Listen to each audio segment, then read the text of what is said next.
pulled off her microphone, took out her phone, and called her agent. Her emotions became more intense with each consoling word from her agent. What is Elena anyway? An 18-liner who could only be a side character in web dramas before this show. She actually dared to grab my hand, hurting me. And what have you investigated? You didn't find out that Elena's new agency is Xingheng? What have we paid you so much money for? You're really useless. Before becoming Kristen's personal agent, he was respected by many in the entertainment circle. Now he followed her around like a servant every day. He would not have served this princess if not for his family's urgent need for money. But he forced a smile and replied calmly, Monroe, Elena's contract was unknown even to her previous agent. I had to use many connections to learn that she was signed with Xingheng. Apparently, it was a bigwig who signed her directly. I don't care, you must think of a way to get Elena out of this show. I never want to see her again. And that Arlen, find someone to handle him. Let him know making money in this industry isn't that easy. Monroe, I understand. Before the agent finished, the call abruptly ended with a click. He suppressed his anger, switching his smile instantly as the door opened and greeted his colleagues normally. Elena and Arlen finished watching the video and waited a long time before Kristen finally showed up. She looked as if she had adjusted her mood. Her expression wasn't as bad as before. Elena and Arlen were playing on their phones. Since it wasn't solely their responsibility, there was no point in them taking it too seriously. Reluctantly, Kristen picked up the glass rod and started heating it under the flame. She didn't mention anything fancy now and simply followed the instructor's method to make a simple flower shape. Elena and Arlen exchanged a glance, saying nothing. This level of compliance was not typical of Kristen. Sure enough, after making 2 petals, Kristen grew impatient. She raised her glass rod and pleaded toward Arlen. Art teacher, I'm so tired, can you help me? What happened to Kristen? Why was she suddenly turning to Arlen for help when she usually despised non-artist guests like Arlen? Elena watched in surprise as Kristen acted coyly towards Arlen. Had she run into ghosts? Arlen slightly frowned, his eyes filled with visible disdain. Kristen's flirtatious gesture froze. She had never seen a man react to her charm this way. Laugh out loud, worthy of Arlen, indeed. For someone he doesn't like, his reaction is this, not even bothering to act. Why did Kristen suddenly turn coquettish? Doesn't she know Arlen is paired with Elena? They clearly don't like her, he prefers being Elena's little dog. Does she think she's irresistibly charming? Does she believe everything can be resolved with a bit of flirtation? Some people are throwing flirtatious glances at a man who only has eyes for Elena. Arlen isn't blind, but he only cares about Elena. This revision ensures the meaning is accurately conveyed, reads more naturally in English, and maintains consistency in style and terminology. Arlen was originally impatient dealing with Kristen. He wouldn't bother if Elena hadn't asked. Under the table, Elena patted Arlen's waist lightly, signaling him to pretend in front of the cameras. What was this disdainful expression for? If he kept this up, Kristen's fans would soon trend him on hot searches. After patting him, Elena felt a slight itch on her hand. She met Arlen's gaze which held a hint of guilt while appearing innocent. Her expression unchanged, her slender eyes slightly lowered, thick, curled lashes casting shadows under her eyes. She seemed unreadable in the dim light. Elena realized her action might appear playful or even teasing. But facing Arlen's expression, she maintained eye contact, mentally reassuring herself it was just an accidental tap. She didn't mean to intentionally take advantage of Arlen. If Arlen spoke out rashly now, it would be hard for her to clear her name. Fortunately, Arlen quickly calmed down. He closed his eyes, his gaze returning to indifference, then shifted away after a deep look at Elena. Art teacher, art teacher. Kristen forced a smile, loudly calling Arlen's name until he glanced at her indifferently, and then she stopped. What was going on between these two? Why must they exchange glances right in front of her? Excuse me? This was public space, wasn't her charm good enough? Wasn't she prettier than Elena? She always wore full makeup and designer outfits. Elena barely ever put on makeup, let alone bought fancy clothes, that white short-sleeve shirt she had been wearing since the first episode. Biting her lip, Kristen decided to charm Arlen right in front of Elena. Arlen was probably unaware of a star's appeal as a hick otaku, thinking Elena was a treasure. She propped up her face, reached out her well-maintained hands, swept her bangs aside, revealing her perfect side profile. Then she winked sweetly. Art teacher, you're amazing, grasping this so quickly. Arlen looked at her, his expression suggesting doubt rather than admiration. Your eye. Very charming. Very beautiful. Kristen eagerly awaited his praise, craving recognition after facing too many rejections on the show. Just as expected, an otaku would. Is it cramping? That was a wink. A hick otaku. Arlen, your unpredictable replies always amaze me. This guy can interpret a charming wink as eye cramps. If I were Kristen, I'd be furious. Who could misinterpret a seductive wink as eye cramps? Krista, you never need to worry about Arlen. With his personality, he probably won't ever cheat in his entire life. The previous comment is right, it's like throwing coquettish glances at a blind man. This guy isn't just visually blind, he's blind at heart. Elena laughed so hard she almost fell over backward. Although it wasn't very decent, Elena couldn't help herself. Oh my god, finally, someone else could experience the full brunt of Arlen's dog-straight male personality. What a relief. True to form, Arlen. Arlen glanced at Elena. She was laughing joyfully, as if she had heard something hilariously funny.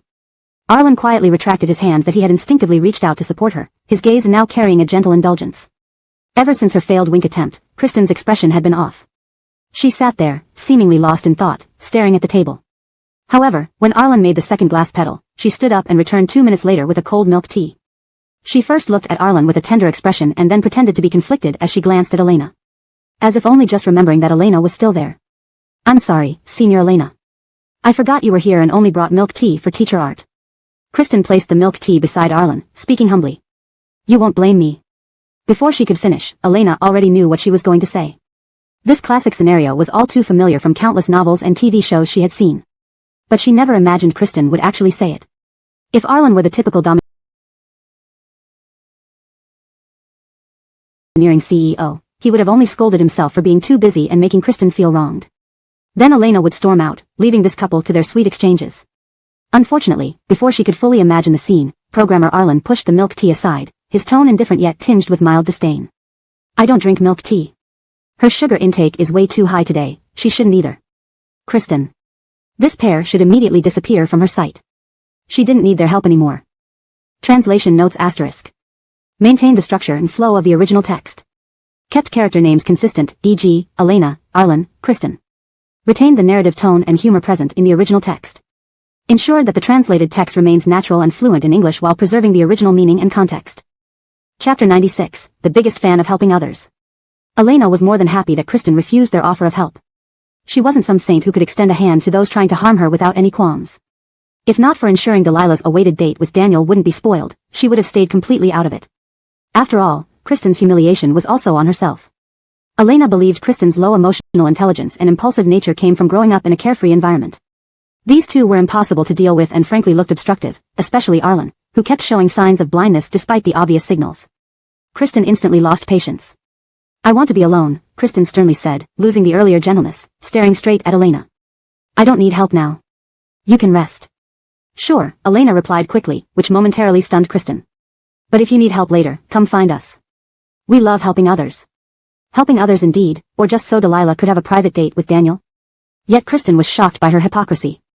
Elena grinned, everyone is busy, only we have time. If you ask others for help, they can only assist after finishing their own tasks. Elena deliberately emphasized busy, but her tone turned light immediately afterward. We're different. We're free and can assist anytime. Wouldn't this mean she couldn't turn to Daniel for help anymore? Kristen knew Elena never brought anything good. Biting her lip, Kristen whispered, no need, troubling you both would be embarrassing. I'll just ask someone else later. No problem, Elena said cheerfully, we're all guests on this show, mutual aid is expected. Kristen remained speechless. She didn't need their help, she just wanted to bond with Daniel. Elena is such a nice person, so warm and adorable, I wish I had a friend like her. Kristen intended to interact more with Emperor Daniel but was blocked by overly enthusiastic Elena. Everyone knows what Kristen thinks. Despite her poor character being rejected, she still wants to disrupt others' dates, how selfish. I empathize with Kristen. She was saddened by rejection and sought comfort from someone she likes. Are fans really whitewashing this? Do you have no empathy? Didn't you see Kristen cry so badly? Knowing he could stop helping, Arlen promptly put down his glass rod and walked off happily with Elena. From afar, their discussion about snacks outside made everyone in the glass-blowing class feel utterly struck. Discussing this before those who hadn't finished work seemed unfair. Kristen felt Elena was targeting her, merely flaunting her dominance now. This victory was temporary, and things would be different later. As she prepared to start working, she realized the petals on the table were entirely different from what she asked Arlen to make. So what help did they provide? Not only did they ruin her chance with Daniel but also embarrassed her in front of everyone. Recalling how Arlen ignored her courteous approach and trampled her dignity made Kristen furious. She angrily threw all the glass petals into the trash. Even though her tears earlier were staged for sympathy, she genuinely felt like crying now. Why were the men on this show different from what she imagined? Her once shining star aura suddenly vanished. Wyatt and company opposite observed Kristen clearly. Wyatt slowly joined glass pieces together, saying, isn't this enough? Shouldn't you comfort your date partner? Donovan remained silent, fiddling with his phone, clearly still angry. Wyatt wasn't moved by compassion for Kristen but just wanted Donovan gone to create more interaction with Sister Verna. Beside him, Marnie gently stopped him, Wyatt, that's enough. Wyatt chuckled closer to Marnie, playfully, I know you're kind-hearted, Sister Minya. Look at the butterfly I'm making for you, isn't it beautiful? This is an exclusive glass butterfly burn just for you. Delilah noticed Kristen's behavior. Your glass rod is ready. Daniel's composed voice refocused Delilah. He acted as if nothing happened and focused on his work. Delilah shifted back to her task, sometimes glancing uncontrollably at Daniel's handsome profile, which seemed luminous in the sunlight. No wonder Emperor Daniel was admired even from unflattering angles. Estimating Kristen wouldn't disturb Delilah's date for a while, Elena relaxed and found herself following Arlen outside. Weren't you craving the starch sausage? Arlen, with innocent eyes, pointed to nearby stalls, the air filled with the enticing smell of fried food. Besides starch sausages, there were many vendors near the school gate selling various snacks. She thought Arlen's remarks earlier were meant to upset Kristen, not knowing he actually wanted to eat. Even she had been eyeing these snacks upon entry. Such matters required director approval. Seeing Arlen standing behind Elena, Bellamy sensibly agreed. Being an investor, he wouldn't mind them having snacks or even eating lunch there. Starch sausage perfection, who can resist crispy fried delights? Others focus on perfect craftsmanship, while Art and Tang acknowledge limits and prioritize dining. I noticed baby Chien looking toward the entrance earlier, it's true. Many yummy snacks. Did Arlen notice Elena's interest from the start? That's sweet. Maybe he craved them too. Both make sense, but as a CP fan, I stick to the first explanation. Under tree shade, cool breezes rustled the leaves overhead. Elena waited silently for her sausage. The path wasn't crowded, except for the two of them, the photographers, and vendors. The smell was heavenly, oil-fried foods always brought joy. Elena watched the sizzling sausages in the pot when Arlen asked her. Why did you touch my waist earlier? Elena. What? Chapter 97, Absolutely Cannot Admit. Elena's original intention was to remind Arlen about the camera, but for some reason, her hand turned into a pat on his waist when she reached out. She definitely wasn't patting him because of his slim waist, absolutely not. I did not, don't say nonsense. Elena skillfully used the three-part refusal and declared her innocence with a firm tone. She stood there with a tense expression, as if she feared Arlen would say something scandalous again. My God, is this what we should be listening to? Touching his waist, TSK. So it turns out Elena is the one taking the initiative? Arlen, are you even trying? How can you let a girl take the lead? Teacher Arlen's waist, oh, I want to touch it too. The last time he stretched, I saw what looked like abs. Are you two already this intense from the start? She thought he had forgotten about the incident, but unexpectedly, he remembered it clearly. No wonder he had that look back then. Elena's refusal sounded too determined, yet her slightly fleeing actions betrayed her guilt. Arlen found her behavior amusing but didn't show it on his face. He furrowed his brows slightly, pursed his lips tightly, and stared at Elena without saying a word, taking a step forward. Elena, feeling guilty, instinctively took a step back, only to hit the tree beside her. Surprisingly, the expected dull pain never came. Elena felt a large hand cushioned behind her head. It seemed to be Arlen's hand. The person in front of her chuckled softly, and his raspy voice sent shivers up Elena's spine. He slowly withdrew the hand from behind her head. How could you not feel the tree behind you and still deny being nervous? I'm not nervous, Elena pouted, looking like an annoyed little kitten, still putting on a fierce front despite her inner turmoil. Absolutely cannot admit that she touched him out of lust. It must have been a momentary lapse, surely it was.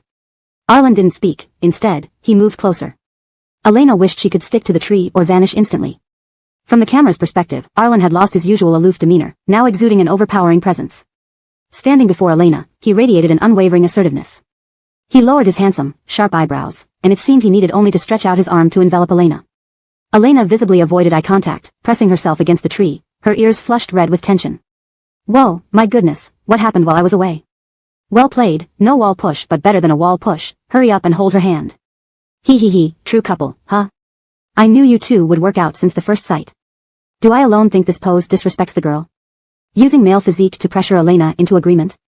Amidst the tense atmosphere, Elena could hear Arlen's breathing just inches away from her. Her eyes were filled with panic rather than attraction. Arlen paused mid-movement, and just as Elena awaited her fate, she saw a large hand appear in front of her, a long, slender, and clean hand with visible blue veins under its white skin. There seemed to be faint red marks around the knuckles. You knocked me, so you're responsible. Elena, huh? You treat me to some sausages later, handle today's tasks yourself, and stop asking me to help others. Arlen quickly listed his demands, watching Elena's stunned face with half-closed eyes. Let's leave it at this for now. I haven't decided on other compensation. My God, what kind of bizarre development is this? I'm dumbfounded. No surprise here, typical Arlen. This seems normal coming from you. I can't bear this. I don't want this ending, I want sugar. 6. Arlen, you're really slick. Elena was bewildered by Arlen's demands, then suddenly furious, realizing he was only close due to this trivial matter. Her earlier panic vanished. Would you like me to carry you home and transfer all this week's fees to your account? Arlen, not a bad idea, but carrying me will take too long, and you should keep the money for yourself. His tone was pitying. It's too little. Good grief, this guy even complains about the money she offers. The lingering ambience vanished, and Elena pushed Arlen hard, planning to glare at him angrily, only to hear him shaking his hand, letting out a loud sigh. My hand hurts, especially the joints. My hand might affect my work, who knows? Elena. Sure thing, I'll get those sausages for you. Please wait here. Wasn't doing this her only choice. Eat, Daddy. Laughs, what moral blackmail is this? What am I imagining from a drama? Arlen has only the face of a drama hero, everything else isn't related. I'm such a fool, truly, but it's hilarious. They're talking about romantic comedy, in delusion, rambling, crawling in darkness. Elena walked briskly towards the sausage stand, feeling Arlen's watchful gaze from afar. She must have been confused, imagining absurd things about Arlen. Seeing Elena approach, the vendor brushed sauce on their sausages and asked cheerfully. Are you filming? Is that your boyfriend? He had seen their intimate gestures earlier, looking like a young couple. Elena, no. That's my creditor. We're shooting a short film. Now creditors can force people to shoot TV dramas? Isn't that mafia-like? The vendor handed her the sausages, muttering to himself. Well, maybe not, I'm doing it willingly. For the money. Out here, our identity is defined by ourselves, but this one is hilarious. I laugh myself silly, being tormented by Arlen made Elena start rambling. Save my darling, her emo explosion is massive. No worries, the crew will explain later. Hahaha, Arlen is indeed Elena's match. Watching Elena's pace turn lighter though still aggrieved, Arlen's injured act resumed its usual calmness. His mood lifted slightly after hearing Elena's nonsensical remarks to the vendor. Forget it, he thought, amused. She's too timid, we'll go slow. At least let her be braver and bolder. He witnessed every step of Elena's growth, and at this rate, she would soon establish herself in the entertainment industry. However, Arlen silently shook his hand behind his back. It genuinely hurt. Bellamy almost broke a sweat behind the camera. After seeing Elena walk away, he hurriedly approached Arlen. Mr. Art, should we send you to get your hand checked by the staff? Elena sure didn't know her own strength. The company had insured Arlen's hands for millions. 10 of her couldn't cover any damage. Of course, their production team couldn't afford to compensate for any damage either. Art Zong had cushioned her head like that, and those were hands insured for millions. Of course, the production team can't afford to compensate for it either. Art still used his hand to cushion her head like that, and this is a hand worth millions. Note, the term is kept consistent with prior context as Art, assuming previous mentions were referred to as Arlen or similar. Chapter 98 The Third Wheel in the Arena. As Elena returned with the sausage, she happened to see Bellamy leaving Arlen's side with something unsaid. For some reason, Elena felt that Bellamy's attitude towards Arlen was very subtle, not particularly attentive, but his gaze would always shift whenever he saw Arlen. It wasn't how he looked at guests outside their circle, rather, it was as if he were looking at a respected leader. How could that be? Elena shook her head. If he were Bellamy's superior, wouldn't he be treated like royalty and not allowed to be with her doing daily tasks? Here's your sausage, let's go back. Inside the classroom made of glass panels, it was quiet except for occasional whispers from guests. Standing there, Elena noticed Delilah occasionally gazing at Daniel with sparkling eyes. She seemed as happy as a puppy, and even by just watching her, Elena could feel her joy. Now you must be satisfied, your mouth is almost touching the sky, Arlen remarked coldly after taking a sip of icy water. Yeah, Elena came over, sat opposite Arlen, and rolled her amber eyes playfully. Delilah looks very happy now. She came here to pursue Sylvester, but they weren't grouped together previously. She's my first good friend on this show, seeing her happy makes me happy too. Elena blinked her eyes at Arlen, looking lively and playful. Arlen froze for a moment, then quietly lifted the icy water and drank another big gulp before anyone else noticed. Sylvester has such great charisma, it feels like almost all the female guests on Love Face to Face are here for him.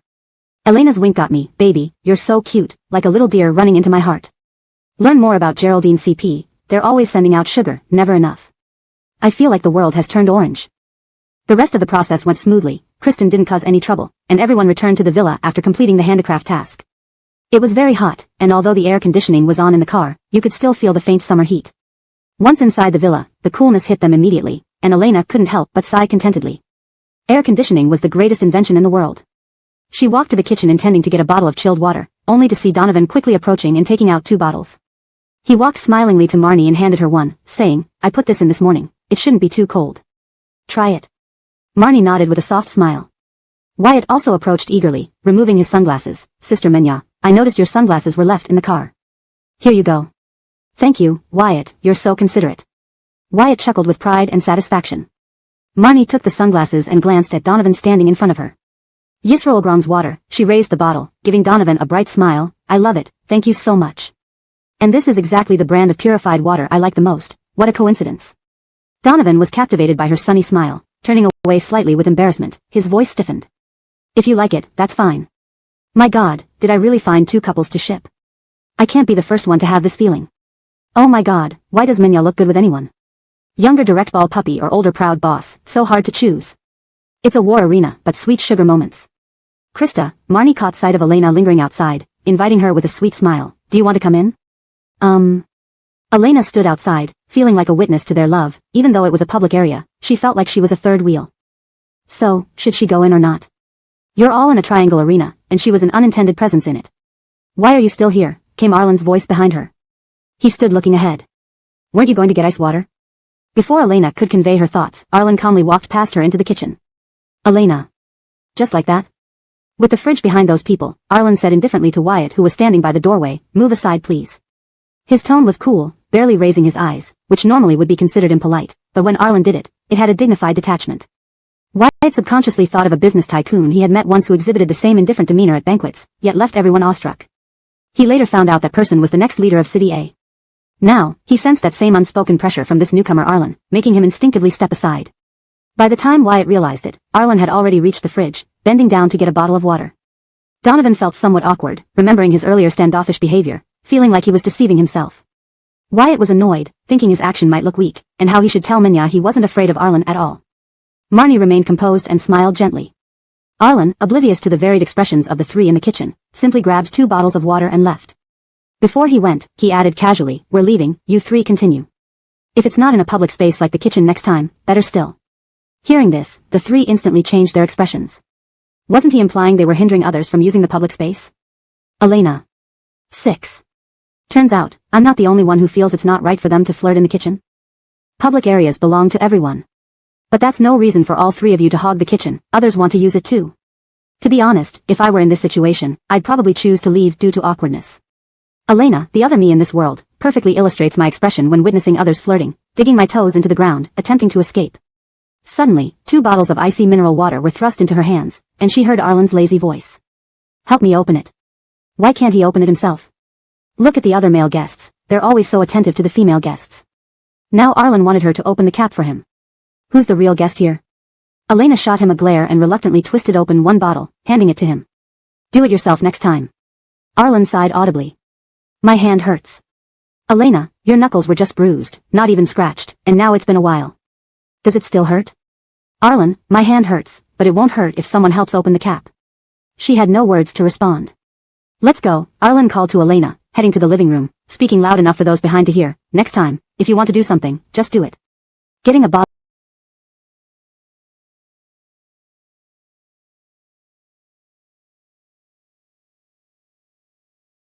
of water isn't a crime. Elena didn't dare imagine how colorful the expressions behind her were, speeding past Arlen. In this kind of situation, she, the villainous secondary character, shouldn't stick around and create drama. If affecting others' romance led to resentment, jumping into the Yellow River wouldn't clear her name. Chapter 99, Occasional Dad Boyfriend. Today's noon cooking guests were Kristen and Wyatt. Wyatt had no issues with Kristen, so their communication went relatively smoothly, unlike Kristen and Donovan, who would always argue. Daniel had been sitting in the living room reviewing scripts since he came back. This presented a perfect opportunity for Elena. She hadn't quite understood some things from last night and could now consult him further. It was daytime, cameras everywhere, and not far away people were cooking in an open kitchen area. With so many cameras around, nobody could think she was deliberately luring Daniel. Daniel, after all, was at the peak of acting performance. If she could be guided by him, it would significantly improve her acting skills. She needed to get ready for the upcoming project next week where time was tight and tasks were heavy. To change the public's perception of her, at least to show her determination for improvement. Resolved, Elena took her notebook downstairs and politely asked Daniel, who sat there. Mr. Shen, do you have some time now? I have some questions I don't understand. I knew Elena couldn't let go of Daniel. The moment she saw him sitting there, she immediately rushed over. Those saying such things should review yesterday's live broadcast. Oh my, people still spread rumors that Elena is luring Daniel when they see them together. As a fan of Daniel, this seems pretty normal to me. Dude, asking a question means luring? Your mind only thinks about romance. Some people really need to put Daniel in a glass case. Daniel set aside his script and looked at the nervous Elena with a light tone. Of course, I said you could ask me anything about acting lately. Have you started learning your lines yet? Elena nodded. Knowing Andonis didn't like actors using dubbing, she started memorizing lines early on. Your delivery feels insubstantial and lacks power, and without professional training, it's hard for you to pronounce clearly. For quick results, I suggest hiring a professional acting teacher to teach you from scratch. Elena smiled awkwardly. She hadn't even gone to her new agency yet, nor signed the contract until Monday. She wasn't sure if they'd be willing to invest resources in her, but she nodded seriously, deciding that if this company was as unreliable as the previous one, she'd take private acting lessons at her own expense. But don't stress too much, Daniel reassured her. Since Andoni's chose you, you must have some unique qualities he values, especially in fitting the role. He chose you because he's satisfied with your appearance. If not, he wouldn't have signed you so quickly. Daniel heard that they finalized Elena without interviewing anyone else, Andoni's wouldn't decide hastily unless very satisfied. Welcome to Mr. Shin's acting class. Yesterday's session made me sleepy, I'll skip this one. Theater students are happy, begging Elena to ask more questions. Arlen descended the stairs and noticed the attentive Elena next to Daniel, listening intently. Her eyes shone brightly, captivating everyone's attention. Arlen deliberately walked past her, glanced at her, then chose to sit beside her. Except for greeting initially, Elena didn't look at him again throughout. Silently pulling out his phone, Arlen opened Candy Crush. Although he didn't speak, anyone could tell he was sending off a distant and unwelcoming vibe. His features were strikingly handsome, flawless save for a slightly intimidating aura. Let me say again, Arlen not entering the entertainment industry is a huge loss for it. Elena, look at Arlen, he really wants to talk to you. Krista is focused on studying, learning surpasses romance. Choosing between love and career, Elena firmly chooses career. Love this goal-oriented lady. Though angry, he doesn't disturb Elena's study. That's Arlen, occasionally a daddy-type boyfriend. Kristen and Wyatt disagreed over lunch. Wu wanted to offer something fancy since she was cooking. But Gu felt after a tiring morning, plus neither being good cooks, making fancy food was impractical compared to simple dishes. They finally agreed to each cook separately. Wyatt got Marnie's help while Wu found no assistance and asked if the production could cover a kaiseki meal, wanting to showcase gourmet cuisine. Sorry, Bellamy responded mildly, the guests handle today's meals. If only you order takeaway, it might seem unfair. Why not discuss with Teacher Gu? The lunch doesn't need to be overly exquisite, filling everyone's stomach is enough. Takeout being unviable, Wu returned to the kitchen searching for kaiseki recipes. But finding it required too many ingredients, impossible to prepare here, she panicked. She didn't want to be laughed at. During lunch, Donovan teased, someone wanted us to try high-class cuisine, right? Didn't see any. This tomato egg noodle isn't fancy at all, Wyatt, your eggs are a bit salty. Just eat what's available. Want better? Ask someone else. Wyatt shot him an annoyed look, who expected much from his mediocre cooking. Sharp words indeed, worthy of Donovan. Kristen can just eat, no need to be shy. You guys are bad, but I love it. Chapter 100, are you trying to blackmail me? Daniel put away the utensils. Although cooking was divided among various groups, everyone had to wash their own dishes. Daniel didn't have any diva attitude about being a top actor and was perfectly fine with washing his own dishes. He had just placed the bowl in the sink when he heard the kitchen door open. The kitchen was shared by everyone, so to avoid getting in others' way, he sped up. Teacher Shen, do you need help washing the dishes? Marnie peeked out from behind with a smile, her expression playful as she met Daniel's eyes. No need, I only used one set of utensils. Seeing it was Marnie, Daniel's hurried actions relaxed. He turned around and reached out his hand toward Marnie who was waiting in line behind him. Do you need me to wash for you? Even if acting Grandmaster Shen wants to repay my help, there's no need for you to wash dishes for me. After all, no one in the entire entertainment industry would dare ask acting Grandmaster Shen to wash dishes. Don't take it to heart. At that time, it really was just a small favor. Marnie blinked, her words filled with teasing towards Daniel. They seemed so familiar, not like they'd only known each other for a few weeks. It was lunchtime now, and the cameras were all in the living room, which is why they felt free to chat here so openly. The fact that the cameras weren't in the kitchen during meal times was an unspoken understanding among everyone. Recalling the awkward situation when someone drugged her last time, Daniel felt a bit uneasy. Yet, he still spoke seriously to Marnie. If you ever need anything, don't hesitate to tell me. Before Daniel could finish, Marnie waved it off with a laugh. Teacher Shen, I'm already extremely grateful for recommending me to Andoni's Melted Moonlight. There's no need for acting Grandmaster Shen to keep it in mind. After all, I didn't even have the chance to audition back then. The more she acted this way, the guiltier Daniel felt. Last time, he only recommended her to the production but did nothing to ensure her selection as the lead actress. Yet Marnie showed such gratitude that he was taken aback. Though he didn't like owing favors, seeing how happy she was over this made him feel like his return was too simple. She took the plate from Daniel's hand and casually placed it near her in the cabinet. Her voice was sweet, and despite her childish posture, it wasn't annoying but rather endearing. Her demeanor was calm and elegant, with delicate features. A beauty mark under her eye added a touch of cold allure. Now making such a cute gesture didn't irritate anyone, instead, it made people feel she was approachable. But I heard the director mentioned we have a gift exchange this afternoon. Whom does acting Grandmaster Shen plan to give your gift to? Can you tell me beforehand? I'm really curious. As a trade, Marnie placed her utensils in the sink. I'll tell you whom I chose. Before Daniel could reject, Marnie answered on her own accord. It's you. Daniel paused, then saw Marnie turn her head shyly, yet her stalled action betrayed her excitement. Didn't you say you dislike bitter tea? I specially bought some fresh flower tea from the florist. If acting Grandmaster doesn't want to speak about it, Marnie resumed washing the dishes, her tone cautious. It's okay, but I really want to receive your gift.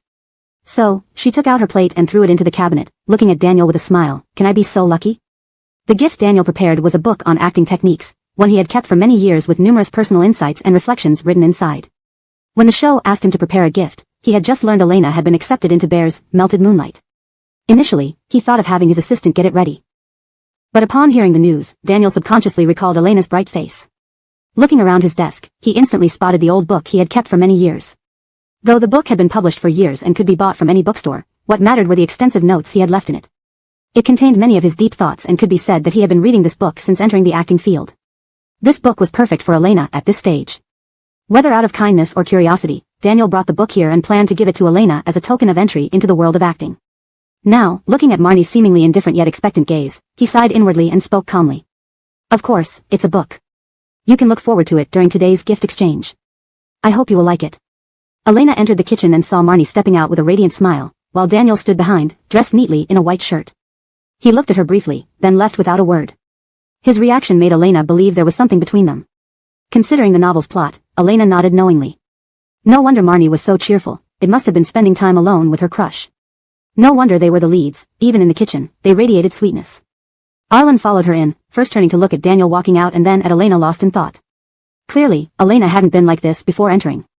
Arlen knew she must have been thinking about Daniel. What happened between them and what kind of interaction they had was unknown to him. However, Elena smiled as if fully understanding, seemingly enjoying herself after interacting with Daniel.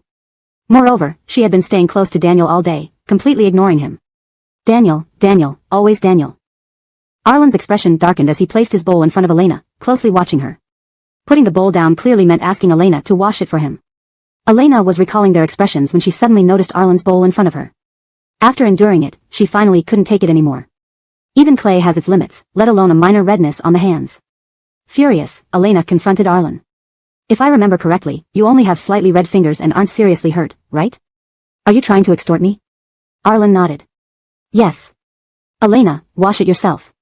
He had just placed the bowl in the sink when he heard the kitchen door open. The kitchen was shared by everyone, so to avoid hindering others, he sped up his actions. Teacher Shen, do you need help with washing dishes? Marnie peeked out from behind him with a playful smile that matched Daniel's gaze. No need, I only used one set of utensils. Seeing it was Marnie, Daniel relaxed. He turned to her with an outstretched hand as she joined the queue behind him. Do you need help? If acting Grandmaster Shen wants to repay me for my help, you don't need to wash my dishes. After all, no one in the entertainment industry would dare ask acting Grandmaster Shen to do so. Don't take it so seriously, it really was just a small favor at the time. Marnie blinked, her words filled with playful teasing towards Daniel. They seemed quite familiar, not like people who had only known each other for a few weeks. It was lunchtime, and cameras were only in the living room, allowing them to chat more freely here. Cameras weren't in the kitchen during meal times, an unspoken rule everyone knew. Recalling the embarrassment of being drugged by someone last time, Daniel felt a bit uneasy but still told Marnie earnestly, if you ever need anything, please tell me. Before Daniel could finish, Marnie waved it off with a smile. Teacher Shen, recommending me to Andoniza's Solitary Moonlight cast was already enough. Don't think about it anymore. After all, I didn't even qualify for the audition. The more she did this, the more guilty Daniel felt. Last time, he only recommended her to the cast but didn't ensure her position as the lead actress. Yet, she thanked him so much that he was momentarily taken aback. He wasn't one to owe others favors, but seeing how grateful Marnie was made him feel like his gratitude seemed too simple. She took the plate from Daniel's hands and put it in the nearby cabinet. Her voice was sweet and soft, yet her posture carried a playful, adorable charm. Despite her usually calm and elegant demeanor, her slightly tear-marked eyes made her appear more captivating. Now that I hear there will be a gift exchange this afternoon, I wonder whom acting Grandmaster Shen plans to give gifts to. Can you tell me beforehand? I'm really curious. As an exchange, Marnie put her own utensils in the sink. I can tell you who I'll be giving mine to. Before Daniel could refuse, Marnie blurted out her answer. You. Daniel paused. He saw Marnie turn away, as if shy or avoiding eye contact, but her halted movements revealed her feelings. Didn't you say you didn't like bitter tea? I specially bought fresh flower tea from a flower shop. If acting Grandmaster Shin doesn't want to talk about it, Marnie resumed washing, her tone filled with cautious exploration. That's fine too. But I really wish to receive your gift. So, Marnie placed her plate in the cabinet, smiling at Daniel. Can I be that lucky person? Daniel had prepared a book on acting, one he'd owned for many years with personal insights noted inside. When asked by the production team, he initially thought to let his assistant prepare the gift. However, upon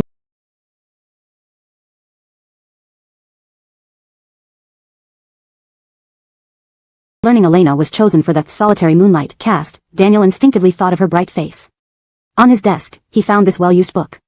It contained valuable notes and reflections that he had recorded over the years.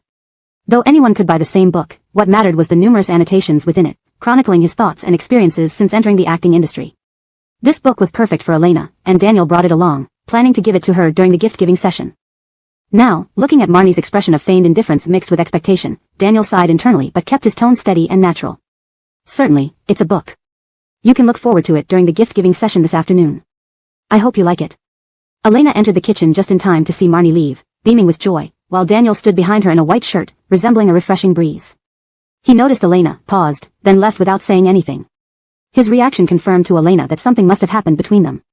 Reflecting on the novel plot, she nodded thoughtfully. No wonder Marnie was so happy. Being alone with her love interest indeed sweetened the moment. Arlen followed her into the kitchen. He glanced at the departing Daniel and the contemplative Elena. Elena hadn't been this way before entering. Arlen understood that her mind was certainly on Daniel. As for what transpired, he was clueless. Just then, Elena wore a self-assured smile, as if her mood was entirely influenced by her interaction with Daniel. Today, she had been constantly around Daniel, ignoring him completely. Daniel, all Daniel. Arlen's expression darkened. He placed his bowl in front of Elena, silently requesting her to wash it. Elena was lost in thought about their earlier interactions. Startled back to reality by Arlen's bowl, she finally snapped. After enduring this, I can endure no more. Even clay has its limits. She glared at Arlen. If I'm not mistaken, your finger is only a little red, not even injured. Are you trying to blackmail me? Arlen nodded simply, yes. Elena, wash it yourself. Chapter 101, Guilty Conscience. Elena originally thought that Arlen would resist her decision, or once again use his fully recovered hand to morally bind her. Just as Elena prepared to say no to Arlen's moral plea, she saw the usually lazy and indifferent Arlen give her a deep look. Before Elena could understand what that look meant, Arlen placed his bowl under the tap and started washing it without a word. Surprised, Elena asked beside him, didn't you ask me to wash the dishes? You're being unusually cooperative today. Arlen. After placing the washed bowl in the rack, he walked upstairs without a word. Elena, what's wrong with you? She took a few steps forward, wanting to ask clearly but saw only Arlen's cold and casual back view. Even from afar, Elena could feel an abrupt emo mood radiating off of Arlen. Had he suddenly become depressed? Or had he heard something that upset him? Surely not because she refused to wash his dishes, making life unlivable for him, right? She had never thought Arlen was such a fragile man. Faced with Elena's confusion, Arlen found it hard to explain the real reason, especially to her. How could he tell her that he felt she looked at Daniel too often and in a way that annoyed him, leading to feelings of insecurity and ridiculous inferiority? Standing there watching Arlen walk away without looking back, Elena felt somewhat bewildered. He was feeling down when she hadn't even started feeling like that yet. She had been oppressed since this morning. Recalling Arlen's back view, Elena felt somewhat angry. Today's incident was overblown on his part. He left emotionally charged just because she refused him. To show she was also upset, Elena decided not to chat with Arlen on WeChat unless he initiated contact first. Back in her room, Elena lay on the bed scrolling through Weibo while waiting for Arlen's message, but nothing came. Unconsciously, she fell asleep and quickly forgot about it. When they met again, it was already afternoon when guests were gathering. Elena seriously observed Arlen among the crowd. He stood there, ignoring her gaze. What was wrong with him? Still mad? It had been a whole noon. Men's minds are so hard to fathom, Elena sighed silently, feeling more elusive than the moon reflected in water and more annoying than summer weather. Krista immediately looked for Arlen downstairs. They must be in love. Missing each other is painful. It has already been 2 hours without seeing each other.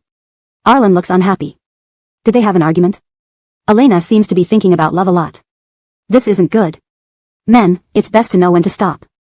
Being moody will get you ignored by Elena. Good afternoon, everyone. It's now 3 o'clock. Thanks for your hard work this morning. This afternoon's activities will be more relaxed. There's no need to divide into groups. Men and women will participate separately. We have prepared blue and pink chairs. Please sit on blue chairs if you're male, and pink if you're female. Elena sat down with everyone else. Unfortunately, right in front of her was Arlen. As if their eyes met by destiny, Elena lifted her head to see Arlen gazing at her pensively. It looked like she had done something unforgivable to him. The piercing gaze made Elena bow her head, feeling humiliated. Only after lowering her head did Elena realize something was off. She didn't do anything wrong to Arlen. Why should she feel guilty? Thinking this, Elena lifted her head courageously to meet Arlen's eyes, daring him to challenge her. She had nothing to hide. Kendra, why does Krista look so righteous all of a sudden? Is she joining the party? Arlen looks at Elena longingly. Elena looks back victoriously. Hilarious, they seem to be on different wavelengths. I ship this couple so hard, loving you in my heart but unable to express it. Last week, we asked everyone to prepare a gift for a guest you have a liking for. Bellamy smiled contentedly. After several weeks of getting to know each other, I believe everyone has someone they like. Let's start exchanging gifts. Whoever receives the most gifts will have priority next week. There's no guessing here. It's definitely Daniel. Who wouldn't like him? If male guests choose Daniel, then female guests might pick Marnie. Forget it, only one can win. It feels predestined. 3 out of 4 female guests will choose Daniel, but whom Daniel picks will be intriguing. I just want to know who Daniel gives his gift to. Isn't this public confession? Women always go first, but let's have the men start this time. Professor Gu, please go ahead. Wyatt took out a prepared gift and walked to where Marnie was sitting at the end. Opening the box revealed an elegant lady's watch with a beautiful camellia flower painted on its dial. I specially picked this watch for you. When I first saw it, I felt it suited you perfectly. Menya, Wyatt's eyes sparkled as he shyly said, the clasp on this watch is a bit tricky, let me demonstrate and put it on for you. Marnie nodded with a faint smile, extending her hand awkwardly as Wyatt carefully fastened the watch around her wrist. Watch how the clasp clicks closed. Wyatt's eyes stayed locked on Marnie as he showed her how to wear the watch. His gaze was filled with affection and care. Wasn't Wyatt close to Marnie from the start of the show? This watch, if I'm not mistaken, is a limited edition from a niche brand. Not expensive, but hard to come by. So sweet. This is young puppy love. I love it, Marnie raised her hand for him to see. Thank you for the watch. ##### Chapter 102, Practical Gifts. Next up was Donovan. He picked up the gift and walked with deep affection toward Marnie, who had just sat down. Oh my god, not Marnie again? I thought everyone knew that both Donovan and Wyatt like Marnie. Isn't it obvious even to the naked eye? Our Menya is beautiful and kind-hearted, it's only natural for male guests to admire her. A love triangle. I love watching love triangles. Menya, this perfume I bought for you is jasmine-scented. I hope you'll be happy when you receive it. Marnie stood up, glanced at the bottle's packaging, and looked surprised and delighted. What exquisite packaging. Is this for me? Thank you, Yisroel Grong. These two seem quite skilled in giving gifts. Their choices are much more thoughtful than those from straight men. This is a safe bet for gifts to women. Other guys should learn from them. I'm already looking forward to how Arlen, the famous straight man from Love Face to Face, will perform. I'm already bracing myself for Arlen's antics. Let's offer a prayer for Elena ahead of time. After seeing the gifts from the first two people, Elena no longer expected anything from Arlen's gift. She glanced at Arlen opposite her, unable to read his expression, and mentally prepared herself. Having him transfer her contract was already the best gift he could give. Whatever he gave next, she would be grateful. However, Elena felt a bit disappointed when she saw Arlen, who hadn't spoken to her all along, looking upset today. Maybe he wouldn't give her a gift? Maybe it was all her wishful thinking? Elena laughed bitterly to herself. Mr. Art, it's your turn. The camera shifted to Arlen, and everyone's attention followed. Arlen glanced at Elena, whose head was lowered, hiding her thoughts and expressions. Unexpectedly, what Arlen presented was normal but out of the ordinary. It was a bouquet of dazzling roses, dewdrops on their tender red petals making them almost breathtakingly beautiful. Is this for me? Elena's eyes widened in disbelief. She had thought he wouldn't talk to her anymore. She watched as Arlen handed her the flowers, his face expressionless but his dark eyes intensely focused on her. Arlen nodded firmly, almost like an angry cat still clinging to its partner. These are the latest variety of roses. They're not only ornamental but also edible. His tone was light, almost casual. But despite his efforts to hide it, Elena could detect a hint of pride in his slightly raised eyebrows. Elena smiled as she accepted the fragrant bouquet, burying her face in the roses to enjoy the sweet scent. Her unadorned face seemed even more enchanting than the freshly picked roses. I can make rose pastries with these and bring them to you next week. Elena remembered the latter part of Arlen's statement and asked cautiously. As expected, Arlen's expression softened, and his eyes sparkled, making him look much warmer. Roses may be cliché, but they're beautiful and eye-catching. Even though Chien only received one gift, it's the most prominent. Beautiful flowers, both ornamental and edible. You never fail, Mr. Art. Elena understands Arlen so well. He mentioned it casually, and she immediately knew his meaning. You two should lock it in for my sake. Rose pastries, I want to try too. Where can I find a pretty lady like Elena who cooks delicious meals? It's very practical, anyway. It seemed Arlen had calmed down. Elena held the flowers close, secretly pulled out her phone when the camera wasn't on her. What happened to you at lunch? Why did you suddenly ignore me? Was it because I didn't wash the dishes for you? Elena didn't expect an immediate reply. Yet within a minute, she felt her pocket vibrate. She discreetly checked her phone, hidden among the roses, finding it useful as a cover.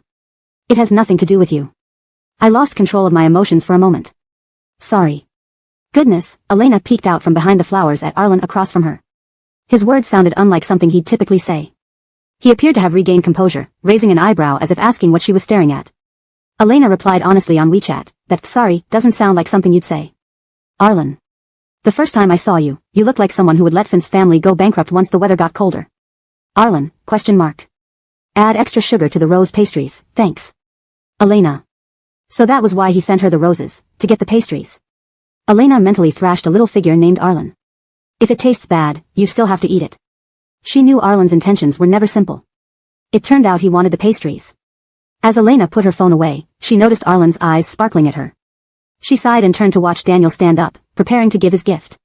Daniel's movement startled Delilah, who suddenly sat up straight, eyes fixated on Daniel, filled with unspoken emotion. For some reason, Elena felt Daniel's gaze flicker toward her. Oh no, please don't let it be her.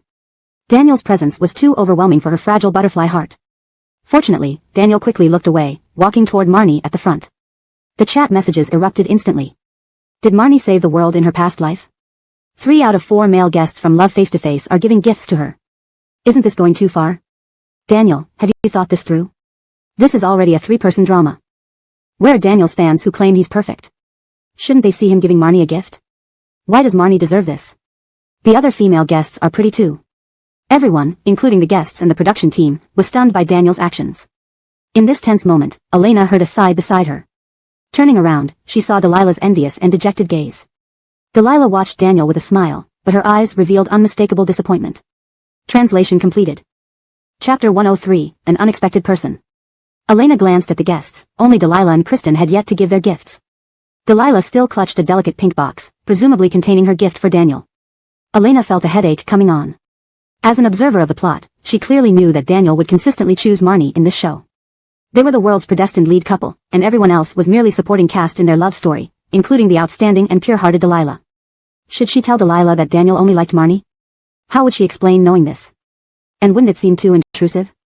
Elena pondered as she watched Daniel resolutely walk towards Marnie, handing her a book under everyone's gaze. This is one of my favorite acting guides. It contains some of my acting insights and experiences, and I hope it can help you with your future acting career. The camera panned over the cover of the book, a rather ordinary book but with Daniel's signature on top. This simple addition made the seemingly old book instantly shine. My God, a personally signed book from Teacher Shen. Even his notes are included inside. Daniel's personal acting notes, the only copy in the world, this is priceless. This gift is so heartfelt. Compared to the other two, even though they are also precious, this one is irreplaceable, almost like a career guide. Daniel really likes Marnie. Such valuable books and notes given away so easily, and tailored to her liking. Daniel loves Marnie? No way. I don't want to see Sylvester in a female celebrity drama. Why not look at other female guests, Sylvester? Marnie stood up, accepting the book with both hands, her smile breaking free. Thank you very much for this professional book, Teacher Shen. I will cherish it. She placed the book against her chest, gazing admiringly at Daniel. I hope you won't be disappointed if my acting skills aren't good enough. I'll study it carefully once I get home. Her tone was playful yet conveyed an unspoken closeness that was subtle yet unmistakable. Marnie's words instantly drew backlash from the chat room. Your acting skills have nothing to do with our Sylvester. Just because you got a book from him, you think you can piggyback off his reputation? Who do you think you are? So funny. Everyone knows that Daniel has been willing to share his acting experience since he entered the industry. He has helped dozens of people. Who are you? If we're talking about Daniel's students in this show, I can barely remember Elena. She diligently took notes and studied, unlike you, who just wants to climb aboard with a book. Don't be unreasonable. If Sylvester likes someone, let it be. He's human, not a statue. Having feelings isn't illegal. This is a dating show. If you don't want to watch romance, leave. Elena looked around at everyone's faces. Wyatt and Donovan's expressions were dark, clearly recognizing the formidable competition within the show. Daniel remained calm, glancing down at Marnie's book, lost in thought. Marnie looked tenderly at him, her eyes filled with undeniable sweetness. Delilah and Kristen sat beside Elena. The former looked outraged, while the latter wore a mix of sadness and disappointment. Sigh, Delilah likes Daniel so much. Should she tell her the truth and let her wake up sooner? Elena lifted her head and met Arlen's gaze. Strangely, Arlen wasn't watching Daniel's gift-giving moment but stared intently at Elena, as if trying to decipher something important from her face. Elena. Arlen, you can just watch Daniel. My face doesn't offer any secrets. After Daniel returned to his seat, the chat room continued flooding with comments, mostly from his fans feeling heartbroken over the situation. No way, I can't accept Daniel liking anyone. How can he just fall for a female actor like that? I'm heartbroken. This is devastating. I'll never be the same. Maybe it's all a show. I refuse to believe it. Elena noticed the director's team whispering among themselves. Their goal had been achieved. Daniel truly was a natural topic center. A small gesture like giving a gift caused a server meltdown for the live stream. That's what a true superstar looked like. Soon, it was Delilah's turn. Elena observed Delilah, who quickly composed herself. Any traces of earlier disappointment vanished as she opened the pink box, revealing a lavender coin pouch. Teacher Shen, this is for you. It's a lavender coin pouch made with Sichuan embroidery, which I bought earlier, Delilah said, her voice steady yet hesitating, but full of courage. I hope you like it. I genuinely admire your work. I hope you can continue to bring us more and better works. As a fan, I eagerly anticipate it. Her voice was soft but carried a profound strength. Elena laughed after observing closely. What had she been worried about? Delilah obviously adored Daniel from a fan's perspective, far from being a tragic lover. Holding the handmade chocolates, Elena quietly left and returned to her seat before the camera noticed. Teacher Tang, where's your gift? Bellamy smiled at Elena. If Arlen received her gift, he might become their matchmaker in the future. I'm giving them to Arlen. Elena stood up, holding the chocolates but didn't immediately go to Arlen. Instead, she stayed close to Delilah. Under everyone's watchful eyes, Elena smiled, her almond-shaped eyes curved, radiating warmth and brightness. And Delilah. She handed out 2 boxes of chocolate. #### Chapter 104, Creating Conditions for Love. Oh my god, I never thought it would happen before, but now it really did. Geraldine CP is real. Is it because Delilah didn't receive a gift from her idol? How can Elena be so kind and adorable? Baby, both of you are wonderful people. Who says love is more important than friendship? Adults, of course, choose both. While I do ship Geraldine CP, boss art is really pitiful. Even the gifts are exactly the same as Delilah's. Such developments were unexpected by everyone. The show organizers said to prepare gifts for someone they have good feelings for, and everyone assumed it was for a member of the opposite sex. No one anticipated that 2 gifts could be given. Even Bellamy found this twist hard to believe. He watched for a long time but couldn't find any flaw in it. A guest with good feelings? Indeed, Delilah fits too. Friendship can also mean goodwill, and the organizers didn't specify that it must be just one guest. However, he glanced at Arlen sitting opposite Elena. Due to the angle, he only saw Arlen's stern, indifferent side profile as he received the gifts alongside Delilah, which were identical. Surely boss art wouldn't get angry over this? Delilah, seated there, was most stunned. She thought once the male guests finished giving their gifts, it was no longer her concern. After all, it was well understood that both men liked Marnie. Arlen had steadfastly chosen Elena from the start. Initially hoping Chin Curtis might give her a gift, Delilah felt relieved when she realized he barely looked at her. She came to the show not only to chase her idols but also to see if there were any opportunities for her. The show hadn't ended yet, so there might still be chances. Even without opportunities, sharing a roof with her idol for a week was a rare chance. Though being left out was embarrassing, it was inevitable. Delilah sighed on her chair, silently mocking herself. But after preparing mentally for so long, Elena suddenly appeared before the camera, smiling and offering chocolates, saying she chose Delilah. Although it was evident those boxes were new ones Elena had just gotten. Delilah's heart melted like ice dissolving in maple syrup. Blinking back her emotions, she stood up and took the chocolates with both hands. The packaging was visibly simple, even with uneven ribbon ends. But it made Delilah feel warm inside, like a fluffy sponge cake. My gift is the same as Teacher Arlen's. Delilah held up the chocolate triumphantly to the camera, then glanced at Arlen opposite them with a self-satisfied smile. I'm truly sorry but happy, Teacher Arlen. Arlen, I'm about to get mad. What should I do with such a caring wife who even gave me the same gift? Sister Delilah is really intense, I can't stop laughing. It should be, what do you do when your wife is too popular? Waiting online, it's urgent. Laughed so hard, never expected rivals could cross genders. My suggestion, fight faster. Seeing Delilah's mood shift from disappointment to joy, Elena couldn't help but smile. Just as Elena was about to hand the chocolates to Arlen, Delilah beside her apologized. Sorry Krista, I didn't prepare a gift for you. Elena shook her head, intending to say it was fine, but Delilah hugged her, enveloping her in an aromatic embrace. Also, thank you for your chocolates, I'll cherish them. Wow, sisters embrace. Such love between contestants got me. Both sisters are so expressive. Wow, I admire their courage. Boss art, so? So what? Am I just background here? Please keep showing this pressure on Art. His clueless face makes me furious. As Elena handed chocolates to Arlen, she noticed him looking down at her. Indoor lights cast a shimmer on his lowered eyelashes, reflecting clearly her image in his deep eyes. Despite the ambiguity, Elena felt his mood wasn't bad. If he knew these chocolates were initially for him, he wouldn't feel this way. Better not tell him. Elena guiltily averted her gaze. Before sending the gifts, the chocolates were hers to decide whom to give. Unexpectedly, just after sitting down, she felt her phone vibrate among the roses. Looking around cautiously, seeing cameras focused elsewhere, she discreetly unlocked her phone. A message from Arlen. She wondered where he managed to send this without drawing attention. What if the production team caught this? It would be awkward and maybe incur penalties. These flower cakes are mine, no one else can eat them. Elena. They were homemade, she could give them to anyone. And weren't the roses meant for her? Why let Arlen decide ownership? Ignoring the unreasonable demand, Elena faced another message. If so, I won't mind you sharing my chocolates with others. Elena. He knew. Still, she glared slightly, ate away. All yours, sweet tooth leads to obesity later. Never seen roses sent to eat flower cakes. Arlen raised an eyebrow indifferently, accepting Elena's glare without much reaction. Bellamy silently moved the camera further, trying to exclude them from the frame. The director, we can't move anymore, it will mess up the composition.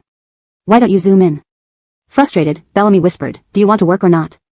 If you capture the flirtatious looks between Boss Art and Elena tonight, you can pack up. They're the production team's cash cow, partners of the company's young president. Watching Boss Art date is tough, he must avoid putting them in the frame. On-screen comments criticized the production team for favoritism, neglecting to show Arlen and Elena equally. Bellamy sighed.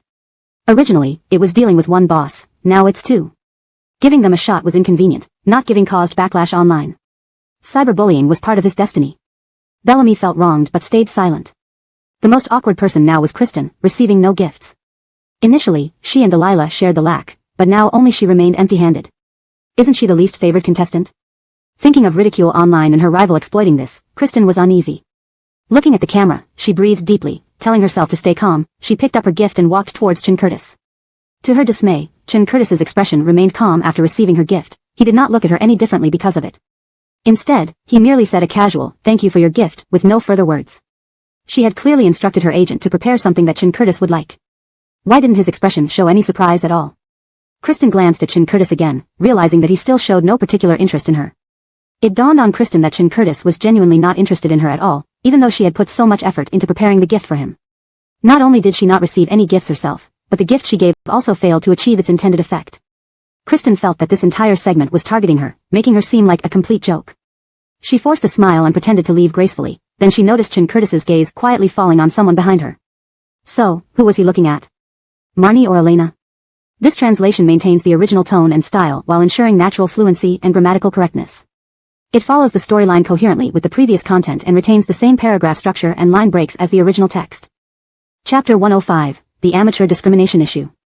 Elena, holding flowers, sat there watching as the last person, Marnie, took out her gift. Across from her, Wyatt and Donovan immediately wore expressions full of anticipation. However, no matter how eagerly they looked forward to it, this gift was definitely for the male lead Daniel. Sure enough, Elena watched as Marnie walked towards Daniel diagonally opposite with an exquisitely wrapped box. Wait a minute. If Marnie gives her gift to Daniel, wouldn't that make them tied? So who will get to freely choose next week's partner? Daniel being first place isn't surprising, but Marnie got 3 votes too. No way, you two are in love? Was I blind before, unable to see this? Wow, Minya actually chose Daniel, but when Shin Emperor stands there, who could even notice anyone else? Daniel accepted Marnie's gift. In response to Marnie's gentle smile, he responded with polite words. Thank you for the flower tea, I'll try it. If Teacher Shin likes it, and if it runs out, please let me know, I'll bring more. Marnie's smile was graceful and demure, her mist-like eyes held a soft charm, she was enough to make hearts race just by standing there. Marnie is really beautiful. No wonder everyone voted for her. Just speaking of appearance, Marnie does match Daniel, but Elena is also pretty. If Daniel enters Marnie's love triangle, he might as well choose Elena, the girl whose eyes are so clear and innocent. It's not your business whom your idol dates. They are a good match, it's not up to you monsters to oppose them. Marnie left on her high heels. As she walked away, Daniel couldn't help but recall Elena who had hugged Delilah earlier. Holding chocolate, she merely smiled, looking brighter and cuter than mountain tea blossoms. Why would she give her gift to Delilah? Daniel couldn't help but shake his head and laugh lightly. She really knew how to exploit the program's loophole. This expression was taken as evidence of mutual affection between Daniel and Marnie. After all, they exchanged tokens of favor publicly. Now I believe Daniel and Marnie may really have feelings for each other. Then what about our Wyatt? So young, yet having to endure heartbreak? As a fan of Sister Minya, Daniel, you must take good care of her. Not to mention, both received the same number of votes. What do we do now? Bellamy was prepared for this situation. He took out 2 pieces of paper and showed them to everyone. If there's a tie in the highest number of votes, then the 2 guests will each choose one person as their partner for the following week. Teacher Daniel can choose for Saturday next week, while Teacher Marnie can choose for Sunday.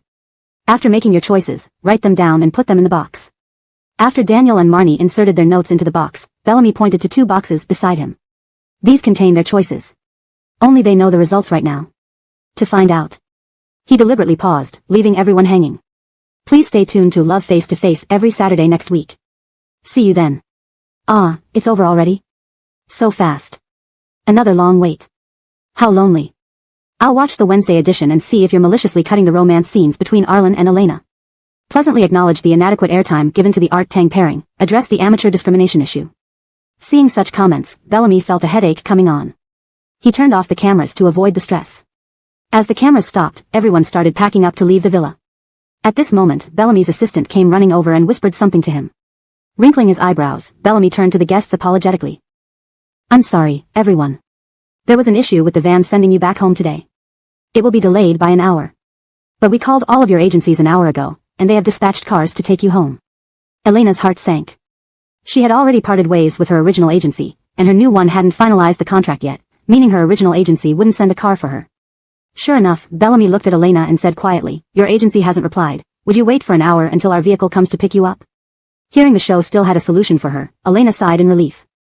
Okay, thank you, director. I'll wait an hour. No problem, thanks for waiting, he replied. Turning around, Bellamy saw Arlen openly eavesdropping behind them. Really, couldn't he keep a distance? While talking, Delilah wearing sunglasses rushed downstairs with her luggage in hand. Seeing Elena, her eyes lit up suddenly. I need to go now. There's a brand event tonight. Do you want me to bring you some perfume? Their rose fragrance is great, very rare in the market now. After receiving the chocolate, Delilah considered Elena as one of her best friends. Since Elena treated her well, she wanted to reciprocate. Elena felt embarrassed. Would that trouble you? Don't worry, Delilah reassured her. I'm very close with their PR. They'd gladly help me. Elena nodded. Thanks, Luo Luo. You're welcome, Delilah hugged Elena and whispered near her ear. Thank you for the chocolates today. It made me feel less like a failure on this show.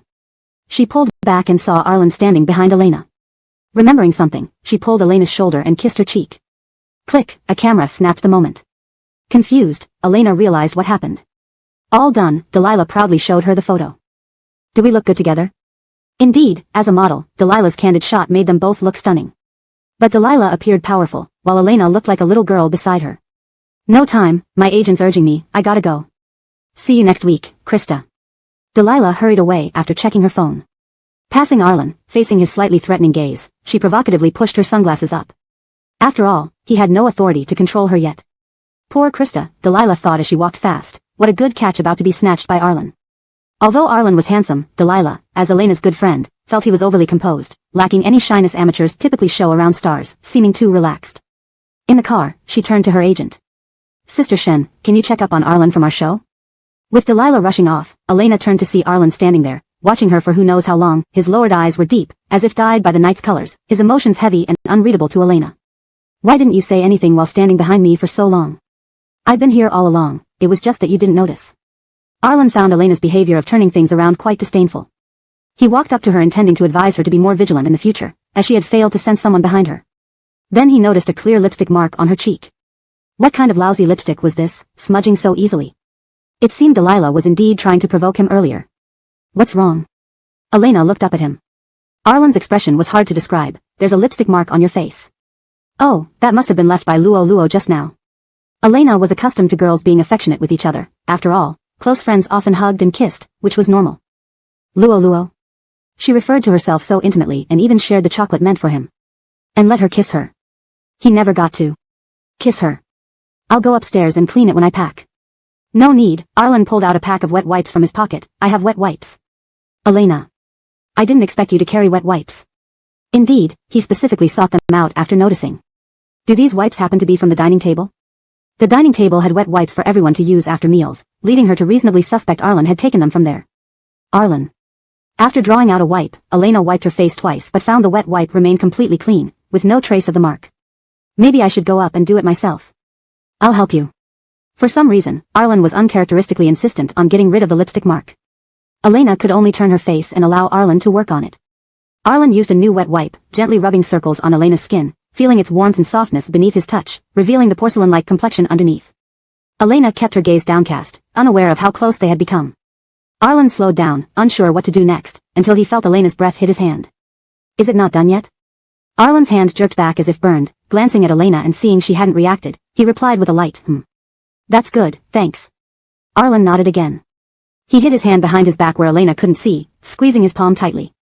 The two of them climbed upstairs silently. Arlen maintained his usual aloof and cold demeanor, his expression like moonlight covered in frost, exuding an air of distant coldness. As always, he looked stunning, but... Elena glanced at him once, then again. Arlen. What? Elena stepped back slightly, trying to get a clearer look. Are you walking with both hands and feet moving in sync? This translation captures the nuances and tone of the original text while ensuring coherence with the previous context. It preserves the structure and style, providing a natural and fluent English version free from grammatical errors. Chapter 106, Fraud Prevention Awareness. As Elena was walking downstairs, she happened to see Daniel's manager and assistant at the door helping him with his luggage. Among the people coming and going, Elena stood at the foot of the stairs, observing Daniel who had his hands in his trouser pockets, looking indifferent as those few people bustled around. Suddenly, it was as if they shared a telepathic connection. He looked up toward where Elena was standing. Under the lamplight, Daniel's face appeared handsome and expressive. His originally calm and indifferent gaze slowly turned into a soft smile. It was as though he saw something that put him in good spirits. What's going on? Could he be looking at her? Elena took a couple of silent steps backward and noticed that Daniel not only didn't retract his gaze but seemed even more focused. Bro, your look is scaring me. Elena tightened her grip on her suitcase, planning to pull it back to her room. If I can't provoke you, can't I at least avoid you? Elena, you haven't left yet either? I thought everyone had already gone, came Marnie's surprised voice from behind her. She stood there, elegantly made up, smiling and talking to Elena. Elena immediately relaxed. No wonder Daniel looked so affectionate earlier, the female lead was standing behind her. I'll leave a bit later. How about you? My manager and assistant will be here in 5 minutes. I'll wait for them a little while. Elena nodded. When she turned her head again, Daniel had already left and gotten into his car. She thought Daniel would say goodbye to Marnie, but he just left quietly. What happened to their sweet romantic love story? Are they now into mutual secret crushes? Elena was about to ask Arlen via her phone whether she was also leaving by the program-arranged vehicle when she heard Wyatt's cheerful voice from behind. Menya, you haven't left yet either? Would you like to go with me? My assistant will be here soon. Marnie shook her head. No need, I have 2 scenes to reshoot tonight, and we're not going the same way. That's fine. I don't have any events tonight, so I can drop you off and pick you up after you finish work. That would trouble you too much. My last shot might be very late tonight. No trouble at all. I have nothing else to do anyway. Sitting there, Elena was speechless. Even from afar, she could tell from Marnie's words that she was refusing him. Was Wyatt really dense or just dumbstruck by the female lead? No wonder he's still being a lackey even this late into the plot. Wyatt didn't seem to hear the refusal in Marnie's tone, insisting on taking his beloved to work, hoping for a dinner together if lucky.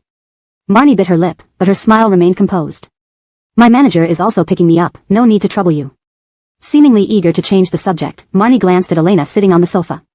Elena, would you like to come with me? I can take you downtown, then you can wait for your assistant or grab a taxi there. Before Elena could respond, Wyatt asked, what's wrong with her? Does no one pick her up? Marnie looked at Elena. I heard the director say they couldn't reach Elena's company, so she has to wait an hour for the program's arranged vehicle. Before Marnie finished, Wyatt sneered. That's how small artists are treated, their companies often neglect them. Elena felt like she'd been stabbed 1,000,000 times in the heart. Forget it, Wyatt looked at Marnie with a worried expression and then turned to Elena, his demeanor distant and cold, as if making a long-pondered decision. You should come with me. I'll take you downtown.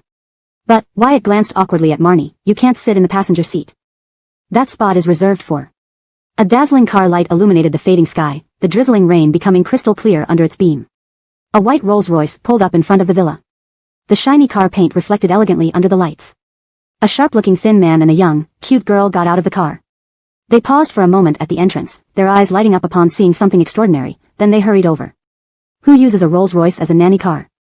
Do they have too much money to burn? This car is too eye-catching. Even as a rising idol singer with unlimited potential, Wyatt's company only provided him with a basic nanny car. Using a Rolls-Royce as a nanny car was unprecedented.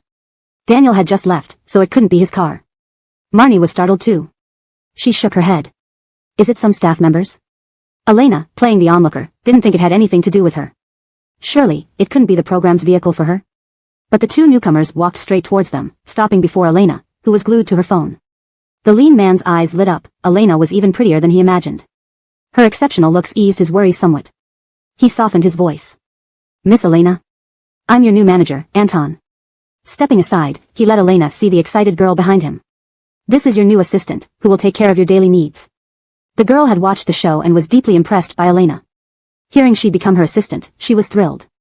She bowed slightly to Elena, nervously saying, Teacher Elena, my name is Tao Tao. You can call me Jacob. Noticing Elena clutching her suitcase, she tried to help but found it heavy, unable to pry it away. After an unspoken tug of war, Jacob laughed breathlessly. Didn't expect Teacher Elena's suitcase to be so heavy. Oh no, would Elena think she was useless? Her impression points would plummet. Elena hadn't processed the shift from bystander to main character. All she did was watch from the sidelines, yet now she encountered a new manager, assistant, and a gleaming white Rolls-Royce. Tightly gripping her suitcase, she feared the young assistant would snatch it away. Although it didn't contain much, every item was precious to her financially debt-ridden heart. Was the fraud syndicate really investing so much effort now? Using a Rolls-Royce as a tool for crime. She really had no money. They'd gain more from scamming the other two, who clearly had more wealth. Even if kidnapped, it wouldn't be worth their time. Under Anton and Jacob's watchful eyes, Elena stood up, pulling her suitcase closer to her legs, her expression puzzled yet wary. Are you sure you have the right person, sir and miss? Anton and Tao Tao were momentarily speechless. Neither Wyatt nor Marnie could believe the flashy Rolls-Royce was actually picking up Elena. Wyatt recalled his earlier words about not letting Elena sit next to him and felt rather awkward. It seemed like taking her in his car would downgrade her travel experience. No wonder she looked so calm. Who wouldn't be calm taking public transportation? Marnie approached them gently. Is there a misunderstanding here? Mr. Dwight, did you find the wrong person? Didn't someone say Elena's agency was poor and couldn't even pick her up after work? How could it possibly have a Rolls-Royce to pick her up? Note, this translation aims to maintain the style, tone, and structure of the original text, ensuring fluency and coherence in English. Cold Starlight glanced at Elena. She didn't believe that Elena could find such a powerful new agency within such a short time. Anton sighed and looked at Elena, who seemed to want to keep her distance from them. Your name is Elena, right? You've been filming Love Face to Face recently, and the game competition promotional video and your new drama Moonlit Night will both start next week. I have all their contracts with me. He took out his phone to show Elena the contracts. We are representatives appointed by Xingheng for you, including a life assistant. We came tonight to take you to the company to sign the contract so we can smoothly proceed with next week's work. Now, Anton sighed again, can you trust us too? Beside them, Cold Starlight caught a glimpse of Elena's contract cover. She subconsciously clenched her fists. A Silver Star contract from Yinxing? How could Elena manage to sign this contract? Even in her rebirth, she couldn't get a Silver Star contract from Xingheng. Elena. Sorry, I misunderstood you. The anti-fraud app campaign has been really effective. No problem, no problem. Anton thought it was fine for his artist to be cautious. He reached out to pull Elena's suitcase jokingly and said, with your strong fraud prevention awareness, it looks like we can offer you more endorsements like this in the future. Elena, can I still get such endorsements? Anton, just kidding. With Elena's current level of fame, even small endorsements would require paying extra to get her. The Rolls-Royce had already driven away, while Cold Starlight and Wyatt's cars arrived belatedly. After that stark comparison, the contrast was glaring. Even Wyatt, who had been in high spirits earlier, silently climbed into his car like a frostbitten cabbage. Cold Starlight remained silent after getting in the car. Ginger glanced at her and heard her say, Sister Zhang, is it so easy now to sign a Silver Star contract with Xingheng? How could it be? Xingheng is extremely cautious these days, signing only one person every few years. Ginger chuckled lightly. I just feel. Cold Starlight exhaled slowly. Some people are really, beyond expectation. Note, this translation aims to maintain the style, tone, and structure of the original text, ensuring fluency and coherence in English. It also maintains the paragraph structure and line breaks as per the original content. Chapter 107, You Kicked Your Coleman into the Ditch. Elena signed her contract at the company, and only then did her unsettled heart slowly stabilize. The company has already arranged a new residence for you. Later, you'll pack up your belongings from your old place with Jacob and move to the new one. Anton glanced at her, noting her lack of resistance before continuing, you've already parted ways with your old agency and have unresolved legal disputes. Moving out early is better for you. Elena thought the same, so she had no qualms about moving immediately. I want to ask, Elena looked up at Anton standing in front of her, cautiously asking, are all the artists' chauffeur-driven cars Rolls-Royces at Xingheng? Anton turned to look at Elena. Seeing her genuinely puzzled expression, he confirmed that she was unaware of her special approval as an artist here. Of course not. It's the boss's car, brought over specially for show. Before meeting you, it was parked in the garage except for its annual maintenance. However, this couldn't be said aloud. He looked at Elena, who seemed a bit worried, and replied, "No, it's the boss's car, I'm just borrowing it today." "Why do you ask?" Hearing it was the boss's car, Elena felt relieved, thinking what kind of company would provide Rolls-Royces as chauffeur cars for employees. "It's nothing, I just felt like the car was too flashy and made me feel honored." "My chauffeur car isn't like that, right?" "Well, it depends on what you want." "Not exactly, but you can choose." "What kind of car do you want?" "This depends on what car Art Zone will allocate for you." After some thought, Elena imagined something similar to what she saw in TV dramas. The back seat should be spacious enough for a nap. A small table would also be nice, so I can eat in the car. After speaking, Elena realized her requests might seem excessive for someone who hasn't earned the company any money yet. If it's too difficult, the simplest option would suffice. "My requirements aren't high." "Your requirements can be higher since even the white Rolls-Royce has been allocated to you by the boss." "Such demands sound too simple." "Does this girl know who stands behind her?" Anton nodded, indicating he understood. They walked while planning Elena's schedule for the next few days clearly. "We're moving your belongings tonight. Tomorrow morning, you can sleep in. In the afternoon, I'll take you to Ufone to shoot promotional videos. We've reserved 3 days for the promo. On Thursday, we'll join the Solitary Moonlight crew. They've started filming and are waiting for you and Marnie." At this name, Elena paused. Marnie hadn't declined Solitary Moonlight. Did the crew not announce it or were they keeping it secret? "Is there a problem?" Anton noticed her pensive expression, opened his phone, and checked her schedule. Then he saw the trending Weibo topic. #SugarPearCP chocolate can spoil #. Wasn't this Delilah and Elena's CP? The live stream ended. Why is it trending now? He clicked into Delilah's post. Caption, "I ate the chocolate. Elena says chocolate can spoil." The first picture showed Delilah in bold red lips, wearing dark sunglasses, hugging Elena and kissing her cheek. Both women were strikingly beautiful, especially with the intense contrast in colors, making Elena's exposed face even more breathtaking and vivid. The second image was a chat record that stirred everyone up. "Delilah, thanks for the chocolate, I'll store it in my fridge as a symbol of our friendship." Elena, "But chocolate can spoil." Elena, "Eat it. If you like it, I can make more and send them to you." Accompanied by a cute kitten emoji. Delilah, "Okay, I'll eat it right away." Browsing through the comments, it was clear how many netizens were drawn in by the kiss photo. Both ladies are gorgeous. And I want Elena's chocolate too. Please share. Before watching, as expected, stable as ever Luo finally takes initiative. After watching, Elena is more aggressive. Sugar Pear is the right name. Who is the true CP in face-to-face romance? Of course, it's Sugar Pear. Official kissing photo, looks amazing, saving as wallpaper. Elena, you and Delilah are trending. Elena was accustomed to trending, feeling utterly unmoved. Isn't this bought by the production team? I trend every day. Do you think they paid yearly for trending? She could even tease the program's generosity. Who would buy top trending for someone of my caliber? Anton showed her the trending list on his phone, ruthlessly dispelling her illusion. You. Looking at her dumbfounded face, he confirmed the harsh reality. It's real popularity. Elena. Her. So, it wasn't the production team buying trends? Jacob chimed in, "Teacher Elena, didn't you check your phone? You gained 2.5 million followers from this show." Elena shook her head blankly. She didn't engage much on social media, how would she know if it was real or fake? Anton sighed. This new talent had a huge heart, assuming those followers were bots. They were alive. Very much alive. Arlen stood by the floor-to-ceiling window, watching the eye-catching Rolls-Royce drive off into the nearby traffic.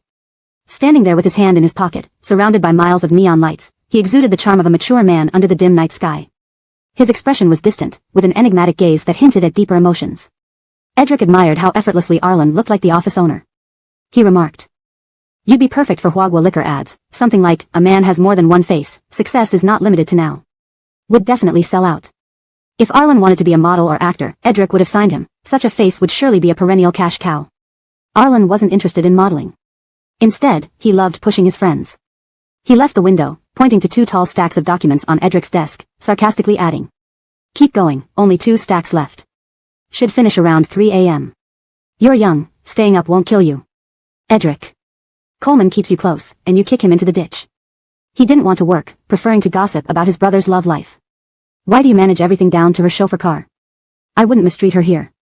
What's the fuss about her house or car? Now, it's fine. Edric sighed dramatically, pretending to sympathize.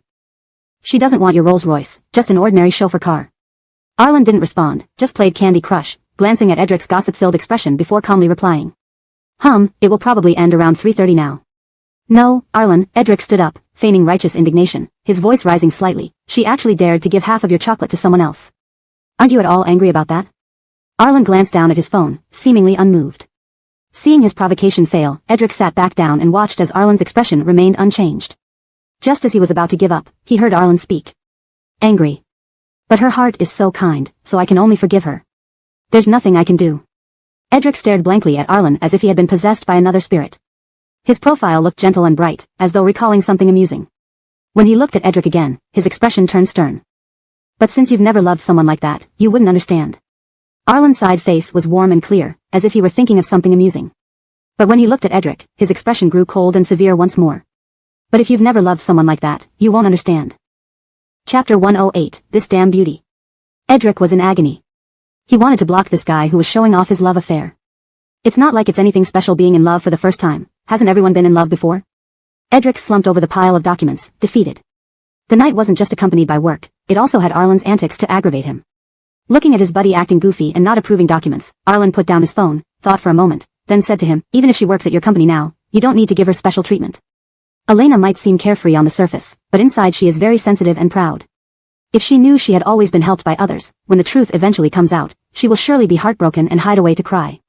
What are you talking about? Edric responded dismissively, isn't it normal to give more resources to someone you like? Or do you not even want to offer her that privilege? I'm asking, do you even know how to pursue a girl? Pursuing a girl means giving her a house, a car, attention, letting her feel favored. Arlen didn't respond, only standing up and walking towards the window to gaze at the cityscape outside. She's so stubborn and soft-hearted, she won't grow without facing some hardship. You're really peculiar. Edric threw his feet onto the desk, swinging them lazily as he looked at the contemplative Arlen with a teasing tone. If you truly want her to face hardships, you wouldn't have frantically contacted me over the weekend to change her contract. You even paid for her legal fees. It seems I'm not her boss anymore, but you are. Why are you so afraid of her owing me? Yes, Arlen turned around, half his face illuminated by the light, those slightly upturned eyes gazing at Edric with a mocking smile. She can only owe one person. You, Edric straightened up, observing his friend closely. Seeing no obvious emotional fluctuations from Arlen, he asked subconsciously, are you serious? Arlen didn't answer, instead checking the time on his phone. It's already 10:30. Didn't you invite me to dinner? Are we having late-night snacks or dinner? If you're not coming, I'll go. The mention of dinner perked Edric right up. It was a dinner he'd extorted for a contract, and he wasn't letting Arlen off that easily. Edric closed the contract, of course we're going. Let's go. Whoever wants to approve these files can do it. Dale arrived at the company early the next morning. Their last meeting was too rushed, leaving him barely able to take a good look at Elena, though he remembered her as a striking beauty. This time was different. Since Elena was visiting their territory, he planned to vet her thoroughly for Arlen while also seeing what made her so unique as to tame Arlen within half a month. With several well-timed maneuvers, Arlen, the great god, was finally ignited, blossoming after years of indifference, plunged into the abyss of love. He entered the office happily, pondering how to leave an impression on Elena today. Just as he stepped into the office building, the secretary came out with a file, greeting him with a smile. Good morning, Mr. Fong. Mr. Art has already arrived. The bi-weekly senior management meeting is about to start. All right, bring me coffee to the meeting room. I didn't eat breakfast. Yes, let me get the files and materials for you first. The secretary, who had followed Dale for many years, noticed he was in a notably good mood today, wearing a new suit and styling his hair with gel. Mr. Fong looks especially bright today, radiant. Really? It's a new suit I had custom-made specifically for today. Dale felt his secretary indeed had an eye for appreciation, offering such an objective evaluation of his handsomeness. There's a female celebrity coming this afternoon to shoot an ad for the company. As the company's face, I have to dress appropriately. Though Arlen is handsome, he still falls short compared to me. The secretary struggled to maintain her smile. She was merely flattering him, not expecting him to be so proud of his outfit. Speaking of the company's frontman, shouldn't it be Mr. Art behind the scenes? Oh, so that's what you think of yourself?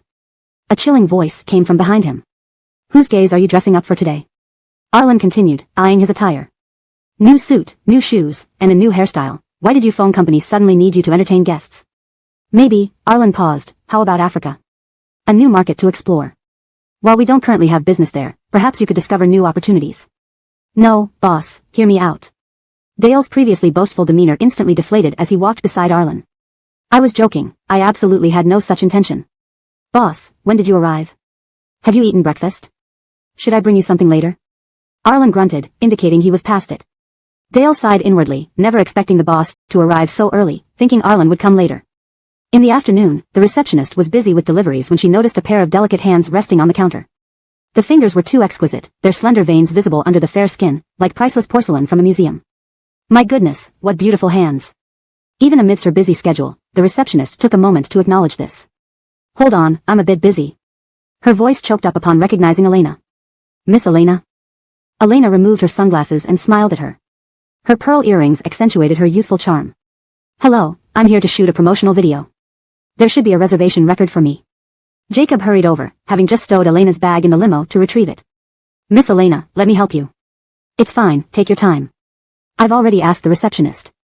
Jacob felt dejected. Elena seemed independent, making her role as an assistant less significant. The receptionist, seeing her idol, blushed deeply, trembling as she checked the reservation list. Though she watched Love face-to-face daily and knew Elena was coming today, she didn't expect her to be this stunning. When Elena appeared, she illuminated the entire lobby. This damn beauty.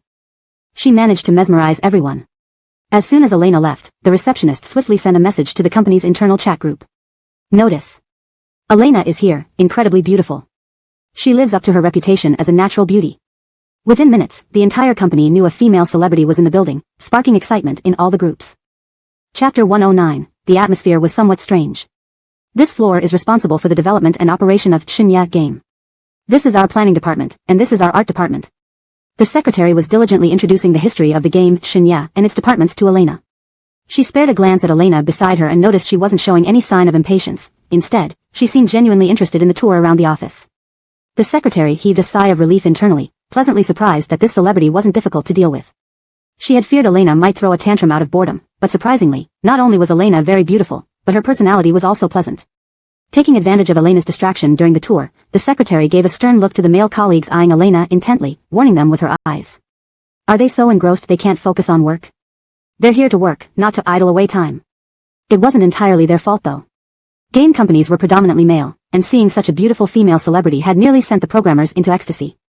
Earlier, when it was confirmed that Elena would be the game competition spokesperson, everyone thought she wasn't famous enough and criticized the management for choosing her over more established stars. But now, those complaints were long forgotten as everyone was excitedly asking about her background, creating a chaotic yet enthusiastic atmosphere in the office until Elena turned her head. As for previous remarks that Elena lacked fame and didn't match the game's popularity, all of that had vanished into thin air. Everyone in the group chat gushed about how Elena's beauty made her a perfect fit for their game, Shinya, and hoped she would visit more often. Slightly uneasy, Jacob rubbed her arms and whispered into Elena's ear, Sis Elena, I feel like the atmosphere here is quite odd, especially those people in the office. They seem unusually excited. Elena nodded in agreement, sensing a hidden undercurrent beneath the seemingly calm surface. Leaning closer to reassure the nervous Jacob, she said softly, Don't worry, Andrew will join us shortly. Let's wait for him. Mariah, the secretary extended her hand in guidance, please proceed to the conference room. The director and scriptwriters will arrive soon. Walking down the hallway, they rounded a corner and encountered a young man in a blue-striped suit. Hello, Mr. Fong. Upon seeing the visitor, the secretary instantly understood Dale's eagerness upon hearing Elena was here. Men are all the same everywhere, she mused. Despite her thoughts, she maintained professionalism as she introduced Dale to Elena. Mariah, this is our company CEO, Dale, currently overseeing game development and promotion. Mr. Fong, this is Miss Elena, our new game competition spokesperson. After the introductions, the secretary wanted to add something else, but Dale greeted Elena warmly, as if they were old acquaintances. Nice to see you again, Mariah, we've met before. Frowning in recognition, Elena noticed Dale's friendly demeanor. Realizing she still didn't remember, Dale winked and hinted. Last time, at that new Western restaurant, Arlen, Edric, and I shared a table with you. In the end, Arlen walked you home. Oh, he's Arlen's friend. Elena shook hands with Dale. Hello, I'm Elena. Why do my jobs always involve Arlen? Before Elena could dwell on this question, Dale enthusiastically engaged her in conversation, mostly about Arlen, except for asking her opinion on the show's vibe. Mariah, after working with Arlen for so long, do you find it exhausting? It's okay. Arlen hasn't been in a relationship before, so please be more understanding. He's a good person. Yes, I understand. Arlen and I are college friends. Elena. Jacob. We're here to discuss advertisement promotions, not attend a dating advice show. Seeing Elena's strained smile, Jacob decided to intervene for her sister. Checking her phone, she exaggerated her acting skills. Sis Elena, Andrew just arrived downstairs. Should we send him our location? Knowing this was Jacob's way of helping her escape, Elena turned to the secretary. My agent has arrived. Could you arrange for someone to guide him to us? Just as she finished speaking, Dale eagerly made arrangements. Jejia, call the front desk and have them escort Elena's agent to the conference room on the 15th floor. He continued his earlier topic. You should take good care of Arlen on the show. Playing the concerned brother role, he seemed overly invested. Elena. Jacob. Finally, once they settled in the conference room, Dale was called away by the secretary, giving Elena and Jacob a moment to breathe. As they waited for others to arrive, Elena pulled out her phone and messaged Arlen, recalling Dale's earlier behavior. Your friend really cares about your appearance on the show and kept asking me questions. Hearing the message notification from a few offices away, Arlen raised an eyebrow, reading Elena's message. Who? Dale. We met today because of work. Ignore him. His mind isn't always clear. What? Though it sounded harsh, Elena saw how much Dale cared about Arlen. I think he cares deeply about you.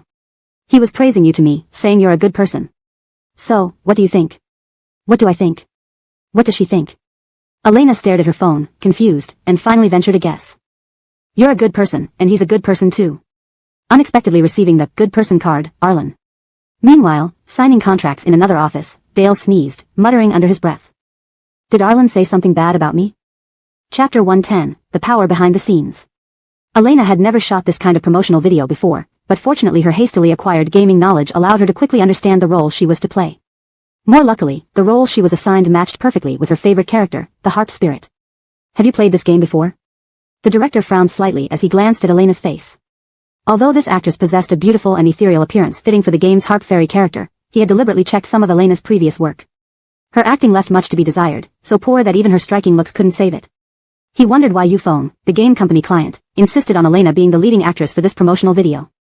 With her acting skills, he wasn't optimistic about the final product. I've played it, and my favorite character is the harp fairy. Responding to the director's question, Elena immediately straightened her posture and answered in a formal manner. Hearing that Elena had done her homework on the game beforehand, the director's expression softened a little. At least she knew to do her preparatory work. Her attitude was commendable. You go over the script. There aren't many lines, and you can start finding your rhythm. Elena, come back later for a rehearsal walkthrough. Elena nodded and took her script to read aside. Seeing Elena sitting there diligently reading the script, Anton walked up to the director, smiling kindly. Howard, this is our artist's first promotional ad. If there are any issues, please let us know, Anton said respectfully. Seeing the director still somewhat stern, Anton placed a box of tea in front of the monitor. Ensuring the director saw it, he continued with a grin. To be honest, our actress is not formally trained and might lack in acting skills. If anything isn't satisfactory, we can do multiple takes. She needs guidance from experienced directors like yourself. I've heard you're an expert in commercial videos, and we're both honored by your mentorship. After all, a good director is more important than a good actor, especially one like you who is hard to find. Under Anton's flattering words, Howard gradually relaxed. He looked at the tea box, patted Anton on the shoulder, and said, it's all right as long as the artist cooperates. This promotional video isn't complicated. Cooperation will ensure efficiency. You're quite savvy, young man, the director remarked, picking up the tea and glancing at Anton. You even know I enjoy Wushan white tea. So talented, yet you chose such a green actress as your client. Even in Xingheng, finding considerate managers like you is rare. The unspoken implication was that Elena didn't deserve him. Dwight Rueheng chuckled, humbly handing over the director's water cup.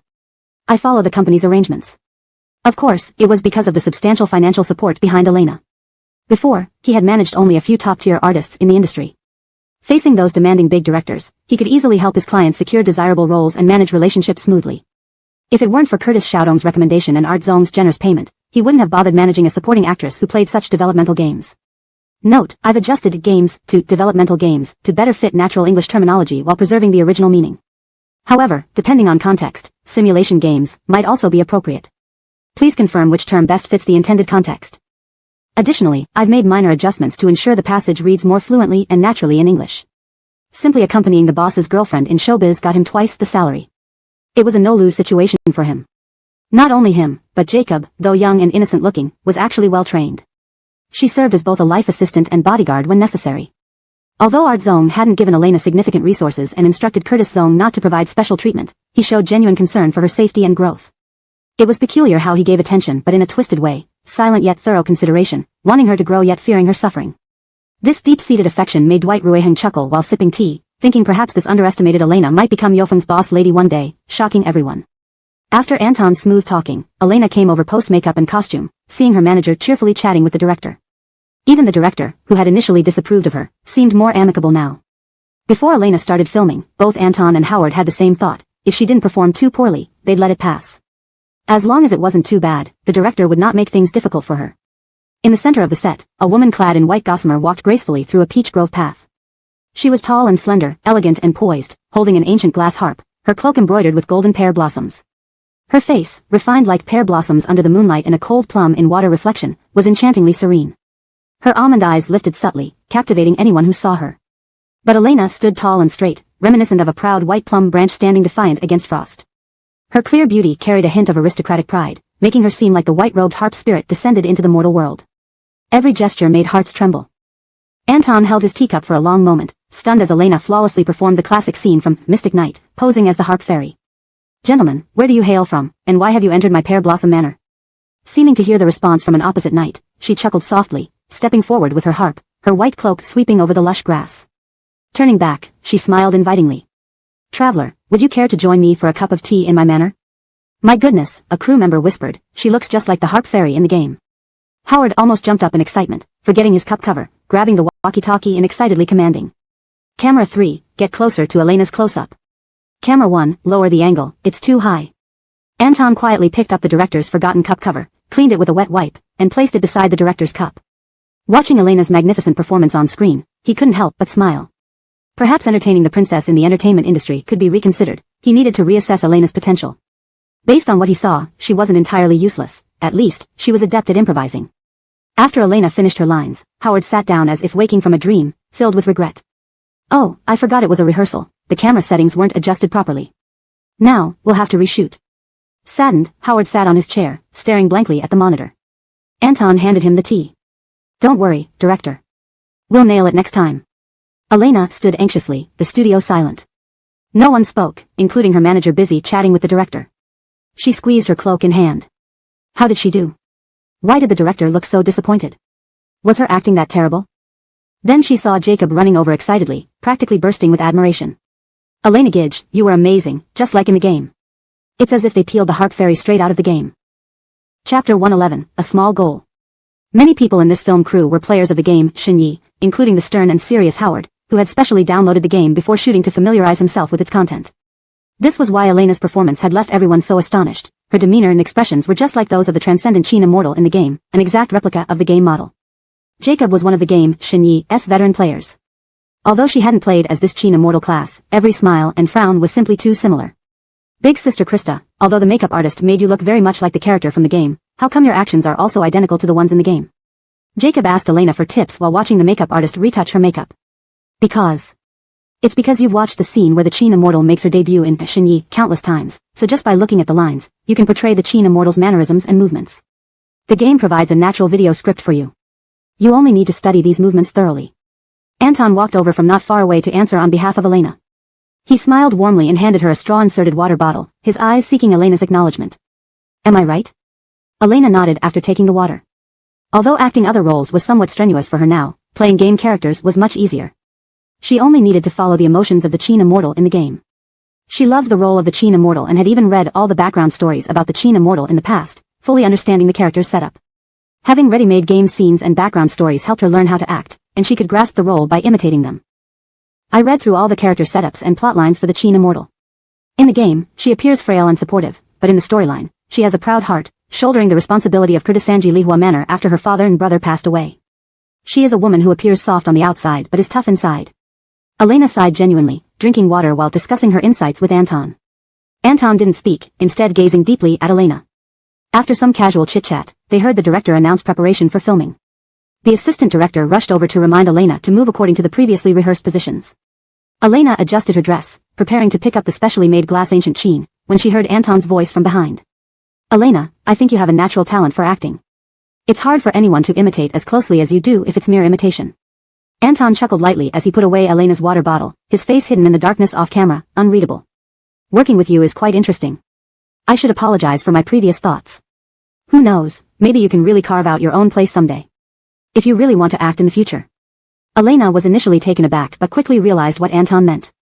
As an unknown new actor, she had been signed into Xingheng inexplicably and even got her own personal manager and assistant.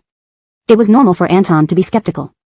After all, who would want a C-list actress known only for minor roles in obscure web series? She had even wondered if Anton and Jacob had offended some higher-ups to be assigned to her side. After all, she lacked both fame and formal training. Her only moment of recognition came from a dating reality show. Elena herself didn't even feel confident enough to support the team's wages. But now, Anton's approval boosted her confidence. Elena released the hem of her dress and extended her hand toward him. So let's introduce ourselves again. I am Elena. I currently make money mainly by acting and don't plan to switch jobs anytime soon. I hope we work well together. Elena smiled, blinking her left eye playfully. Let's set a small goal, which is to win an actress award and make more money. Unfortunately, no one understood the meme, small goal. She saw Anton extending his hand seriously to hers, his tone relaxed yet sincere. It seems teacher Elena has mastered the essence of leadership, continually drawing big pictures for subordinates. It seems pretty girls not only attract admiration but can also draw pies to satisfy hunger. Standing nearby, Jacob hurriedly extended her hand towards Elena. I am Tao Tao. You can call me Jacob, Teacher Tang. Please trust me more in the future. Thinking back to Elena's wary expression days ago, Jacob felt sad. She felt useless and insecure in front of big sister Elena. Okay, Jacob.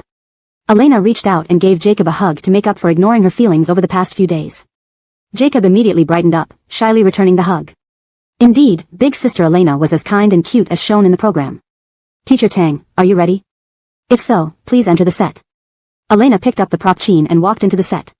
The spotlight on her forehead bathed her in a halo, just like the unique lighting at an award ceremony. A Best Actress award? Anton placed Elena's water bottle aside, watching her naturally walk and deliver lines on set. Reclining loosely against the chair back, he couldn't help but smile wryly. Although it seemed like a pipe dream, wouldn't making a supporting actress into a Best Actress prove his capabilities even more? This type of cultivation game sounded quite interesting. However, was Elena really willing to give up being Mr. Art's wife to struggle in the entertainment industry? Being a carefree wealthy lady seemed far better than fighting for resources in the cutthroat world of entertainment. Moreover, Elena's current acting skills weren't nearly enough to handle such ambitious goals as winning a Best Actress award. Cut, excellent. As the director spoke, the clapperboard snapped shut. The usually quiet and solemn set remained unusually silent. Everyone marveled silently at Elena's impressive acting, even another viewing of the same scene was incredibly captivating. Until Elena unnaturally shook her arm, which had become sore from holding the chain for too long, everyone finally snapped out of their daze. My goodness, it's uncanny. It's as if the game developers modeled the character based on Elena's actions. I didn't expect today's shoot to end so quickly. I thought it would take longer given Elena's past performances. Her acting is that good now? This improvement is unbelievable. Her progress cannot be described as anything but explosive. Everyone's voices were low, but Elena heard everything clearly. Yet, she didn't appear smug. Instead, she humbly approached the director to ask for feedback. You're very talented to mimic the character's actions exactly from the game. That's smart. Howard glanced at her, not criticizing but showing considerable tolerance for this clever behavior. But your dialogue delivery and expressions are still very poor. If you truly want to improve, I suggest finding an acting coach. I hear you're going to bear Dao's set soon. Be aware, he is stricter than I am, and this sort of cleverness won't impress him. Elena nodded earnestly. She knew her acting was merely imitation, and if she wanted to truly play a role well, her current abilities were insufficient. However, Howard smiled, picking up his water cup and glancing at the girl who had surpassed his expectations. His tone was filled with encouragement for his junior. Anton is right. You do have a natural talent for acting. Jacob was one of the hardcore players of Shenyi. Although she hadn't played the Qin player role herself, Elena's every gesture seemed too similar to be coincidental. Qian, although the makeup artist made you look a lot like the character from the game, how come your actions are also exactly the same as in the game? As Jacob watched the makeup artist retouch Elena, she asked for the secret. Because you watched the scenes of the Qin player in Shenyi many times over. So, you only needed to read the lines to imitate the character's demeanor and movements. The game gave you a natural video script, you just had to study the Qin player's actions thoroughly. Anton walked over from nearby to answer on behalf of Elena. He handed her a straw drink with a smile, seeking her approval. Am I right? Elena nodded after taking the drink. Although acting other roles was a bit challenging for her now, portraying a game character was much easier. She only needed to match her emotions to the Qin player in the game. Having always liked the character, she had even studied the Qin player's backstory in great detail, understanding the character's design inside out. With ready-made scenes to teach her and a detailed biography to help her understand the character, it was just a matter of following the blueprint. I went through the Qin player's background and storyline in the game. Though she appears frail and supportive, her story reveals inner strength, bearing the weight of courtesy in Lihua village alone after losing her father and brother. She is a woman who is soft on the outside but strong within. Elena sighed sincerely while drinking, discussing her insights with Anton. Anton didn't speak but looked at Elena thoughtfully. After a brief chat, they heard the director prepare for filming. The assistant director reminded Elena about her movements. Elena adjusted her skirt, preparing to pick up the custom-made crystal guqin when she heard Anton's voice behind her. Elena, you have quite a talent for acting. Pure imitation is hard to perfect, yet you manage it so well. Anton laughed softly, putting away her water bottle, his face obscured by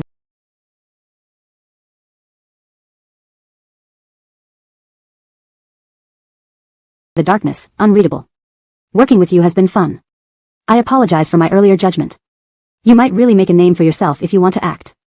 If that's what you aspire to. Elena was initially stunned but quickly understood what Anton meant.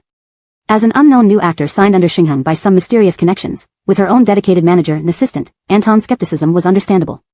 Who would sponsor an actress consistently playing minor roles in obscure web dramas? She had even wondered if Anton and Jacob had offended someone high up to be placed with her. Without fame or formal training, her recent rise came from a dating show, leaving her doubtful about paying their salaries. But Anton's acknowledgement boosted her confidence.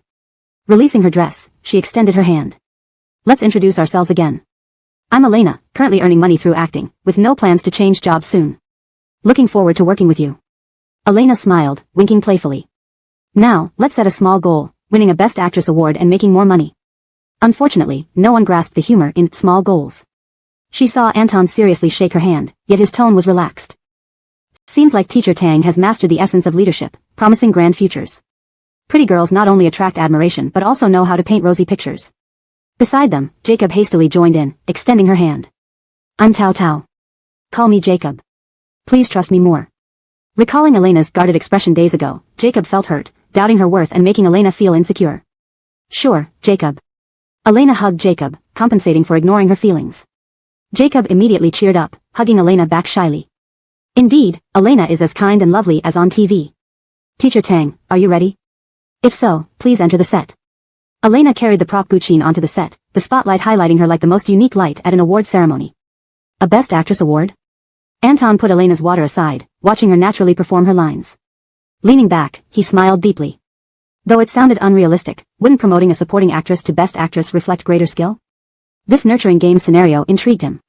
But would Elena truly abandon being Mrs. Art of Euphone to strive in the entertainment industry? Being a carefree noblewoman was far better than fighting for resources here. Moreover, Elena's current acting wasn't up to par for such lofty dreams. Cut, excellent. As the director spoke, the clapboard snapped shut. Unlike usual, the previously silent set remained reverent, marveling silently at Elena's remarkable performance. Until Elena uncomfortably stretched her sore arms from holding the instrument for too long, breaking the trance. My goodness, so alike. It's as if the designer modeled the character after Elena. I didn't expect today's shoot to end so fast. I thought it would take much longer given Elena's previous acting, but she's so good. This improvement is incredible. Despite hearing the whispers, Elena stayed humble, seeking the director's opinion. You're impressive, replicating the game character's mannerisms accurately. Smart trick. Howard glanced at her approvingly. But your delivery and eye performance are lacking. To improve, I recommend finding an acting coach to join the team. Anton mentioned you're joining Bear's production next, which will be much stricter. Such tricks won't work there. Elena nodded seriously, knowing her current ability was mere imitation, far from sufficient for a true performance. However, Howard took a sip of water, looking at her with encouragement. Anton isn't wrong, you do have potential. But if you want to be a Best Actress, he chuckled, recalling their conversation by the sidelines, not at all ashamed of eavesdropping, you still need another 100 years of practice. Elena. Did he understand what a small goal meant? Oh, right, people in this world didn't know the meaning of small goals. Watching Howard head over to Anton with a pleased expression, Elena felt that the director seemed to find Anton more agreeable than her. True to his role as her agent, Anton had effortlessly smoothed things over between her and the director. It was a shame he was working for her. Elena's excited face from being complimented suddenly fell. She should discuss with Anton about hiring an acting coach sooner. After all, everyone now depended on her for meals, even though she wasn't directly paying them. Still, she needed to work hard and reward her agent and assistant with bonuses soon. Arlen had just finished showering when he saw several messages from Elena on his phone screen. Do you have time Wednesday evening? The shoot ended early, so I'd like to treat you to dinner to thank you for your recent care. How about a Chinese restaurant? I know one that's quite good. Cute kitten emoji. The messages were from half an hour ago. Just as Arlen was considering how to respond, another message came through. Are you coming? If you don't answer, I'll ask again in half an hour. Arlen's fingers moved slightly before he finally typed out just one word. Sure. Chapter 112, Your Eldest Miss. Elena had chosen a Huaiyang restaurant, renowned for its refined dishes and mild flavors, ensuring no one could find fault with the food. For this dinner with Arlen, she specifically reserved a private room. Not many people were dining at this hour, so Elena didn't draw much attention as she walked from the entrance to her room. When Arlen arrived, the receptionist at the door blushed, but he confidently asked where he should be seated. With narrow eyes, Arlen glanced around indifferently and replied, My friend has already booked a private room in Kelianju. Excited, the receptionist led Arlen to the reserved room. As they pushed open the door, they saw a graceful woman sitting by the table. Her clear, almond-shaped eyes sparkled like stars when they saw them, exuding charm and beauty. Arlen, you're here. She attempted to stand up, but her phone buzzed with a message. Use your ultimate skill. Your HP is almost gone. Arlen didn't need her greeting. He walked out from behind the server and approached Elena directly. Despite several seats being available, he chose to sit beside her. No need to get up, I'll come over. The young waitress's excitement was immediately dampened by his action, leaving only envy. She couldn't help but think of how well-suited they were together, like a golden boy and jade girl. She placed the menu before them, noticing how naturally the man glanced at the girl's phone screen while the girl shifted to let him see the game status. After you two decide on the dishes, press the call button on the table, and I'll place your order, she instructed. The man didn't reply, but the girl looked up, somewhat embarrassed. Okay, thank you. We'll call you when we've decided. The waitress regained her composure and collected extra cutlery, glancing back as she closed the door. How long have you been playing? Arlen's voice was indifferent yet carried a hint of amusement. About 10 minutes. This boss is tough. Suddenly optimistic, she added, but now it's almost down to the last bit of health. Good, keep it up. I'll order some food first. The waitress closed the door, thinking how sweet young couples could be. Inside the private room, however, Elena wasn't in such a good mood. She had wanted to defeat this equipment before Arlen arrived but underestimated the difficulty. This mini-boss was challenging her every move. The spawn point was close to a quest location, so there were many players passing by. As a paying player, Elena's struggle against this simple monster drew quite an audience. They were all watching to see when she would finally defeat it. The earlier noise came from spectators encouraging her. Arlen glanced over, estimating that Elena would finish in another 2 minutes. Unexpectedly, a lewd voice interrupted from the game. Sis, call me Big Brother, and I'll help you get this gear. Before Elena could respond, Arlen, who had been looking through the menu, suddenly stopped. A heavy atmosphere settled between them, making Elena feel a chill despite holding her phone. Was it the air conditioning? Instinctively reaching for her arm, she felt Arlen lean over, his right arm draping over her shoulder, pulling her closer. The scent of mint and lemon filled her senses. Elena felt trapped, but Arlen took her phone and placed it between them. Watch. Before Elena could react, the previously hesitant Jamie in-game changed style dramatically, readying herself for attack. You're not mad, right? It doesn't do any good anyway, the male voice laughed. Maybe you shouldn't play this game. Elena glanced at Arlen. His face was expressionless as he quickly scanned her skills. Accompanied by a haunting melody, the female musician in-game moved swiftly behind the boss. As the bright ultimate skill flashed, the boss collapsed, dropping equipment all over the ground. Wait, how did you do that? Arlen didn't respond, shifting his target to the earlier player. The once gentle Jamie now seemed like a ghostly white-robed demoness, radiating deadly intent. Interesting, little sister. Want to kill me or practice more? He didn't finish his sentence before feeling his character lose control, blood draining rapidly. Damn, are you serious? I was just joking. The assassin hastily defended with his sword, barely stopping the health drain. The crowd watching was stunned. The once weak musician had transformed into a powerhouse, challenging the assassin directly. Assassins generally had higher combat power than support musicians, making this challenge nearly impossible. Yet, how did she cut down the assassin's health so drastically? Just then, a chilling tune echoed through the bamboo forest, striking fear into everyone's hearts. The graceful musician vanished, leaving the assassin nervously gulping down a potion, standing like a frightened bird. Still, he insisted, little sister, you were letting me off. If you keep this up, don't blame me for not going easy. The music stopped abruptly, and next moment, the white-robed musician appeared behind him, hands pressing firmly on the strings. With a brilliant flash, the assassin's health dropped to 0, killing him instantly. A notification popped up indicating the assassin had been killed and sent back to the respawn point. What the hell, is this even a musician? This is an assassin. Mom, I don't watch this stuff anymore. It's too scary. Some found joy in the plot twist, activating their microphones. Wanted to be her big brother? This is her eldest miss. Huh, died so fast. Who was really going easy? Champagne time. With this skill, you can forget about being anyone's brother. Even the grandson role is beyond you. The assassin kept cursing in public chat until Arlen reported him, resulting in a 3-month mute. Elena watched the entire spectacle in awe. Did you learn anything? Arlen raised an eyebrow, retracting his arm and handing her the phone. This thing. I didn't. Elena took the phone. The in-game musician reverted to her usual charming self, devoid of the earlier menace. Didn't you say your gaming skills were average?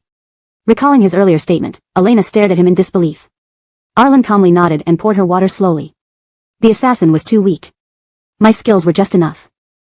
Chapter 113, Forced Mute. How is it? Is it good? Elena rested her chin in her hand, watching Arlen's expression as he took a bite. Although she didn't say it aloud, Arlen could see the anticipation in her eyes. He sampled the squirrel mandarin fish with his chopsticks and savored it in his mouth. Not bad. Good enough. Elena placed the water glass next to Arlen's hand with a bright smile. I only found out about this place after asking Andrew. He said this place was decent and perfect for hosting someone. It wasn't just that. When Anton learned that Elena was inviting Arlen for dinner, his enthusiasm was unmistakable. After all, this guest was their team's most significant benefactor, and choosing a place had been very carefully considered. Arlen knew Anton, but the fact that Elena referred to him so intimately as Andrew left him feeling somewhat uneasy. Still, he kept his composure and remained calm on the surface. Have you finished your filming assignment? Yeah, I just need to do an interview next week. Elena tasted a piece of lion's head meatball, enjoying its taste so much that she closed her eyes in delight. For this role, I'm portraying a character from Mishinya. Since it's familiar territory, it's relatively easy to act. Howard also mentioned that my performance was pretty good this time, so there's no need for extensive rehearsals. The last sentence, though brief, carried a hint of pride that Arlen couldn't miss in her casual remarks. Before he could think of something to compliment her, Elena continued. Moreover, Andrew said I have talent and my acting isn't hopeless. Arlen. His prepared praise faltered at the mention of Andrew. Wasn't Anton appearing too frequently in her conversation? What's wrong? Elena looked up, noticing Arlen had stopped eating. Under the soft lighting, her eyes glistened like a spring pond, her almond-shaped eyes bending into a gentle curve, radiating a graceful allure. Her cheeks were flushed from the warmth of the private room. With her newly cut bangs framing her forehead, she looked even more endearing. When did you get your hair cut? Arlen frowned at Elena's obediently short hairstyle. This? I'm starting work on You Say Rong Rong tomorrow, and this hairstyle is part of the character design. Is it not attractive? Elena pulled out a mirror to inspect her reflection, finding herself quite cute and looking younger than ever before. Arlen glanced at her once more, then coldly turned away. It's not as nice as before. It wasn't unattractive per se, but Elena now looked far too young, almost like a high school girl who was fresh and dewy. Given their age difference of 5 years, he felt like he looked more like her elder brother now. There's nothing to be done about it. Elena tried a spoonful of soup, noticing Arlen's apparent displeasure. I'll have to keep this hairstyle until You Say Rong Rong finishes filming. Doesn't this style make me look youthful and adorable? Arlen glanced up, quickly diverting his gaze back to his bowl. Not really. Do you want to die? Elena admired her beauty one more time before issuing her final ultimatum to the man who refused to pick up cues. She shut the mirror with a laugh. If I think it looks good, it does. Otherwise, I don't want any opinions from anyone. Got it? Arlen, having been forced into silence, realized one thing. When a woman asks if she looks beautiful, you must say yes, regardless of the truth.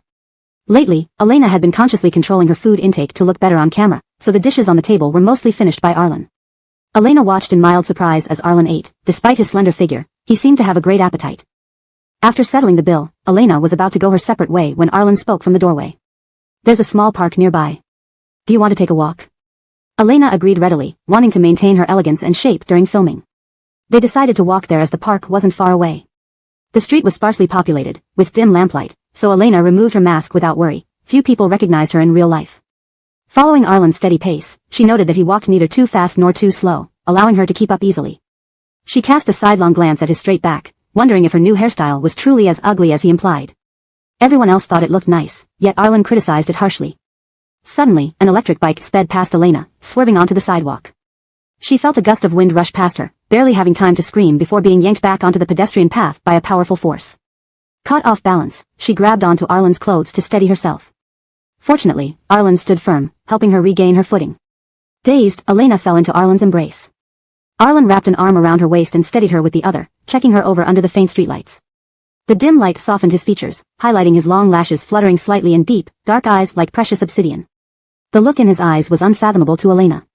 She glanced at the road, the offending electric bike having disappeared. Only the shadows of the trees along the street moved gently with the breeze. Shaken, Elena shook her head, her face pale. I'm fine, that bike didn't hurt me. Arlen remained silent, keeping his eyes on Elena's face until he saw the color return, then slowly released her. Positioning himself on the outer side of the walkway, he made sure Elena was all right before continuing. Sensing she was struggling to keep up, he deliberately slowed down to walk beside her. On the rustling tree-lined path, the sound of footsteps was the only sound, their shadows separating and rejoining, growing larger or smaller but never parting. The unease he felt earlier due to her frequent mentions of Anton seemed to dissipate. He exhaled deeply, pleased to see Elena walking calmly beside him. Recalling the look in her eyes when she fell into his arms, Arlen drifted into thoughts. Was Elena feeling different too? He had never seen her look at anyone else with such a desire to rely on them. Back at the dinner, the frequent mentions of Anton had irked him, but now, the unease vanished. He exhaled, glad to have Elena right by his side. Translation provided strictly in English, maintaining paragraph structure and stylistic elements from the original text while ensuring fluency and coherence. Chapter 114, Mr. Art, the Kind-Hearted Gentleman. This park wasn't very large, but it had a peaceful atmosphere with an abundance of flora and fauna. As you ventured deeper into it, you could even hear the crickets chirping in the grass during summer evenings.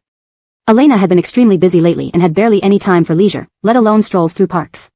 She curiously examined her surroundings, took a deep breath of fresh air, and asked Arlen, "How did you know there's a park around here?" "I once came here to eat. Afterward, I wandered around this area when I felt bored. I remember there being some recreational facilities here." Arlen pondered and then started walking towards the park center, following his memory. A short walk later, they arrived at a seesaw and a few swings. Under the cool, clear night sky, these childlike playthings were silently positioned in the middle of the area. Even the seesaw was designed to resemble a cute little elephant. "Ah, so those are the swings and seesaw," Elena exclaimed, peeking out from behind Arlen. Her gaze shifted from the swing back to him. Bright eyes sparkled with amusement, softening anyone's heart. "I didn't expect someone like you to be quite nostalgic, knowing about the swings and seesaw here. I thought all programmers were homebuddies." Ignoring Elena's teasing, Arlen strode over to the swings and sat down on one that caught his eye. Noticing that Elena was still standing and watching him, he signaled her to sit next to him with a glance. Is there a conflict between being a programmer and having a fondness for childhood toys? Of course not. Elena smiled and moved closer to sit beside him. She swung her legs slightly, causing the swing to move rhythmically while she chatted with Arlen. "To tell the truth, I initially thought you weren't very approachable when we first met." Arlen, who was turning to look at Elena, was momentarily puzzled, ? Seeming to notice his confusion, Elena steadied the swing with her feet and tamed her disheveled bangs. Then she began mimicking Arlen's expression, particularly his indifferent and lethargic gaze. Under Arlen's baffled stare, she lowered her eyes, lifting them just enough to meet his face, her gaze as serene as an ancient well. Just as Arlen was about to comment, he saw Elena's gaze shift away as if nothing had happened. Forced to watch her performance of his own expressions, Arlen was left speechless. "My eyes," Arlen pointed to Elena's deliberately narrowed eyes, "aren't that small, right?" Elena paused, then burst out laughing. "Can you stay focused? What about my imitation? Don't you think I captured the essence of your expressions perfectly?" "Absolutely not." The place where Elena patted Arlen felt unusually warm yet ticklish, akin to the touch of a feather brush against his skin. He fought the urge to scratch it, fixing his gaze on the seesaw ahead. "Your eyes are too big." Elena giggled, swinging herself gently while talking. "All right, I get it. You envy my big eyes. But you can't be jealous, I got them from my parents." "Thank you, but I don't envy them either." After swinging a couple more times, Elena's enthusiasm waned. She rested her feet on the ground intermittently and leaned against the chains of the swing, gazing up at the bright moon under the serene night sky. "Do you enjoy acting very much?" Arlen's voice unexpectedly broke the silence, as if he was casually posing a question. "What do you mean? Why ask this all of a sudden?" Elena turned to see Arlen sitting on another swing. The darkness concealed his face, and she could only discern his silhouette, which appeared strikingly handsome even in shadows. It was hard to believe that someone with such a face would be reduced to a mere background character in a romance show. For some reason, Elena couldn't help but feel sympathetic towards Arlen. He was just as attractive as Daniel, yet the world seemed blind to his beauty. Shaking his head, Arlen looked away as if dismissing the topic. "I was just asking." He noticed how many times Elena had mentioned her acting today, and each time, her eyes sparkled brightly, her smile full of excitement. Surprisingly, Elena answered him. "To be honest, I'd rather use acting as a way to make money. You know I've been struggling financially, right?" She kicked the ground lightly, swaying the swing, her gaze distant as she stared at the sky. "At that time, I believed that since I accepted this salary, I should strive to perform my role excellently. However, as I learned more, I found that acting is quite fascinating. It's as if I'm experiencing another person's life." Stopping the swing, Elena turned to face Arlen earnestly. "Now that I'm at Xingheng, I have a new beginning. Both my manager and assistant are outstanding people. Today, the director and others praised me for my acting talent. If that's true, could I become an excellent actress?" Her tone was somewhat introspective, almost questioning herself. "Aren't you aiming for Best Actress?"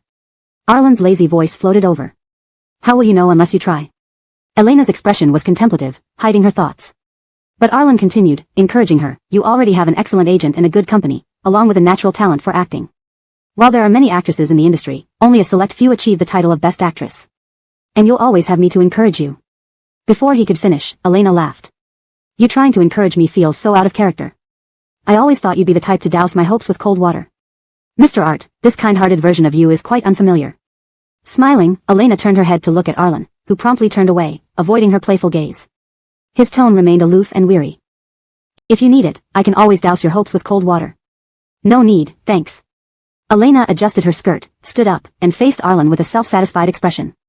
"I was just thinking that Tang Best Actress sounds really nice. I like it." Chapter 115, Swap Flaws Activity. Seeing Elena's beaming face, Arlen suddenly felt that his worries had been nothing more than a dream. He should not have stood there and spouted encouraging words. It was clear she wasn't lost because she already knew what to do. Even if she was momentarily bewildered, she would have made up her mind by now.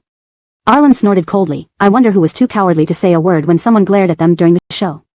Elena immediately sprang into retaliation like a cat whose tail was stepped on but could only stutter out after a long hesitation. That's being kind to others. Don't talk nonsense if you don't understand. Arlen laughed coldly.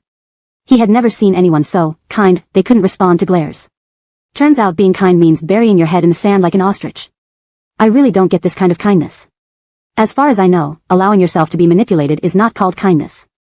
Not surprising from you, even the interpretation of idioms is unique. Elena. How did she miss this hidden sarcasm in Arlen before? Thinking about her own timid performance, Elena indeed felt any defense would lack credibility. Situations are stronger than people. It was time to lower her head. Deeply understanding this truth, she lowered her head and whispered, I won't be like this in the future. I will assert myself and take action when necessary, and I won't let myself be bullied anymore. Arlen glanced at her coolly and said indifferently, don't go too far either, overdoing it isn't good. How could she? She wasn't some malicious villain who lived by oppressing others. Hearing these words, the voice in Elena's heart immediately began to lash out at Arlen. Was she such a bad girl in Arlen's eyes? Suddenly recalling her identity, wasn't she supposed to play a malicious female side character on the protagonist's romantic journey? In the original story, despite the company's disapproval and poor resources, the villainous female side character grew strong enough to become a thorn in the protagonist's sides, stirring trouble relentlessly until eventually going to jail. It could be said she didn't stop causing trouble until the end of her life. Yet she, Elena, had achieved nothing, remained a soft pushover. Perhaps playing a villain required talent. Even as a villain, she belonged to the easiest category to handle. No, she didn't even qualify as a villain, just an ordinary supporting role. Thinking about this, Elena inexplicably felt dejected. Arlen had been quietly observing her all along. Seeing her sudden dejection, he thought his words might have hurt her. But it would be fine if you can stand up for your rights bravely, he added. There wasn't anything wrong with being gentle and timid. As long as she protected herself, he could relax a little. However, Elena still looked sad, her tone filled with disappointment. Arlen, I think I'll never be a villainous female side character in my life. Arlen. Why? Because she wouldn't get such scripts. After pondering for a while, Arlen seriously considered asking Anton to find her similar roles. Before Arlen could think it through, Elena walked behind his swing and asked, do you want me to push you? Seeing no issues, Arlen nodded and relaxed. Then, he felt a powerful force pushing him, sending him flying backward on the swing. So, you were really acrophobic in the amusement park last time? Elena covered her mouth to contain her laughter, stretching her hand to help the unusually pale Arlen. Could one admit being afraid of heights at this moment? Arlen, I'm fine. That's good. Despite his resistance, Elena extended her hand again. After 2 serious looks at Elena and confirming there was no mockery in her expression, he placed his hand in hers. A girl's hand was small and soft, like a ball of cotton nestled in his palm. Turning her head, she asked, did you feel scared at that height just now? Arlen. He hadn't thought of anything. The two faced off for a while before choosing to negotiate on opposite ends of a seesaw. 2 large adults sat on the tiny children's seesaw. Elena, fear of heights is nothing to be ashamed of, many people have it. Arlen.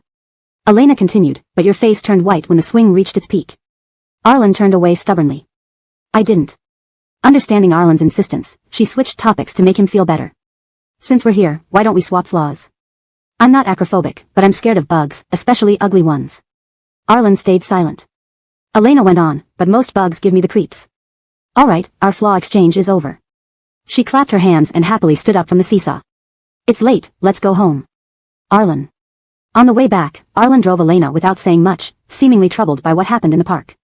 Glancing at Arlen's profile, which was strikingly handsome with sharp jawlines and a high-nose bridge, she noted his tightly pursed lips that gave off a cold demeanor.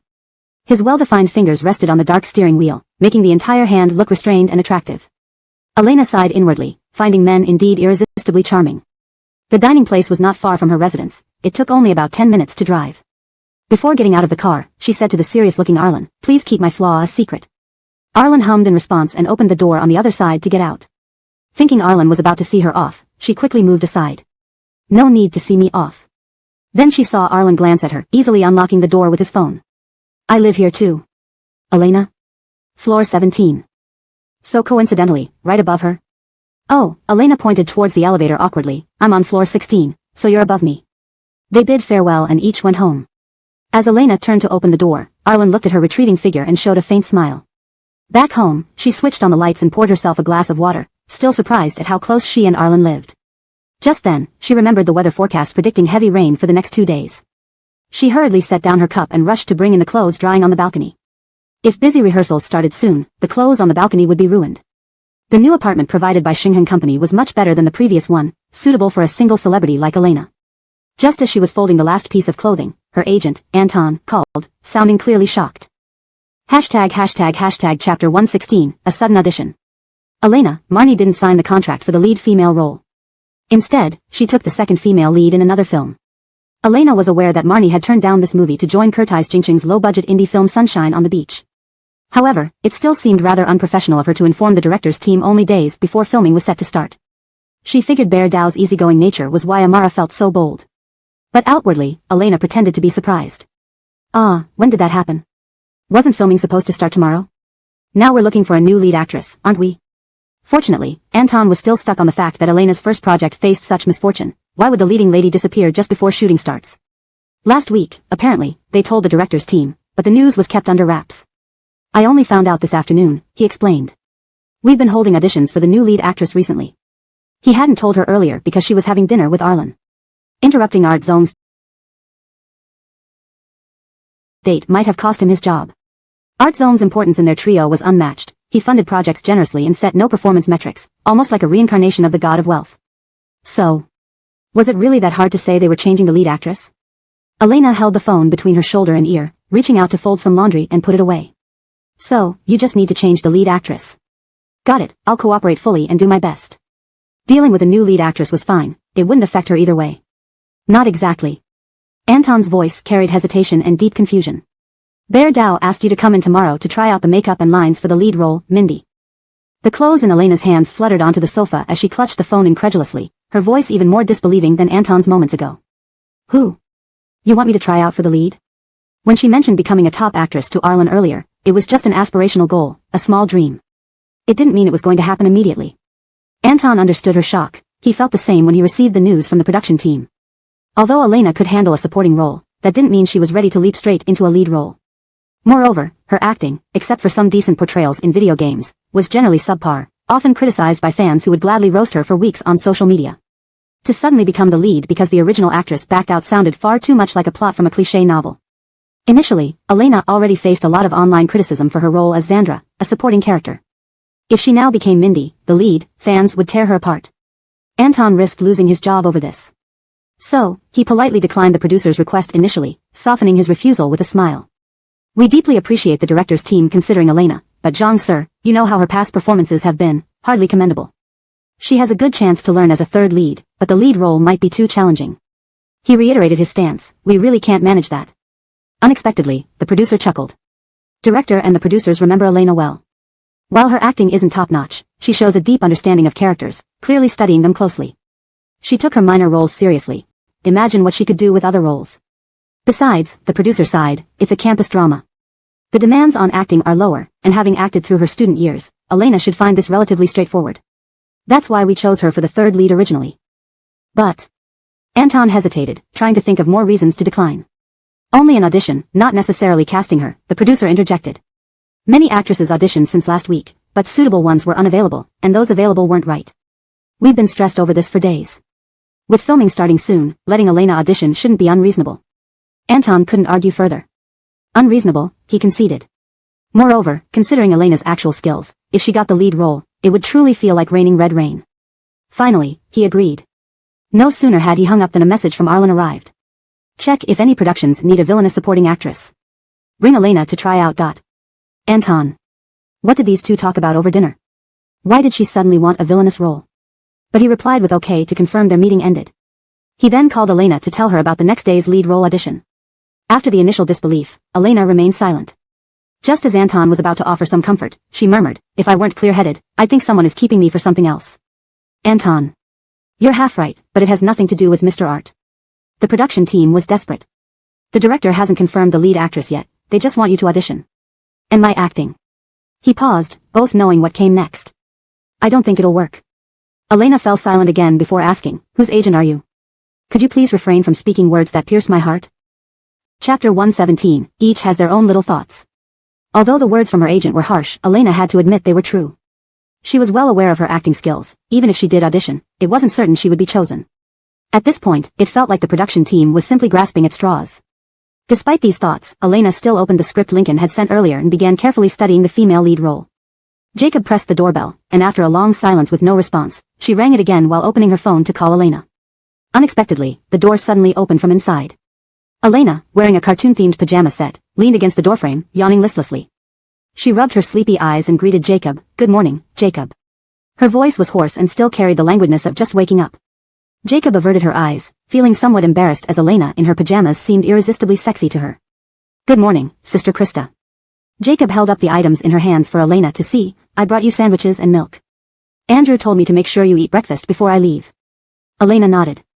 She patted her face and headed toward the bathroom. "Wait for me in the living room for 5 minutes while I brush my teeth and wash my face." After breakfast, Jacob wanted to apply light makeup on Elena. It was their first meeting with the production team, and she wanted to leave a good impression. Jacob felt a bit shy as she gently lifted Elena's chin. "Sister Krista, close your eyes. I'm going to apply eyeshadow." Elena obediently closed her eyes, her chin resting in Jacob's hand like a small bird gently nodding. "Oh, my God, Sister Krista is so adorable, like an innocent little creature." Jacob screamed inwardly as she applied makeup while chatting with Elena, who was nearly dozing off. "Sister Krista, you have dark circles under your eyes. Did you not sleep well last night?" Elena nodded with her eyes closed. "I stayed up all night reading the script. By the time I finished, it was already 4:30 in the morning." Only having slept for 2.5 hours, Jacob thought sympathetically. Meanwhile, her touch became gentler. She knew Elena was auditioning for the leading role but felt that with her current acting skills, getting the lead role might be too difficult. If Elena got the role, the backlash online could be harsh.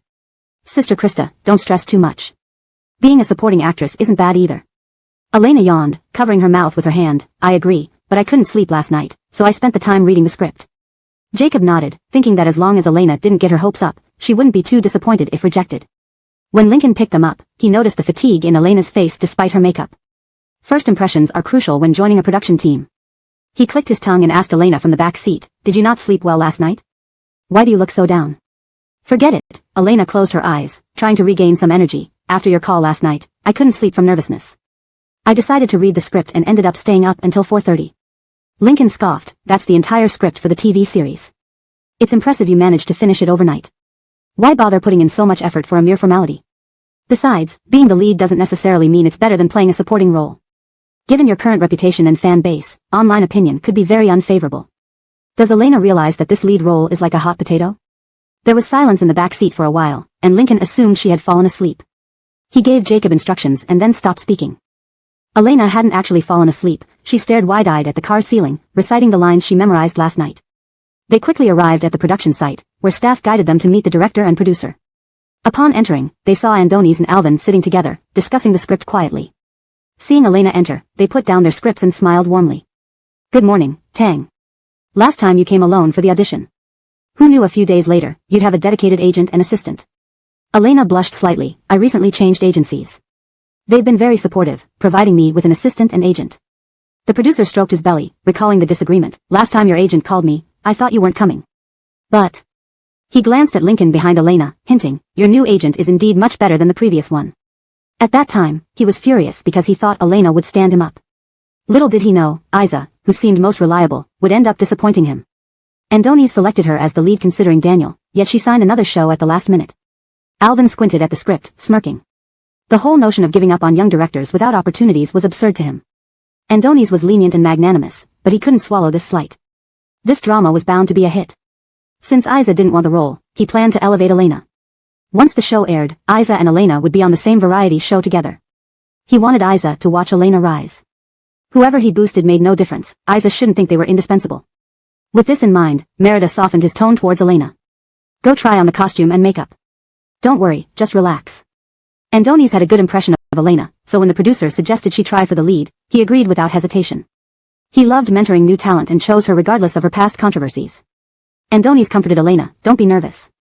Even if you don't get the lead, you're still guaranteed a third lead role. You'll definitely act in my production." Relieved by his words, Elena smiled and followed the staff to the makeup room. Lincoln watched her go and joked with Andoni's and Alvin. "Leaders, our artist has never played a leading role. Please bear with her if she performs poorly. We came here to learn. We never expected her to land the lead role." Andoni's waved it off, "Just a trial, no need to be nervous." As for Tang's acting, he sipped water and said slowly, "I think she has a natural charm. Merida glanced at Lincoln, his smile widening. I agree. I saw potential in Elena right away. She fits the casting criteria perfectly for Moonlight Glow. Don't undervalue yourselves as agents. Encourage your artists more. Lincoln chuckled softly. You're right, sir. Thank you for the advice. Inside, he cursed Merida for trying so hard to push his client. Note, the names provided in the text have been directly translated into English using pinyin for Chinese names and ensuring grammatical correctness. The narrative flow and style have been maintained to reflect the original tone. Chapter 118, the daily rate is relatively high. The makeup artist from the film crew was the one applying makeup on Elena. As soon as she saw Elena enter, her eyes lit up. A staff member stood between them to make introductions. Teacher Phyllis, this is Elena, who plays the third lead actress in our Moonlit Night production. Andonies has asked her to try out for the role of the female lead, Mindy. Teacher Tang, this is Teacher Phyllis who handles makeup for all the actresses. If you have any questions, you can ask her directly. The makeup artist seemed like a quiet older sister. After exchanging greetings, only the sound of her preparing her tools could be heard in the makeup room. Elena sat there, feeling a bit awkward while looking at herself in the mirror. You came here this morning for makeup? Elena nodded.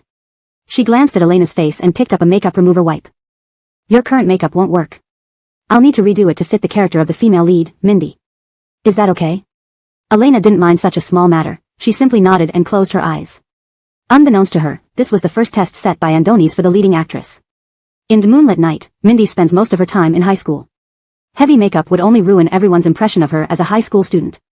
Therefore, those female stars relying on heavy makeup and filters wouldn't be suitable to portray the natural charm and vivacity of a young high school girl. The makeup was quickly removed, and the makeup artist looked satisfied at Elena's unaltered face. It had the innocence typical of a high school girl. Elena's features were too beautiful, and for a moment, the makeup artist wasn't sure where to start. Noticing the dark circles under Elena's eyes, she took out some concealer to gently cover them. Don't be too nervous, the usually silent makeup artist whispered softly. I think you still have a chance. Andonies is very nice, just play according to your own understanding. The costume designer also entered with a pile of clothes. Seeing Elena sitting in front of the mirror, she exclaimed in surprise and delight. Elena, are you here today for Xandra's wardrobe fitting? I watched your shows and prepared your costumes early. Elena opened her eyes and said to the stylist behind the mirror, No, I'm here to audition for the role. Role? What role? Aren't you already playing the third lead in The Moonlit Night? The makeup artist glanced at the excited colleague. Elena is here today to audition for the female lead. You should get the clothes for Mindy ready for her to try on. I'm almost done with her makeup. Should we have her try on the school uniform? How great. The stylist paused sorting through the clothes, revealing an excited pair of eyes. Although the third lead's clothes are beautiful and goddess-like, the female lead Mindy has more and varied outfits, from school uniforms to wedding dresses. Krista, no, Elena, you must strive for the leading role for these lovely outfits. Elena questioned the stylist's nickname and raised her eyes to look at the stylist behind her. Krista? The stylist quickly covered her mouth. The makeup artist tied Elena's long hair into a simple ponytail, mercilessly exposing her colleague's true colors. She's a fan of your CP with Arlen. She's been asking to meet you since filming started. Realizing her cover was blown, the stylist gave a couple of embarrassed laughs to Elena. I'm a biased fan of Arden Tang. Krista, good luck with today's audition. Elena, really? Why did so many people ship her and Arlen? They were two vulnerable individuals who supported each other. The makeup artist used a comb to straighten Elena's bangs. Suddenly, the stylist exclaimed. Krista, did you change your hairstyle? On your live stream over the weekend, you had mature side-swept bangs. That's right, Elena touched her bangs, looking at the unfamiliar reflection in the mirror. My first scene is in school, so I specifically cut my bangs straight. The makeup artist had never seen any actress willing to change her hairstyle just for a few scenes. After all, wigs were available for covering up easily.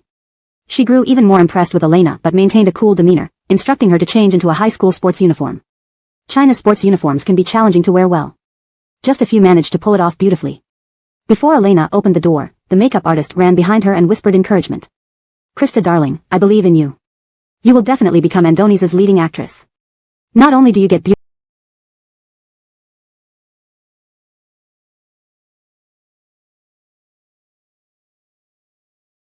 beautiful clothes, but the daily rate for the leading role is much higher than that of the third lead, Xandra. Hearing the last sentence, Elena blinked. I'll do my best. The makeup room door opened, and those originally talking all turned their heads to see Elena come out. She wore a simple ponytail, blue and white sports uniform, and a white backpack over her shoulder. Her neat bangs lay flat on her forehead. Her makeup-free face was full of youthful vitality, her eyes shimmering with innocent clarity. Just a glance made hearts flutter. She walked slowly forward, her gaze darting towards an invisible person. Marcos, you haven't handed in your physics homework again. Everyone then realized Elena had begun performing the scene, Mindy chasing Marcos, the male protagonist. Mindy transferred to the school and, recommended by teachers, became the physics class representative. She soon noticed Marcos, who always failed to hand in his homework yet scored higher than her in physics. Mindy prided herself on having better physics grades than boys, completely breaking the stereotype that girls can't excel in science. Everyone watched Elena in the middle of the set, speaking proudly like a peacock. Even though your physics grade is higher this time, you still need to hand in your homework. The final sentence was spoken with determination, making her seem like a responsible class representative dealing with a delinquent student. Everyone couldn't help laughing, even Anton, who initially doubted Elena's acting skills, smiled involuntarily. Elena looked convincingly like a girl fond of a male classmate. He seemed to say something, leaving Elena standing there, visibly startled and confused. A moment later, puffing her white cheeks, she spoke reproachfully yet panicked. What do you mean only idiots need to write homework? You're the idiot. Those who don't do homework. Her voice hesitated, finishing the line almost as if talking to herself after watching the boy's back disappear. Are the real idiots. The makeup artist from the crew brightened up the moment she saw Elena walk in. A staff member stood between them, introducing each other. Teacher Phyllis, this is Elena, the actress playing the third lead female role in our drama, Under the Moonlight. Andoni's asked her to try out for the lead role of Mindy. Teacher Tang, this is Teacher Phyllis, responsible for all female actors' makeup and hairstyles. If you have any questions, feel free to ask her. The makeup artist appeared to be a reserved older sister. After greeting each other, only the sound of her preparing tools could be heard throughout the room. Elena sat there, looking somewhat uneasy as she stared at herself in the mirror. Did you get makeup done this morning? Elena nodded. The makeup artist glanced at Elena's face before picking up an unmakeup wipe. Your makeup doesn't suit Mindy. I'll need to remove it and apply a new one suitable for the protagonist, alright? Elena had no objection to such small matters, she simply nodded and closed her eyes. Unbeknownst to her, this was Andoni's first test for the lead actress. In Under the Moonlight, Mindy spent most of her time in high school. Heavy makeup would ruin the audience's perception of her as a natural high school girl. Therefore, those actresses who relied on heavy makeup and filters just wouldn't do. They couldn't portray the innocent charm of a genuine high school girl. The makeup was quickly removed. The makeup artist looked at Elena's face with satisfaction. A face that hadn't undergone plastic surgery naturally exuded the cuteness of a high school girl. Elena's face was so beautiful that the makeup artist momentarily didn't know where to start. She noticed the dark circles under Elena's eyes and applied concealer to cover them completely. Don't be too nervous, the makeup artist whispered softly, trying to comfort her. I think you have a good chance. Andoni's is very kind. Just act according to your own understanding. The costume designer also walked in with a bunch of clothes. Upon seeing Elena seated before the mirror, she exclaimed with evident joy. Elena, are you here today for the wardrobe fitting of Xandra, the third female lead? I've been watching your shows, and I've prepared your costumes long ago. Elena opened her eyes and said to the stylist behind the mirror, No, I'm here to audition for a role. A role? What role? Haven't you already been cast as the third lead female in Under the Moonlight? The makeup artist glanced at her enthusiastic colleague. Elena came today to audition for the lead role. Find the clothes for Mindy for her to try. I'm almost finished with the makeup. Should we let her try on the school uniform? How wonderful. The stylist paused sorting through the clothes and peeked excitedly from among the garments. While the third lead's outfits are pretty and stylish, the heroine Mindy has many more beautiful and varied ones, ranging from school uniforms to wedding dresses. Krista, no, Elena, you should definitely strive for the lead role because of these gorgeous costumes. Elena questioned the stylist's address and looked over her shoulder. Krista? The stylist hastily covered her mouth. The makeup artist efficiently tied Elena's long hair into a simple ponytail and bluntly exposed her colleague's secret. She's a fan of the CP pairing between you and Arlen, demanding to meet you since the production started. Embarrassed by the revelation, the stylist laughed awkwardly. I'm a fan of Jingtang biased towards you. Good luck today, Krista. Elena blinked. Why did so many people ship her with Arlen? They were two fragile individuals providing each other solace. The makeup artist combed Elena's straight bangs while the stylist suddenly remarked. Krista, did you change your hairstyle? You had mature side-swept bangs during the weekend live stream. Yes, Elena touched her bangs, gazing at the unfamiliar self in the mirror. Since my first scene involves campus life, I specially cut my bangs straight. The makeup artist hadn't seen any female star willing to change their hairstyle for limited screen time when wigs could easily suffice. Her opinion of Elena improved further but remained composed as she instructed Elena to change into the high school sports uniform. Anyone who wore Chinese school uniforms knew how rare it was for someone to look good in them. Before Elena opened the door, the makeup artist ran up behind her and whispered encouragement. Krista, honey, I believe in you. You will surely become Andoni's leading lady. And not only will you have beautiful costumes, but your fee will be much higher than that of Xandra, the third female lead. Hearing the last sentence, Elena blinked. I will. When the door of the makeup room opened, everyone, who had been chatting, looked up at the emerging Elena. She had a simple ponytail, wearing a blue and white sports uniform with a white backpack slung over her shoulder. Her neat straight bangs lay flat against her forehead. Her makeup-free face radiated vitality, with bright, watery eyes that stirred everyone's hearts just by glancing at them.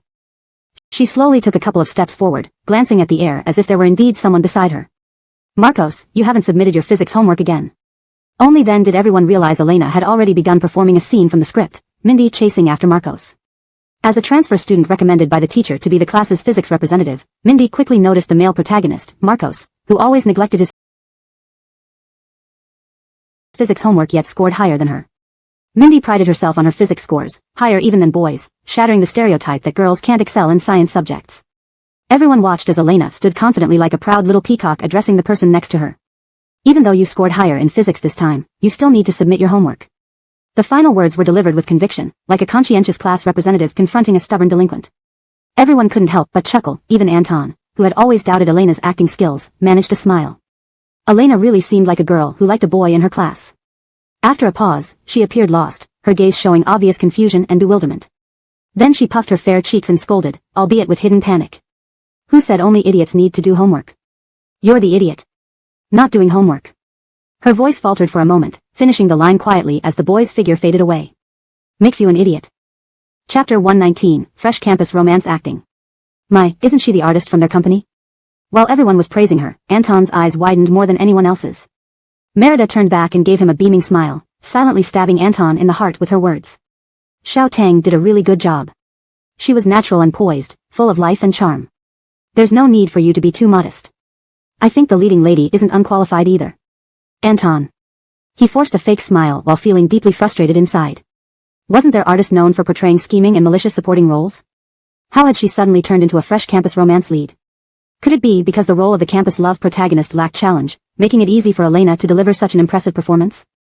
Jacob secretly ran behind him and whispered, Andrew, how come I feel that Sister Krista is different from what you described?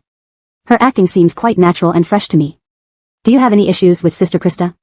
During Jacob's internship at Xingheng, she had heard much about Anton. He was reputed to be a highly competent agent with great acumen. Colleagues told her to listen to Anton when she was assigned as Elena's assistant. After saying this, her colleague sighed and muttered, why would they assign Teacher Dwight as the agent for an 18-tier celebrity?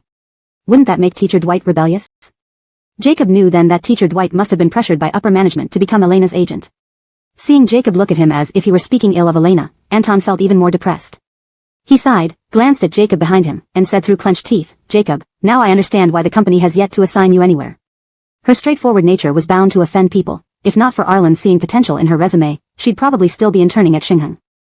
As Elena's agent, what benefit did it bring him to criticize her? They were all on the same boat now. Anton had always opposed Elena playing the female lead in Moonlight Bathes. But looking at Bear Director and Merida conferring, he knew it was inevitable. Anton patted his forehead in frustration and amusement. This news would definitely set off a storm online, pushing Elena back into the limelight. He could already imagine how netizens would question Elena.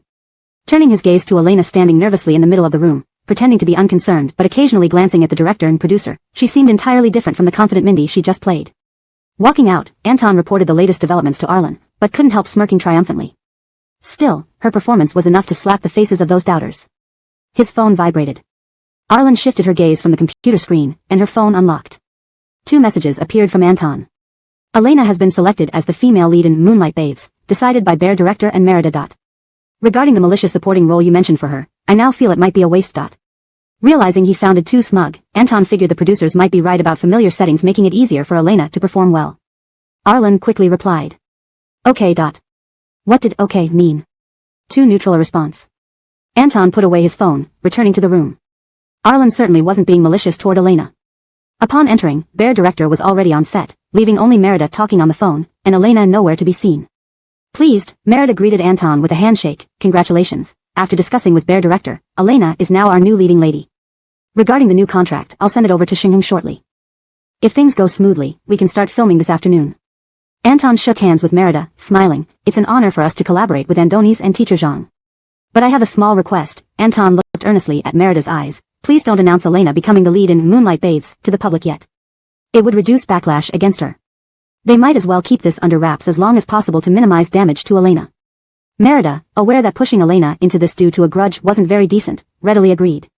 After the drama airs, he wanted to see Marnie regret this decision. The thought made him feel somewhat better. Entering the makeup room, Anton saw a stylist doing Elena's hair, letting down her straight black hair and braiding two small plaits on the sides. You're here. Elena glanced at Anton, hesitating, thinking about how to address the situation. Andoni's just said I got the role of Mindy. Anton nodded, I know. I also saw the new contract. Make sure our legal team reviews it before signing. He looked at the stylists, can you step outside for a moment? I need to talk to Elena. Just 5 minutes, please. Once the staff left, leaving them alone, Anton held Jacob back who intended to leave as well.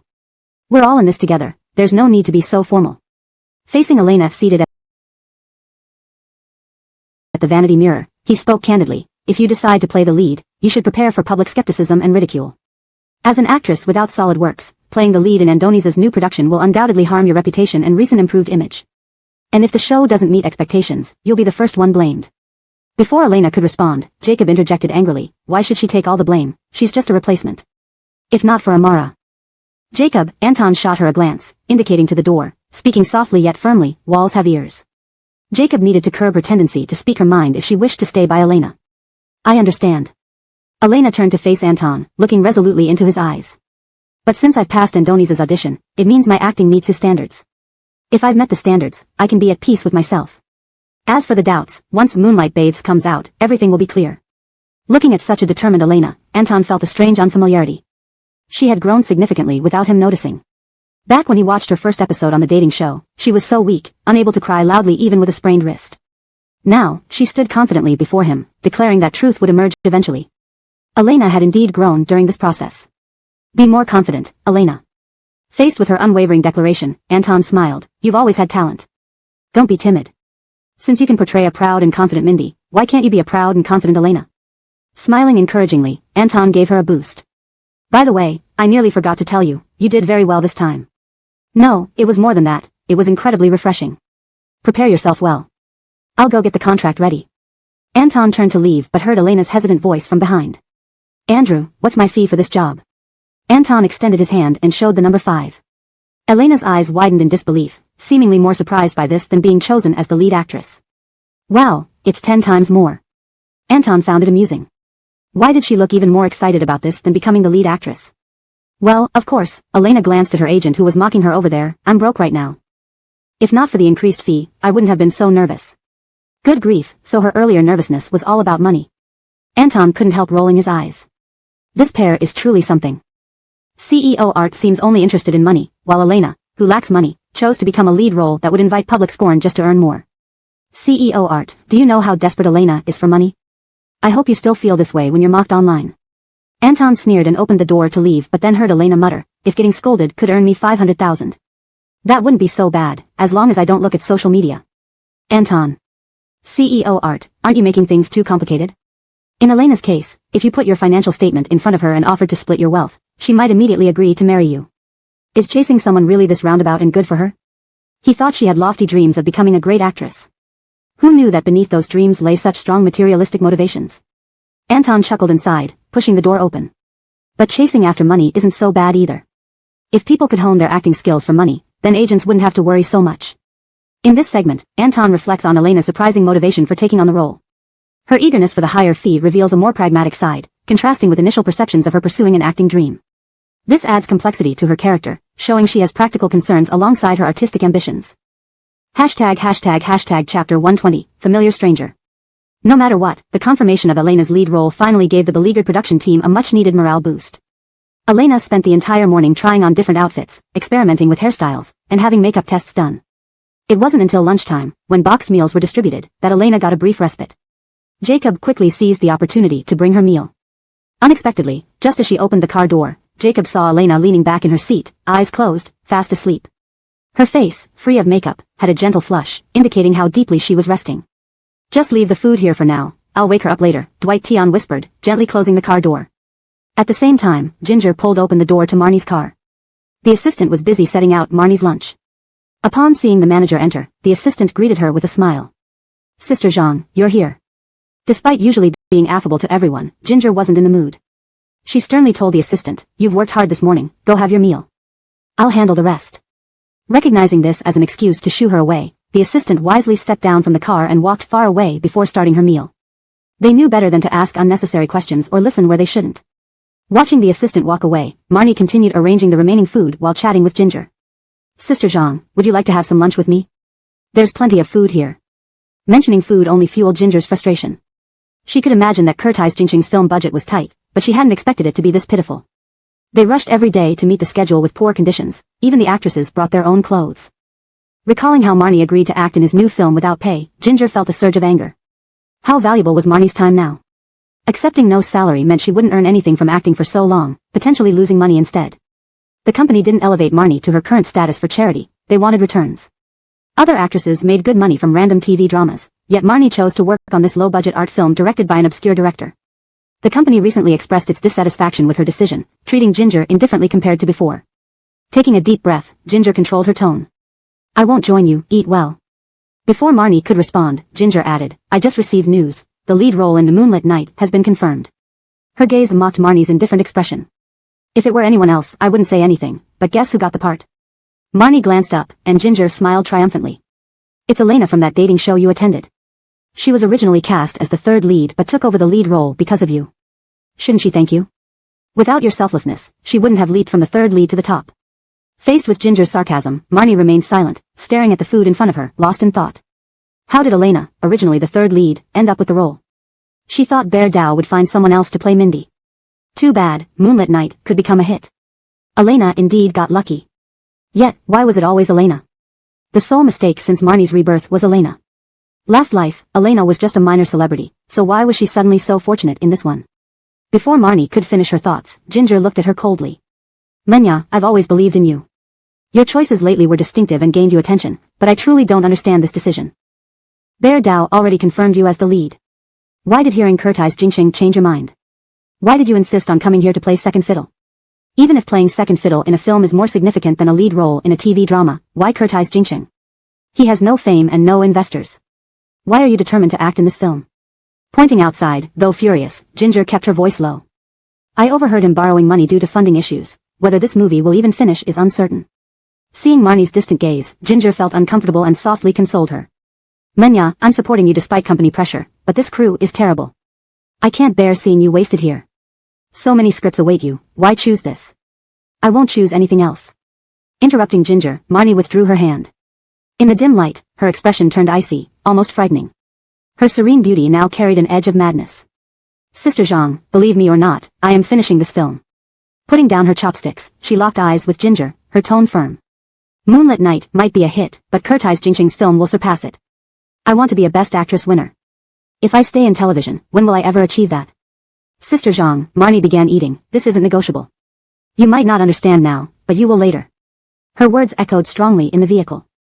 How powerful Kurtai's Jingxing's film is and what legacy I will leave behind, only time will tell. Ginger stared at Marnie, who was calmly eating, finding her both familiar and eerily unfamiliar. Previously, although ambitious, Marnie never abandoned a project last minute. She was diligent and responsible, respecting every character, even minor ones. She was obedient, reporting everything to Ginger. That dedication once convinced Ginger to become her manager. But now, something about Marnie seemed changed, driven by an unexplained passion. She'd met people Ginger didn't know, especially after receiving the Moonlit Night script recommended by renowned actor Daniel. Yet, their company had no previous ties with Daniel. When asked, Marnie simply replied, we met at a gala. This left Ginger baffled. Their company didn't organize any such event. So, the only possibility was that Marnie attended the gala alone and somehow befriended the prominent Daniel. Ginger felt uneasy.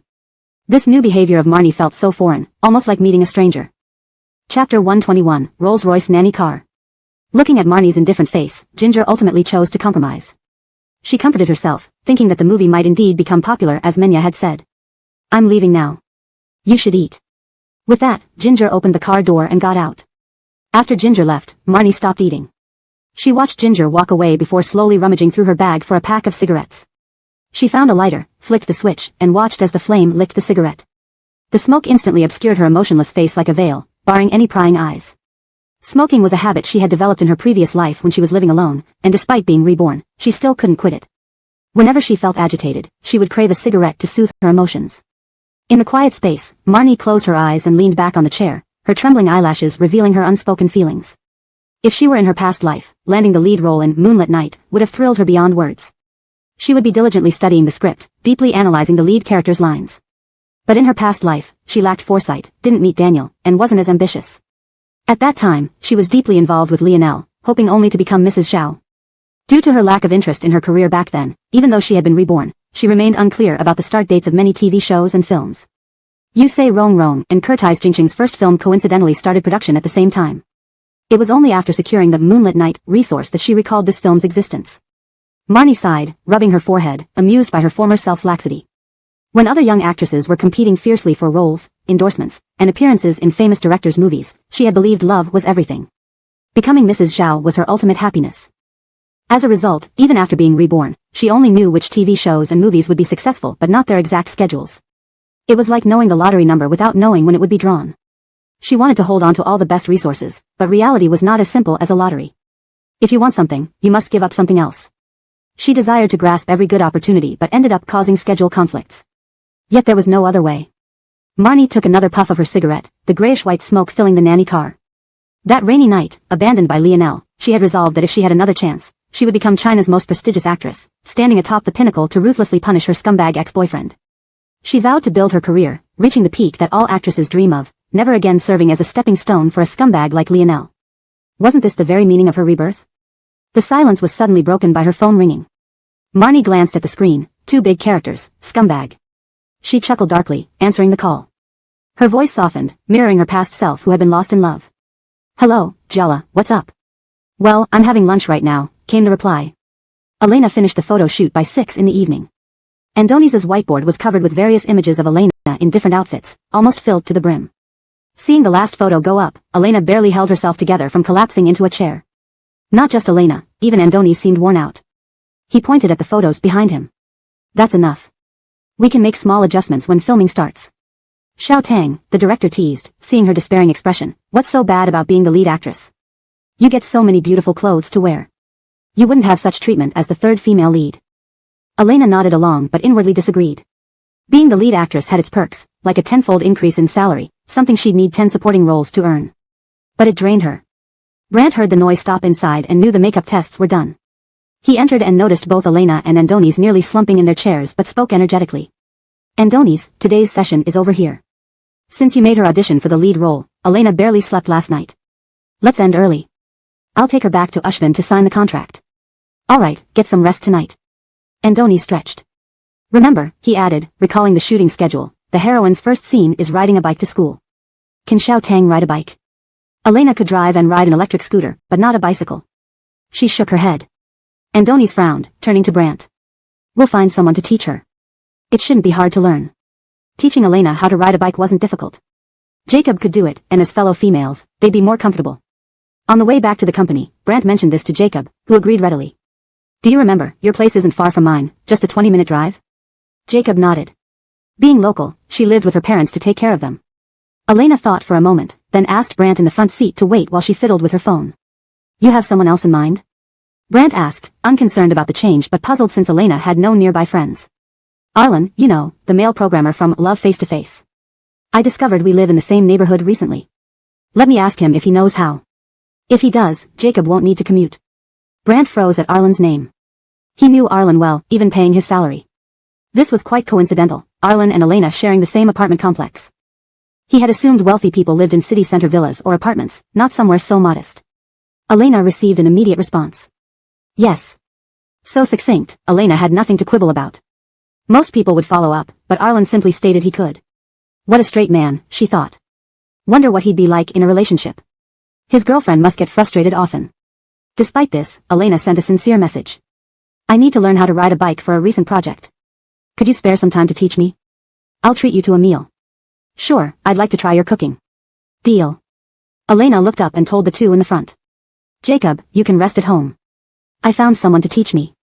We live in the same complex, much more convenient. You should spend time with your parents before we enter the crew full-time. Jacob agreed, and Elena turned to her agent.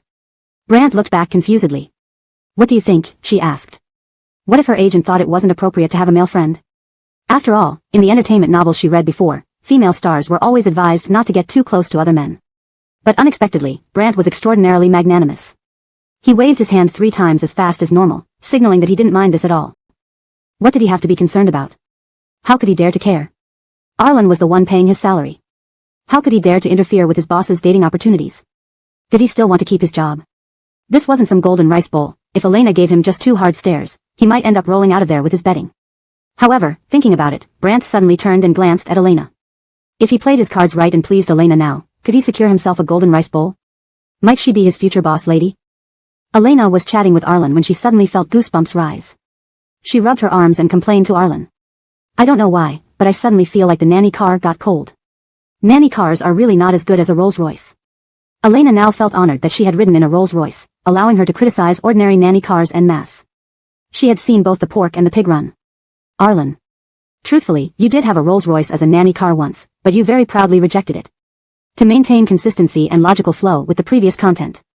Elena thought for a moment, then turned to Brant in the front seat. Do you think it's okay? Brant was unexpectedly accommodating. He waved his hand dismissively, indicating he didn't mind at all. What was there to mind? How could he dare to say no? Arlen was the one who paid his salary. Who was he to object to his boss's arrangements? Did he still want to keep his job? It wasn't a golden rice bowl after all. If Elena gave him just 2 hard stares, he might end up leaving the company with his belongings rolled up. But then, Brant paused, glancing at Elena. If he played his cards right and pleased Elena now, might he secure himself a golden rice bowl? Might she become his future boss lady?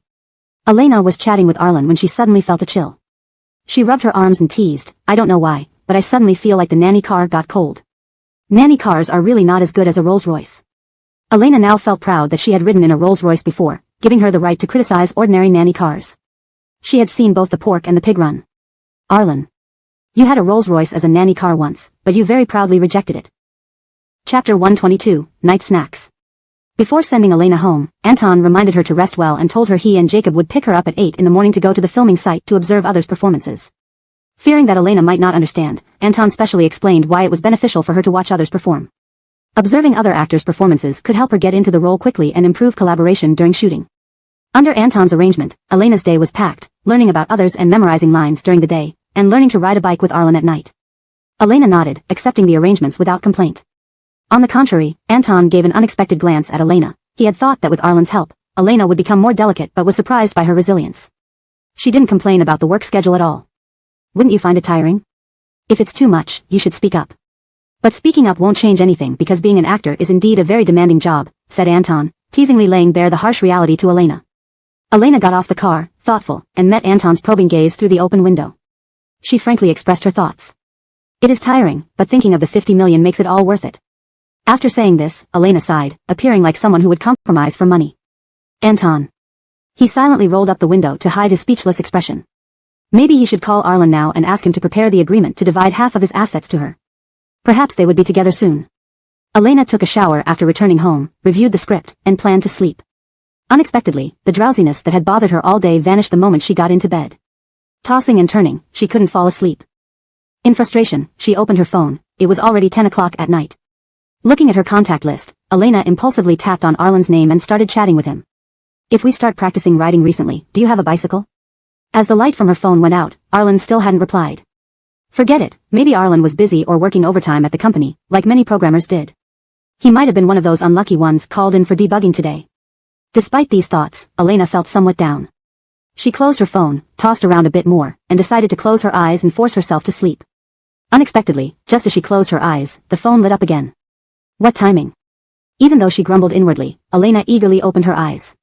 The phone recognized her face and immediately displayed Arlen's latest reply. No bicycle. So she would need to buy one or borrow one from the production crew. Then I'll buy a bicycle or borrow one from the props department. No need for that. There are plenty of bikes outside. What kind of bikes? Elena found a puzzled cat emoji and sent it over. Go grab a shared bike. 6. You're a genius. Thank you for your compliment. I'm not really complimenting you. True to form, Arlen could think of such ideas. Chatting with Arlen made the sleepiness Elena felt earlier vanish completely. Since she couldn't sleep anyway, she might as well do something else. Sitting up, she turned on the small bedside lamp, reviewing the script while chatting idly with Arlen. Their conversations were trivial, but neither chose to stop. From there, they started discussing random topics until, after flipping a couple of pages of the script, Elena noticed Arlen hadn't replied. She sent another cat emoji knocking on a fish tank.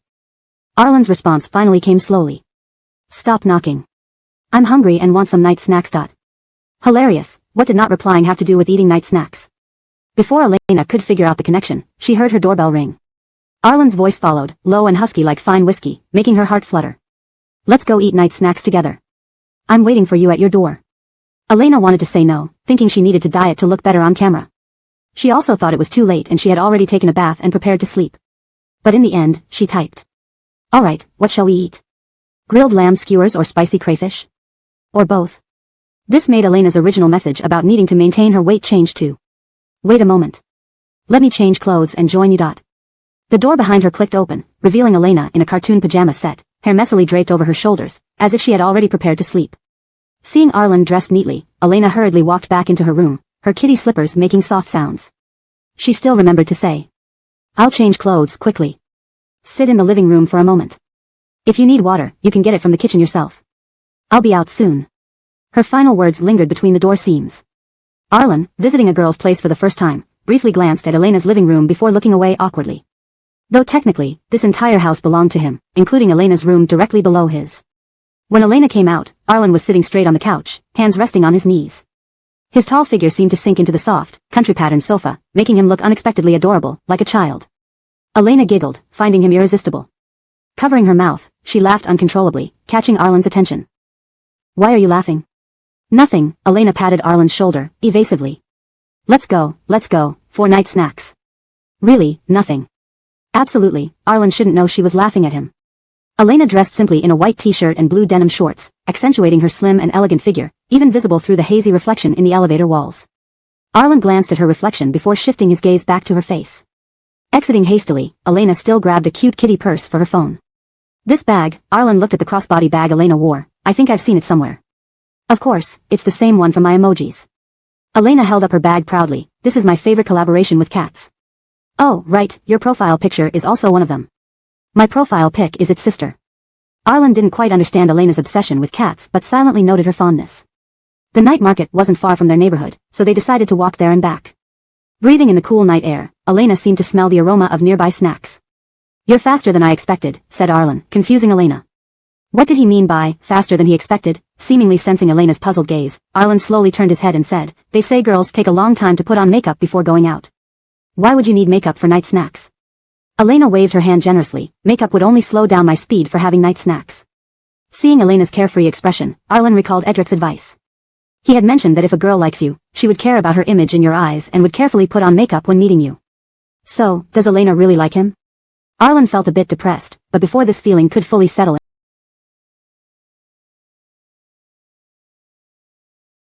in, he heard Elena's excited voice. Arlen, look over there. Shared bikes. Arlen. Indeed, shared bikes were everywhere, but her sudden excitement seemed a bit misplaced. Chapter 123, A Melancholic Mood. The summer night was livelier than any other season. Even the streetlights were tinged with the aroma of spicy and flavorful dishes from the surrounding restaurants, creating a colorful and vibrant scene. Arlen led Elena to a rustic restaurant. As they walked past brightly lit open-air stalls where a gentle evening breeze blew, Elena felt a pang of envy. Eating outside during summer always added an extra layer of enjoyment she felt was missing otherwise. Private room number 3, please follow me, the waiter guided them courteously. Elena hesitated for a moment before quickly following along. Don't you want to eat outside? Arlen poured a glass of water and placed it by Elena's hand. He sat beside her, shielding her from curious gazes as the door opened and closed. Elena's eyes roamed over the diverse menu, pausing at the spicy crawfish option. The ink dot on the smooth menu paper seemed to mirror the ripples in her heart. So he noticed where I was looking? In her previous life, Elena was an orphan who worked her way through college and became a regular office worker after graduation, renting a small apartment in a bustling city. Despite having friends, their busy lives made it increasingly hard to meet up. After crossing over, Elena had wondered if her sudden death while reading a novel could be classified under work-related injury insurance. Her hopes were modest, enough to cover a small grave would suffice. Here, she had found herself reborn as another Elena, identical in name and fate, a minor character destined to push the protagonist couple together while enduring vilification in the original plot. But today, someone had actually noticed her brief glance outside. Arlen watched Elena stop and looked puzzled, yet he explained honestly, you're a celebrity. It might not be convenient sitting outside where there are many people. Elena nodded absently, continuing to read the menu while a faint smile played on her lips. Soon, the spicy crawfish and meat skewers arrived, filling the air with their irresistible fragrance, making everyone's mouths water. Elena's slightly downcast mood lifted immediately, and without any pretense, she donned gloves and started eating the crawfish. Though spiced intensely, she eagerly grabbed more from the plate, her cheeks turning red despite the cool air conditioning. In contrast, Arlen handled the crawfish gracefully, wearing gloves and delicately peeling each shell with precision. His plate soon piled high with neatly stripped shrimp meat. Why does he have to be so elegant even when eating crawfish? Elena felt like she was a caveman next to him. Spotting an opportunity, Elena stealthily snatched one of Arlen's peeled shrimps, muttering through a mouthful, "Your shrimp will get cold and taste fishy if left out too long." Seeing his shrimp disappear, Arlen slid his plate closer and asked dryly, "Really?" He teased, "Is it that spicy?" Elena rolled her eyes dramatically, "Just try it, this place's shrimp is both spicy and delicious." Concerned, Arlen suggested, "If milk doesn't help, maybe vinegar can reduce the heat." Elena responded menacingly while tearing off a claw, "Arlen, do you want to die? Why don't you drink vinegar yourself?" When Elena finished and removed her gloves, Arlen began enjoying his pile of carefully peeled shrimp. She sipped milk, observing him as he put a piece into his mouth. Sure enough, his usually pale face flushed, even his ears turned red. "Huh," her laugh echoed in the quiet room. Arlen shot her a look, receiving a mocking glance back. She passed him a bottle of milk and quipped, "If you can't hack it, quit playing." "Do you still want to drink vinegar?" Arlen. Their playful banter continued until little remained of the spicy crawfish, showing no signs of their earlier struggle. At the cashier, Arlen paid while Elena waited behind. To maintain his image, he requested a mask, though it was minimal protection. A front desk girl, upon seeing Arlen, screamed excitedly, "You're Arlen from Love Face to Face, aren't you? I love you, I'm your fan." Elena and Arlen exchanged glances. So, the one needing disguise is actually Arlen? What male star script did he get? As whispers spread, Arlen swiftly paid and exited. They walked some distance before slowing down to check if anyone followed. Elena glanced back at Arlen, "Looks like we both need to start hiding, superstar." Arlen sighed, his gaze fixed on the restaurant, "Seems we can't eat here freely anymore. Their crawfish is really good." Elena sighed too. Being a celebrity meant keeping distance and not being able to enjoy simple pleasures like outdoor dining. This melancholic mood enveloped the two new stars who hadn't quite adjusted to their fame. ####Chapter 124, When can I become a leading actress? Because of this little mishap, Elena's wish to ride shared bikes with Anton was dashed. The two returned home dejectedly and agreed to practice riding at the community park the next evening. The next morning, Anton came early to pick up Elena for the set. After packing her things, Elena officially entered the Melting Moonlight production team. Since Elena's character had been finalized late, Andoni's assigned her to start rehearsals next week, giving her these days to memorize her lines and get accustomed to the set environment. When Elena arrived with her script, several boys were busy rehearsing in the middle of the set, barely noticing her presence. However, Andoni's approached from not far away with a water cup, spotting her and smiling warmly. "You seem well rested. Your dark circles are much less noticeable." Elena touched her eyes, "I went to bed early last night.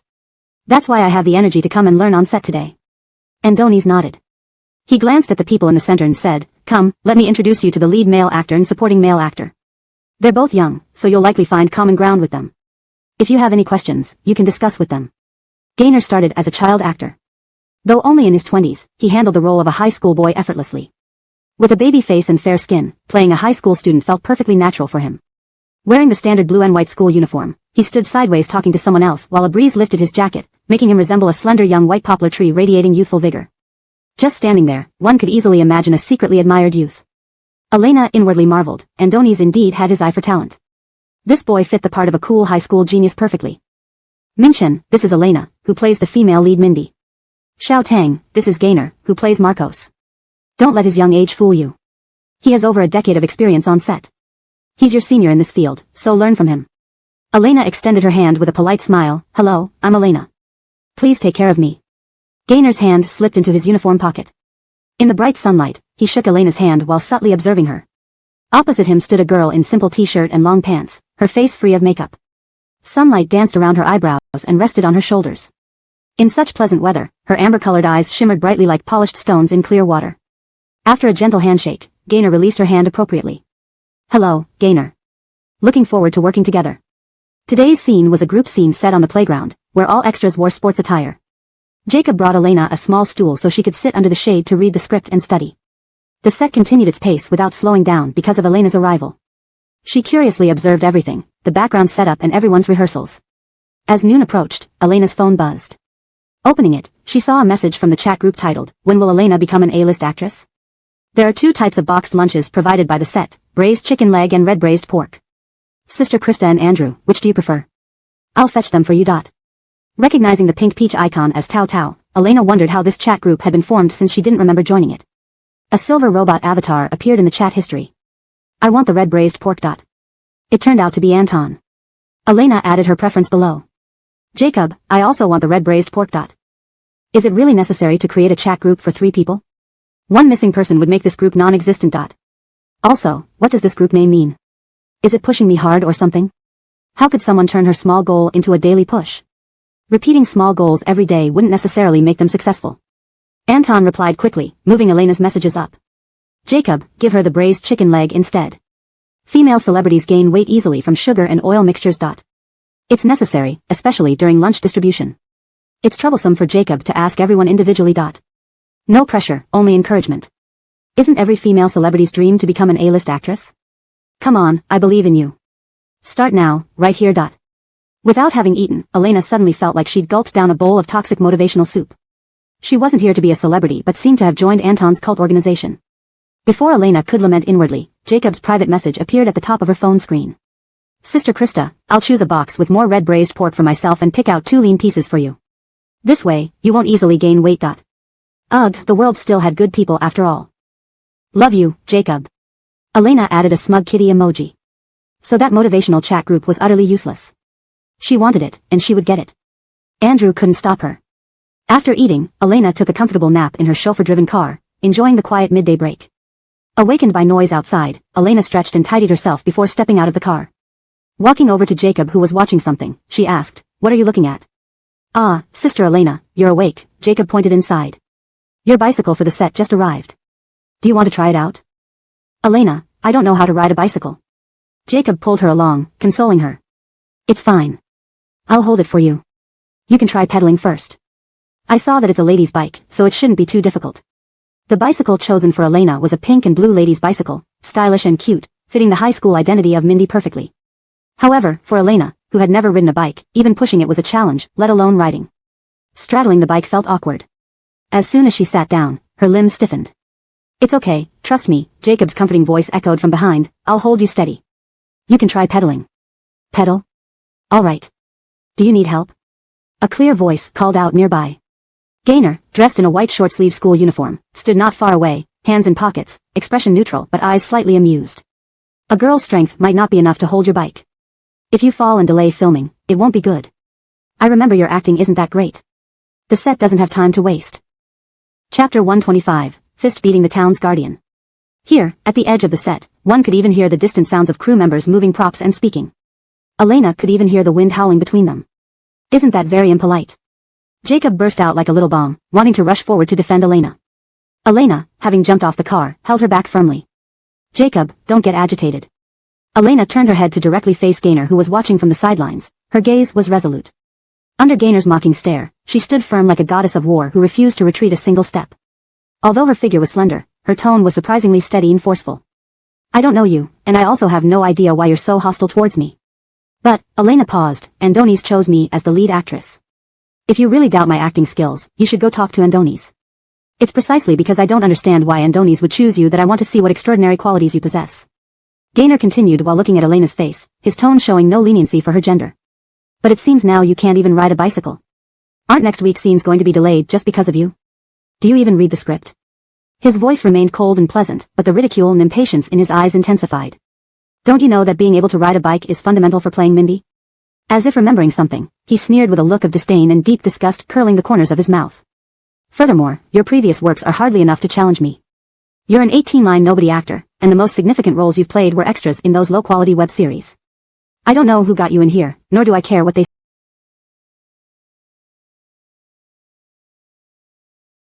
said to make Andoni's." He paused, staring at Elena's face. "In short, someone of your status can only be a third lead opposite me." Gaynor had started his career as a child star. Although young, he was a senior in the industry by many standards. However, with age, his wholesome boy-next-door image became tiresome. He urgently needed to transition in terms of acting.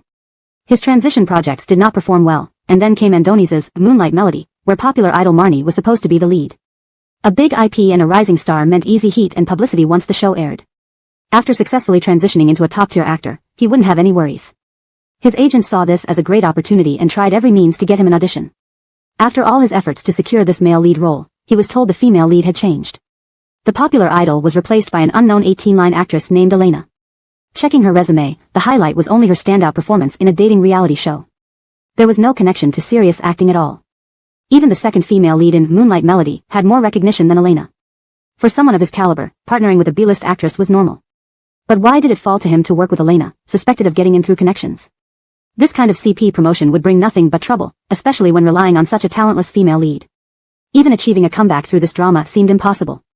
He detested the phenomenon of unknown actresses being thrust into lead roles.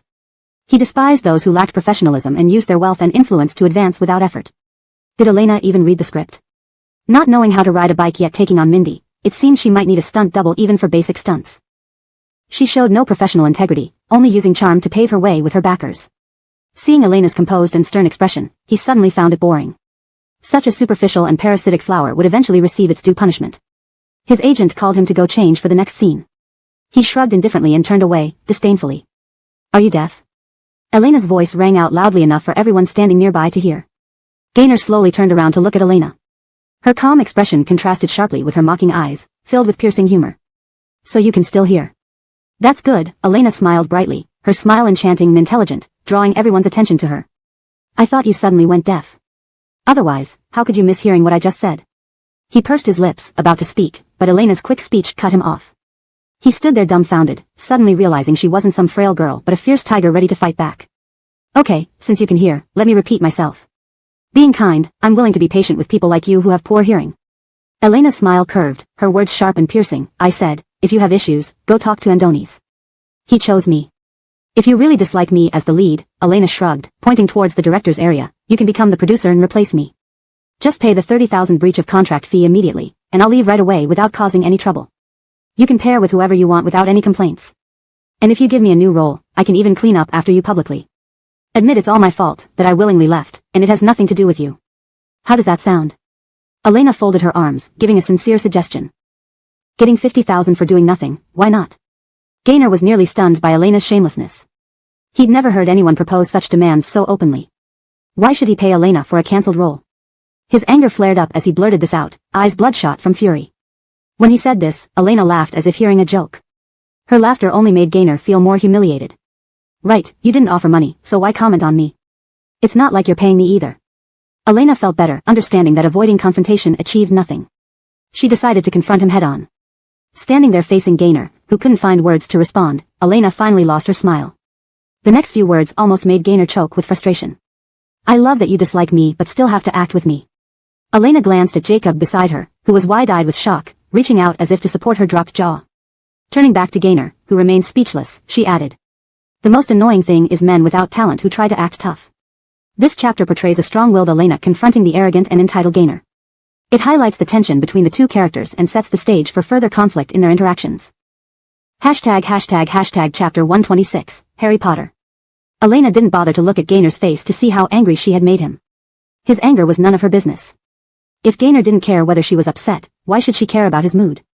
Mindy and Marcos in the drama were high school sweethearts who eventually got married. What did that have to do with them? At best, they were merely colleagues working on the same photography project for 2 months. Elena steadied her bicycle and gently said to Jacob, who looked startled, all right, Jacob, let's continue practicing. Had the girl been scared by her sudden outburst?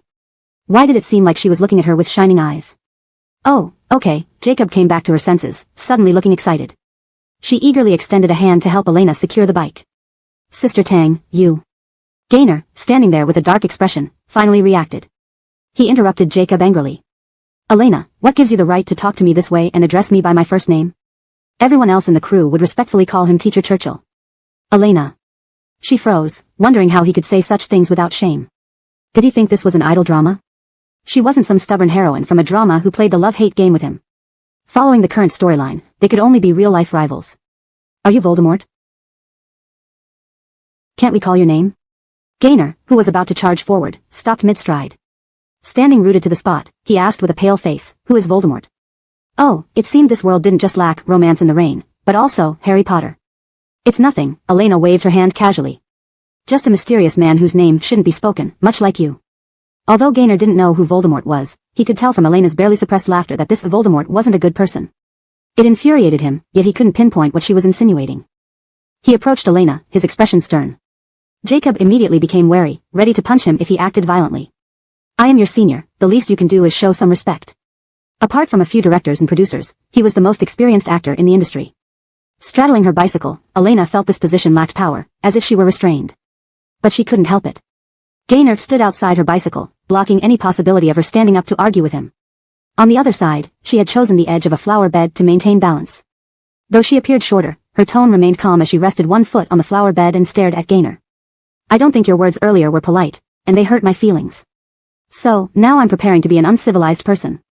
Elena blinked, her expression lively and animated. My manners adjust based on the people I meet. In other words, if you're impolite to me, I won't be polite to you. How had he hurt her feelings? With her witty expression, she seemed anything but heartbroken.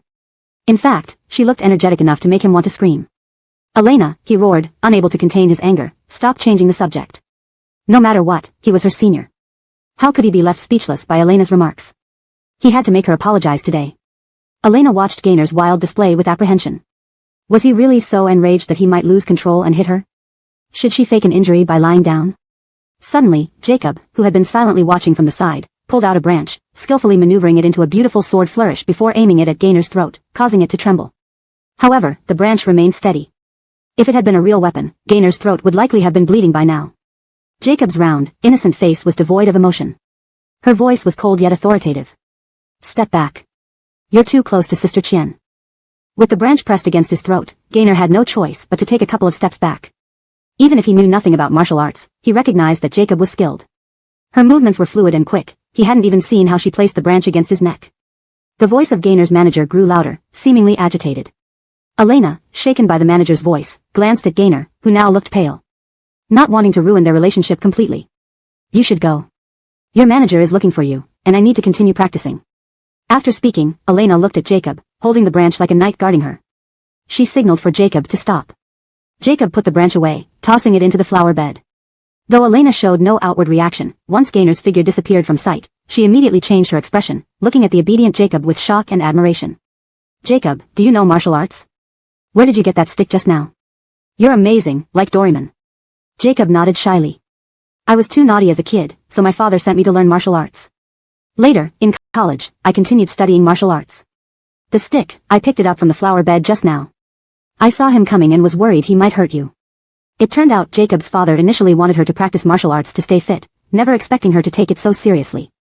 And, Sister Tang, Jacob asked curiously, what is Doraemon? Elena. It seems this world didn't have Nobita or Doraemon either. It's a blue cat. Elena avoided Jacob's serious gaze, mumbling. Its pocket can pull out many things. To prevent further questioning, Elena quickly changed the topic.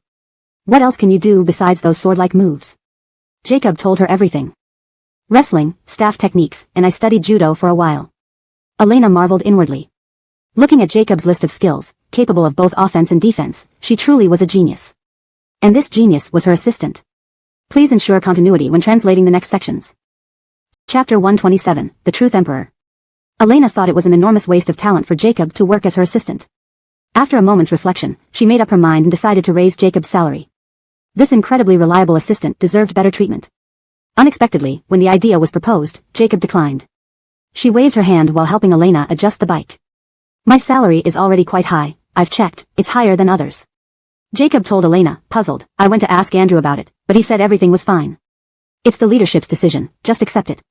My salary is now high enough. If it gets any higher, I'd be afraid, she muttered, adding, I don't know which good leader values money so little. Heaven. Elena chimed in, I wish I had such a generous boss who would give me money at random.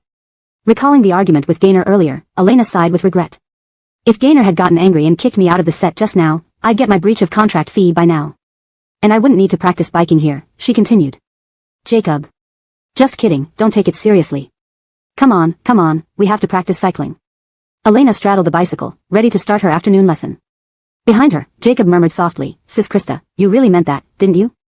Elena. Jacob, you don't always have to be so perceptive. Arlen's 2 sneezes caught everyone's attention during the meeting. They all turned their eyes toward the corner. Usually, their boss didn't visit the company much. Why was he sneezing right after arriving? Arlen waved his hand, signaling that he was fine, and the meeting resumed. As the PPT started playing, Dale leaned over and whispered. Are you catching a cold? Why did you start sneezing suddenly? Arlen shook his head. Dale couldn't help but chuckle at Arlen's stubborn refusal to admit anything. It can't be because someone like Elena is talking badly about you behind your back, can it? In response, Arlen gave him a calm, unfazed look. Dale cleared his throat and pretended to pay attention to the PPT. Well, let's see the PPT. It looks really good, like a proper presentation. After the meeting ended, everyone dispersed. Several executives, who hadn't seen Arlen for a long time, gathered around him, showing concern. Some said he should take care due to the severity of flu season, while others suggested he exercise more to prevent heat strokes in summer. Listening to them for a bit, Dale laughed, amused by how these two sneezes triggered such concern. Arlen handled these unnecessary attentions effortlessly. Seeing they were still lingering, Arlen raised an eyebrow and started asking pointed business questions. His tone was casual, but the questions were sharp. Within 10 minutes, everyone tactfully left. You can't blame them. You hardly ever come to the company except for monthly meetings, so naturally, they want to connect with the boss. Dale placed his arm on Arlen's shoulder, watching everyone leave, feeling reflective. Arlen glanced at the grinning Dale, narrowing his eyes slightly, and said calmly, "What are you doing still standing here? Get back to work." Dale. Humming the tune of The White-Haired Girl, he walked away, full of grievances towards Arlen. With the meeting room emptied, Arlen checked his phone and opened the chat window with Elena. No new messages, he pursed his lips. He made a call. Buy a women's bicycle and deliver it to my residence. Before tonight. Elena did not manage to practice riding the bike in the afternoon. Just as they were about to start, Andonis called her over to discuss revising a scene in the script. The afternoon was similar to the morning. She observed the actors' performances and reviewed her lines. Occasionally, she chatted with Andonis about the script. The only difference was Gaynor. Where his gaze used to express indifference or disdain when looking at Elena, it now seemed evasive. Jacob came up with a fitting description after observing for a while. Sis Krista, why does Gaynor always look so guilty when he looks at us, like he stole something but hasn't managed to fence it yet? Elena chuckled at this analogy. Closing her script, she locked eyes with Gaynor, who quickly averted his gaze after a brief second. Jacob was indeed perceptive, noticing how he must feel embarrassed and reluctant to approach her. Elena initially expected him to continue using his senior status to pressure her. On the way back, Anton drove while glancing at Elena in the rearview mirror, noting she seemed drowsy. How do you find the shooting schedule? Are you adapting well? Opening her eyes, Elena nodded. Yes, it's fine. I think I'll adapt quickly. Everyone has been very friendly. Thinking of Gaynor's hesitant looks throughout the day, Elena felt a burst of laughter coming. Except maybe the male lead doesn't think so. Gaynor? Anton remembered the arrogant look Gaynor sometimes had. What happened? Jacob, sitting next to Anton, got upset at the mention and started narrating what had transpired. Elena hadn't planned to tell Anton about the incident, fearing it would reflect poorly on her. But surprisingly, Anton's reaction was mild. He only praised Jacob's actions and then added, next time, make sure Elena's safety comes first. And you, Anton glanced at Elena through the rearview mirror, bring Jacob with you. As a woman, it's harder for you to handle such situations alone. If nothing else, you can come to me too. What does that look mean? Don't trust me? No, Elena obediently shook her head. I thought you might be upset since I've only been in the team for a couple of days and have already messed up relations with the male lead. This kind of male lead, Anton's voice floated casually, yet weightily, isn't worth befriending. Besides, you're my client, and I won't let anyone bully you. You can act boldly. At your current level, you can't cause much trouble. He paused, adding a caveat, of course, as long as you stay within legal boundaries, Xingheng will back you up. Especially with a top-tier game company CEO backing her. Even if she made a huge mistake, they could cover it up. Anton had met many clients, and Elena was one of the less confrontational ones. Reassured by Anton's support, Elena vigorously nodded, feeling relieved. Just after returning home, Elena received a message from Arlen. I borrowed a bicycle. Let's practice near the fountain in the small park tonight. Elena had prepared to use a shared bike, but never expected Arlen to have arranged one for her. I assented a shared bike? The community doesn't allow shared bikes to be parked inside, and there's a fine if they're found. This was really a reason she couldn't refuse. Triangular ruler alembic, triangular ruler alembic alembic. Chapter 128, maybe they are father and daughter. So, teaching me to ride a bike means having me trudge around here? The lush greenery of summer danced joyfully under the streetlights until Elena's voice broke the silence. She circled around the pavilion again. On her bicycle, both feet on the ground, she moved the bike forward by walking, not by pedaling. At first, it was quite interesting, but after a while, Elena grew bored. She looked at Arlen sitting in the pavilion helplessly. From there, she could even hear the background music from Candy Crush Saga on Arlen's phone. He sat there playing his phone and enjoying the night breeze as if he were an uninvolved passerby, who had eagerly asked her out for a bike practice earlier. Elena thought with gritted teeth. Did this guy have any tips for learning to ride? If that was the case, she could make the bike move just by walking too. As if sensing Elena's frustration, Arlen glanced at her slowly, ignoring her anger and said thoughtfully, one more circle around the pavilion should be enough. Still this demand. Elena's eyelids twitched, but she had no choice but to comply. She silently reminded herself that she needed Arlen's help, so she should follow his instructions for now. Their neighborhood had 2 gardens. People usually went to the large beautiful garden, while the small garden was frequented only by children and was relatively quiet, making it perfect for a beginner like Elena to practice without hitting anyone. There was a small slope below the pavilion, which made Elena nervous every time she approached, fearing she might fall off with the bike. Fortunately, after circling a couple of times, she grew slightly braver, able to control the speed with brakes. Try lifting your feet slightly off the ground when going downhill. If you feel the bike is about to fall, stick out your foot to stop it, came Arlen's voice from behind, offering verbal guidance. If she lifts her feet, wouldn't she be more likely to fall? Elena thought for a moment and called out to Arlen, who stood pretending to be a passerby. Arlen, can you come over? I'm scared. The girl's sweet yet anxious voice would have excited anyone else into immediately rushing over to help, but Arlen walked over unhurriedly, kicking away the bike stand used by Elena for protection. There's nothing to be afraid of. Arlen held Elena's handlebars and adjusted her direction for the slope. When you feel scared, put down your feet. If the direction feels off, adjust slightly, and finally, if the speed is too fast, use the brakes. Right, Arlen fiddled with the bell next to the brakes. Use the brakes, not the bell. Don't press the wrong one. His long, thick lashes flickered, his expression calm and patient, like someone teaching a kindergartner. Elena. All right, I got it. Elena quickly avoided Arlen's gaze, trying to hide her embarrassment. So I just need to lift both feet while going downhill, right? Arlen nodded. Seeing Elena's apprehensive look, he put his phone in his pocket and asked, puzzled, "You're not scared of ghosts, how can you be scared of riding a bike?" Arlen still remembered how composed Elena had been in the haunted house, always maintaining a poker face throughout the experience. Not to mention extreme sports, she'd practically soared through the entire amusement park. Well, I have to eat too, Elena sighed softly. If I damage my good-looking face, I won't be able to join the film crew. I'll be eating dirt next month. Arlen. Despite saying this, before starting, Elena took another glance at Arlen standing behind her bike, watching her every move. Though he wasn't holding the bike like Jacob did, it provided some psychological comfort. The slope wasn't steep. After giving herself a mental boost, Elena slowly lifted her feet, and the bike began to roll down the slope. It wasn't very fast, but it made Elena uneasy. Coupled with the cool evening breeze, her hands trembled. Hastily, she braked and put down one foot for stability, then readjusted and set off again. Repeating this process several times, Elena started to grasp the technique. By the last stretch, she managed to maintain balance all the way down. The bike smoothly slid to the bottom of the slope, and Elena exclaimed joyfully, "Yes, I finally made it down." She heard footsteps behind her. Arlen silently walked up beside her bike. He looked at the slope, hesitating for a moment, but then said, "Good job." His flat tone left Elena speechless. Honestly, if he didn't want to compliment, he could skip it. His poor acting skills were painful to watch. The part where she learned to pedal with one foot ended quickly. Now, Elena needed to try pedaling properly while putting the other foot on the pedal as well. Arlen found a step for her to place her foot on, suggesting she pull back when ready and then place her foot on the pedal. Though everything seemed smooth, Elena felt hesitant when it came to real practice. Arlen didn't rush her, only telling her to stick out her leg if she felt unstable. Just then, a group of elementary school kids ran laughing and shouting toward the small garden, holding various toys, clearly done with their homework. Elena's already nervous heart pounded harder. With so many kids around, what if she accidentally hit someone while practicing?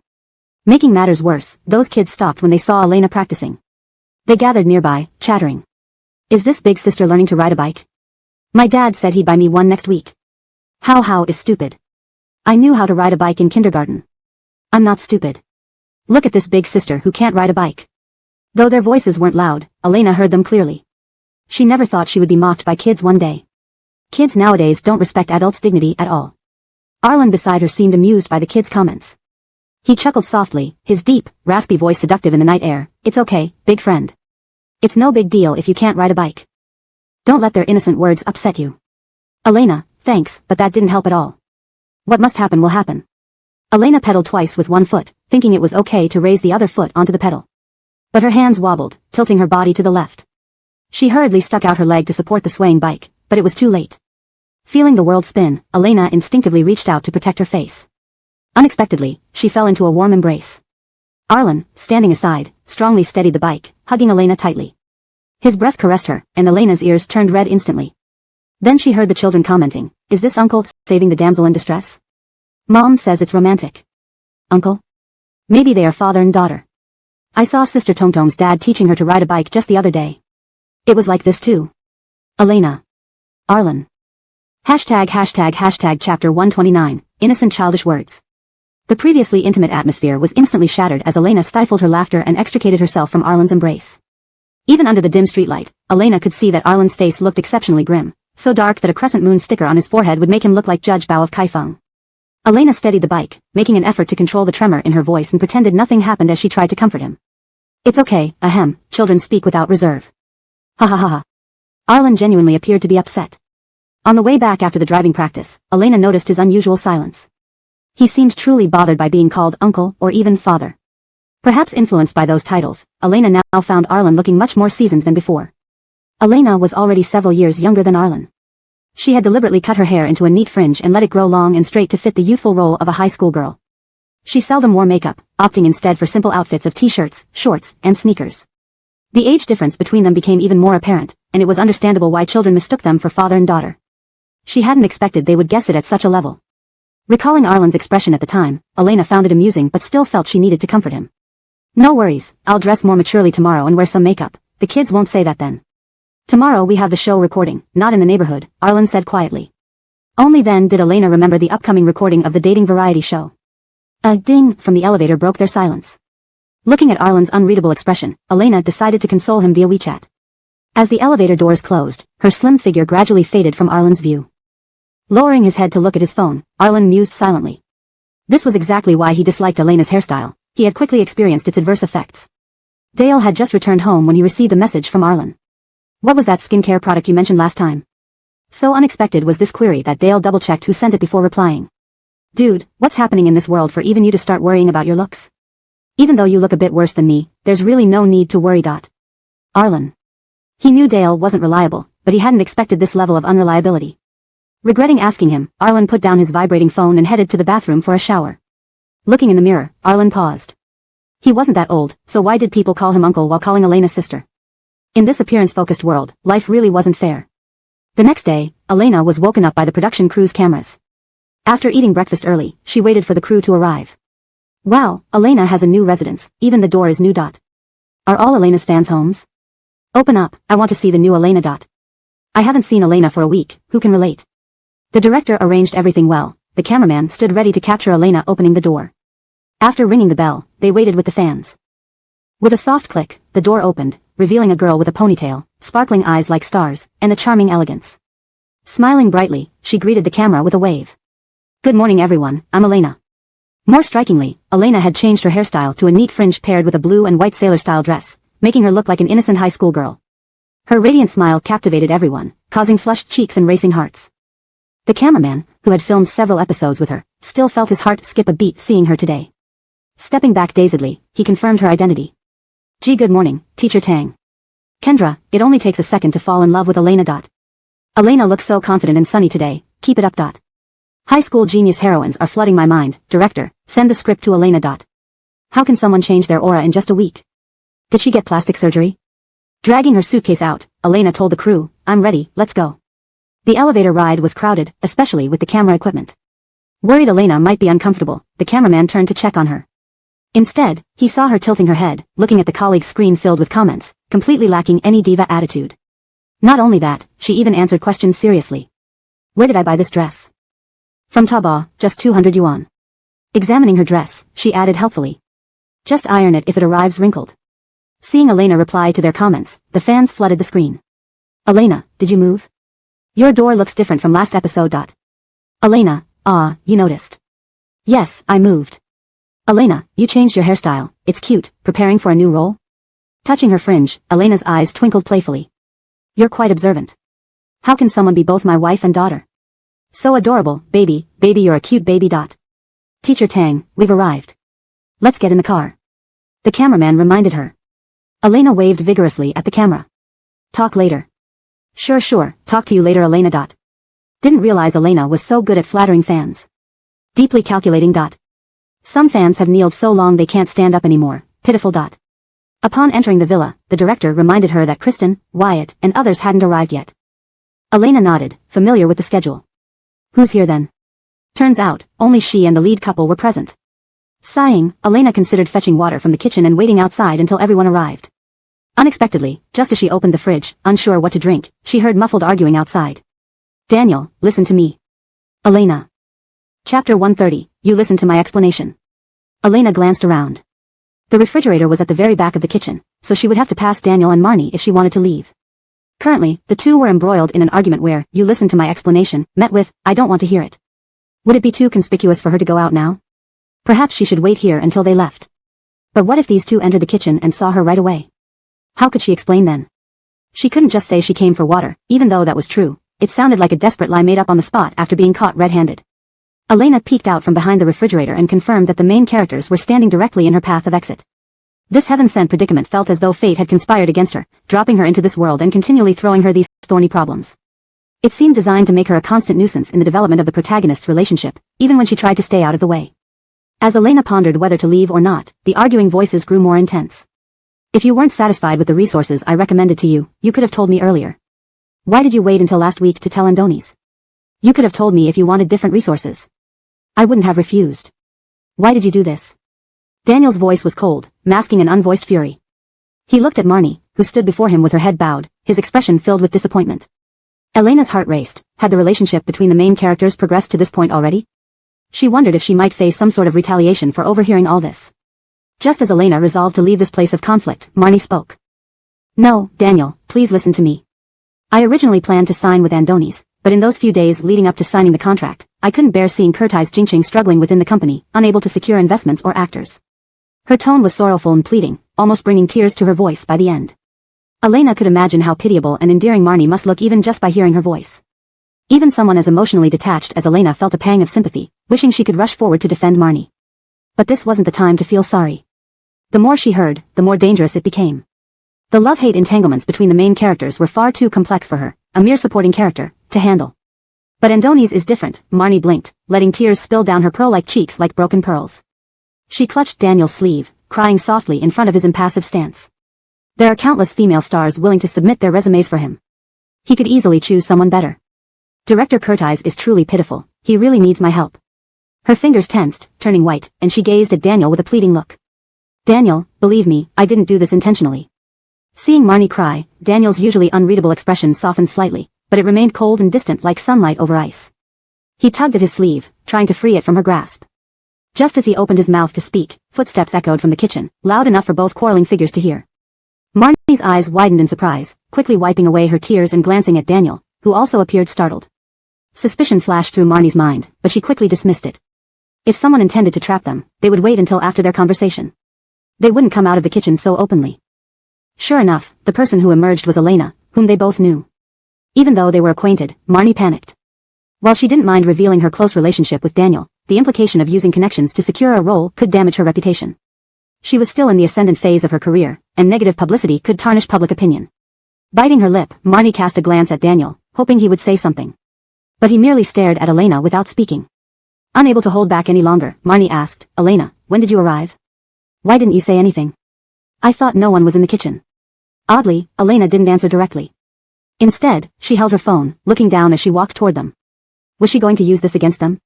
However, even standing before them, Elena remained silent, greeting them as if waking from a dream. Good morning, Teacher Shen, Miss Amara. Her demeanor suggested she hadn't heard anything. How was that possible? Given the distance and the volume of their conversation, if Elena had been in the kitchen all along, she must have heard everything. Yet her expression was so natural, as if she truly hadn't heard anything. Before Marnie could test her, Daniel greeted Elena first, seemingly unfazed about the potential exposure. Good morning, Elena. When did you get here? I've been here for about 20 minutes, Elena said, pointing toward the kitchen. Cold Starlight nervously tried to ask how much Elena had overheard but noticed a Bluetooth earphone in her hand. What's wrong? Elena looked innocent, seeming startled by Marnie's sudden agitation. Miss Amara, why so agitated? It's nothing, Marnie smiled awkwardly, still eyeing Elena's closed palm. I just thought your earphones looked similar to mine. May I take a look? Elena nodded obligingly, opening her hand to show Marnie, confirming it was indeed an earphone. My apologies. Marnie waved it off, appearing relieved. She twirled her hair behind her ear gracefully. They're not quite the same, I must have been mistaken. Elena nodded, then casually walked out of the kitchen under their watchful gazes. Chapter 131 Overflowing Compassion. Elena's figure gradually disappeared from their sight, and only then did Marnie feel relieved. She exhaled deeply. It was better that Elena hadn't heard anything. From her observation, Elena wouldn't dare to speak about this incident externally. Elena understood the gravity of her own identity well. Thinking of this, Marnie looked up at Daniel standing there. His gaze followed Elena's departing silhouette, deep in thought, lost in contemplation. Daniel. Marnie spoke, pulling Daniel's attention back. Her voice was sweet yet hoarse from crying. I truly never intended to harm Andoni's. I was, also conflicted back then. Her eyes were red and swollen from crying, tears having ceased but a clear observer would understand instantly. Marnie lowered her head, biting her lip, lightly sniffing as her voice grew lower and pitiful. I'm sorry, I apologize. You shouldn't be saying this to me, you should be apologizing to Andoni's. Daniel glanced at Marnie, who stubbornly held back tears, a flash of sympathy flickering in his eyes. Yet he closed his eyes briefly, and when they opened again, there was no trace of emotion. He sighed heavily, his tone unusually solemn. Menya, I'm very disappointed in you. Andoni's was his close friend, and it was due to his recommendation that Marnie effortlessly secured the lead role in Moonlight Melody. Initially, he intended to repay Marnie's favors, but it resulted in harm to Andoni's, which was unacceptable for the loyal and righteous Daniel. Marnie remained silent, and Daniel found himself unable to communicate with her any further. With one last look at her, he intended to leave the place. I know I was wrong, Daniel, Marnie suddenly said, stopping Daniel in his tracks.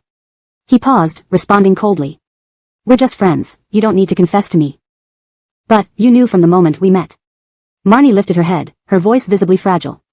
She gazed at Daniel, on the verge of breaking down at any moment. I have always been someone whose compassion often gets the better of me. That's why I saved you from being drugged at that party. I didn't even know who you were back then. Daniel halted mid-step, remaining silent for a long while. A thick silence enveloped the kitchen, unbroken by anyone for a time. Outside, the laughter and chatter from the director's team and other guests filled the living room, making this quiet space feel oppressive. Finally, Daniel broke the silence first, closing his eyes as if making a decision, his tone cold. I understand. I'll explain to Andoni's for you. With that, he stepped towards the door. Sorry, and thank you. Marnie quickly spoke, trying to match Daniel's pace. No need, Daniel responded without turning back, opening the door. I've already told you that your apology should be for Andoni's. As for your apology to him, I will convey it for you. The kitchen door swung open and shut, Daniel's footsteps fading away. Marnie let out a sigh of relief, leaning against the counter beside her. She wiped her tears forcefully, and in an instant, her broken expression turned into one of cold silence. She took out her phone, opening her notes where she recorded all important TV shows, movies, and directors she had noted since her rebirth. Finding the section for Moonlight Melody, she added the reason for schedule conflict. Below were more films not yet annotated, prompting Marnie to sigh. This excuse couldn't be overused now that Daniel was wary. It was best to take on one project at a time.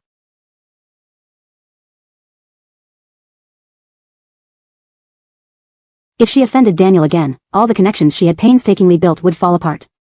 Big Sister Menya, are you here? Outside, Wyatt's clear voice rang out, bounding towards her full of energy.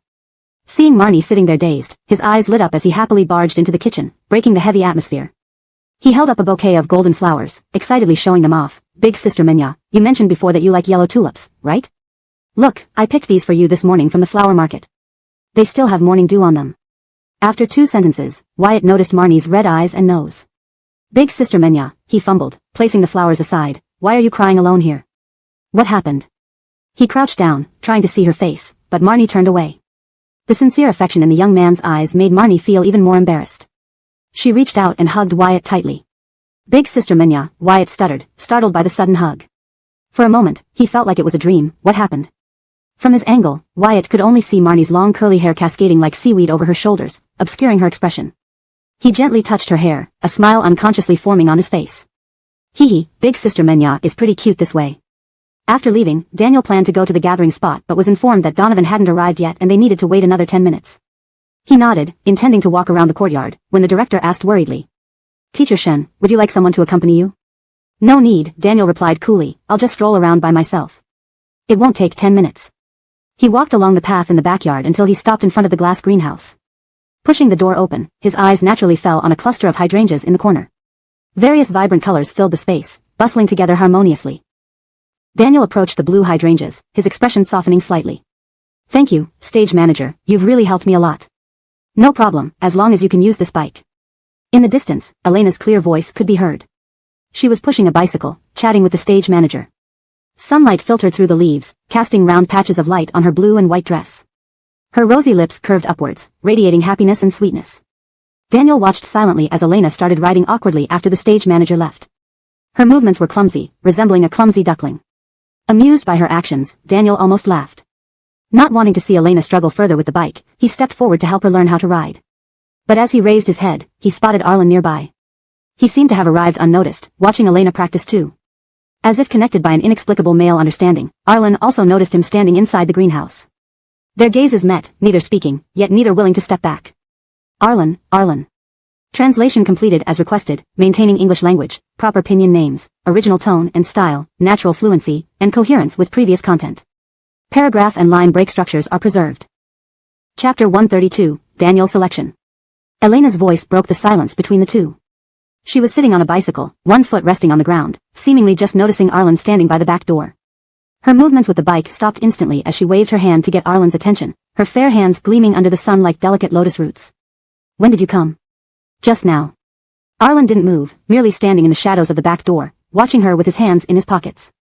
His narrow eyes were slightly squinted, long eyelashes casting a shadow beneath them, giving him an almost ethereal beauty as if crafted by Nuwa using a ruler.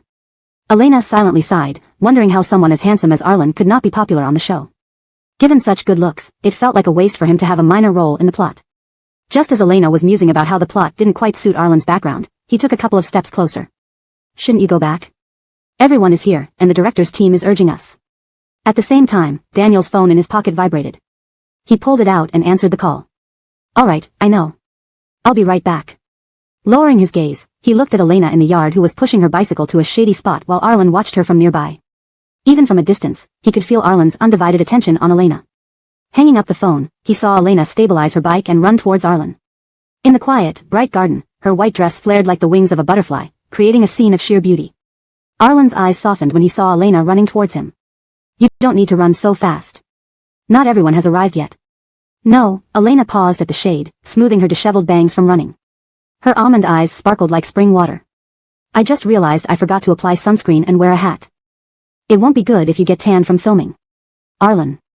Was filming that important? How did Elena always bring it up? Let's go. Arlen called Elena forward but remained 2 steps behind her. Arlen, what's wrong? After walking a few steps, Elena noticed Arlen hadn't followed and turned to wait for him. She happened to see him close the villa's back door. His expression seemed a little unfriendly. But that look only lasted a moment before Arlen returned to his usual lazy and indifferent self. Nothing, let's go. The back door was usually left open for convenience. Daniel immediately understood who had closed it upon seeing it shut. While pulling the door open, he inwardly thought some men had rather small-mindedness. Was this a way of telling him there was no chance with Elena? Smiling faintly, Daniel opened the door and heard the director calling for everyone to gather nearby. But the matter of having or not having a chance wasn't up to him, it would depend on the lady in question. Delilah caught sight of Elena returning through the back door. Even someone as accustomed to beautiful women as Delilah couldn't help but be captivated. Elena in her blue navy dress was simply adorable. With her simple ponytail, she looked like a reserved and quiet high school girl still in school. Krista, Delilah walked quickly to Elena's side. You look too cute in this outfit. I knew this dress would suit you. This dress had been recommended by Delilah, who had wanted to buy it for a long time but found its youthful and cute style unsuitable for her usually cool and stunning image. Not only did Delilah notice Elena's beauty today, but the live chat also started discussing her fashion. To be honest, I think Elena fits Xandra perfectly if she keeps this vibe. Send me the link to Elena's outfit already. 3, 2, 1, link please. Don't you think clothes can't make all the difference? Anyone else would be accused of acting young. Mom, I'm shipping Elena in Delilah's recommended dress. Come ship with me. Is that so? Elena blinked, looking at Delilah's face and pausing mid-sentence. Her serious expression made both Delilah and netizens pause, thinking she might say something dissatisfied. I think it looks very good, too. Thank you, Caitlin. Elena smiled and extended her hand to show Delilah the dress. You gave me a scare with that pause. I thought you didn't like it. Delilah patted Elena, dispelling any lingering concerns. Looking at the mischievous Elena, she suddenly felt like Elena had changed a lot. From initially being timid to now natural and poised, she seemed more relaxed and carefree. Oh my god, I thought my OTP was going to end badly. Elena is so lively now. I love how she seems more genuine. I agree, Elena feels different from before. She used to appear guarded but seems to have shed that baggage. Not just Elena, even Delilah seems much livelier now. She's like a completely different person from when I fanned for her. Alright, guests, since everyone is here, let's begin today's task. Bellamy approached from behind, cameras focusing on him. Smiling warmly, he surveyed everyone before continuing. Remember last week's activity? Daniel and Marnie ultimately won, giving them the power to select a guest for this week. Today is Saturday, let's open Daniel's box to see which female guest will receive his favor. So excited, who do you think Daniel will pick? It can't be Kristen. My brother faced backlash after working with her. Luo would be perfect. Last time she acted like a devoted fan during the pottery making session but was super cute. I bet it could be Marnie. Daniel treats her differently from others. Elena believed there was no suspense, it had to be Marnie. Despite their morning argument, their relationship seemed anything but ordinary. Glancing at Marnie seated nearby, whose eyes were no longer red, she appeared focused on Bellamy's words, indicating she had resolved her disagreement with Daniel. Delilah nudged the distracted Elena and whispered during the director's dramatic pause. Krista, who do you think the film emperor will choose? I think it should be Marnie. Couples argue and reconcile, especially those destined as main leads. The name in the box is. Just as Elena was about to scoff at the cliched suspense-building method, she heard an unexpected name. Elena. Translation completed as per your requirements. ##### Chapter 133, A Graceful Mental State. No, did the production team make a mistake? How could it be her name? From the start of the show, she hadn't interacted with Daniel at all. Before Elena could react, everyone's gaze turned toward her like spotlights. Even Delilah, who was sitting next to Elena, widened her eyes as if struggling to accept this reality. The live comments immediately exploded into chaos. Oh my God, oh my Earth, oh my Mary, how could it be Elena?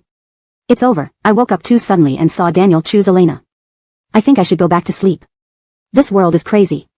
Apart from the first day when Elena gave Daniel chocolate and fainted due to hypoglycemia, they haven't spoken again. Can Elena stay away from our brother? Her fame is just dragging down our brother. Oh no, does Elena have someone in the production crew? Using her influence to force our brother to write her name. After all, with her fame, she didn't even deserve to be on this show. I'm disgusted. I thought Elena had changed, but now she's still clinging on like an old adhesive plaster. How can she still act innocent? The comments quickly veered towards conspiracy theories. With fewer fans, Elena's supporters were mostly silenced by Daniel's fans. Fortunately, most viewers remained rational, believing this situation likely had nothing to do with Elena. After all, a star of Daniel's caliber is hard to influence, even by his own agency, let alone for writing down the name of a preferred female guest. Compared to Elena's shock and discomfort, the other protagonist seemed remarkably calm. When the camera zoomed in on Daniel's face, his expression was unreadable. Seeing nothing revealing on Daniel's face, the cameraman quickly shifted the focus to Elena. Unexpectedly, Elena soon composed herself, maintaining her composure under the scrutiny of the cameras.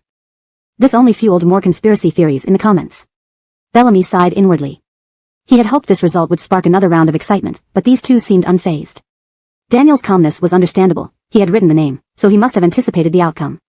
Surprisingly, Elena managed to regain her composure almost instantly, not giving the production team any chance. Seeing no emotional reaction to capture, Bellamy cleared his throat, drawing everyone's attention back to him. So, the first pair for today is Teacher Daniel and Teacher Elena. The remaining participants will draw lots based on the number of gifts received last week. If there are ties. Arlen turned to glance at Elena, who was sitting upright but still under the camera's gaze despite everyone else looking away. Though Elena appeared calm, Arlen noticed her hands clenching and unclenching occasionally. He then looked at Daniel sitting nearby, catching his warm smile. Daniel's lips curved into a mature, worldly smile, leaving others unable to discern how genuine his expression was. Arlen turned away and began listening to Bellamy's instructions. The couples for the day were quickly decided, Daniel Elena, Wyatt Kristen, Arlen Delilah, Donovan Marnie. Before today, I never thought Elena and Arlen would be separated on the show. I root for Elena and Arlen, but God misheard me and paired them differently. God, open your eyes and see. I actually want to see Elena and Daniel together. Don't you think they match well in terms of looks? Great, chaos and fun abound. Next time, if Arlen pairs with Marnie, that'd be wilder. We'll drive to the location for today's activity. Find your partners, and we'll leave in 5 minutes. With the order given, the guests stood up to find their partners. Only Elena and Delilah remained seated, discussing quietly amidst the chaos. Why did Daniel choose you as today's partner? You guys haven't really spoken much, right?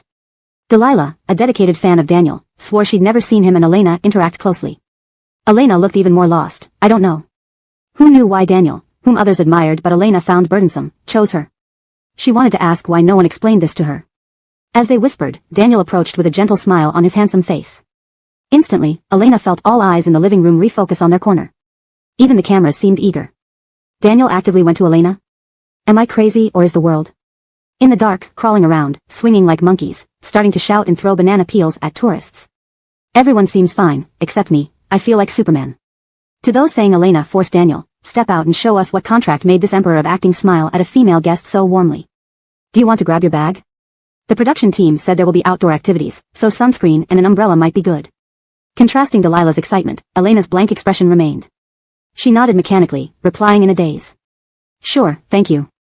No problem. I'll wait for you in the car. Daniel chuckled softly, giving a caring reminder before walking away. Oh my, Daniel is so handsome and considerate. And he has dimples when he smiles.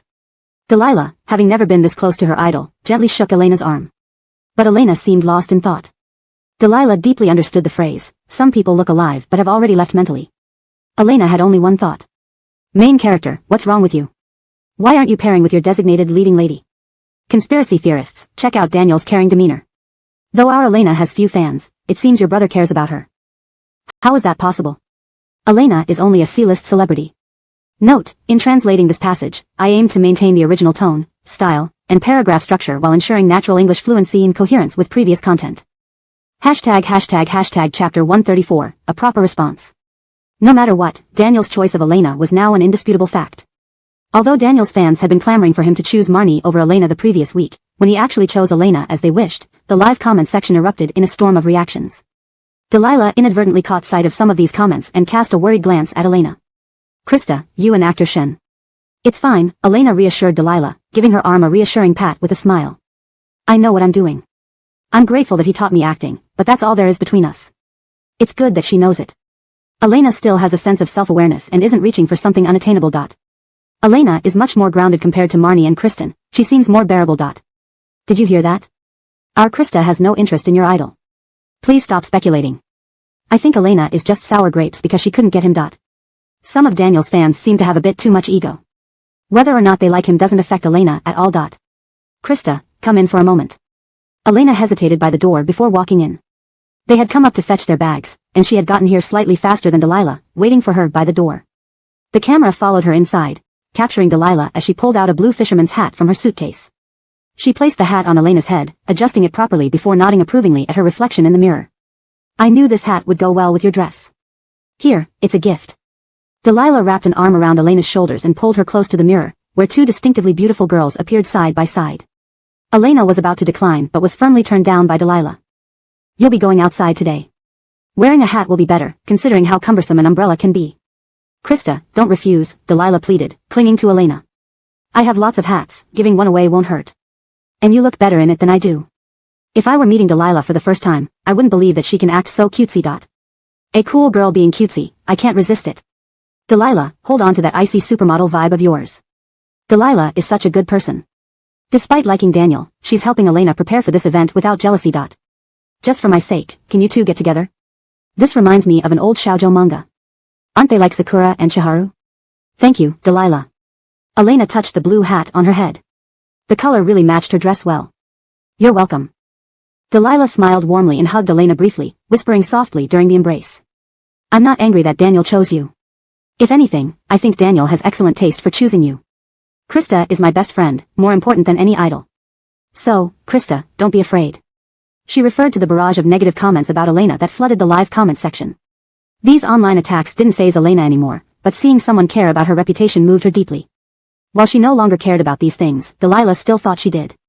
Elena felt a lump rise in her throat, and her eyes welled up. She buried her face into Delilah's shoulder, speaking in a hoarse voice, I understand, I won't. She forced a smile to comfort Delilah, I'm not the same as before. She wouldn't let others' opinions hold her back, nor would she escape reality and fate through tolerance. After entering the car, Daniel first turned on the air conditioning. The temperature was high today, and the car was unbearably stuffy. He wanted Elena to feel comfortable when she got in. Such a considerate teacher Shen, the first thing he does is turn on the AC. Elena's fans, please don't exaggerate, maybe he just felt hot himself. Daniel's fans are meddling too much. This is a dating show, people will ship whoever they want. Some fans think they know better, but it was Daniel who wrote Elena's name, not the other way around. Elena is quite pretty, it's not a bad match for Daniel. Having done everything, Daniel sat quietly, awaiting Elena's arrival. Suddenly, a knock came on the driver's window. Lowering the window, Daniel saw Arlen standing there with his hands in his pockets. Arlen held an umbrella in one hand, sunlight casting a regal shadow on his aloof brows, exuding an aura that kept everyone at a distance. Here's Elena's umbrella. Make sure you give it to her. Sure, I'll pass it on. Daniel reached out to take the umbrella, his tone calm and his expression gentle, exuding the grace of a true gentleman. Despite being seated lower than Arlen, his presence was astonishingly strong. Their gazes met briefly before disengaging instantly. Wow, the atmosphere feels like a battlefield already. Just delivering an umbrella, and it's already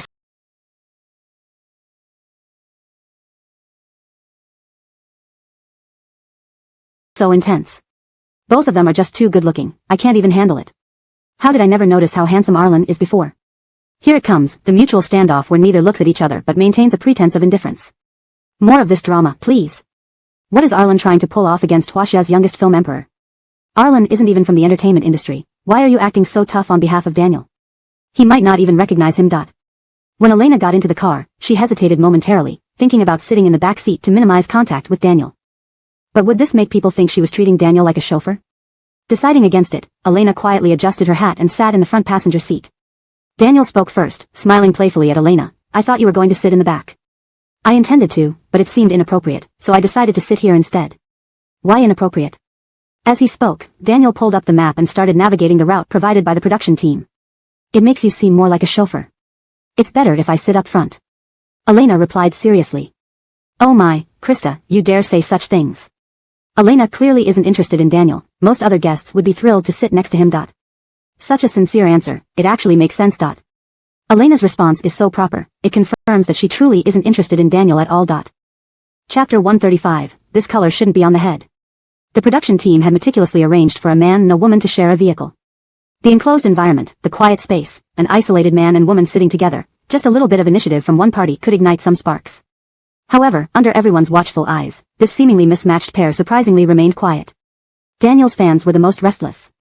They had been scolded by rational viewers earlier and thus dared not speak up. But now, in such a favorable setting inside the car, Elena surely wouldn't resist the urge to get closer to Daniel, which would then allow them to say that it was Elena who pursued Daniel. After all, on the first day of the show, Elena couldn't keep her eyes off Daniel. Such a great opportunity. If she did nothing, it would be a waste. You'll see, Elena won't hold back. I don't believe someone as proactive as Elena will do nothing. If she really behaves, I'll wash my hair upside down. LOL, if you don't wash your hair upside down, I'll look down on you. Such a handsome guy and a beautiful girl, they're both so good looking. I don't know who to look at. Even Elena's beauty doesn't pale in comparison to Shen Emperor. But inside the car, it remained unusually quiet, with none of what Daniel's fans had anticipated happening. Daniel glanced at Elena, who was sitting in the passenger seat, adjusting the car navigation system. From Daniel's perspective, he saw Elena's soft and full side profile, like an egg yolk without its shell. For some reason, Daniel felt a tingling sensation in his chest, as if feathers were brushing against his heart. He cleared his throat, feigning nonchalance. Did you learn everything I taught you last week? If there's anything you didn't understand, feel free to ask me. Elena nodded, responding honestly. Yes, I did. My agent hired an acting coach for me this week, so I can always consult him whenever I have questions. Thank you, Teacher Shen. Daniel gripped the steering wheel and quickly returned to normal before Elena noticed. He smiled and continued, no problem, feel free to ask me if you have any more questions in the future. I don't really have much to do in this program anyway. Elena raised her eyes in surprise. Under the sunlight, her eyes sparkled like exquisite amber gems, evoking only thoughts of beautiful things. What's wrong with the male lead? Why is he suddenly being so nice to her? Isn't that line supposed to be directed at the female lead? Faced with Daniel's friendly gesture, Elena felt no joy but rather suspicion. Has the male lead gone crazy after arguing with the female lead? Is he trying to make her jealous through her? She knew better than to get involved in the messy affairs between the main characters. Thus, Elena put on a mature and worldly smile. Okay, thank you, Teacher Shen. With an air of understanding, Daniel was left speechless. Is it just my imagination, or does Elena's smile seem to carry a hidden meaning? Where's the guy who said he'd wash his hair upside down? Come on, show us your skills.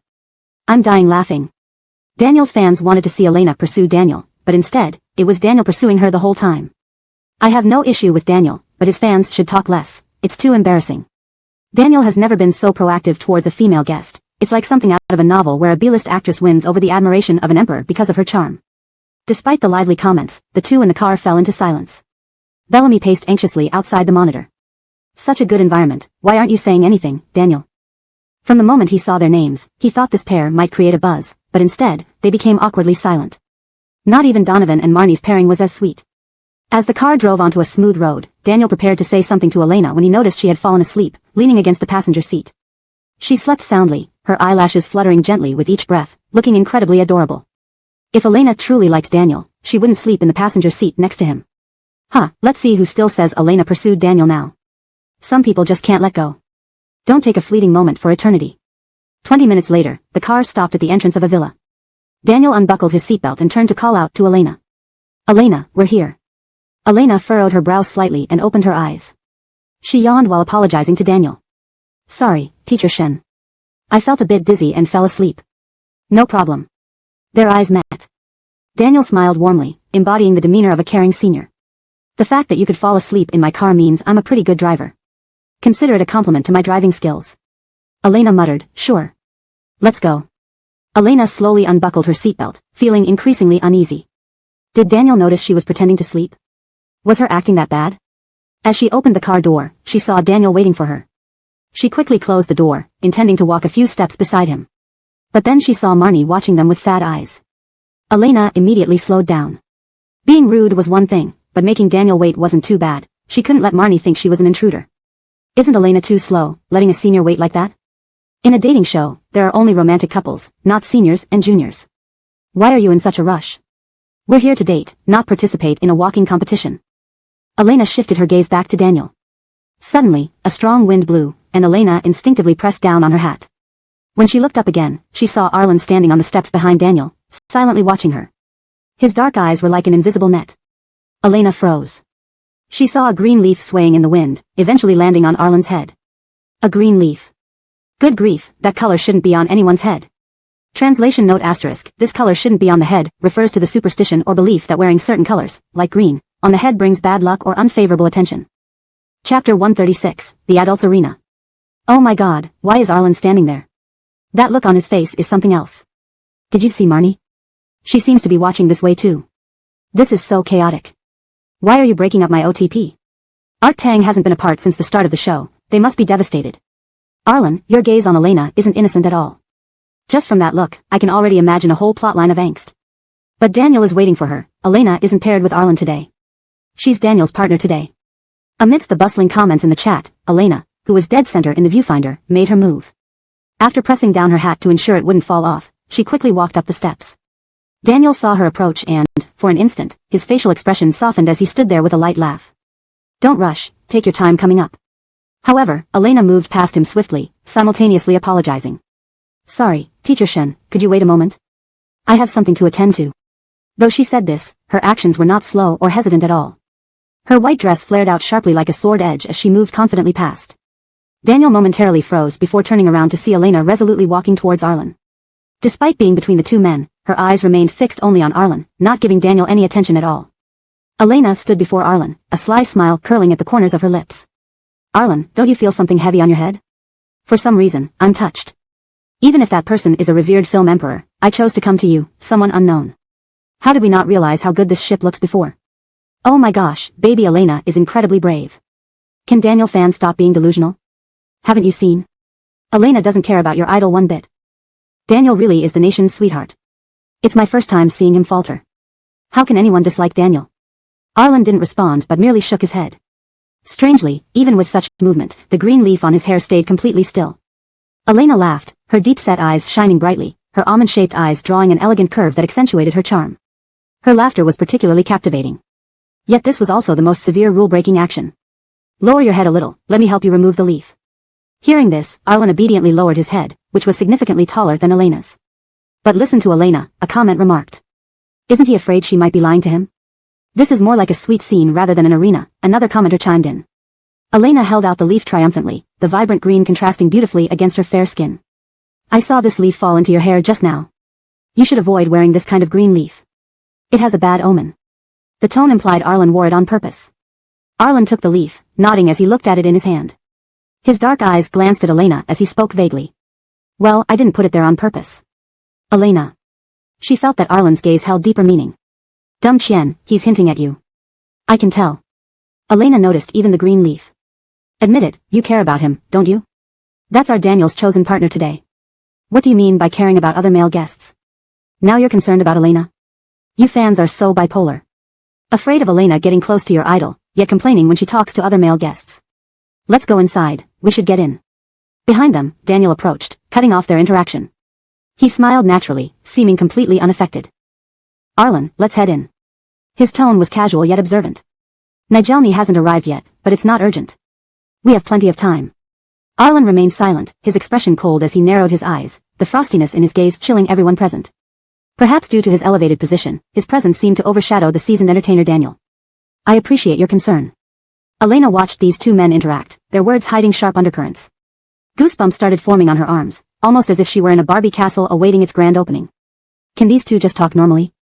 She couldn't bear it anymore. She edged slightly to the side, only to be instantly noticed by the two sparring men. Elena felt like she was being locked in by prison floodlights. I'm going somewhere warmer. Suddenly feeling a bit cold. Daniel. Arlen. It's 30 degrees today. Who believes you're cold? This isn't kids like Wyatt and Donovan fighting over attention. This is how a real adult arena should be opened. Who can save Elena? She looks ready to awkwardly run away. Ha ha ha, I've never seen anyone react like this in an arena before. 10 minutes later, everyone sat in the living room of the villa. There were 4 small round tables, each with 2 chairs and a large box on top, contents unseen from outside.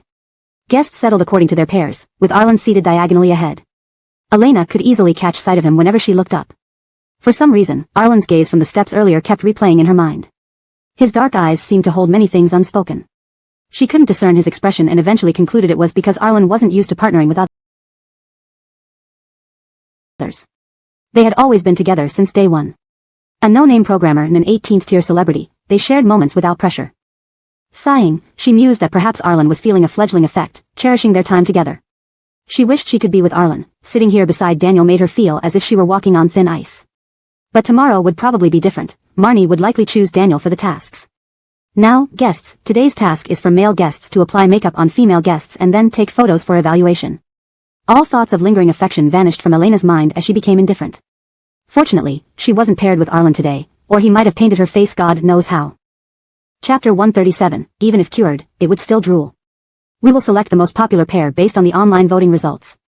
Bellamy's eyes scanned over the seated guests with a calm tone that carried a hint of mischief.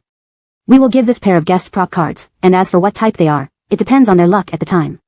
As soon as Bellamy spoke, the live chat lit up immediately. Doesn't this mean we'll see the bare faces of these celebrities? They have to remove their makeup, right? Want those who rely on makeup for their allure be exposed? Scary. Yes, I'm dissing Kristen. The show is playing big by making celebrities take off their makeup on air. Would ugly ones lose fans? I don't think Elena looks as good. She was always quite plain until she found a good makeup artist. Allison and Delilah definitely won't be afraid. As for the other two, I can't say. Indeed, upon hearing about the next round requiring makeup removal, the expressions of the female stars became instantly nuanced. Before arriving, each had professionally designed makeup tailored to complement their outfits to ensure they outshone others. Removing it now would be social death, imagining how many unflattering photos opponents could get. Allison, you look beautiful in anything. I'll do my best to make you perfect, Donovan quickly pledged loyalty, fearing he'd miss Cold Verna's true impression if late by even a second. Cold Verna managed to smile, glancing at Daniel nearby. He faced away, seemingly indifferent.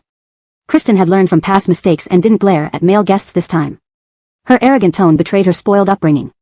Do you know how to apply makeup? Speak up if not. I can manage a little, just don't make me look hideous, Wyatt replied, a young man who couldn't stand such taunts. Don't worry, having been made up for years, I know the basics, he scoffed, turning back to his kit, sparing a glance at Cold Verna, worried about her morning tears. It irked him being paired not with her, knowing he'd do better than Donovan. Oh, I'm starting to ship Wyatt and Kristen, at Sundra Princess and Stubborn Puppy. Kristen seems calmer lately, possibly learning her lesson. Wyatt must like Cold Verna, so obvious but they can never be. On Delilah's side, the mood was tense, having already pegged Arlen as Elena's admirer. Delilah, as a friend, eyed Arlen unfavorably, especially after finding his background oddly sparse despite thorough investigation. Delilah knocked on the box beside her, clearing her throat. I know makeup better. Just follow my steps. Arlen nodded without argument. This duo's awful, barely spoken 10 words since pairing. Arlen's less aggressive, hard to adjust seeing him polite around Elena. Elena isn't here but her shadow looms over this pair. Alright, female guests may proceed with makeup removal once ready, we've provided all necessities. Male guests, please wait. Elena had done minimal makeup, so removing it took no effort. Under cameras, she rinsed face cleanser, finishing quickly. As the first one done, everyone's attention turned to her. She finished so fast. No difference from before? My destined wife looks perfect. Arlen, did you know your wife's bare skin's this beautiful? Quick duel with me. How does Elena keep her skin like this? Perfect like peeled egg whites. Chinese woman desperate for skincare links. Admitting my skepticism loudly, but this beauty is naturally flawless. The comments showered praises at Elena's natural beauty, unparalleled radiance even catching those usually unmoved by her. Even if unnoticed, droplets clung to stray strands framing her face, almost convincing some that she hadn't removed makeup at all. Yet, none could surpass Cold Verna in Wyatt and Donovan's hearts. Unaware of the commotion, Elena walked straight to Daniel's table. Sitting down, Daniel praised, you look great barefaced, no different from when made up. Elena? Is the male lead obsessed with making the heroine jealous? She hasn't even appeared yet. Surface level, she smiled politely, slightly proud. Thanks, I agree. Daniel. Nothing to respond there. Laughed so hard, very beautiful I know. Elena, can you be more humble? Your ego rises too high with mere compliments. She's genuinely beautiful, accept it or be jealous. These people, still drooling even cured by honest truths. Chapter 138, No Comparison, No Harm. As the female guests appeared one by one, everyone discovered that Elena's natural beauty had an increasingly high value.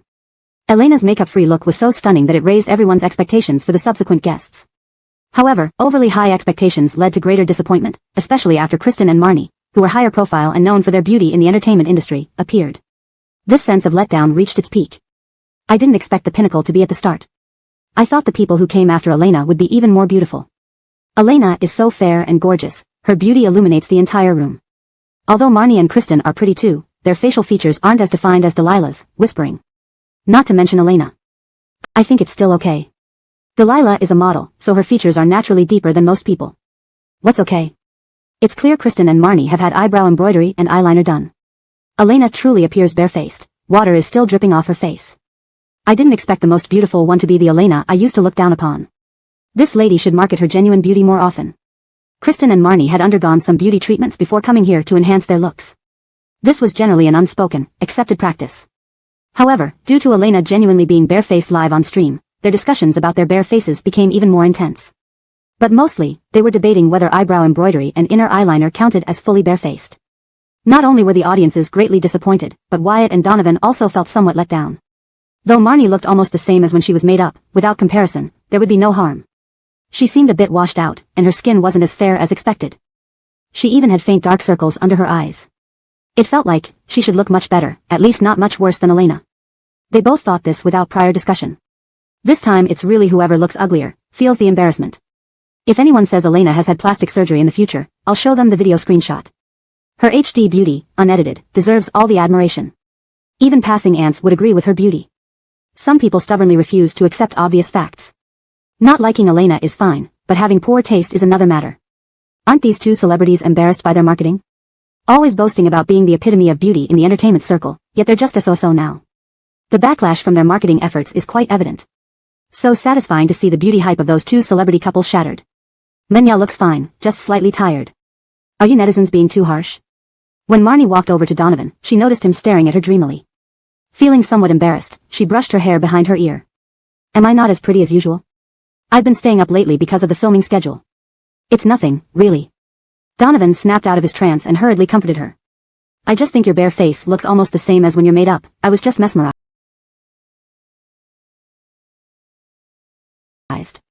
You still look very beautiful.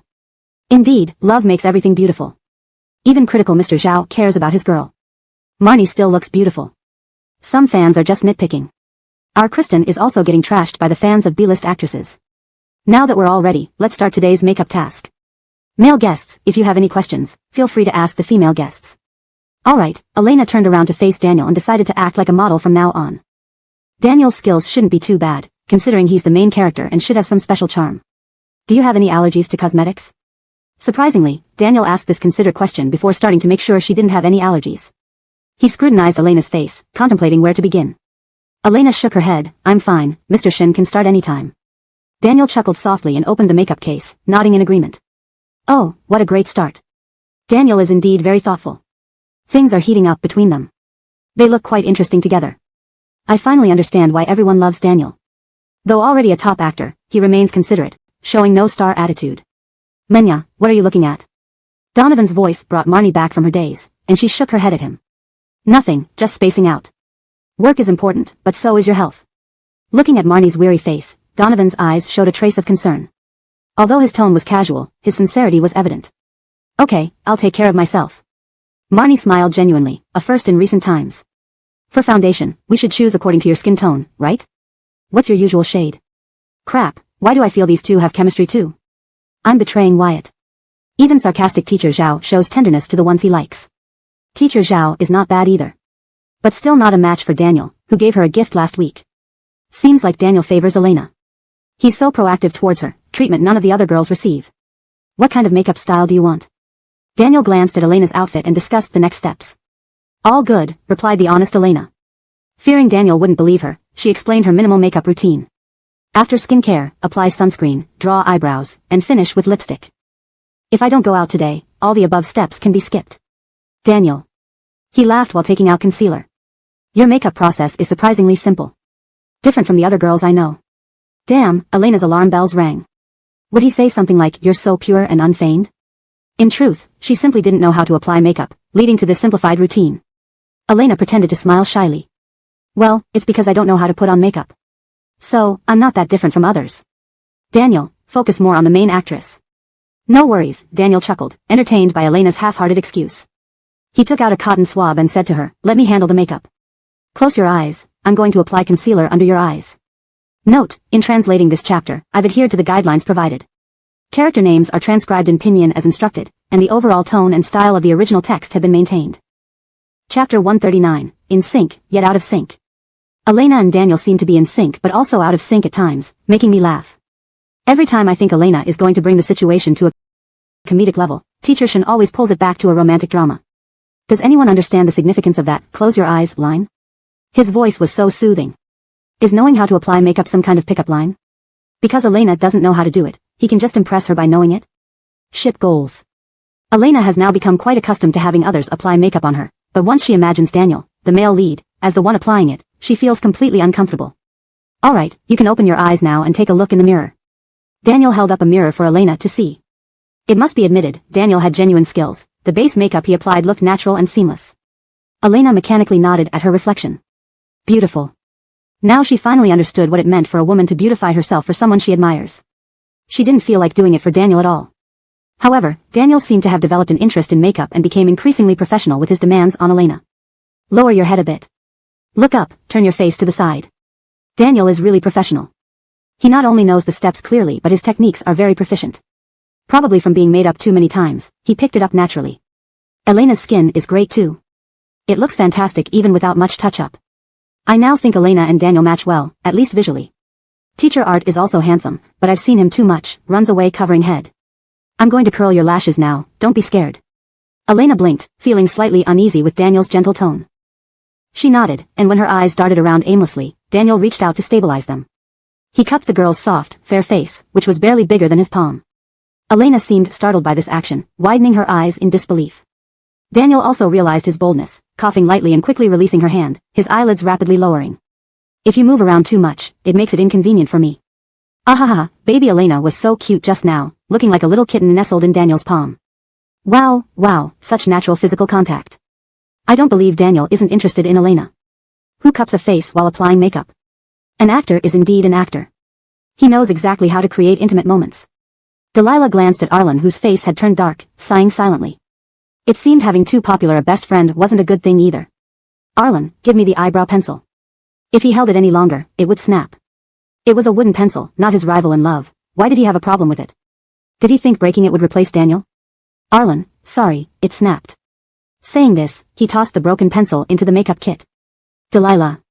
Sorry, eyebrow pencil, I couldn't save you. What did the eyebrow pencil do wrong to deserve this? Arlen clearly had other intentions when he broke the pencil right as Daniel touched Elena's face. They both care about Daniel and Elena's pairing. Though they're in the same group, their attention was elsewhere. Maybe we should merge their group together. They'd probably be thrilled. Ah, you pinched my eyelid. Kristen's exclamation drew everyone's attention. Elena turned to look at Kristen, who was rubbing her eyes, which appeared red. Sorry. Wyatt hastily stood up to apologize, looking utterly lost. The crew members rushed over to check on Kristen. Ouch, pinching the eyelid must hurt just hearing about it. Then turning back, she saw Daniel pulling out a lash curler from the box. Did she need this thing at all? Delilah was more straightforward. Looking at the lash curler in the box, she seriously said to Arlen. We should skip this step. My lashes are already curled enough. Forget it, if Daniel did something again, Arlen might press down too hard, ruining her lashes. Though Arlen followed her instructions step by step, she dared not entrust this activity to an inexperienced man unfamiliar with cosmetics. I really don't need to curl my lashes, Elena earnestly told Daniel, but he refused her request. It's fine, I'll stand up and do it gently. Daniel looked at the small clamp in his hand, speaking sincerely and tenderly. To show sincerity, he even tested the pressure on his own hand first. Okay. Arguing further would make her ungrateful. Elena closed her eyes, feeling the pressure of the lash curler on her lashes. Check if it's okay. Daniel smiled. I remember the makeup artist saying actresses these days prefer sunflower-shaped curls. Elena examined her lashes in the mirror, finding they had indeed curled nicely. Actor Shen is so informed, even knowing current trends. The curling is perfect, I like this effect, hee. She nodded, closing her eyes again as she waited for Daniel to curl the other eye. The incident occurred after opening her eyes. Just as Elena opened her eyes, she felt something fall into her left eye. She quickly reached to rub it. What happened? Seeing this, Daniel immediately put down the curler and tried to move her hand away to check her eye. It's nothing, Elena let go of her eye, blinking her slightly reddened left eye. Probably a lash got in. Why don't I blow it out? Recalling the most intimate scene in novels, Elena felt embarrassed and interrupted Daniel hurriedly. Nothing, I have a way. After twisting her arm, the pain made her tears involuntarily fall, flushing the lash out. Witnessing everything, Daniel remained speechless. Ha ha ha, true to form, Elena rejecting all ambiguity. Has Elena been hanging around Arlen too much? How did she start rejecting romantically? I was hoping to see Daniel blow Elena's lashes out. Wow, this was efficient. Actually, this is a correct method. Artificial tears can work too. I was going to get you some artificial tears, but your tears came so quickly. Truly, actresses, tears come on command. Daniel shrugged, gently laughing as he held Elena's shoulder, checking her eyes seriously. He was so close, Elena could even see herself reflected in his pupils. Chapter 140, The Intricacies of Being an Eldest Daughter. Okay, I'm fine now. Elena blinked and lowered her head to avoid Daniel's gaze. She didn't notice the fleeting smile that crossed his lips. Elena finally understood the crew's intent behind having male guests apply makeup. It seemed simple enough on the surface, but there was far too much physical and eye contact involved. For instance, faced with Daniel's focused gaze, Elena tried hard to maintain a composed expression, only to find herself staring at his handsome face, lost in thought. After all, she couldn't keep looking into Daniel's eyes. What if the audience perceived this as sparks flying between them? But avoiding eye contact wasn't possible either. This man was applying eyeshadow for her. How could she not look at him? So after stealing 2 glances at Daniel, Elena silently recited her lines in her mind. What are you thinking about? Daniel put down the eyeshadow brush, a relaxed curve forming on his lips, clearly indicating he was in a good mood. Elena found his electrifying smile unbearable and lied without guilt to maintain peace between them. Nothing really, just a bit bored. If she admitted she had been memorizing her script while Daniel did her makeup, she'd surely become the target of his fans' wrath and likely trend on social media. Daniel's fans would quickly add her name to their blacklist. It won't be long, Daniel said, picking up a highlighter eyeshadow, gesturing it over Elena's eyelids. Just another 20 minutes. His demeanor was leisurely, yet it felt like a ticking clock to Elena. Why gesture when speaking would suffice? Although Elena knew Daniel meant no harm at the moment, drama never followed reason.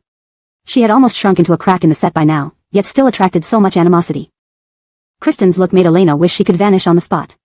Moreover, remembering the morning argument between the leads, the woman's voice was full of sorrow and resentment. It was easy to imagine how tumultuous and intense their love story must be. In such a situation, if Elena acted too intimate with Daniel, wouldn't it be courting disaster? Once the leads reconciled, she, the muddled side character, would be the first to be punished by the chosen main characters. Sigh, this was precisely the dilemma of being an eldest daughter. Without waiting for the leads to act, she decided to retreat and betray herself first. Finally, they reached the last step, applying lipstick. Although Daniel hadn't done makeup before, seeing Elena's beauty flourish under his hands filled him with satisfaction. He picked a bean paste red lipstick from the box. Today, Elena wore a fresh and cute outfit, so he opted for light makeup to match her white dress. Raising his eyes, he slowly unscrewed the lipstick. As he applied it to Elena, his arm trembled involuntarily. Later, he realized it was his heart that couldn't stop quivering. Her lips were full and plump, the bean paste red barely colored them. Daniel regretted not prepping her lips properly. Unexpectedly, Elena was quite pleased. Looking in the mirror, she praised, "Thank you, Teacher Shen, it looks great." Actually, something wasn't quite right. He intended to discuss a more vibrant shade of lipstick with Elena, as the bean paste color looked too pale. But Elena was the first to wave her hand eagerly. "Bellamy, we're ready." Her expression of relief and eagerness seemed overly enthusiastic. Daniel wasn't sure if she was happy because they finished first or relieved to escape the makeup process. "I declare, this is Elena's happiest moment of the day. Baby is so cute, is she this happy just for being first? Finishing makeup first doesn't mean winning first place overall. True to being Sylvester, even without learning makeup, the overall effect is impressive. The bean paste red isn't very vibrant and lacks a base layer, which is a drawback. Still, Elena looks beautiful regardless. Daniel's words of improvement got stuck in his throat as he looked helplessly at Elena's excited expression. His gaze lingered on her thick, glittery eyelashes. Her laughter was so radiant that even the glitter became a backdrop to her bright smile. Daniel sighed and smiled, raising his hand to signal their group's readiness for the next phase. Delilah was examining the lipstick Parker had just applied to her in the mirror. For Delilah, any effort that kept the lipstick within her lips was considered a major success. It was worth sharing with Elena over messages. Fortunately, Parker, though a typical straight man, managed reasonably well, even if not perfectly. Delilah smiled into the mirror, revealing a sultry yet dangerous expression. The chat comments immediately flooded with compliments about how captivating she was. Delilah didn't hesitate, signaling the director as well. Bellamy, we're also done. As she stood up, Delilah shielded the camera with her body, silently mouthing to Parker, hurry, they're getting ahead. Though Delilah didn't approve of Parker's mysterious behavior, Elena seemed closer to him than Daniel. Even though Elena never explicitly expressed liking Parker, she always looked at him first among all the male guests. Delilah picked up her bag and, out of the camera's view, revealed a mocking smile. If it weren't for Elena, she wouldn't have bothered helping the man who split her chocolate bar. With both groups leaving, the makeup room suddenly felt empty. Marnie glanced at Daniel's departing back and suggested to Donovan, who was choosing a lipstick shade, I think the maple leaf red is perfect. Really? Donovan picked up the lipstick and, just as he raised his arm to apply it, noticed something. He naturally pulled Marnie's chair closer, bringing them almost face to face. Sorry, you're a bit too far away. Donovan smiled and pressed the lipstick to Marnie's lips, watching the glossy red spread. Marnie lowered her eyes, saying nothing. Oh my god, aren't they too close? Finally, some chemistry between adults. The contrasting heights create a perfect shot. Donovan is so forward, as seen last time. He gets what he wants. Chapter 141, The Agile Fellow from the Mountain. Only after arriving at the back of the villa did Elena understand why the production team decided to rent out the entire place. After meandering down a winding corridor, the entire beautiful scenery of the villa was suddenly revealed before her eyes. It was the sweltering midsummer, and the rainy season following the peak heat lingered long in the mountain forests. A faint mist formed around the waist of the nearby mountains, with damp water vapor felt in the air. Not far away, one could even hear the murmuring sound of a stream. Wow, such a beautiful natural landscape. Is this what they call great seclusion within the city? The grasses and flowers by the roadside look so vibrant. This villa is well maintained. The production team must be quite wealthy to have rented this whole place just for filming. Please follow this way, teachers, said a staff member with a smile. The photographer is already waiting by the stream. The scenery there is very good, and you two will certainly take some satisfactory photos. Are the others also taking photos by the stream? If everyone were there, wouldn't the background be full of crew members? Not exactly, the staff explained as they walked. We are mainly determining the shooting locations based on the order of completion of tasks. The second group is at the dry landscape garden in front of the villa, the third in the bamboo forest, and the fourth on a small wooden boat. This villa is large enough to accommodate various themes. Since you and Professor Shin finished first, you can go to the stream. The shooting location wasn't too far. After about 10 minutes, Elena and Daniel arrived where the staff had mentioned. The photographer was an intelligent and professional woman who greeted them immediately upon their arrival. Hello, teachers Tang and Shen. I'm your photographer today, you can call me Kayla.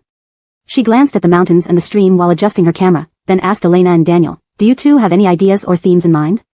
We can try shooting based on what you envision. There are many styles for couple photos. I think it's better to follow your preferences. Couple photos? The production team really plays big. I love it. You've got to be kidding me. Daniel and Elena taking couple photos? You must be joking. Elena must be thrilled, she gets to take couple photos after only being paired with Daniel once. But isn't it not that hard for actors? They just need to act, what's difficult about it? Elena shared this thought, she needed to view Daniel as her boyfriend from a script. She glanced at Daniel, who wore a composed expression, giving no hint of his thoughts. Does Professor Shen have any ideas?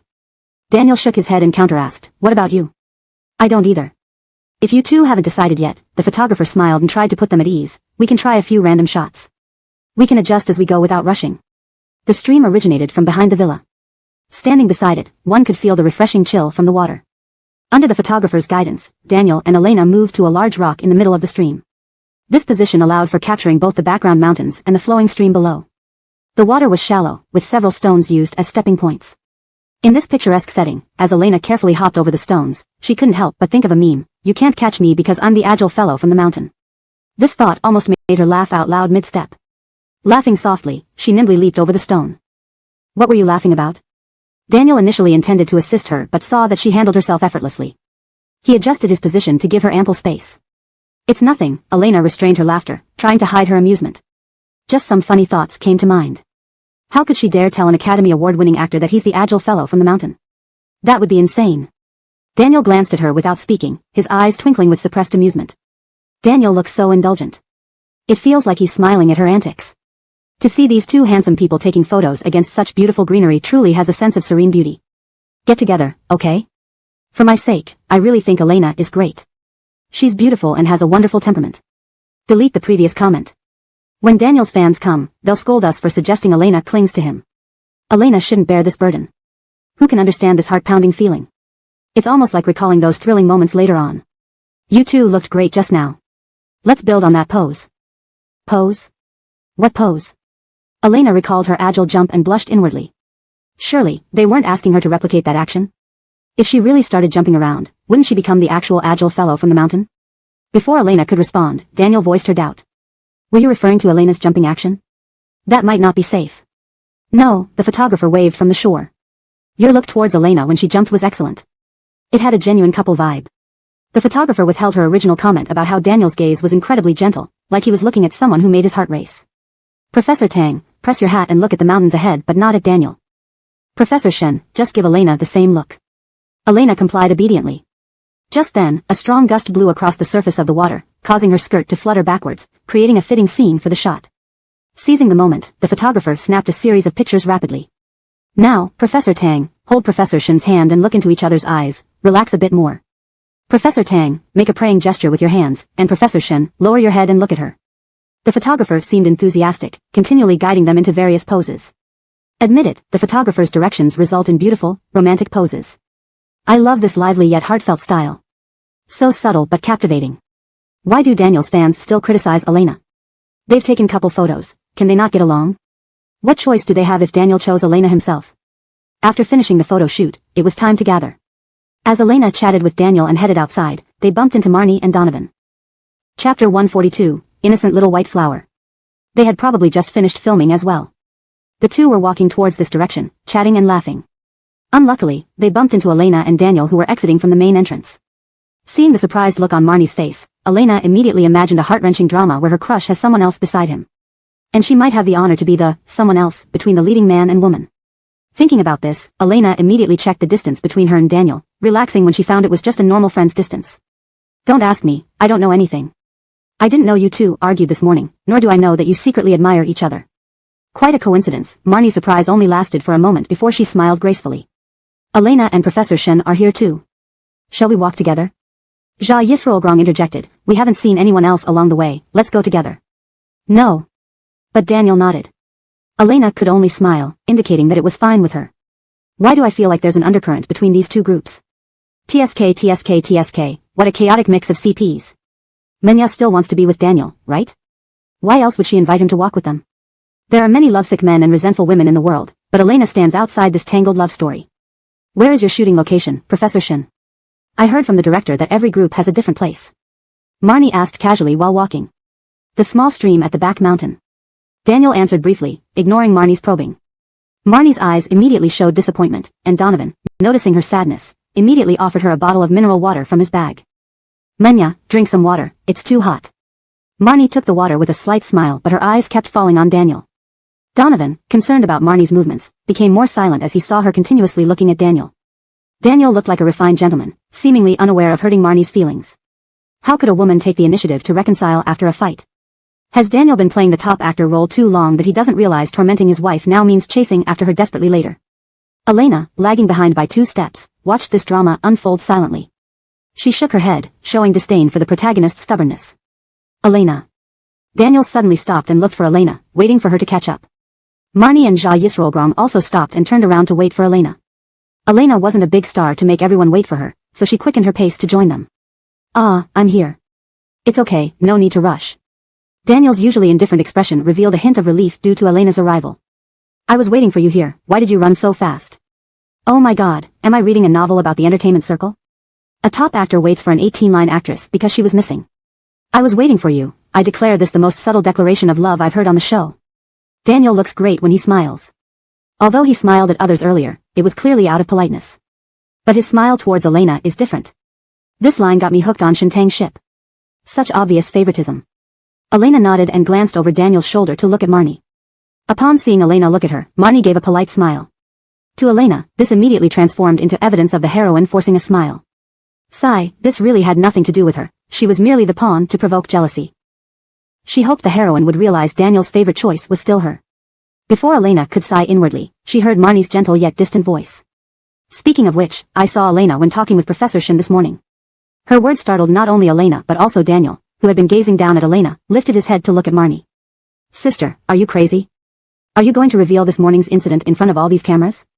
Mentioning such things could easily turn the whole crew into a trending topic. Fame won't just come to you and Daniel then. Ignoring Daniel's gaze, Marnie flicked the strands of hair beside her ear. Nothing much. I told Professor Shin that Elena's acting has improved greatly, almost like a rebirth. I like her very much and wish to have her as my little sister. Do I have the honor? Marnie smiled lightly at Elena, showing admiration, as if she genuinely liked Elena. Menya. Hearing the challenge in Marnie's words, Daniel's tone became unusually serious, even his brows carried a heavy atmosphere. Elena? Don't think she doesn't know. As someone who overheard half of their conversation, Marnie never said such things. But Elena definitely couldn't expose it. Revealing it would prove she overheard their argument. She felt sorry for the heroine, thinking she looked pitiful after the quarrel with the hero, but unexpectedly, the heroine dug a hole for herself. It seems today's performance didn't convince the heroine of her acting skills. Elena instantly laughed, like an innocent and naive girl. Really? This morning, I went to the kitchen for water and played on my phone. When I came out, I saw you and Professor Shin outside the kitchen, but I was wearing headphones. Daniel didn't speak, just watching Marnie, standing there without revealing his emotions. However, Marnie stared at Elena, ignoring Daniel. As for being my elder sister, Elena blinked. I consider all the seniors on the show as my brothers and sisters. I would respect Sister Amara even if she hadn't mentioned it. Is that so? Looking at Elena, Marnie couldn't tell if she really didn't hear their morning argument.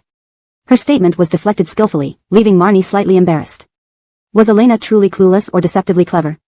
Yes, I really enjoy Sister Marnie's dramas. Continuing her role as an innocent and naive flower, Elena's eyes shone brightly, seeming genuinely admiring. Isn't the heroine silly? How can someone fall into such a low-level trap? Does falling in love lower one's IQ? They had just finished filming and were walking over here, chatting and laughing. Unexpectedly, they bumped into Elena and Daniel who were coming out of the main entrance.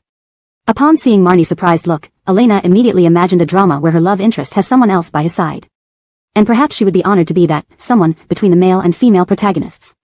At this thought, Elena immediately checked the distance between herself and Daniel, only to find it was just a normal friend's distance. She instantly felt relieved. I know nothing, okay? I didn't know you two argued this morning, nor do I know about any secret affection you might have for each other. Wow, what a coincidence. Marnie's surprise quickly turned into an impeccable smile. Elena and Teacher Shin are here too. Would you like to walk together? Donovan chimed in. We haven't seen anyone on our way here, so let's go together. No. Daniel nodded in agreement, while Elena could only put on a compliant smile. Why do I feel like there's some tension brewing between these two groups? Tisk tsk, what a terrifying mix of CPs. Doesn't Menya still have feelings for Daniel? Why else would she invite him along? Amidst all these entangled lovers, only Elena remains uninvolved. Teacher Shin, where is your filming location? I heard from the cameraman that each group's place is different. Marnie casually brought up the topic as they walked forward. The small stream at the back of the mountain. Daniel answered briefly, ignoring the probing in Marnie's words. Marnie's eyes immediately showed a trace of disappointment. Behind her, Donovan, noticing his goddess's sadness, quickly handed her a bottle of mineral water. Menya, drink some water. It's really hot today. Marnie took the water with a slight smile but couldn't help glancing at Daniel occasionally. Donovan, paying close attention to Marnie, became more silent upon noticing her constant looks towards Daniel. Daniel, appearing calm and collected, seemed unaware of the heartache he caused Marnie. How could a woman admit her mistake first after an argument? Had Daniel become an emperor and lost his mind? Walking slightly behind, Elena silently observed the unfolding scene and shook her head in disdain at the stubbornness of the leading man. Elena. Daniel suddenly stopped, looking for Elena who lagged behind. He stood waiting until she caught up. Quinny and Donovan, who were walking alongside Daniel, also paused and turned around. Not daring to keep everyone waiting, Elena quickened her pace to join them. Ah, I'm here. It's fine, don't worry. Daniel's previously indifferent expression softened when Elena rushed over. I waited for you, why did you run so fast? Oh my god, am I reading a celebrity romance novel? The top actor waited specifically for an 18th line actress. I waited for you, declared the most subtle yet touching line I've heard from the crew. Daniel looks truly beautiful when he smiles. Earlier, his smile towards others was polite, but his look at Elena is different. Hooked. Shin Emperor's words instantly drew me into the Shintang pit, such evident favoritism. Elena nodded and glanced past Daniel's shoulder at Marnie on his right. Noticing Elena's gaze, Marnie gave a polite smile which, in Elena's eyes, appeared forced. Sigh, this had nothing to do with her, she was merely a tool to provoke Quinny's jealousy. She hoped the protagonist would realize Daniel ultimately chose her. Before Elena finished sighing inwardly, she heard Marnie's gentle and distant voice. By the way, I saw Elena earlier when talking with Teacher Shin this morning. Her words startled not only Elena but also made Daniel, who had been gazing down at Elena, raise his head to look at Marnie. Sister, have you lost your mind? Are you revealing this morning's events on live cameras? Any hint of those incidents would send the entire production team, including the actors, straight to trending topics. Everyone involved wouldn't just be Daniel and Marnie. Marnie seemed oblivious to Daniel's stare as she tucked a strand of hair behind her ear. It wasn't much. I mentioned to Teacher Shin how much Elena's acting has improved, like a rebirth. I admire her so much that I wish she could be my little sister. May I have such an honor? Smiling gently, Marnie looked at Elena, her eyes filled with genuine admiration as if she genuinely liked Elena. Star you. Daniel sensed the underlying probing in Marnie's words, making his tone unusually serious, even carrying a hint of gravity. Elena? She knew very well that Marnie never said anything like that, having overheard part of their conversation. However, Elena dared not expose it as that would reveal she eavesdropped on their argument. Feeling guilty for empathizing with the heroine before, Elena realized Marnie was now digging a hole for herself. Apparently, her performance this morning hadn't convinced the heroine of her innocence. Elena immediately laughed innocently, resembling a pure-hearted little girl untouched by the world's harsh realities. Really? I went to get water from the kitchen this morning and played on my phone. When I came out, I saw you and Teacher Shin outside, but I had headphones on and didn't hear anything. Daniel remained silent, only staring at Marnie without revealing his emotions. Marnie focused solely on Elena, ignoring Daniel. As for being my elder sister, Elena blinked innocently. I consider all the crew members as my older siblings. Cold sister is already one of the role models I respect on my growth path, regardless of whether you say so or not. Is that so? Looking at Elena's innocent face, Marnie found it hard to determine whether Elena genuinely didn't hear their argument this morning. Did she fail to see through Elena's apparent ignorance? Yes, I really enjoy watching Quinny's TV dramas. Elena maintained her young and naive image, her bright eyes seemingly filled with long-held admiration for Marnie. Is the heroine foolish? Why would she set such a simple trap for herself unless she's dumb enough to fall into it? Indeed, does love make people lose their IQ? This chapter captures the tension and psychological games among the characters, highlighting the complexity of their interactions. The translation aims to maintain the original narrative style and character dynamics while ensuring clarity and fluency in English. ##### Chapter 143, Love Show Running Champion. They feel that the conversation is so profound, as if it has hidden meanings. How can Elena look so innocent? Is she silly? This is a dating show, not a reunion program for siblings.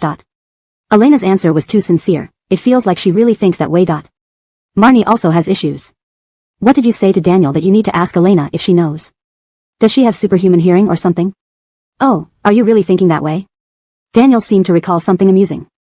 He cast a subtle warning glance at Marnie, who looked somewhat frustrated. His eyes then turned towards Elena with a faint, mischievous smirk before he chuckled and continued. So, shouldn't you call me Coleman Shin instead of Teacher Shin? Just as Elena felt proud of her perfect response, Daniel's seemingly flirtatious words hit her like an unexpected blow. Not really, main character, do you realize what you're saying? Shouldn't such words be uttered by a refined gentleman like you? The female lead is right behind you, didn't you find the wrong person? She raised her head in a daze, wondering if Daniel was serious, only to meet his smiling gaze. To discuss your career predecessors, although I've only won the Huagua Film Emperor title, I entered the acting industry earlier than you and have more acting experience. In any case, I can be considered your senior. Daniel smiled gently, his handsome features softened by the warm sunlight, creating a charming aura that made hearts flutter even with just a slight smile. Looking at Elena's stunned expression, he added, since you mentioned that everyone on this show is like your elder brothers and sisters, my role as your half-baked teacher surely deserves a brother call from you. Initially, everyone could tell that Elena was jokingly rejecting Marnie, but Daniel's interpretation fueled the flames of shipper excitement. Joking aside, Daniel, being Huagua's youngest Triple Crown film emperor, would indeed be regarded as a senior by most guests on the show, except perhaps Arlen. However, Daniel has always been amiable, indifferent to how others address him, thus people call him by various names, Little Shin, Daniel, Teacher Shin, whatever suits the occasion. But this was the first time they saw Daniel act like a flirt, pushing Elena to call him brother based on her joke. Oh my god, this is ridiculous. I've never seen Daniel try so hard to make a girl call him brother. He must be smitten. This is the liveliest Shin Film Emperor I've seen since watching the show. Shin Film Emperor, please stop scaring me. You seem so unfamiliar when you're with Elena. I understand why Shin Film Emperor likes teasing Elena. My boyfriend loves it when I call him brother too. Am I the only one who thinks Daniel looks a bit trashy now? After all, last week, he gave gifts to Marnie. Speaking of Marnie, everyone involuntarily glanced at her standing beside Daniel. Though she didn't display strong emotions, her tight lips betrayed her feelings. Everyone sensed that she liked Daniel, yet Daniel's focus was clearly on Elena. Elena only thought she should have checked the almanac today. Why else would the main character corner her here, asking her to call him brother? Putting aside whether Daniel had lost his mind after arguing with the female lead, Elena wondered why she deserved to call someone like Daniel her brother. For an 18th tier star, calling an A-list superstar brother felt like winning the lottery 10 times over. Sadly, Elena had no interest in such fortune. Daniel noticed Elena's hesitation and realized his words might sound overly forward, almost like flirting with a young girl. He laughed, his tone casual. Forget it, just call me Teacher Shin. No need to call me Coleman Shin.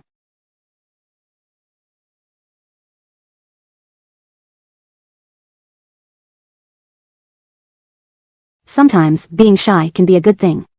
Before he finished, a gust of wind blew past, making everyone squint. Elena felt something lift off her head. Reaching up, she realized her cap was gone, whisked away by the wind. My cap.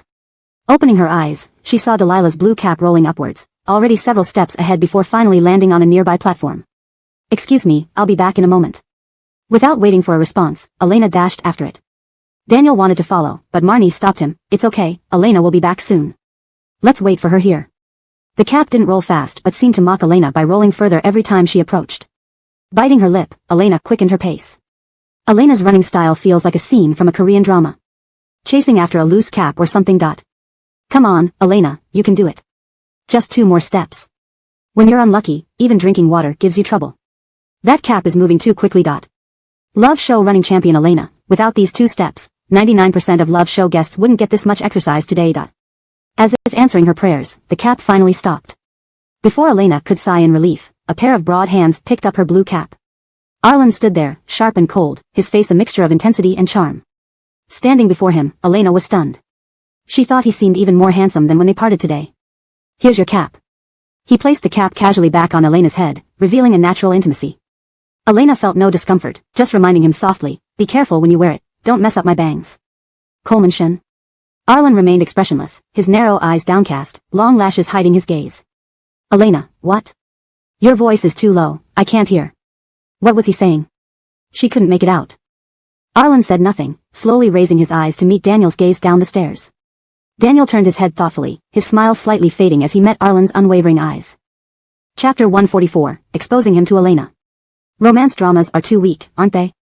Who would have thought that it was really Arlen who found Elena's hat. Are Arlen and Elena locked together? Haven't you noticed that even the heavens are helping them? How can you still not be shipping them with me? Why do I inexplicably feel that Arlen has the aura of a legitimate partner? This must be my illusion. Who understands? I never thought I'd see the terrifying atmosphere of a showdown in an 18th tier female celebrity like Elena, smoking hard JPG. Krista, what are you doing here? Delilah came out from the door with her bag slung over her shoulder and saw Arlen standing there motionless from afar. She initially thought something had happened but realized Elena was also there. Upon seeing Delilah come out, Elena was overjoyed. If she walked with Delilah, she wouldn't need to walk with the main couple. Then she could pretend to talk to Delilah and avoid the shocking remarks of Daniel and Marnie. So, Elena immediately stood there and invited Delilah to join their fortuitous encounter team. Luo, what a coincidence, meeting you here. Let's go together, everyone is waiting for us. Elena looked at Delilah with bright and innocent eyes. Delilah received her distress signal and couldn't help but find it amusing. Daniel was the dream date for all girls in Huagua, but he seemed to have no effect on Elena. Delilah nodded and reached out to link arms with Elena. Let's go. Tell me where you were taking the photos. The small group of 4 now included 2 more people. If Kristen and Wyatt were here, one might say the guests were truly affectionate. Everyone eagerly awaited the meeting between Arlen and Daniel. The 2 maintained their composure. They exchanged greetings briefly and then stopped talking. There were no expected sarcastic or dramatic European-style love duel scenes. Delilah was very happy. Standing next to Elena, she could easily see Daniel's profile without turning much. Since idols seldom meet, each glance was precious. Elena was also delighted. After Delilah joined them, the main characters paid no more attention to her. Aside from the genuine happiness of Delilah and Elena, everyone else pretended to be happy. I'm dying laughing. Why does it feel like only Delilah and Elena are talking? Dad, do you guys really have to ship girl love amid this chaos? I love it, sell more. What does this prove? It proves that men are unreliable, only friendship is solid. I swear I'm not fangirling Delilah right now, nervously hiding phone behind back, looking around cautiously. Saturday afternoon was free time for the guests. Considering her career, Elena practiced her cycling skills within the limited time. With mild temperatures and fluffy white clouds hanging in the sky, the gentle breeze made the air refreshing. Elena held the bicycle handlebars and found an open spot in the back garden to practice riding. Cameras recorded her actions faithfully from a distance. Does Elena need to ride a bicycle in her new drama? Why did she suddenly start practicing? Her cycling skills are terrible. I think even the bears in amusement parks ride better. Even though Elena is riding, I inexplicably feel nervous. What should I do? We should find someone to teach her. Just pedaling won't help. Speaking of whom, Arlen appeared with his cola in hand from the back door. He stood leisurely watching Elena practice cycling. If not for his gaze being on Elena, he'd look like a randomly generated NPC in the back garden. Arlen, come help me. I think I'm ready. Elena waved, signaling the idle NPC to come closer. Why just stand there and watch? Arlen placed his cola on the windowsill by the corridor and began rolling up his shirt sleeves as he walked over. He changed into a white shirt and long pants that afternoon, appearing somewhat formal. If not filming, Elena would think Arlen was about to attend an important meeting. As he rolled up his sleeves, Arlen's forearm muscles were revealed under the sunlight. From Elena's vantage point, his physique was undeniable, long and strong arms, broad shoulders, narrow waist. The deep and restrained vibe from the white shirt and black trousers made him look like a male model on a magazine cover. Elena felt her face burn like after sun exposure. Her nose tingled slightly, and she instinctively covered it to soothe the sensation. But when Arlen reached Elena, she noticed he was wearing white sneakers, which clashed with his otherwise stylish outfit. Not exactly mismatched but adding an unexpected casualness to Arlen's look. Though odd, Elena still thought he looked handsome. Didn't you want help with your cycling? Arlen stood behind her, impatient for her to pedal. Oh, okay, let's begin. Let go only when I say so. Elena quickly adjusted her position, reaffirming to herself that Arlen was just a dog and her feelings were illusions. Elena was actually capable of riding but lacked confidence without someone guiding her. Walking slowly, she reminded Arlen repeatedly, don't let go yet. Only when I say, let go, dot. Sure, replied Arlen, his voice close behind her. Relieved, Elena started getting used to the rhythm of cycling. But the audience watching through the cameras saw something else. Arlen barely helped Elena aside from the initial push. He was essentially walking behind her bike, as if strolling casually. Is there any justice in the world? Someone's cheating. Dot. Funny, isn't this Schrodinger's bike support? Is he helping or not? Arlen is such a teaser, poor Elena is being toyed with. Dot. I must expose him to Elena. Baby, Arlen is deceiving you. Curse this man. Dot. Hashtag chapter 145, crush. After riding around twice, Elena realized that Arlen hadn't been holding the bike at all. Instead, he was leisurely strolling behind her. Elena. Elena stopped the bicycle and stood there waiting for Arlen to catch up. When Arlen finally appeared beside her, Elena ground her back teeth and shot him a death glare. I told you to let go only when I said so, didn't I? Arlen, look, aren't you able to ride now? From what I saw, you've already ridden several laps without needing me to hold you. You're so strong. Arlen slowly replied and finally shut up after receiving a smack on the head. What did strong even mean? How could she, who was so slender, be described as strong? It was a textbook case of camera-friendly weight.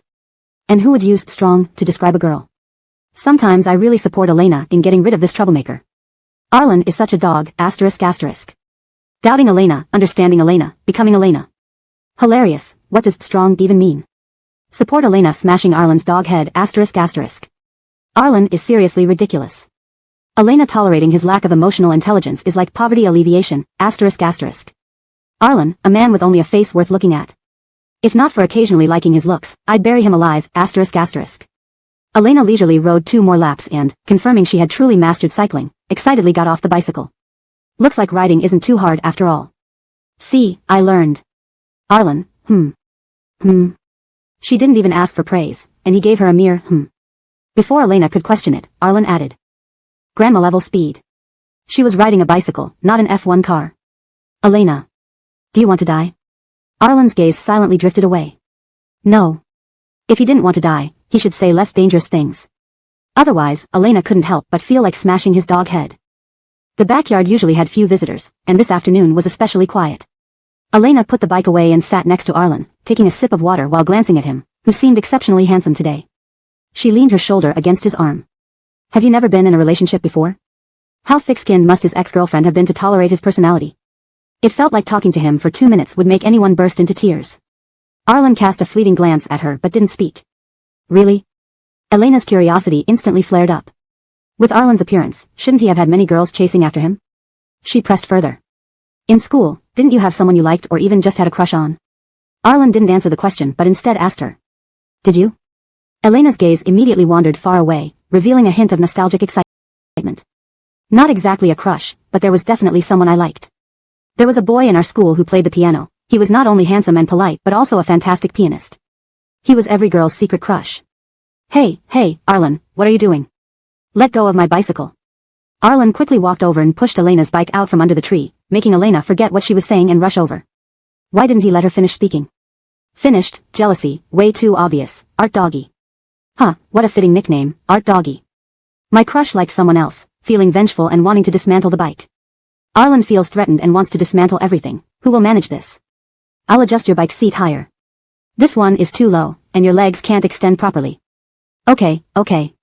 Elena took a step back, laughing awkwardly. It seemed she had misjudged the gentlemanly intentions. After adjusting the seat, Arlen invited Elena to try it out. She rode around twice and found the height perfect. She slowly cycled past Arlen, sounding somewhat smug. Not too difficult, right? I learned without falling once, didn't I? Seems like teaching others isn't too hard either. Arlen, however, caught the words in her sentence and casually asked, teaching? Who are you teaching? There's a male actor in my acting script. There's a scene where I ride a bike with him around campus, but I wasn't sure if it would work. Before she finished, Elena felt something heavy on her rear end, as if someone had hopped onto the back seat. Arlen, get off. I don't know how to carry someone yet. Elena instinctively panicked. She had just learned how to ride, how could she possibly carry someone? This dog man Arlen, how could he not know how poor her skills were, yet still jump on randomly? Before Arlen could get off, Elena lost control of the handlebars, sending the bike crashing toward a flower bed. At the last moment, Arlen jumped off, catching Elena in his arms. Although the bike fell, luckily Elena wasn't hurt, snugly cradled in Arlen's embrace. The bike landed on top of him. He looked down at her intently, asking if she was all right. Her initial complaint was swallowed as Elena softened at the sight of his earnest gaze. Fine, Elena blinked, trying to move the fallen bike off them. Are you hurt? Arlen shook his head, only standing up to pick up the bike once he confirmed she was fine.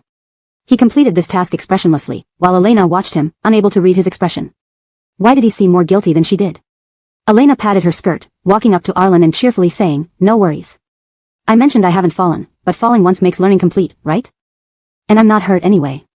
Elena flexed her skinny arm in a comical attempt to display strength. She laughed, lively comforting Arlen, see, no harm done. Arlen didn't reply but silently reached out to remove a piece of grass from her hair.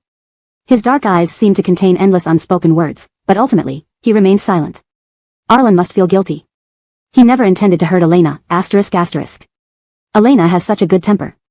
She doesn't get angry over such things and even comforts Arlen. Good Elena, bad Arlen, ***. Does Arlen want to be the first man on Elena's backseat? Awkward, he looks very regretful, ***. Is Arlen an idiot? Letting Elena, who can barely ride, take a passenger. What if she got hurt, ***. That bike was too short. With Elena's height, she could have supported the bike, but she panicked and crashed into the flower bed, ***. Chapter 146, Little Trickster. Arlen had just entered his room when his phone in his pocket rang. He walked over to the wardrobe, picking out new clothes as he answered the call. Dale's voice was light and brisk. Boss, it's about time. The European branch is waiting for us in the meeting. Go ahead first, I'll be there in 5 minutes. Arlen took out a spare white shirt. He hadn't originally planned to help Elena practice cycling, but seeing her look so timid by herself changed his mind.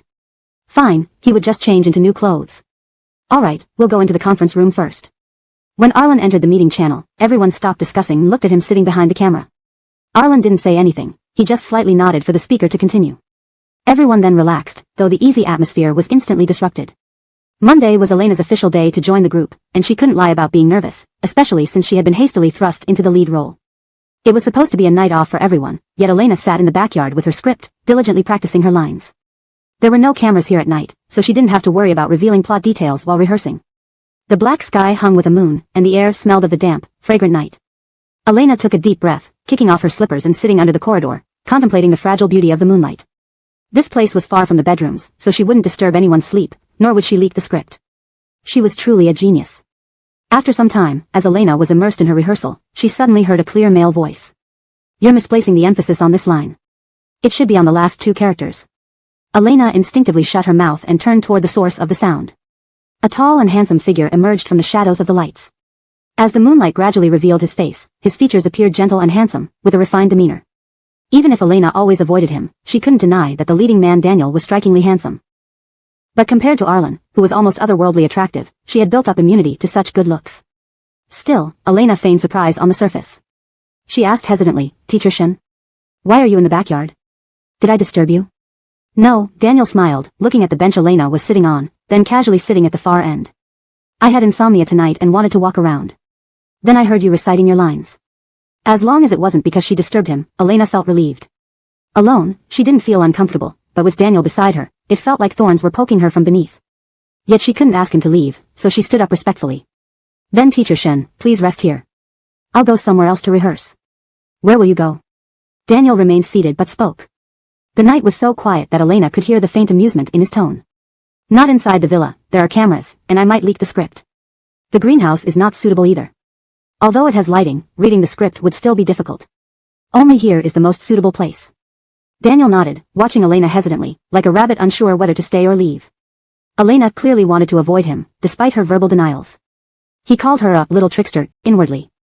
With a slight smile, Daniel tried to lure her back. You can continue rehearsing here. Though I'm not an expert actor, I can clearly hear the issues with your lines. I can help you correct them for free. Your agent found you an acting coach, but he isn't here. Helping you now will make your scenes smoother with others later. Seeing Elena's still hesitant expression, he sighed, feigning disappointment. Guess I'm not even fit to be a dialogue coach. Then, thank you very much. Since he had offered so graciously, it would be rude not to accept. After all, guidance from a renowned actor was rare and valuable. Despite her wariness of Daniel's status as the lead, she admired his talent. You're welcome. Daniel watched Elena sit down again with a smile. Indeed, he had a few tricks up his sleeve. Just a few pointers and Elena felt her performance improve significantly. By the end, she even began to enjoy it more. That's enough for today. Watching Elena become absorbed in her acting, Daniel felt amused. Although initially guarded, she seemed less reserved once they started discussing acting. It's already 10 o'clock. Daniel showed Elena his wristwatch, his expression slightly helpless. We need to wake up early tomorrow for filming. It's better for actresses to get plenty of rest. Despite still clutching her script, Elena reluctantly nodded, looking obedient. Daniel remained silent for a moment before softly speaking, causing Elena's heart to race. Did you overhear my argument with Menya this morning? Elena clutched her script tightly, smiling weakly. So you had an argument this morning? I was playing games in the kitchen and didn't hear. You're acting, Elena, I see through it clearly. Daniel sighed, looking at Elena, whose expression stiffened, with a deep gaze. So, he had seen through everything. No wonder she felt like he saw through her act when they got into the car this morning. I'm sorry, Elena lowered her head obediently. I didn't mean to eavesdrop. I was just getting water. It's all right, Daniel quickly interrupted. No harm done. Don't feel guilty about it. Elena stared in disbelief. What was he saying? The original text contains a narrative shift in the last few lines, which seems disjointed. I've kept it close to the original but made sure the translation flows naturally. If you have any further context or specific style preferences, let me know. Chapter 147, you don't have to explain, I already understand. Aren't you worried that I might go outside and spread this around? This kind of thing could impact your reputation as well as the female lead, Marnie's. No worries, no worries. I won't say anything. I already forgot what happened this morning. Elena quickly waved her hand, wearing an expression that said she already understood everything without being told. Seeing Elena's adept evasion, Daniel couldn't help but find it amusing. Surely Elena didn't really think his PR team was just sitting around doing nothing. They could easily handle any fallout from her words with professional public relations strategies. Even if Elena did spill the beans, it wouldn't stir up too much trouble. However, Daniel glanced at Elena, his tone turning serious as he warned her, it's best that you know. If this leaks out, I'll hold you responsible. Elena nodded vigorously. Rest assured, she would keep everything to herself, burying all the details in her heart. She would protect the love between the male and female leads. Her eyes were firm, and on her alluring face, a resolute determination seemed to have settled, like she was about to join some party or cause. Daniel was moved by this expression, a slight smile curling his lips. Just as they were about to head toward the living room, Elena suddenly remembered something important. She stopped mid-step, looking at Daniel hesitantly. Feeling the silence behind him, Daniel turned back and asked gently, what's wrong? Is there something you want to ask me? Elena felt a little embarrassed, but after spending so much time with Daniel, she thought he wasn't a bad person. At the very least, he treated her well, willing to help her hone her acting skills. Seeing her hesitation, Daniel simply stood there, encouraging her with his gaze. So you chose me today, Elena paused, then voiced her question, to make Marnie jealous? After asking, Elena quickly glanced at Daniel, adding hastily, because you two argued this morning. Yes, Elena had racked her brain over Daniel's sudden friendliness and this was the only conclusion she could draw. But she didn't want to get involved in the drama between the male and female leads. She firmly believed in saying no to such situations. Since Daniel seemed reasonable, he should understand. She, as a supporting actress always trying to support the main characters, deserved respect too. Being used as a tool was absolutely unacceptable. Daniel was stunned speechless by Elena's comment. So this was what she thought of him? That he sought her out just to provoke Marnie? What kind of strange idea was this? Where did she even get the notion that he liked Marnie? But Daniel's silence appeared to Elena as a sign of guilt, an inability to respond after being caught. I just feel that this approach, well, isn't quite right, Elena mumbled, especially for someone who was dragged into this innocently. By the end of her sentence, she lowered her head, avoiding Daniel's gaze. Oh my, she, the supposed villainous supporting actress, was actually criticizing Daniel. But he was really unfair, involving others in his entanglements with the female lead. The righteous little Elena inside her swung her fists hard. That's it, Elena nodded firmly, lifting her head to bravely meet Daniel's eyes. But she saw an incomprehensible expression on Daniel's face, one that was both helpless and amused. He finally burst into laughter. What was so funny? What did she say that made Daniel laugh so hard? Between Marnie and me, Daniel squinted his eyes, rubbing his furrowed forehead, feeling a headache coming on. We aren't the kind of relationship you imagine.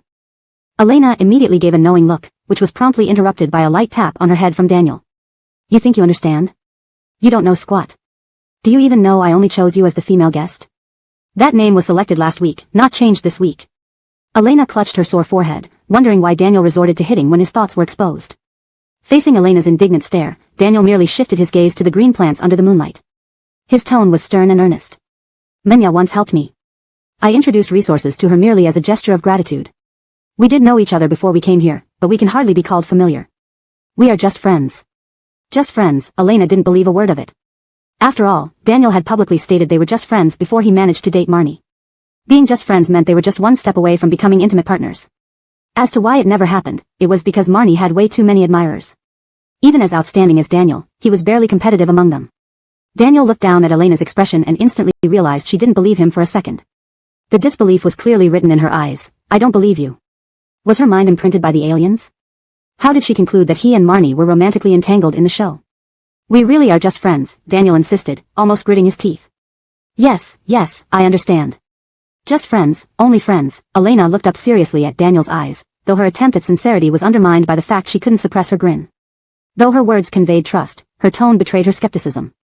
Forget it, let's go back. In the future, Elena would figure out who Daniel truly liked. It definitely wasn't Marnie. You can't use me as a tool to upset Marnie anymore. That's a matter between the two of you. Not possible. Daniel, you're really low. Yeah, I am. And let me clarify, I don't like Marnie.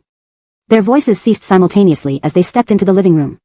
Especially Elena, who playfully pointed at the camera in the center of the room, opening her mouth silently. I'll go first, you stay back. She didn't want to provide more fodder for discussion regarding Daniel and Marnie's relationship.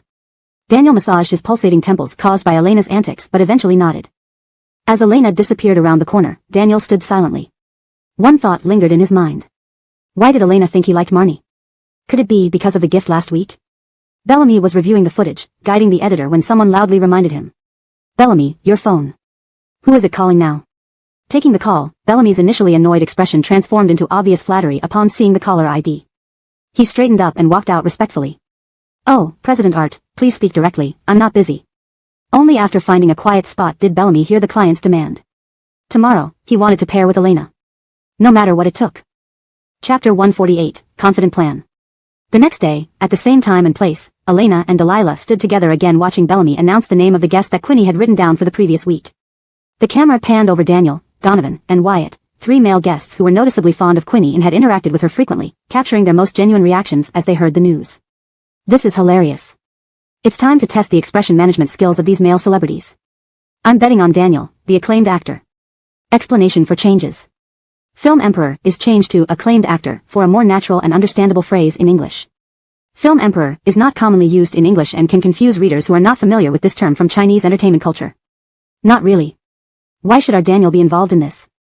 Just because he gave Quinny a gift doesn't mean this concerns him. If others are nervous, let them be, but Daniel definitely isn't. How does this feel like selecting concubines in a harem? Quinny sure has a lot of charm. Why make such a fuss? Of course it's going to be Daniel, no one can compare to him. I bet the name on the paper this time is definitely Daniel, Elena whispered to Delilah beside her. Her prediction from yesterday was shattered by Daniel, so she was confident today would be right. I think so too, Delilah replied, giving her a look that seemed to ask if this was something that needed to be said. She glanced at the somewhat bashful Quinny. Though it's not that obvious, Quinny clearly favors Daniel the most. Just as Delilah finished speaking, Bellamy announced the final result. It's Teacher Daniel. Delilah immediately put on an expression of, I knew it. Delilah didn't have any particular relationship with Quinny, and if she had to choose a girlfriend for an idol, she'd prefer Elena standing next to her.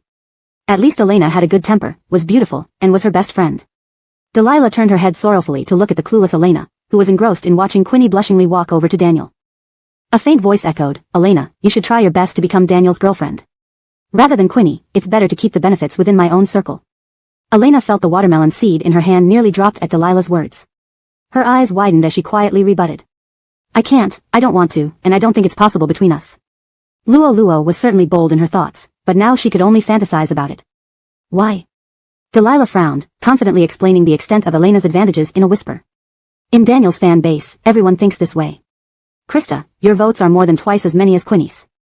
Everyone agrees that if a female guest on Love Face to Face were to become Daniel's real-life girlfriend, you have the highest popularity. True to form, Delilah, being a big fan of Daniel, knew even this. But Elena was curious about something else. Whom did you vote for? Delilah instantly flashed a confident smile, bright enough to fill the air with twinkling effects. Of course, myself. She expected this. The staff had already started letting the male guests draw lots to decide today's pairs.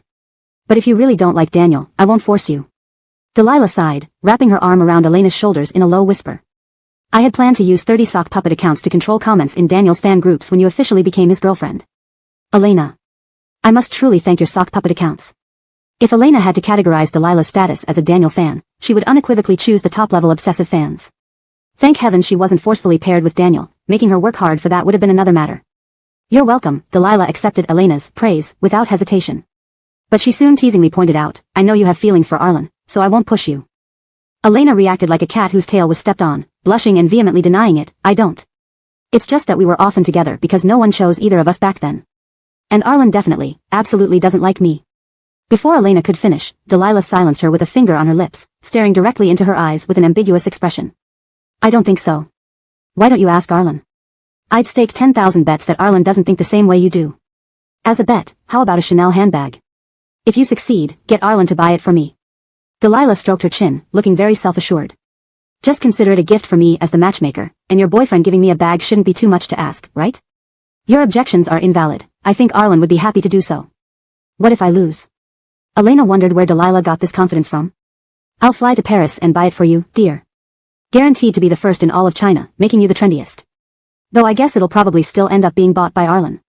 At that moment, Arlen finished drawing the lot and announced, Elena. Bellamy remarked that today's pairing would be Arlen and Elena, secretly sighing in relief that he wrote Elena's name on the first slip for Arlen to draw. He hoped Mr. Art would be satisfied. Arlen glanced down after drawing the lot and saw Elena sitting on the sofa, gazing at him steadily. For some reason, her face looked slightly flushed. Upon noticing his gaze, she glared at him before turning away angrily, seemingly talking to Delilah beside her. Arlen. On his way back to his seat, Arlen suddenly recalled Edric's constant refrain that a woman's heart is as unfathomable as the sea. Though Edric was always spouting nonsense, he had to admit that sometimes it rang true. Hey, Arlen is looking at you. Delilah's voice drifted over, and Elena immediately snapped, I'm not betting. She didn't want to know whether Arlen liked her or not. As Delilah was about to say something, she noticed Donovan drew her name. Delilah sighed inwardly, why wasn't it Daniel who drew her name? Feels like Delilah and Donovan pair up a lot. Arlen and Elena, Quinny and Daniel, the solid CPs of Love Face to Face. I mean, hasn't Arlen and Elena's pairing appeared enough? It feels like they've been together since the show started. Hashtag chapter 149, Sea Fishing. Today's activity is sea fishing, and the team of two who catches the most fish will earn points. These points can be used to obtain date props from the production team, with different props requiring different amounts of points.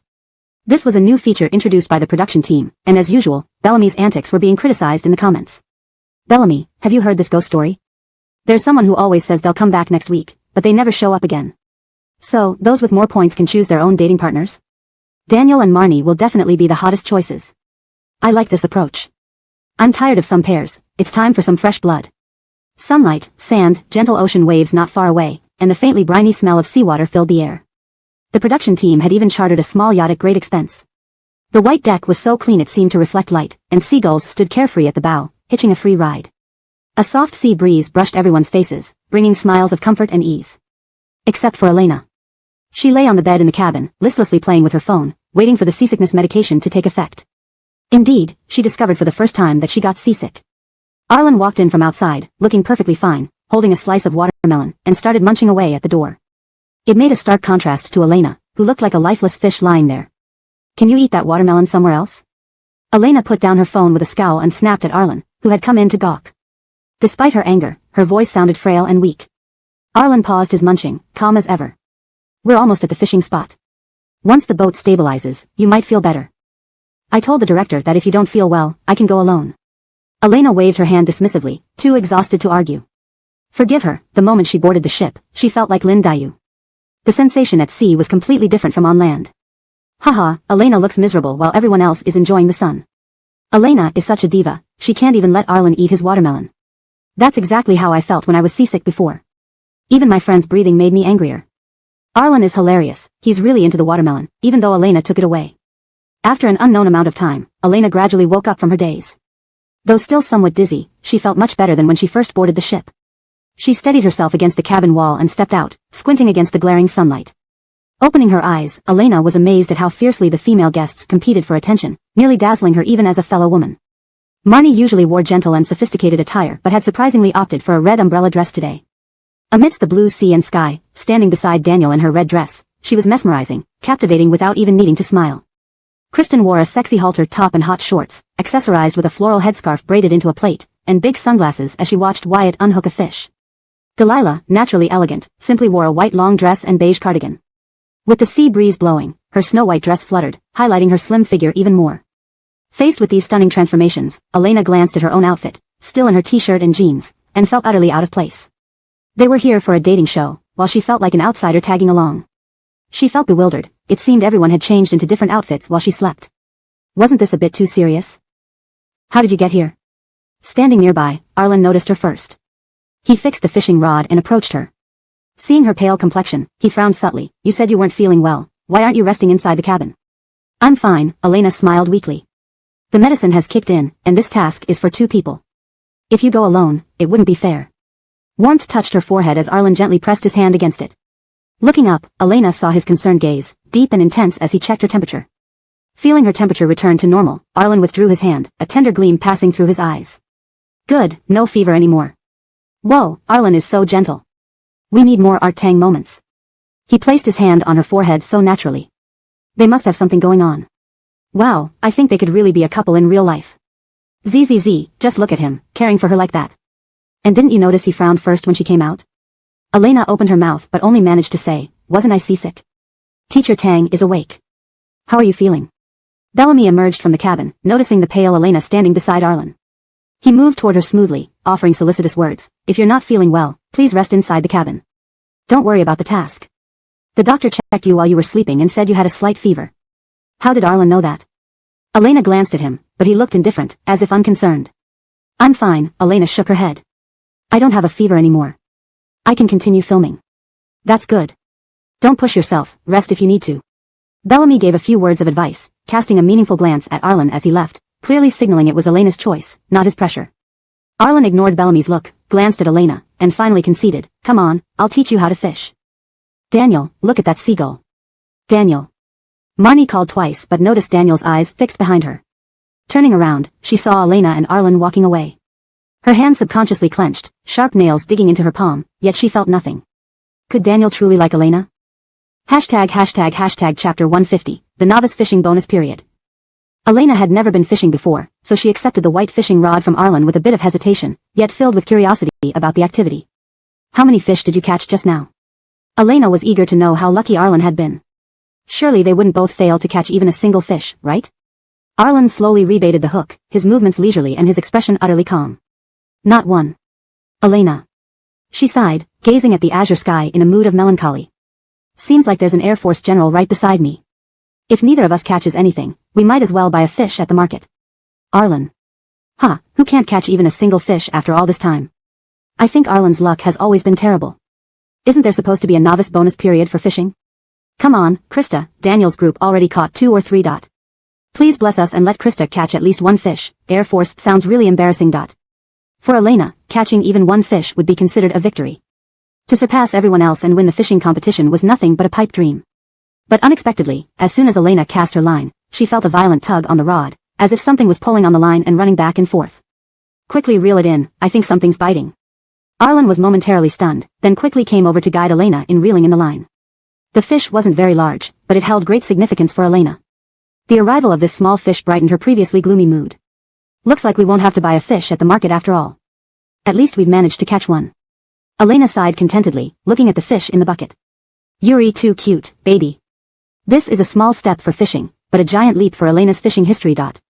What luck, Arlen didn't catch any, but Elena got a fish right away. Arlen remained silent, placing another bait on Elena's hook and waiting for her to cast again.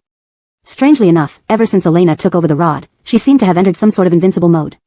Fish kept being reeled in and thrown into the bucket one after another. There were even instances where the fish would bite almost immediately after the hook hit the water. This left Arlen, who stood nearby helping her bait the hook, in a state of astonishment, only mechanically attaching more bait. Even the cameraman standing next to them was left speechless, and eventually Bellamy came over to see what the fuss was about. At that moment, Elena no longer felt melancholic. She felt like she had activated some kind of buff and become a goddess of luck, with fish practically crying and scrambling to get into her bucket. Her movements had become mechanical, yet she could still reel in fish without much effort. Anyone who said there's no novice bonus period should see this. This girl must be the daughter of the goddess of fortune. Someone like my Air Force boyfriend should see this, he'd surely be furious. Uh-oh, will Elena get addicted? Please don't become a fishing enthusiast. I hereby declare Elena the inherent fishing prodigy. It turns out the novice bonus period is real. Shouldn't Elena try buying a lottery ticket after getting off the boat? As Elena continued her spree, the number of fish in their bucket rapidly increased, soon surpassing everyone else present. Bellamy's praise was especially loud, ensuring everyone on the submarine heard it clearly. Ah, another one. This one doesn't seem as big as the last one. Is this the hard-to-catch kind of fish? Impressive. I remember fishermen mentioning this species a few days ago. Good job, this fish looks nice. Perhaps we can keep it as a pet. Meanwhile, the rest of the guests fell into relative silence, their combined voices not as loud as Bellamy's alone. Especially Wyatt, who had boasted of his years of fishing experience before starting. But now, compared to Elena, his skills seemed laughable. The few fish in his bucket also looked pitiful and insignificant. He gripped the fishing rod, staring out at the blue ocean, lost in thought. Kristen glanced over at Elena through her sunglasses, rolling her eyes disdainfully. So what if she caught a couple of stinky fish? Did Bellamy really need to make such a fuss as if he had never seen anyone fish before? And what was so praiseworthy about Elena? Kristen was far more famous and hadn't received such warm words from Bellamy. Moreover, Elena hadn't even been mentioned when the program announced its guests. Behind them, Marnie and Daniel remained composed. One fished calmly while the other leaned against the yacht's railing, observing the water. Elena sure has good luck, Marnie suddenly remarked. Not everyone has such luck on their first try. As she spoke, her gaze flickered towards Daniel, trying to read his reaction. The water rippled slightly, and Daniel slowly reeled in his line, his voice as calm as the sea. She's indeed lucky, but she works hard too. Marnie bit her lip, gazing at Daniel's unchanging expression, feeling as though she had something she wanted to say but couldn't find the words. Daniel either didn't care or hadn't noticed her hesitation because he didn't offer her any opening. Marnie had only learned recently that Daniel would be joining the Moonlight Bathes production as Elena's supporting actor, playing the older brother of the lead character, Mindy. What did Elena have to deserve this? If not for Marnie, Elena wouldn't have been considered for the lead role. Now, why was Daniel willing to lower himself to play a supporting role? Was it to make up for losses to Andonis or to pursue Elena? Given Daniel's status, even Andonis wouldn't dare offend him, let alone ask him to play a supporting role. Marnie tried to convince herself that the former reason was true, but Daniel's actions made her lean more towards the latter explanation. Neither Marnie nor Daniel spoke, leaving only the sound of the wind blowing past. The atmosphere between Menya and Daniel feels strange. It's been odd since they got on the boat. Did they fight? The heartwarming vibes between them are gone. Of all the fishing pairs, Menya and Daniel seem the most boring. They're less interesting than watching Krista's luck streak. If Menya wants to say something, she should just say it. Why is she hesitating? Daniel has been so cold to Menya this week. I thought they were great together, but now I feel others treat her better. Chapter 151, Clash of Wills. Under Bellamy's enthusiastic encouragement, Delilah, who was originally fishing, handed her fishing rod to Donovan and started standing behind Elena to watch her seemingly lucky moments. Arlen could tell that Bellamy's loud praise for Elena also had a hint of flattery towards him. While he was attaching bait to Elena's hook, his narrow eyes flickered and instantly noticed the director's surroundings. The murderous look in Arlen's eyes made Bellamy shiver. He laughed awkwardly, gave a few more compliments to Elena, and then left grudgingly. Elena turned around just to find a crowd of people standing densely behind her, while Bellamy, who had been loudly praising her just now, was gone for some reason. You take over, Elena handed her fishing rod to Delilah with an expression that couldn't bear the sweetness. My hands are hurting from fishing. Her voice wasn't loud, but its impact was strong. Especially close by, Wyatt's face turned green after hearing it. He looked as if he wanted to come forward and beat up Elena, deeming her ungrateful. This wasn't entirely his fault. Ever since Elena arrived, it seemed like all the fish in the sea were competing to get caught on her hook, as if under a spell. Though others managed to catch fish too, compared to the number in Elena's bucket, theirs were negligible. Elena single-handedly reversed their team's ranking. Arlen's passive, Elena carries. This is what kind of sister-brother duo? Honestly, does Elena really not have cheats enabled? This many fish can't be serious, right? Wife did exceptionally well today. I suggest getting off the boat to buy lottery tickets. We'd surely win $1 million. Elena's script is so fake. Everyone else can only catch 3 or 4 sea fish. Why can she alone catch over 10? Hey, what kind of luck do you have? Delilah patted her shoulder. She had no choice but to admire Elena's fortune. Delilah pointed at the distant blue sea. Is there really a mermaid down there hanging fish on your line for you? Or else, how could you have been last and suddenly become first? Right, Elena shook her wrist and pointed at the seagulls occasionally landing on the ship's bow. Didn't you see? They're all my spies. I'm going to thank them now. Elena smiled mysteriously. I'm going to give them some fries. So Elena also knows about the seagull fries gag. If I pull out this picture of seagulls eating fries, what would you do, sir? Those who said Elena has a script should stand up. I found the culprit, the seagulls landing on the ship's bow. Shockingly, Elena openly admitted to having spies on the show. The truth is this. Delilah patted Elena's back and said, Sis, you're too funny. It's stressful being friends with someone as humorous as you. Elena smiled. Don't worry, our fairies are happy to be friends with everyone. So honored. I wonder if this fairy would honor me by teaching me your fishing secret. I'll invite you for drinks in the cabin. Of course. Elena blinked, her eyes mischievous. The two sisters exchanged glances. Slacking time. Initiate. Although they were heading to the cabin for drinks, they still needed to inform their partners. Delilah went to Donovan, while Elena walked beside Arlen. I'm going for drinks with Lualo. Do you want anything? I can bring it back for you. Arlen, Coke, ice cold. Elena. You really have a deep affection for Coke. Alright, I'll bring you some Coke. As Elena spoke, she walked lightly toward the center. Amidst her joy, tragedy struck. Someone had just spilled water on the deck. Elena, already feeling seasick, slipped on the wet surface. With a startled cry, she lost balance and fell forward with a harsh thud onto the wooden floor. A loud thump echoed. Elena felt dizzy and realized she was sitting on the floor. It hurts. Elena wanted to touch her spine but resisted the urge because it didn't look graceful. How are you? Arlen approached, extending his hand to help her up. Can you stand? Under the clear blue sky, his hair blew gently in the sea breeze, revealing a cold, handsome face that seemed to make everything else fade into insignificance. Elena sat there, feeling her heartbeat blend into the distant waves. Recalling Delilah's words this morning, her eyes flickered. Her mouth opened but nothing came out. Just as Elena was about to take Arlen's hand, she heard Daniel's voice from her left. Are you alright? Should I call the doctor? Daniel's sudden appearance surprised Elena. She looked at him with confusion. Was her fall really that noticeable? Did even Daniel hear it? But Daniel was the leading man. She shouldn't interact with him in front of cameras if she truly wanted to avoid him. Besides, Arlen firmly held her hand when she extended it. He gripped it tightly, yet Elena felt no aversion. While getting up, Elena saw Daniel's disappointed gaze and Marnie's astonished one behind him. Standing up, Elena pretended not to notice Daniel's disappointment and politely thanked him. Thank you, Teacher Shen. I'm fine. That's good. True to his title as an award-winning actor, Daniel quickly concealed his emotions. He glanced at the intertwined hands of Arlen and Elena, then averted his gaze. I suggest you still consult the doctor if you feel any discomfort. I will take her to see the doctor. Arlen abruptly joined the conversation, coldly raising his eyes to meet Daniel's. Teacher Shen should focus on his tasks. Miss Amara is waiting for you. Daniel's lips curved into a smile, but his response was confrontational. I was just concerned for Elena after seeing her fall. After all, we are teacher and student on the show. If Elena falls, I can't ignore it. Delilah had already walked over earlier but dared not speak under such tension. Quietly, she checked on Elena. Oh, these two men could argue somewhere else, couldn't they? Were they trying to let the entire nation know they disagreed over Elena? Though Delilah guessed Daniel indeed had feelings for Elena. She didn't expect him to challenge Arlen head-on. Despite being a programmer outside the entertainment industry, Arlen exuded a presence Delilah had only seen in business titans. Even standing before Daniel, China's youngest film emperor, Arlen's aura remained undiminished and even overwhelming. ####Chapter 152, Equality for All. Delilah looks like she really wants to speak. Ha ha ha ha, you two should stop talking and let our beloved Delilah speak. If anyone says Daniel doesn't like Elena in the future, just look at this video clip. The evidence is here. Fight, fight. I love watching these dramatic scenes. Even though it's melodramatic, it's entertaining. Who could have believed that one day Daniel would actually debate on a show for an 18-line actress? Are you okay? Did you hurt yourself? Delilah silently moved closer to Elena and softly asked about her condition. Elena shook her head, comforting her. I'm fine, just fell suddenly. Delilah nodded, intending to say more when she saw Arlen, who was holding Elena's hand, turn around and ask if Elena needed to see a doctor. Elena shook her head again, staring straight ahead, deliberately avoiding Daniel's gaze as if she truly didn't notice him watching her.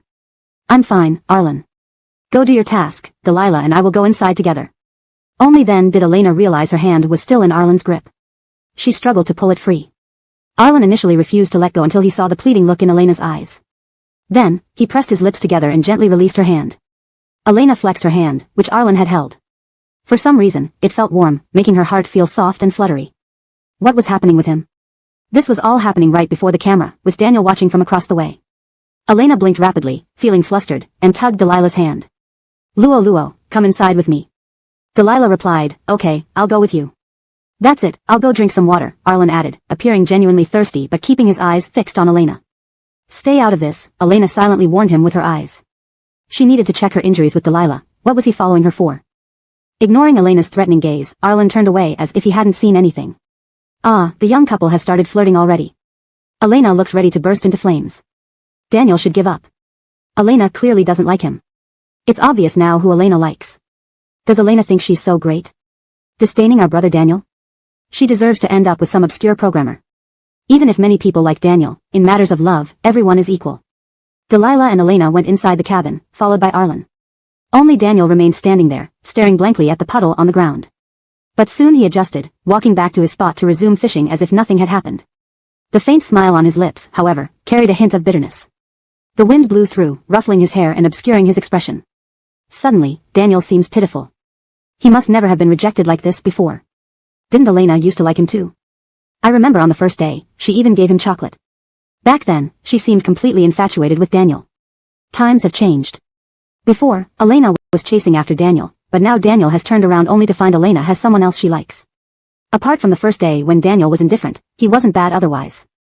Why does she suddenly not like him? Even if I weren't Daniel, I'd be uncomfortable. Isa stood there witnessing everything but remained silent. She watched Daniel with an expression that conveyed both sudden clarity and sadness. A breeze tousled her long hair. Then she laughed, said a brief excuse to Daniel, and gracefully walked into the cabin. Once inside, Isa removed the microphone from her collar and threw it forcefully onto the ground. She stared at the fallen device, her face a mixture of laughter and tears, before wiping her face vigorously. She pulled out her phone and dialed Daniel. Daniel, are you free? I need to talk to you. Daniel felt his phone vibrate in his pocket. He put down his fishing rod and retrieved it, answering absent-mindedly. Teacher Shen, where are you going? The director noticed the pair had left, and Isa hadn't returned either. What were they supposed to film now? They couldn't possibly film the two rods, and there were no fish anyway. Why did everyone leave so quickly? Did Isa get hurt by Daniel's actions earlier? I remember she always liked Daniel and chose him every time. Such a complicated plot. Elena used to like Daniel, but he didn't like her. Now Isa likes Daniel, yet Daniel likes Elena. Isa, why don't we like someone else? Daniel isn't worth it. Wyatt and Donovan also like you. To the bathroom, I'll be right back. Daniel mumbled an excuse and quickly entered the cabin. Once free from the cameras, he calmly removed his own microphone and tossed it on a nearby table, leaving silence in its place. People gathered at the front of the yacht, but the stern was eerily quiet, with only the sound of waves against the boat. Just as Daniel stepped into the corridor, he saw Isa leaning against the railing at the stern, her red dress blazing vividly against the sapphire sea. Isa smoothed her disheveled hair behind her ears, noticing Daniel's approach. Daniel, she smiled, lifting her eyes to his handsome face, you're here. Daniel nodded and took a few steps forward, standing in front of her. With a calm demeanor, he asked, what did you need to talk about? Isa didn't respond immediately, just gazed deeply at Daniel. Finally, she broke the silence. I heard you're playing Elena's brother in Moonlit Night. Daniel nodded, looking steadily at Isa. Yes, I'll join the cast next week with Elena. This is my compensation to Andonis. Isa chuckled lightly, the sound turning into a laugh. Her normally sweet voice became raspy and eerie. Is it compensation for Andonis or because you like Elena? You know the answer. Chapter 152, Equality Before Love. Looks like she has so much to say, ha ha ha ha ha. You two should turn off your mics and let our little speak. If anyone ever says Daniel doesn't like Elena, then just look at this VCR, the evidence is right here. Get into a fight already. I love watching such dramatic scenes. It's incredibly entertaining even if it feels melodramatic. Who would have thought that one day Daniel would argue fiercely on a show over an 18th line actress? Are you okay?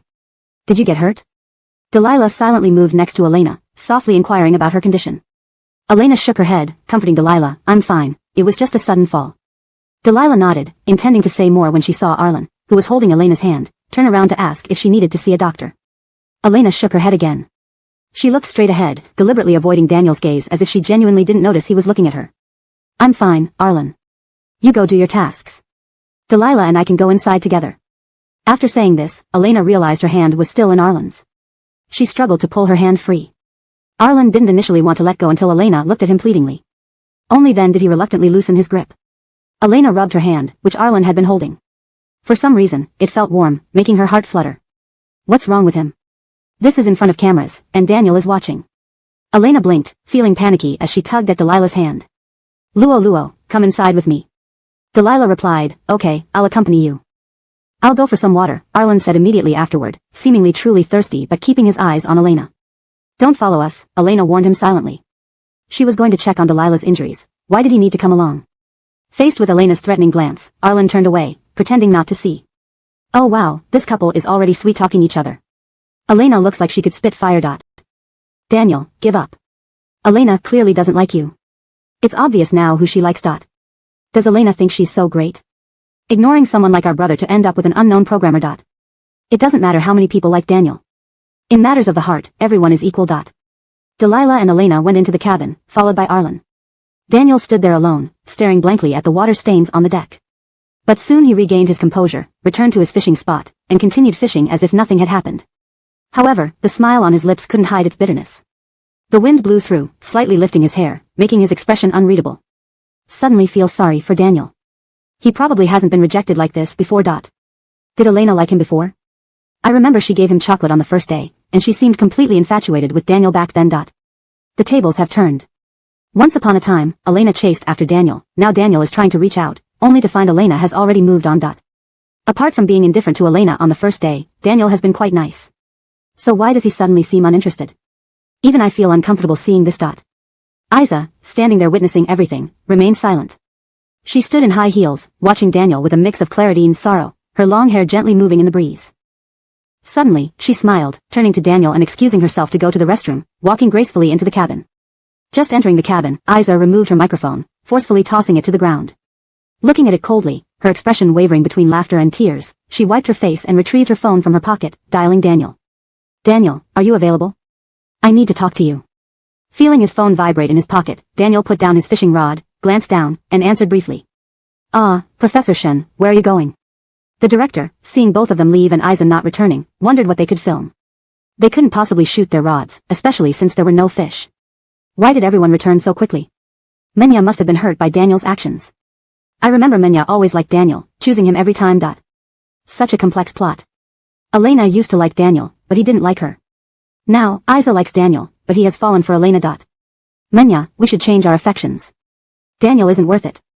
Wyatt and Donovan also really like you. To the bathroom, I'll be right back.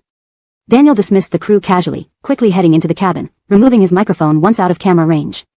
Walking further in, the yacht's front deck was bustling while the stern was deserted, with the sound of waves lapping against the hull. Daniel saw Isa leaning against the railing at the stern, her red dress glowing like flames against the sapphire blue sea. Isa brushed her windblown hair behind her ear, spotting Daniel's figure. Daniel, Isa smiled, looking up at Daniel's handsome face. You're here. Daniel nodded, walking closer, asking calmly, what do you need? Isa remained silent, staring deeply at Daniel before finally breaking the silence. I heard you're playing Elena's brother in Beneath the Moonlight. Daniel nodded, meeting her gaze unwaveringly. Yes, I'll be joining the cast next week. It's compensation to Andoni's. Isa laughed softly, which escalated into louder laughter. Her usually sweet laughter sounded hoarse and eerie now. Staring intently at Daniel, her voice eerily calm, she asked, Daniel, is it compensation to Andoni's or because you like Elena? You know the answer. Note, names such as Delilah, Elena, Daniel, and Arlen have been kept in pinyin for consistency and to preserve cultural context. Adjustments have been made to ensure natural English phrasing while maintaining the original tone and style. Chapter 153, The Best Time for an Encounter. Daniel did not respond, he simply watched the nearly deranged Marnie. His once gentle and kind eyes now bore a profound chill that was unnervingly cold, making one feel an icy dread. What does this have to do with you? Have anything to do with me? Marnie muttered Daniel's words, looking at him as if seeing him clearly for the first time. She blinked, and tears began to roll down her cheeks, sparkling in the sunlight. Yes, it has nothing to do with me. But Daniel, Marnie seemed to recall something, opening her eyes as though grasping onto her last hope. She clung tightly to it, fearing she would drown in despair. If I hadn't saved you in that hotel, your reputation would have been ruined. Daniel, I really love. Enough, Daniel stared coldly at her, his gaze like two sharp arrows piercing through Marnie's heart, leaving her utterly wounded. How many times do you need to bring up this matter? He looked at Marnie, all traces of past warmth and elegance gone, replaced by deep-seated disgust and disappointment. Menya, I thought I was good to you after you saved me. When I offered to repay you, you refused. But you seem to mention this incident at every opportunity. I recommended you to Andoni's for acting roles, but you signed another contract just before filming began, putting me in an unrighteous position. Do you even realize how much Andoni's means to me, like a mentor? How could you do this? Daniel gave a cynical laugh, nodding and continuing. I don't care about this, but was the water on the deck just now yours? Only a quarter of the cup was filled. I don't believe you drink from such a cup. I didn't. Daniel, please listen to me. It was an accident. I spilled the water when I accidentally bumped into something. I thought the water would evaporate quickly in the heat. Daniel, you must believe me. Marnie took a few quick steps forward, shaking her head and trying to grab Daniel's sleeve. But Daniel turned away, letting his sleeve slip past Marnie's reach, leaving only stifling air between them. Why didn't you say anything when Elena fell just now? What could she say? If she had admitted it, then everyone would have blamed her. No one saw it happen, so why should she take responsibility? Wasn't it enough that Elena was already unlucky enough? Replacing her as the lead actress, earning the admiration of Arlen, Delilah's friendship, and gaining favorable reviews online, Elena's star had risen swiftly, rivaling Marnie and Kristen. Even in a fishing competition, she surpassed others easily, as if the fish in the sea preferred her. Yet no matter how hard Marnie tried, despite planning the perfect encounter, Daniel still didn't like her. Marnie bit her lips until they turned pale, shaking her head while tears streamed down. I forgot, Daniel, I really forgot. I didn't remember. I'm sorry. That's what you said. Daniel turned away, avoiding eye contact with Marnie. He stuffed his hand into his pocket, speaking calmly, you never should have apologized to me. Last time it was Andoni's, this time it's Elena. Menya, I will have my assistant transfer 5 million and give you a chance to audition for the S+ leading role to repay your kindness. Daniel paused, his tone unusually distant and indifferent. Even as Marnie cried endlessly, his expression remained unmoved. Take care of yourself. With that, he walked away without looking back, leaving Marnie alone, squatting and sobbing silently. Daniel's figure gradually became blurry and smaller through her tears, finally disappearing around the corridor corner. Marnie thought she could pull herself together as quickly as before, but her tears flowed more profusely, soaking her red dress. She thought she didn't like Daniel, merely using him to gain resources, love, and everything she couldn't obtain in her previous life. Little did she expect that in the end, she would be the only one who couldn't escape this act. In her past life, Daniel was drugged and nearly ruined. This time, she wanted to help Daniel. With gratitude from him, perhaps she could get access to resources she couldn't reach in her previous life. Everything went smoothly. She obtained the party invitation, standing in a corner watching Daniel take a sip from the spiked drink. As Daniel staggered back to his room, she deliberately bumped into him, and sure enough, he couldn't resist hugging her. Marnie pushed him away, thinking men are all despicable. Sorry. Oh, you man, believe me, I'll sue you for harassment. Unexpectedly, Daniel leaned against the wall, his face flushed and voice hoarse as if swallowing charcoal. Sorry, miss, please leave. Can you call my friend for me? This response was entirely unexpected. Instead of taking advantage or succumbing to the drug's influence, he calmly looked at her, leaning steadily with no trace of desire in his eyes, nothing like her ex-husband from her past life. If he was a good person, then helping him might be doing a good deed. Afterwards, she became Daniel's good friend, always insisting she didn't care about the incident while Daniel kept trying to win her favor. I don't like him, Marnie gently refused him, yet watched his attempts to please her indifferently. He was merely a tool to achieve her ambition of becoming a leading actress. But everything changed with Elena's arrival. Daniel's gaze lingered longer on Elena, smiling at her actions and losing composure over her. Now he was even competing with a junior programmer for her, engaging in heated debates in front of the camera. Elena brought Daniel down from his pedestal, revealing the goodness beneath his fame, making Marnie realize she was deluding herself. I don't like him. No, I do like him. But I lost him for my dreams. Marnie covered her eyes and wept aloud. #### Chapter 154, Panic. When Elena emerged from the yacht, only Kristen and Donovan were left outside. A gentle breeze swept past, making the people standing there seem even more desolate. Wait, weren't they just in the cabin for a bit? How did the yacht end up completely empty? Did everyone lose interest in fishing? Marnie and Daniel could be excused as wanting to explore the yacht as a couple for some intimacy, but where was Wyatt now too? As soon as the live stream viewers saw Elena and Arlen, the sparse comments immediately surged. I finally see you too, everyone else is gone. It feels like after Elena left, all other groups lost their appeal. Maybe she's cast a spell on me. So boring, watching others fish is dull. I really want to see Elena's fishing, loving that cheat-like feeling. How did this yacht end up with just these few people? Where are the others? Do you still want to fish? Arlen glanced at Elena and pointed to where they had been fishing earlier. Do you still want to fish? If you do, you can continue for a while. Elena had been holding the fishing rod, and Arlen hadn't fished much, so she assumed he wanted to try again. No, Arlen shook his head. When I went to look for you, I didn't have time to secure the fishing rod. So, the fishing rod is probably dead in the sea now. Elena. This was the first time she heard someone describe losing a fishing rod in such an elegant way. Delilah watched them exchange glances, then waved her hand. Your rods are dead, mine is alive. I'm going to fish and see if I can surpass you. I can confirm Arlen's fishing rod did indeed fall into the sea. I thought it was Elena who fell. Popular female star falls on the yacht deck. Human nature or moral degradation? When did Wyatt leave? I don't remember at all. After a short while, everyone gradually returned, starting with Daniel, followed by Wyatt, and lastly, a somewhat weary Marnie. She changed into a black dress and wore a beautiful black small hat. Beautiful as she was, the veil on her hat made it hard to see her expression, revealing only half her profile occasionally. The red lips under her hat were strikingly beautiful, causing hearts to flutter involuntarily. Elena looked at them and then at herself, realizing she needed to work on her attire to blend in better with the cameras focused on her. Otherwise, she'd stand out awkwardly. Sighing, she felt someone's gaze following her. She turned to find Wyatt staring at her thoughtfully.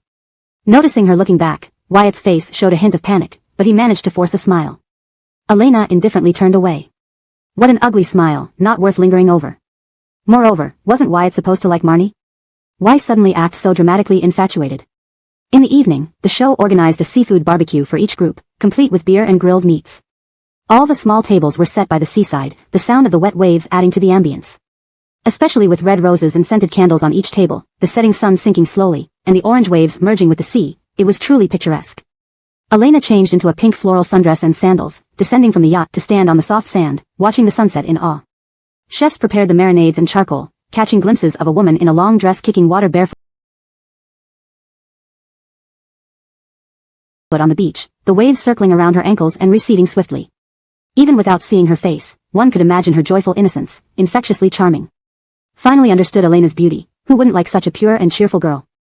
Is it just me, or does Elena seem calculating, deliberately showing off her innocence by playing in the water? Baby looks so happy, keep smiling. Truly wonderful, they stole a few glances amidst their busyness. Then they saw the beauty pull a crab from the sand, laughing as she approached Arlen. Arlen, look at the crab I caught. Arlen stepped back slightly, then squinted at the tiny crab in Elena's hand. So small, barely enough to fill a tooth gap. Onlookers. Live viewers behind the camera. Are they focusing on the wrong thing? How can they be so calm about a wild crab? Discussing its fate casually. Eating wild crabs can lead to parasites. Ultimately, Elena dug a sand pit and buried the little crab inside, finding more sand to cover it. That's how they release them in coastal videos. Arlen. If I'm not mistaken, that crab should live on land. Elena. Laughed so hard, fake coastal gatherer, Elena, real one, Arlen. Arlen could even identify the type of crab. I can only recognize its name, crab. Quickly save the little crab, it's drowning. Does anyone care about the crab's life? Crabs have lives too. Teacher Art, Teacher Tang, dinner's ready. Bellamy called them over, and Elena, looking at the sand pit swallowed by waves, decided to forget it and go eat. Fresh meat glistened with marinade, oiled, and grilled over charcoal. The sizzling of dripping fat filled the air. Elena sat there, eyes sparkling, watching Arlen turn and grill the beef. Her entire demeanor screamed, hungry. Compared to other restrained female stars, Elena's attitude toward her weight was refreshingly fearless, showing no signs of restraint. Is it ready? The aroma made Elena swallow involuntarily. Arlen picked up the most well-cooked skewer, took a small bite, and meeting Elena's gleaming eyes, stuffed it into his mouth, cheeks puffing up to evaluate. Not quite cooked yet. Oh, okay. 2 minutes later, seeing others eating, Elena asked again, is it ready? Arlen took another beautifully grilled piece, biting off a large chunk, and swallowed it under Elena's hopeful gaze. Still not cooked. How could that be? People eat beef rare. By the time Arlen presented the skewer to Elena again, she stood up quickly. The long wait had worn down her patience. Grinding her molars, she snatched the skewer from Arlen, triumphantly facing his stunned look. Hot, hot, hot. Chapter 155, Schadenfreude.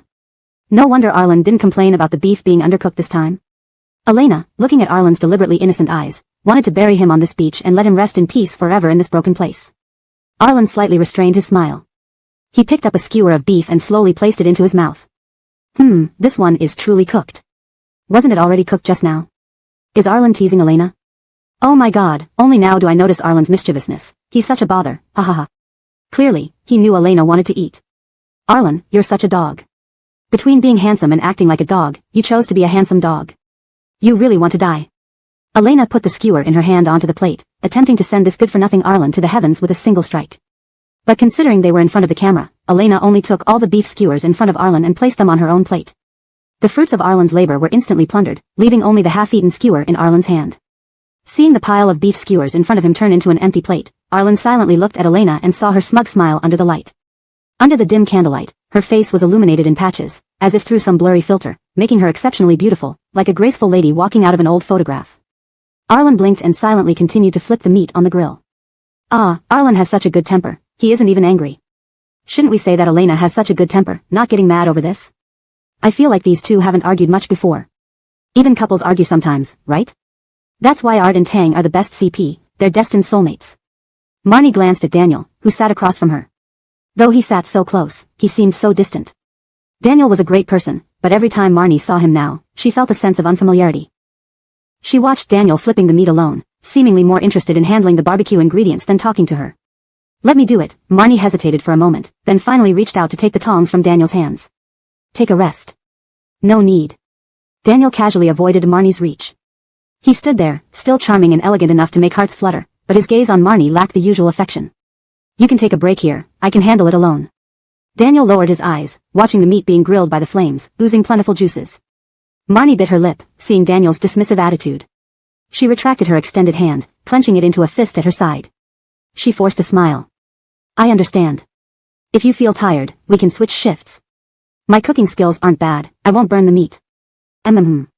Daniel flipped the shrimp without raising his head even when Marnie left. Oh my god, Daniel really looks like he's had an argument with Marnie. Their atmosphere wasn't like this before. Is this true? I thought Daniel liked Marnie since he gave her gifts. Menya, stop being delusional.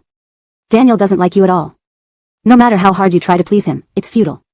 The last female celebrity treated like this by Daniel was Kristen, but Marnie seems quite decent, not some terrible girl. The commotion between the two wasn't loud, but because Daniel was the center of the female guests' discussions, many people noticed. Kristen sipped her juice and gloated, people should have self-awareness. What's not yours won't become yours no matter how much you force it. Wyatt paused while grilling the meat, realizing Kristen might have forgotten he liked Marnie. If Wyatt heard, he would definitely stand up for his crush. Unexpectedly, there was no reaction, no anger, no rebuttal, no support for Marnie. Wyatt continued to lower his head, grilling his scallops. Kristen raised an eyebrow at him but was startled by Donovan's voice, nearly falling off her chair. Some people criticize others despite their own flaws. Other female guests are qualified, but you, a second-generation heir, are the least qualified. Kristen glared at Donovan, unable to comprehend her defense of Marnie. I'm merely reminding her of her place, and I didn't name anyone. Who are you speaking up for? I'm not speaking for anyone, Donovan sneered. I just can't stand your kind in the entertainment industry. And Donovan's voice was loud enough for Wyatt to hear clearly, some people won't even defend someone they like. I think such people aren't fit to be pursuers. Wyatt remained silent, continuing to work on his task as if he hadn't heard anything. Donovan huffed and turned to look at Marnie, who seemed disheartened. If Daniel doesn't choose her, does that mean he has a chance? And given Wyatt's weakness, Verna would never choose such a cowardly man. His chance to become Verna's boyfriend was now infinitely greater. Despite meeting her last, his chances were now the biggest. Delilah couldn't help rolling her eyes, facing away from the camera. Trust her instinct, even if Daniel doesn't choose Marnie, Marnie wouldn't pick Donovan. The commotion drew attention, even Elena, eating her skewers, glanced over a couple of times and sighed inwardly. True to form, the protagonist creates such a fuss, playing the three male guests like puppets. Arlen wasn't interested in what was happening over there. He asked Elena, do you want more mantis shrimp? Elena replied, yes, thank you. You. Give my shrimp back. This good-for-nothing Arlen was stealing her shrimp again. After finishing the barbecue, Elena had to go for another interview. Standing there, she chatted with Jacob on WeChat. Jacob envied her immensely for the barbecue tonight and kept insisting on joining them next time. While Elena was replying, a shadow appeared before her. She looked up to see Wyatt. He seemed hesitant yet filled with unexplained courage. Elena looked around but found no sign of Marnie nearby. Why did he look like he was about to confess? Elena. Are you looking for Amara? No, a struggle flashed in Wyatt's eyes as he rushed to Elena, whispering shyly yet boldly. I like you. Elena froze. Then Wyatt saw Elena stepping back as if avoiding a plague, ending up a meter away almost instantly. Wyatt. End of chapter 155. Chapter 156, The World's Miracle. What did Wyatt eat wrong? Did he eat some poisonous mushrooms that made him lose his sight and confuse people? But no, there were no mushrooms in tonight's barbecue ingredients. Elena took 2 more steps back and considerately pointed out the direction for him. Marnie went upstairs just now, you can find her now. No matter who it is, receiving a confession from the opposite sex should be an exhilarating experience, right? Why does Elena look like it has nothing to do with her? Wyatt felt that although he wasn't a heartthrob to thousands, he was still acknowledged as a little rock king in the entertainment circle. Why doesn't Elena seem moved at all? She even looks like she wants to escape. Wyatt was annoyed by her attitude. He quickly stepped forward, stretched his arm against the wall behind Elena, trapping her between himself and the wall. Come on, playing hard to get should have limits. I've confessed already. Would you be my girlfriend? If you become my girlfriend, Wyatt paused for a moment, as if thinking about the perks of being his girlfriend, I can help you secure film resources in the entertainment industry. Whatever you want, I can negotiate for you. Elena shook her head. You don't want the resources?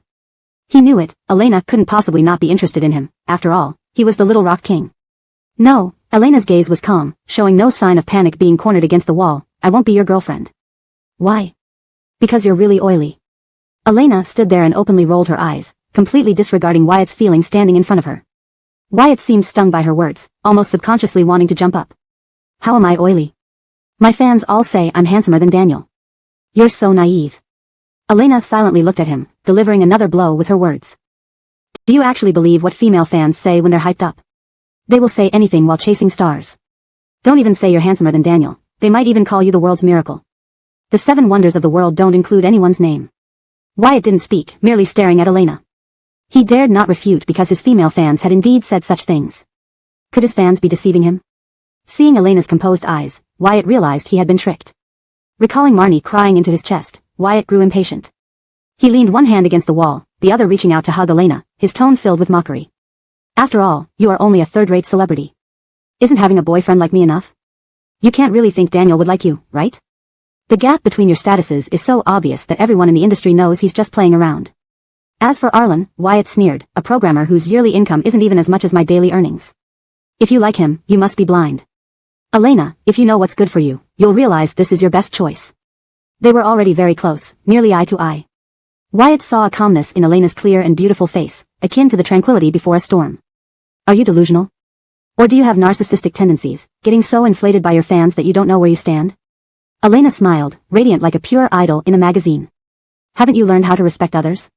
As soon as she spoke, the woman cornered against the wall suddenly lifted her leg and kneed him in the crotch. Wyatt's face immediately turned black and green, a sharp, indescribable pain shooting through him. He reached down to cover himself but fell to his knees due to the excruciating pain. Elena curled her lips slightly and pretended to look around. Oh, sorry, this seems to be a camera blind spot. No one saw it, right? But, Elena tilted her head, her tone innocent and sweet, if you tell anyone about this, it will be even more embarrassing for you. At this moment, Elena's bright smile looked no different from a female demon in Wyatt's eyes. Kneeling in this position was too humiliating. Wyatt tried to stand but the pain kept him pressed against the floor. Elena acted as if she hadn't seen this, stepping lightly over his hand. You did that on purpose. Wyatt let out a cry, pulling back his hand. Now his hand hurt too, twisting his features in agony. He had enjoyed a smooth sailing career for years, and Elena was the first woman who didn't give him any face. Yeah, Elena stood 2 steps away from the man on the ground, ensuring he wouldn't pose a threat before speaking. Congratulations, you're crawling on all 4s. Your intelligence shines again. Keep it up. Seeing Wyatt writhing in pain on the ground, Elena turned to leave. But then she remembered something and took out a white wallet from her handbag, dropping several $100 bills in front of him. Compensation fee. If it's not enough, call my agent. Of course, Elena laughed and tapped her phone. Don't say you love me again because I record it. You don't want me to upload those disgusting words to the internet, do you, world's miracle? You. The evening air still carried a hint of heat, but stars were already twinkling in the distance, and the moon dangled lazily on the tree branches. Elena pulled out her black sunglasses and put them on as she walked out of the villa, dragging her suitcase. She bumped into the staff of Face-to-Face Dating entering the villa. Hi, I just saw Teacher Gu looking unwell. Shouldn't you check on him? My agent is here already, but I need to rush to the night filming. Elena furrowed her brows, looking genuinely troubled. The staff was moved by her concern, waving their hands to indicate these weren't big issues for them. No problem, Teacher Tang, go ahead. We'll see what happened. Don't worry. Elena smiled and nodded. Thank you, see you next week. The girl's pink and white dress tail flashed brightly in the dusk, disappearing quickly into the night, a sight that could make hearts flutter even by silhouette alone. Elena has a pretty good temperament. Yes, quite rare in the entertainment industry, and she's so beautiful too. Xiao Yi, don't tell me you like her. Hee hee. Translation notes. Maintained character names in pinyin. Kept the same paragraph structure and line breaks as the original text. Retained the natural flow and tone of the original content. #### Chapter 157, Mrs. Amazing. Jacob glanced into the rearview mirror and saw a faint smile on Elena's lips. Curiously, she asked. Elena, did something good happen? Why do you look so happy? Is it that obvious? Elena thought about how Wyatt was left crawling around helplessly after being pranked by her, and the twisted expressions of the staff who saw it, which made her want to laugh uncontrollably. Thinking that Wyatt couldn't say anything made her even happier. Jacob nodded honestly. Elena propped her chin with her hand, beaming brightly as she spoke. There are some things you're better off not knowing, Jacob. It would expose you too early to the dark side of this society. You'll understand when you grow up a bit more. Jacob nodded naively. So what happened? Tell me, Elena. I'm not afraid. If someone bullied you, just tell me. I'll beat them up for you. Elena's smile froze on her lips. This kid was too honest. How did Ashvin recruit her? Anton rolled her eyes while driving. Stop teasing Jacob. Just tell her directly. Do you think Jacob is a vegetarian? Anton's words piqued Elena's curiosity. In her mind, Jacob had always been the epitome of honesty. It's nothing. She's just the moderator of your and Arlen's couple fandom, and she follows your and Daniel's couple fandom heavily under another account. I saw her participating in a raffle the other day. Earning that little salary, it all comes back to you. Without hesitation, Anton sold out Jacob. Who knew Jacob could be so passionate about something like this? Elena looked at Jacob, seated beside her, astonished at the revelation. Jacob chuckled. I feel both you and these two have such chemistry. Kids make choices, but adults choose everything. She never expected this from Jacob. Elena composed herself and clarified, let me tell you now, neither of them will work, especially Daniel. Remember, don't believe or spread rumors. Not even Teacher Arlen. Jacob's disappointment was palpable. As a fan of the couples, at least one of her pairs should succeed. Suddenly, Elena remembered how Delilah had used a similar tone earlier that morning, insisting Arlen must like her. The idea that everyone believed Arlen liked her suddenly made her feel flustered. She leaned back, touching her warm face defiantly. We're friends, Jacob. Don't overthink it. And stop spending your salary recklessly. Use it on yourself. Jacob nodded obediently and said after a moment, don't worry, Elena. I only use a small part of my salary to support you and Teacher Arlen's fanfiction and drawings. Elena was speechless. At this point, Jacob's expression turned shy. There are many writers in the fan circle, and I'm just contributing a tiny bit. Compared to them, my contribution is minimal. Elena remained silent. Did she mean the kind of fanfiction she was imagining, those unspeakable, messy stories? Quietly, Elena pulled out her phone from her bag, deciding to see for herself. 10 minutes later, Elena put down her phone, trembling. She should never have been curious. Curiosity killed the cat. The fan-created content in the super topic was profoundly shocking. ABO, pregnant running, reuniting after a breakup, marriage followed by love. Everything she didn't know, everything she couldn't imagine. The content was so explicit that much of it was censored, becoming a well-understood 404. What stuck most in Elena's mind was a 3,000-word short story. Even though it was only 3,000 words, it included hidden innuendos. The kissing scenes were especially intense, causing an uproar in the comments section where fans praised the writer as amazing, a master of subtle hints. The writer even humbly admitted that what she wrote was only a fraction of what she could imagine. Elena could still recall that content vividly, Arlen wrapping his arms around her waist, using his tongue to pry open her lips, exploring her mouth with intensity yet gentleness, almost swallowing her tongue before sucking it into his mouth like a candy. No, stop thinking about it, Elena slapped her burning face. But considering Arlen had never had a girlfriend, his kissing skills probably weren't that good. Ugh, why was she even thinking about this? What did it matter if Arlen was a good kisser? This was all Jacob's fault.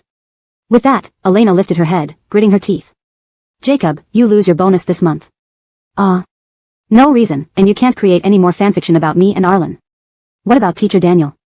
Absolutely not. Seeing Elena's flushed face from embarrassment, Jacob sighed. Her dream of building up her favorite couple was shattered because the main person involved forbade it. Dale had known Elena was scheduled for an interview tonight. He had met her briefly last time and still had a lot to discuss regarding Arlen. For his brother's happiness, he needed to be more attentive. After all, Arlen always seemed reticent, doing things before speaking about them. Since Arlen wasn't good with words, Dale felt obligated to be his voice and ensure Elena understood just how wonderful Arlen was. With such a great friend, Arlen could enjoy life. Imagining Arlen hugging him, thanking him for a lifelong friendship, made him feel it was worth the effort. As soon as Elena entered the hall, she caught the enthusiastic attention of the receptionist. Hi, I have an appointment today. I know, the receptionist nodded happily, pulling out a prepared poster. You can go straight up. Could you sign this for me? I'm your fan. Elena hesitated but then nodded. Sure. Seeing Elena approaching from the corridor, Dale eagerly greeted her. His secretary secretly rolled her eyes at this. When even the CEO behaved like this, subordinates following suit was understandable. It was typical of men to stop in their tracks for a beautiful woman. But no, recalling the calm and handsome face of CEO Arlen, whom she had only seen from afar a few times, left a deep impression on her. Boss wouldn't act like this. Note, for consistency in character names, please verify if Arlen and Daniel are correctly spelled according to your preference. Hashtag chapter 158, ambiguously hostile. May I ask, Miss Elena, which character in the game do you like the most? Why? As for a character, I like Jamie, Elena explained boldly and straightforwardly, because she is quite beautiful. At first glance, I felt that she was very pretty. Indeed, Jamie was very attractive, and 8 out of 10 people liked her appearance. The host gave a kind smile in response to Elena's answer. Have you tried the game, Shinyi? Is there anything about this game you would recommend to our viewers? I had already played this game with friends before the shoot. Although I am more into enjoying the scenery and don't play many games, I can see that Shinyi has many well-executed details and an engaging storyline.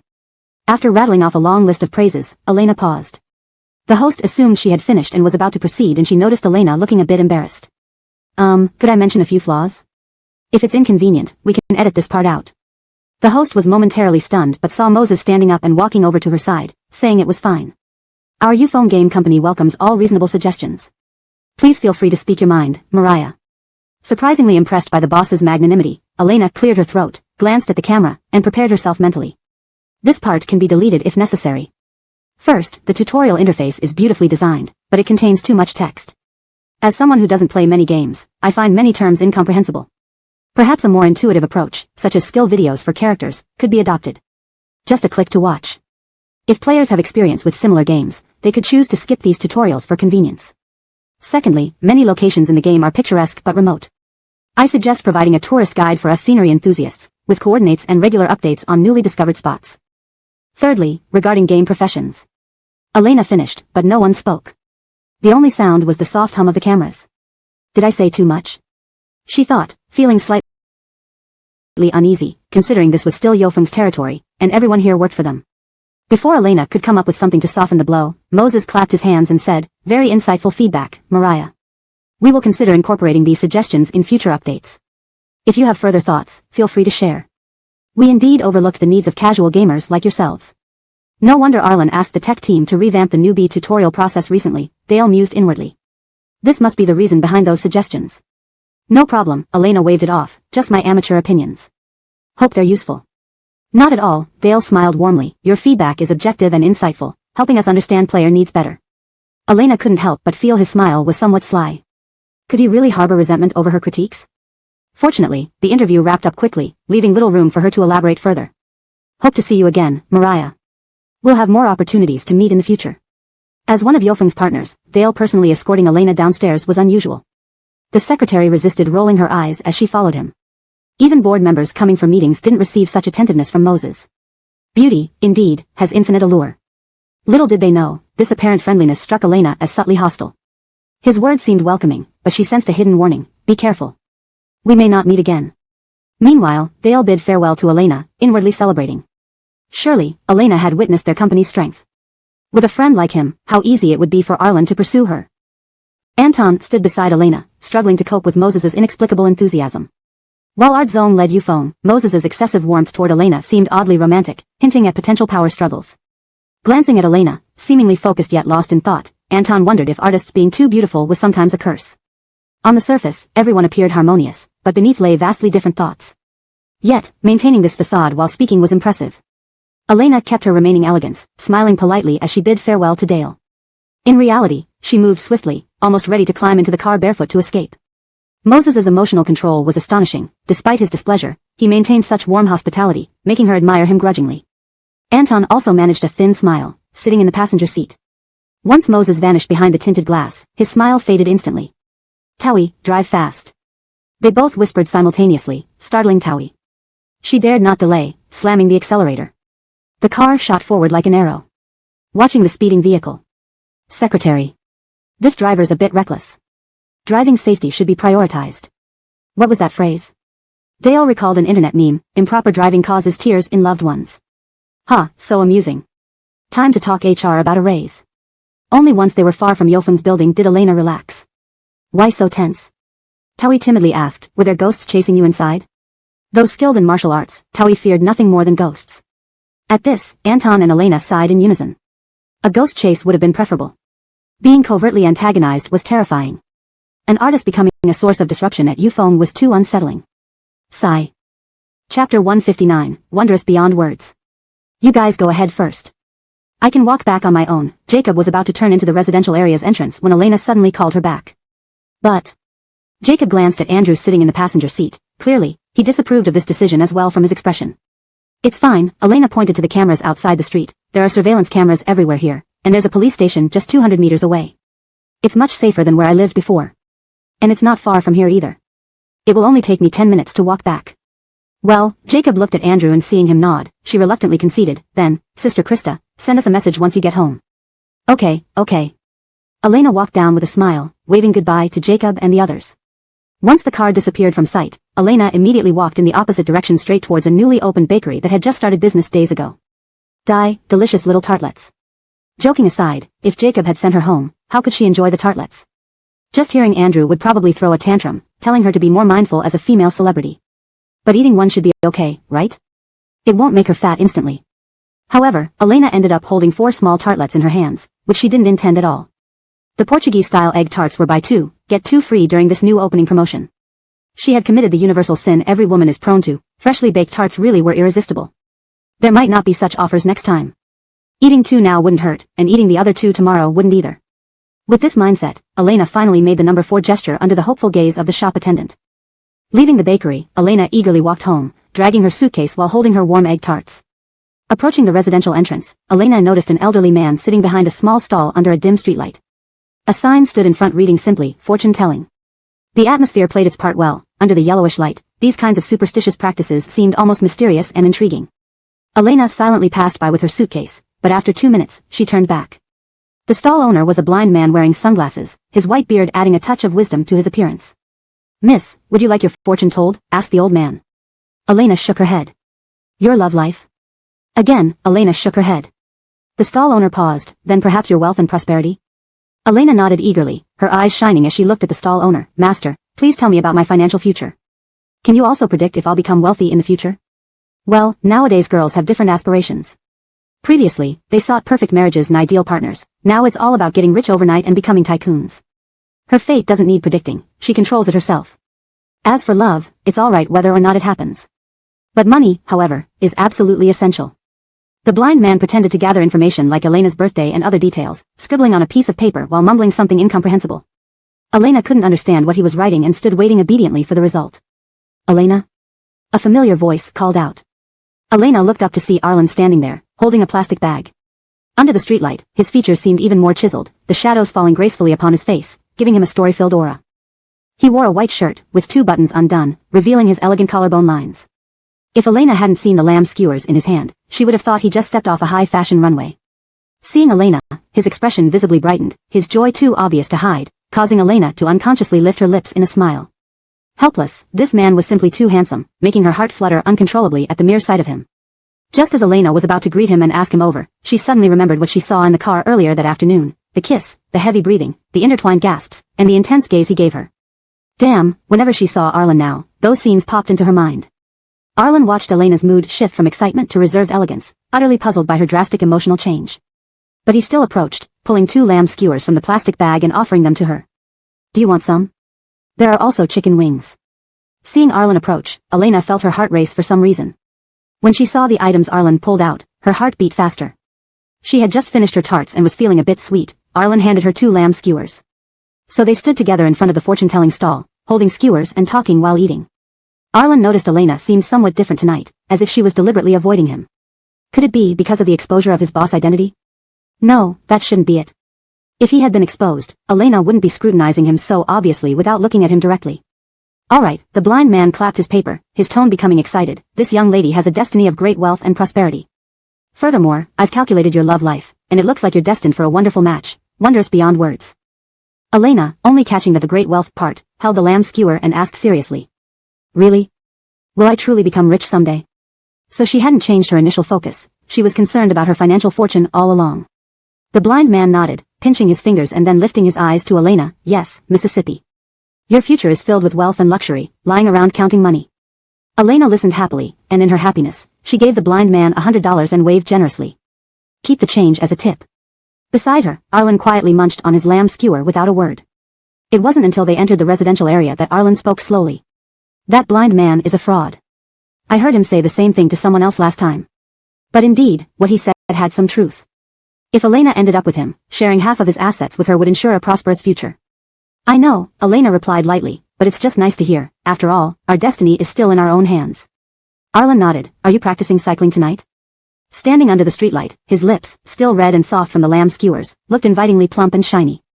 Indeed, they looked quite kissable. Not today. Elena quickened her pace into the elevator. I won't practice riding these next couple of days. Chapter 160, Pursuing Wife at the Crematorium. Arlen watched Elena run into the elevator like a rabbit being chased by an eagle, dragging her suitcase. The elevator doors closed too quickly, and all Arlen could see was her frantically pressing the elevator buttons. No, Arlen stood there puzzled, holding his cola and barbecue, as he saw the elevator ascend without him. This sudden change in attitude was suspicious. Did someone tell her something they shouldn't have? Arlen slowly pulled out his phone from his pocket and found Dale's name among his few contacts. What did this person say? Arlen's eyelids drooped. If it really was because Dale said something he shouldn't have. Dale, come out for a beating. Dale was on his way home when he received Arlen's call. Seeing Arlen's number, he urgently gestured to the driver to lower the music volume in the car. Be quiet, don't disturb him while he listens to Arlen praise him. Maybe today Arlen would be so moved that he'd admit they were brothers for life. Dale happily answered the call, only to hear Arlen's chilling voice. What did you say to Elena today?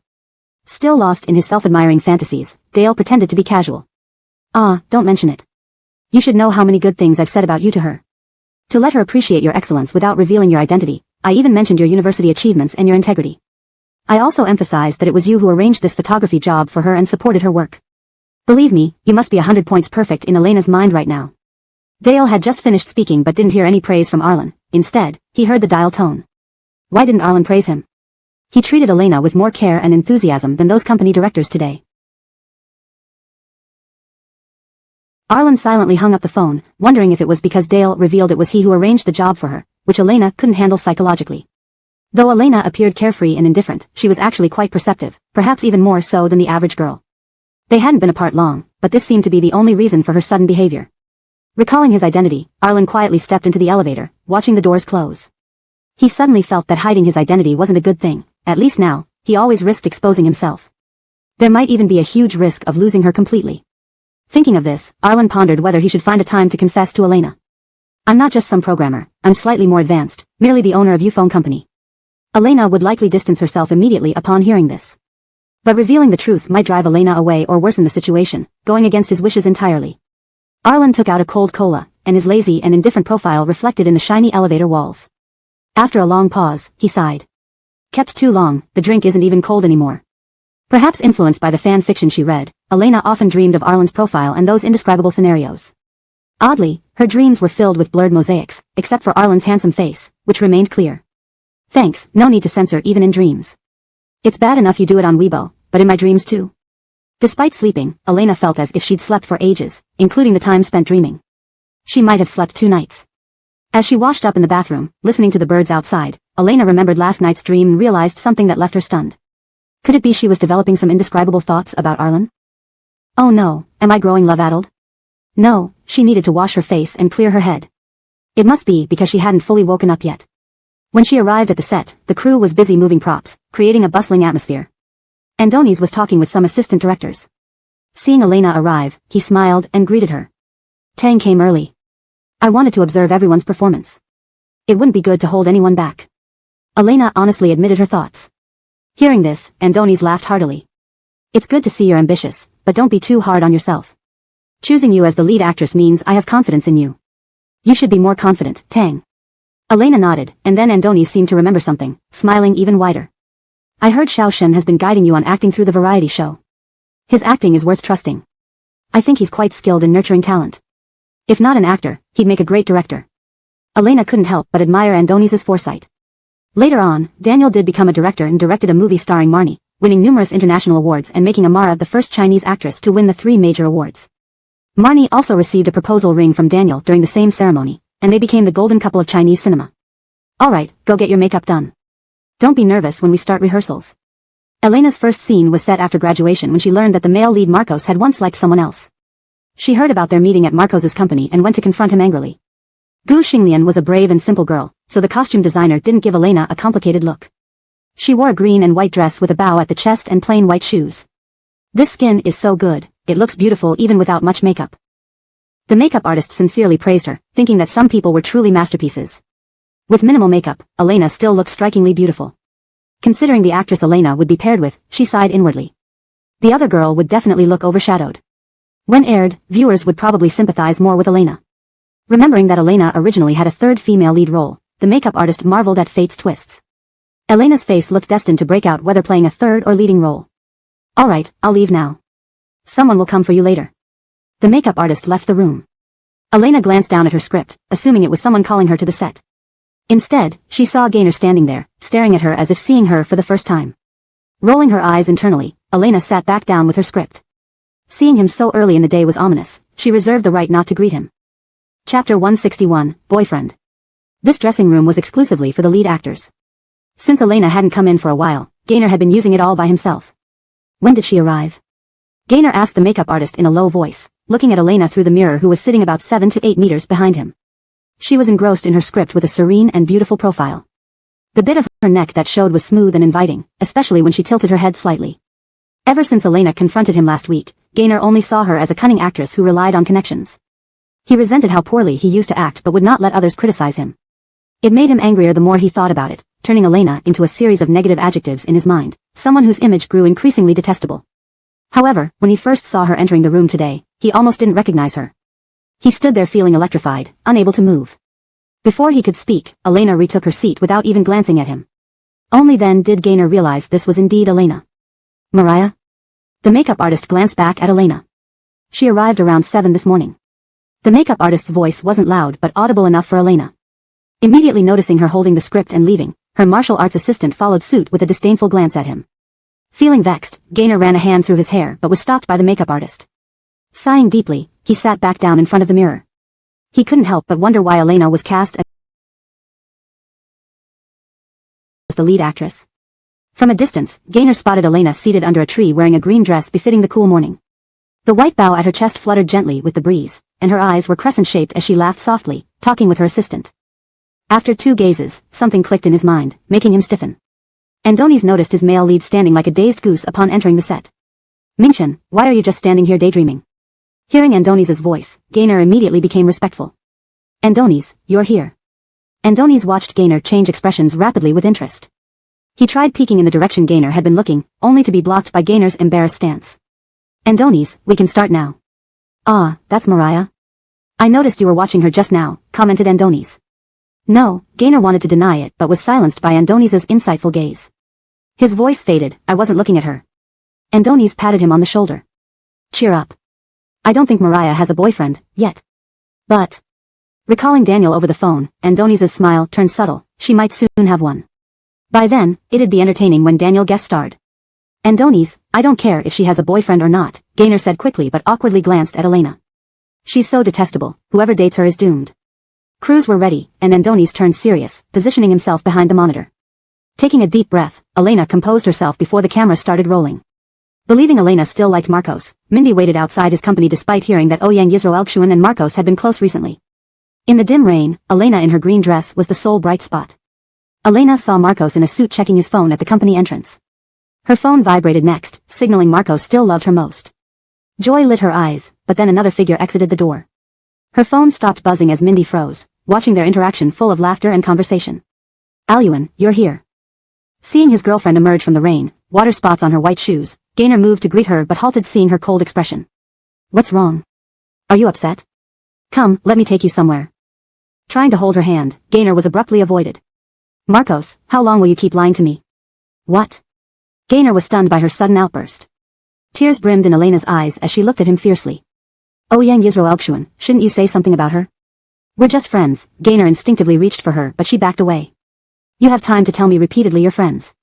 Blinking, her hope extinguished, tears flowed freely. But you never do. Alyuan, listen to me. Gaynor seemed scared by her reaction. Wanting to explain, he found her look frighteningly estranged. What was I to you when you liked her? Your fleeting interest. Marcos, can you be fair to me? Did I deserve to be toyed with just because I chased after you? Elena cried, trembling shoulders emphasizing her frailty amid the rain. Everyone on set fell silent except for muffled sobs. Seeing her sob uncontrollably, Gaynor felt no star had ever cried so childishly before. Lost, he tried wiping away her tears. Elena recoiled, screaming internally. Speak your lines. You're ruining my first scene. Noticing her fury, Gaynor resumed. Alyuan, I only love you now. It's too late, Elena wiped her tears, finding more flowing. Pretending to be carefree, she picked up her umbrella, smiling lightly at him. I don't like you anymore. Chapter 162, Negative Labels. Cut. Good, that's a wrap. Andoni's voice broke the tranquility on set. Many people were jolted out of their days. Elena immediately wiped away her tears and distanced herself from the scene, but Gaynor stood there for a moment, trying to say something but failing to utter a word. Elena didn't care much about his visible discomfort. She already had too many negative labels attached to her name. She couldn't afford to mess up in her first scene. If her current state of mind were to be described in Chinese, it would be something akin to, damn it, words that would certainly get censored on Chinese television. Let's prepare for the next scene. The assistant director's prompt got everyone moving. Just as Elena was about to change costumes, she noticed Daniel standing behind the monitor. He wore a white short-sleeve shirt with his bangs gracefully falling onto his forehead. Upon seeing her, he looked more relaxed, blinking and smiling. Little Tang, aren't you going to greet your brother? Andoni's called out enthusiastically, making it impossible for Elena to pretend not to notice. Under the admiring yet envious gazes of everyone, Elena reluctantly walked over. Now, this gentleman here doesn't need an introduction, does he? Andoni said with a smile, holding his water cup while watching their interaction. You two can get acquainted. Little Shen, take the initiative. Boys shouldn't be shy like girls. Andoni's knew that Daniel felt guilty about Isa being cast as the lead actress, but given Daniel's status, it wasn't necessary for him to appear as a supporting actor in this drama. With his understanding of Daniel's depth, there must be another reason for this move. Names like Elena, Isa, and Daniel all had connections to a certain dating show. Out of concern for his protege, Andoni's had watched a couple of episodes. Though everyone online was saying Daniel liked Isa, Andoni's felt otherwise. Daniel always maintained his composure around her, even keeping more distance than he did with friends. But towards Elena, things were different. Despite giving gifts to Isa, his eyes often lingered on Elena. Even from a distance, one could tell where Daniel's gaze fell most of the time. Not 100% love, but at least 100% interest. Despite Daniel's years of experience in the entertainment industry, he felt slightly flustered under Andoni's teasing gaze. On the surface, though, he remained composed, offering his hand with a warm smile. Hi, I'm Daniel. In this drama, I'll be playing your brother, Gu Shifeng. Hello. Elena nodded quickly and shook his hand. How could Daniel really be her brother in this drama?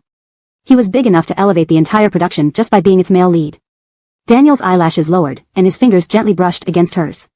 To Daniel, Elena's long, soft lashes fluttered like butterfly wings. Daniel retracted his hand, feeling a slight warmth from where they had touched. Uncomfortable, he clenched his fist by his side, but his voice remained clear and laced with obvious amusement. It seems Elena now has no choice but to call me brother. Apologies for becoming your brother. Elena was embarrassed. He was a film emperor after all, with plenty of potential sisters. Why hold a grudge over not being called brother on a show? Yeah, Elena nodded, forcing a foolish smile. Mr. Shen, you're just joking. Daniel's lips curved slightly as he reached out to ruffle her hair. His voice dropped to a whisper. If you really consider me your brother, it's fine. What kind of brother? A proper or improper one? She was a responsible person who only did responsible things. Daniel's arrival increased the buzz on set. Though he dressed modestly and stayed near the director, his face was too distinctive. 9 out of 10 industry insiders would recognize him. Elena seems to have a good relationship with Daniel. After he arrived, besides Andoni's, she's the only one he's actively spoken to. That's true, a minor actor remarked wistfully. I used to wonder why an 18-liner like Elena got the lead script from Andoni's. But her acting today is impressive. Plus, she has a close friendship with Film Sylvester. Knowing he and Andoni's are old friends makes sense. With such good acting and the support of Film Sylvester, I don't think anyone will dare underestimate Elena again. Initially, Elena becoming the female lead sparked considerable controversy. Moreover, neither the producers nor the directors announced her lead role on social media, leading everyone to suspect ulterior motives. A lesser-known actress without any notable works landing the lead role seemed suspicious. Surely, this was due to backdoor dealings. However, everyone witnessed her performance in the first scene. Though her lines weren't perfect, she far exceeded idol actors who merely read numbers. Add in her friendship with Daniel, and the dissatisfaction began to fade. If I were good friends with the film emperor, maybe I could have landed this role too. A minor actor eyed Elena enviously, speaking with a sarcastic tone. But you aren't, and your acting wouldn't make Andoni's choose you for the lead, came a dismissive voice from behind. Startled, the actor turned to see Gaynor looking down at her disdainfully. Teacher Churchill, hi, the girl beside her greeted nervously, nudging her. Ignoring her, Gaynor continued. Can't get the lead? Don't make excuses. Elena has the talent, remember the auditions started within the crew first. Speechless, the minor actor turned red with embarrassment. Gaynor ignored her and walked away. Why is Teacher Churchill helping Elena when he doesn't like her? Their friend whispered in confusion. Who knows? The actor muttered angrily. Now he's defending her. He disliked Elena publicly before, now he's groveling, but Elena won't even look at him. Translation note: the asterisks in the original text denote censored language, which is replaced with a general sentiment in English to maintain flow and meaning. Chapter 163, In a Certain Land's Home. Elena found that the people in the production crew seemed to have become much nicer to her. Everyone greeted her with a smile, and even actors who previously looked down on her now respectfully addressed her as Teacher Tang. Although Elena indeed had no relationship with Daniel, she greatly benefited from the close association with him. Thanks to Daniel's influence, life in the crew had significantly improved for her. Daniel's status as an award-winning actor was so influential that even after he made a brief cameo in another production and spoke just a few words to them, everyone's attitude towards Elena completely changed. When Elena was sharing this observation with Ignacio, he looked at her and said mysteriously, "Since being a top actor comes with so many benefits, why don't you try striving for Best Actress? Starting now, if you act well in every single play, it's not impossible for you to rise into the ranks of rising stars in the entertainment industry." Seeing how Ignacio was almost obsessing over getting her to strive for Best Actress, Elena was speechless. Ignacio's motivational speeches were still plentiful, available anytime, just like visiting a certain home of surprises each time. Elena's promotional video for Divine Night went live on Tuesday evening at 7 o'clock. Despite it being a small-scale tournament promo, due to the massive popularity of the game Divine Night, it quickly secured the top spot on the trending list upon release. The video started with a tranquil green mountain villa, lush flowers and willows, clear water and picturesque mountains, with melodious music emanating from a winding path. The camera then panned to a large peach blossom grove where a woman in white holding an ancient glassy chain appeared among the blossoms. Amidst the delicate peach blossoms, the woman in white turned with a gentle laugh, the surrounding peach blossoms instantly becoming mere background to her stunning beauty. She opened her red lips, eyes twinkling brightly. "Why has my lord come here? Why enter this mysterious Li Hua manor? The scene abruptly shifted, showing a red-clothed martial artist pressing her shoulder, blood dripping onto the snow-covered ground, clearly visible drop by drop. In the distance came the sound of horses neighing and the shouts of pursuers. The red-clad girl bit her lip firmly, her gaze resolute, quickening her pace. The snow grew heavier.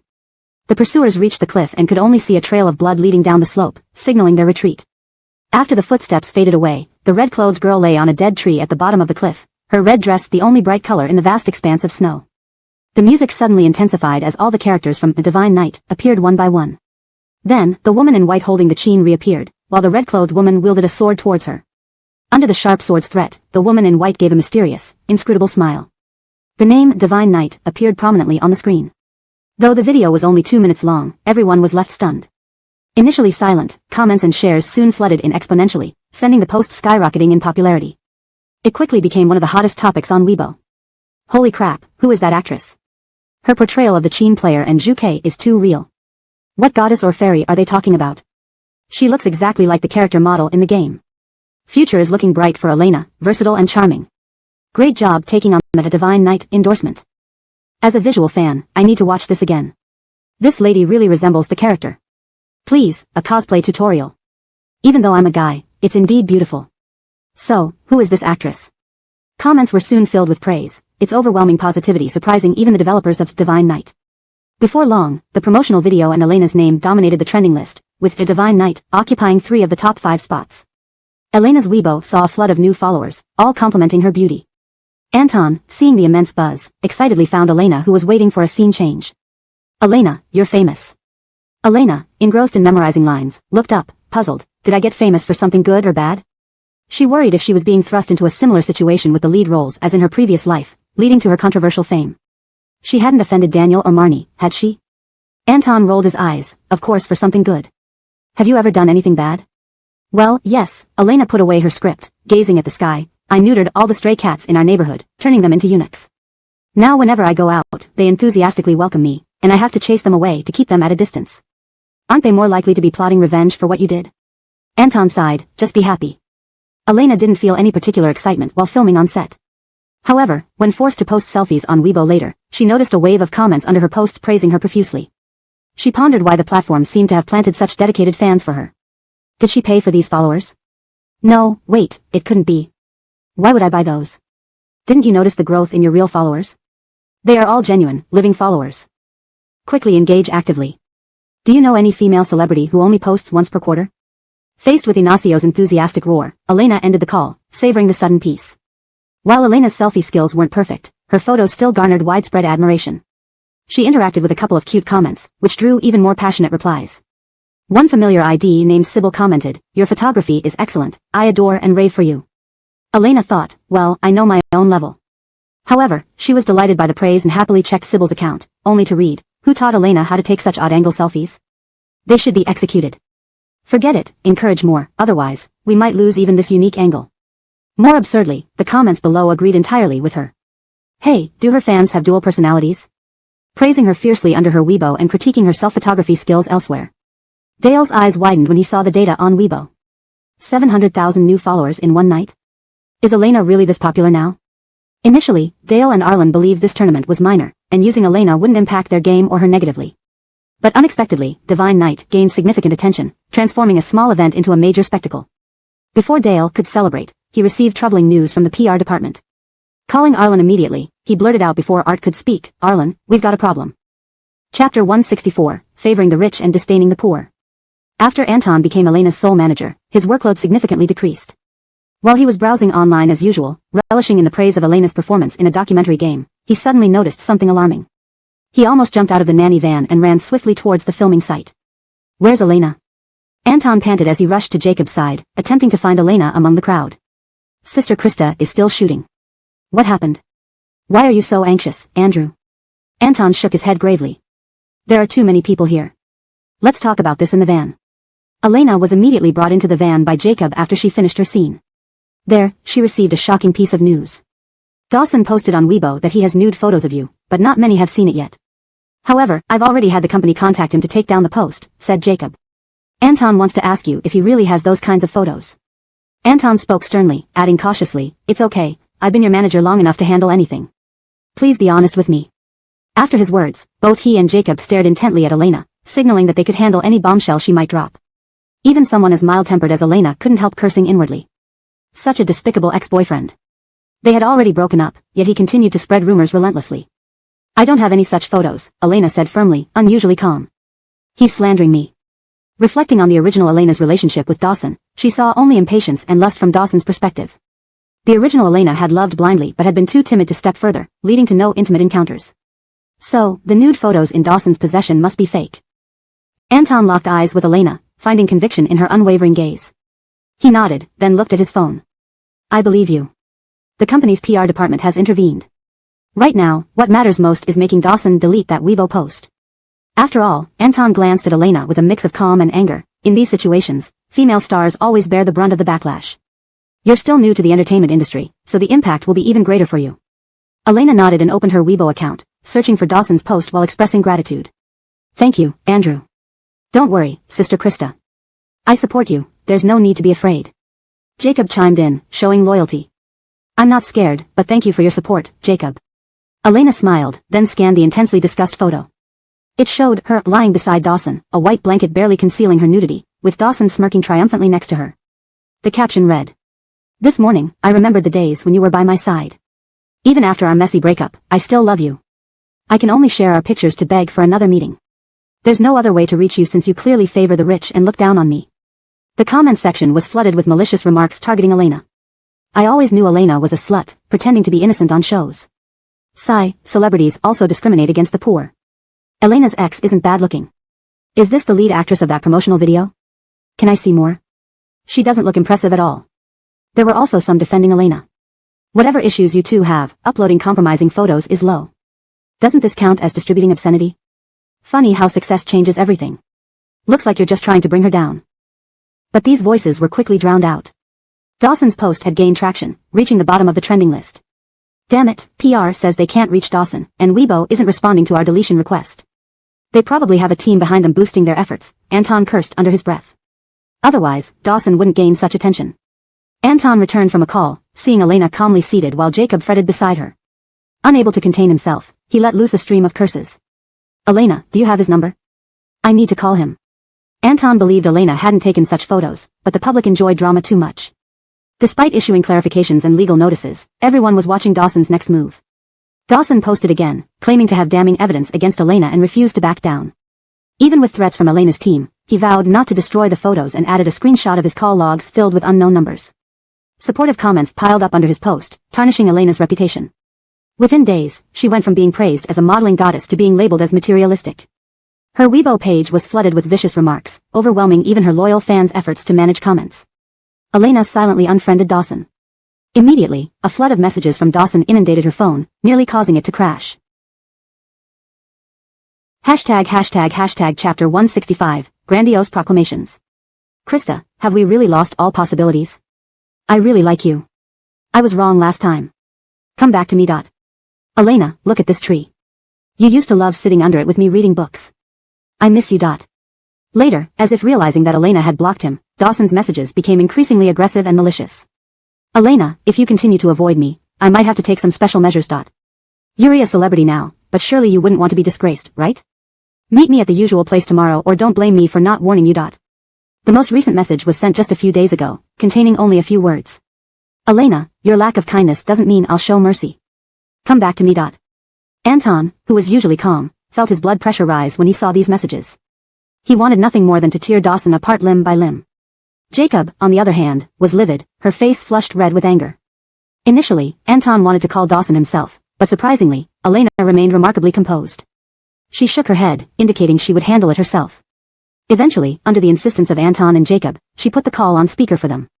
Unexpectedly, the phone, which the company had been trying to reach for hours, was answered almost immediately. Hello, Dawson's voice was unmistakably cheerful. Elena, I knew you would come to me. We haven't seen each other since our last meeting at the police station. What do you want? Elena asked coldly. I just want to see you, my dear. You can't imagine how much I miss you. I've been waiting for your call. Before Dawson could finish, Elena hung up under everyone's watchful eyes. She shook her head at Anton. He must have everything planned out. He won't say anything incriminating. In Elena's memory, her ex-boyfriend was a superficial man obsessed with appearances. This meticulously planned scheme didn't fit his character at all. Anton also sensed something unusual. Xinheng, an established agency, held considerable sway in the industry, yet they had met a hard wall with Dawson. There had to be someone backing him up. Ignacio, I'll give you all these messages. Post them online. I want everyone to see what kind of person Dawson is. All right, Anton nodded, smiling reassuringly. Don't worry, these pieces of evidence will help improve public opinion. The company has already hired a legal team to handle this matter. Don't worry. Focus on filming this afternoon. I'll arrange a new bodyguard for you to ensure your safety. As for the people behind Dawson. Anton's smile turned icy. We'll see whether Xinheng's methods or theirs are stronger. Though Xinheng has existed for many years, we still have some influence in the industry. Rest assured, we'll ensure you're protected.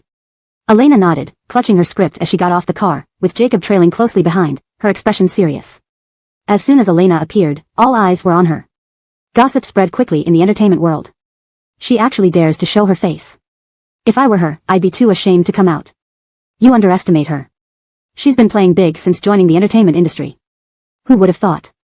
Elena heard the two actresses whispering, though their voices were low. Jacob's fingers clicked ominously, ready to lash out. Do you have any intelligence? Elena pulled Jacob back from the brink of exploding, handing her the script before turning around to face the familiar faces of the two actresses. Aren't you the one who did those things? Photos have gone viral, and yet you still think you can keep your position? Do you want to drag the entire crew down with you? Some people should learn to behave better. It's none of my business if you and your boyfriend like taking such photos, but as an actress, you should understand that a film isn't just your work. This actress was the one Gaynor had confronted earlier. Already displeased with Elena, she had been further angered by Gaynor's defense of Elena. Seeing Elena being attacked by her ex-boyfriend, she seized the opportunity to ridicule her. Her voice was loud enough for everyone in the crew to hear, causing them to turn and observe Elena's reaction. Gaynor watched from afar, initially wanting to speak up for Elena, but then chuckled upon seeing her demeanor. See, Elena won't let herself be wronged. TSK, you were criticizing her so fiercely a few days ago. Why are you defending her now? Gaynor hesitated briefly before rolling his eyes stiffly. This is clearly an injustice orchestrated by her ex-boyfriend. Using this kind of sensationalism to tarnish Elena's reputation, anyone can see she's the victim here. Why can't you sympathize with her? Elena crossed her arms. Do you know what Photoshop is? Haven't you seen it before? Using unverified materials to spread such falsehoods, don't you find yourself amusing? I don't think you're more amusing. These are photos from your ex-boyfriend. Elena sighed. I never thought you'd be so naive, trusting internet gossip so easily. Be careful when you get old. You might end up spending your pension on health supplements. Considering your behavior, you're showing early signs of dementia, believing every piece of nonsense without judgment. Getting scammed isn't surprising, thank heavens for the anti-fraud app. It's lucky you haven't fallen for scams yet. These are your photos, the actress nearly broke down screaming. These are fake photos. My team has issued a statement. Are you blind or stupid? Elena shrugged, looking amused by the actress's lack of intelligence. Why believe my ex-boyfriend over me, a good person? Believe him if you believe I'm Yisrael Sherhuang. Go ahead. I don't mind. Elena won the argument, and the crowd, previously entertained by the spectacle, gradually cooled down. Andonies acted as if nothing happened and continued his afternoon activities. Mr. Phone, should we withdraw the promotional videos? The deputy head of publicity rushed over anxiously, only to be calmed by Dale's laugh. No need. This issue will be resolved soon. Relax. The deputy looked anxious, wondering how Mr. Phone could remain so unperturbed amidst such scandal. By afternoon, everyone was eagerly awaiting Dawson's latest revelations, as he promised to expose more about Elena at 7 that evening. But when night fell, everyone found that Dawson's Weibo account had been deleted. Deleted? Note, maintained the original paragraph structure and tone while translating into natural English. Chapter 166, Bear-Shaped Cookies. We all came here to watch the fun, but why did he suddenly disappear? Curious netizens rushed to Weibo's official account to question why it had cancelled Dawson's account, speculating if it had taken money from Elena's team. With too many people questioning, the Weibo official account was forced to release a statement. The official account clarified that they would not cancel user accounts unless users chose to do so themselves. They even posted Dawson's account cancellation record as evidence. Seeing this, Elena's fans immediately became defiant. He must have been guilty and cancelled the account himself. What other reason could there be? Anyway, Elena's legal team has already sent out the letter. I told you Elena's photos look like they were edited. Guilt always reveals itself in the end. See you in court, trash ex-boyfriend. Please note, Elena is the victim in this incident. I don't know why you're defending an ex-boyfriend who harasses women. She's a celebrity, but first and foremost, she's a woman. Spreading such photos makes the man garbage. How come it feels like Dawson's side has hired internet trolls to manipulate comments, pushing rational voices to the bottom? Don't doubt it, sisters. Dawson's side definitely has trolls, and he's deleting comments. Damn bastard, I've started admiring Elena deeply despite not following her. With the involvement of more netizens, the reasonable voices gradually took over. The trolls were stunned, not because of the overwhelming public voice, but because every Weibo post exposing Elena's nude photos had been banned for various reasons by the afternoon. It seemed these photos vanished from the face of the earth in just one afternoon. By nightfall, the conversation around Elena had completely turned positive. It was as if the photos Dawson released had become ancient history. Even Elena's fans noticed that public opinion was now favoring her, and everyone tacitly stopped mentioning her name, allowing her to fade from public view. Dale believed in Arlen but still felt a bit nervous about this situation. No wonder Arlen had remained calm. Indeed, he had a backup plan. Before leaving, Dale visited the company's PR department, where he found the department heads dumbfounded. He patted them on the shoulder, sounding serene. Okay, stop being afraid. Go home early, there should be nothing else to worry about. As for the promotional video, Dale drawled with a mischievous smile, just release it as planned. Seeing Fang's expression, the PR department staff sighed inwardly, agreeing that Feng, one of Yufeng Partners' directors, indeed embodied the calmness of a true master, unflappable even when facing calamity. As Yufeng grew quieter after employees left, Dale checked Elena's latest news online, marveling at how quickly everything changed. Arlen was incredibly efficient, almost proving the power of love. To think that someone so lazy as Arlen would act for something like this. Finding Arlen's phone number, Dale dialed him before he could praise his quick actions, hearing crunching noises like a hamster gnawing on nuts. What are you doing? Asked Dale after a moment of silence. Eating bear-shaped cookies, Arlen replied, muffled by the crunching, as if speaking from far away. What did you do? How did you get Dawson's Weibo cancelled, and how did you clean up that post of Elena's? The crunching stopped, replaced by rustling packaging sounds. What now? Arlen's voice had disappeared, and the response was the sound of a trash bag being tossed into the bin. The cookies are expired. How much did you eat? Just a little. They're still fine a day or two past the expiration date. Half a pack, expired by half a month. Dale was almost speechless at Arlen's carelessness. Sighing, he said sternly. You'd better hurry and win Elena over. With her taking care of you, you wouldn't eat expired bear-shaped cookies. And, if you feel dizzy or nauseous tonight, call me immediately. I'll take you to the hospital for gastric lavage and transfer your shares to my name while you're unconscious. Joking aside, Dale brought dinner over to console this behind-the-scenes hero. When Arlen opened the door, Dale walked straight into his living room, carrying bags. Glancing at Arlen's immaculate living room and nearly empty fridge, Dale couldn't help but admire his reclusive lifestyle. After a satisfying meal, seeing Art still lively, Dale abandoned his plan to send him to the hospital or seize power. Seriously, when are you going to confess? Do you really want to be her secret protector forever? Dale spoke earnestly, looking at Arlen. Elena doesn't seem to like me much. Mentioning this, Arlen hesitated, remembering how Elena always said they were seeking mutual comfort. Come on, tell her everything you've done for her. If she can't see your efforts, how will she recognize you? Besides, I think Elena must feel something for you. Didn't she always choose you during the show? Really? Arlen raised his head, serious. She said we're both weaklings, seeking each other for warmth. Looking at Arlen, talented and moral in every way, surpassing the pathetic Dawson, Dale wondered why Elena couldn't see what everyone else did. He marveled at how two intelligent people could find the wrong path among countless right ones. There was indeed some destiny bringing them together. As the drama settled, Elena saw Anton squatting down like an elderly village resident, eating a takeaway meal.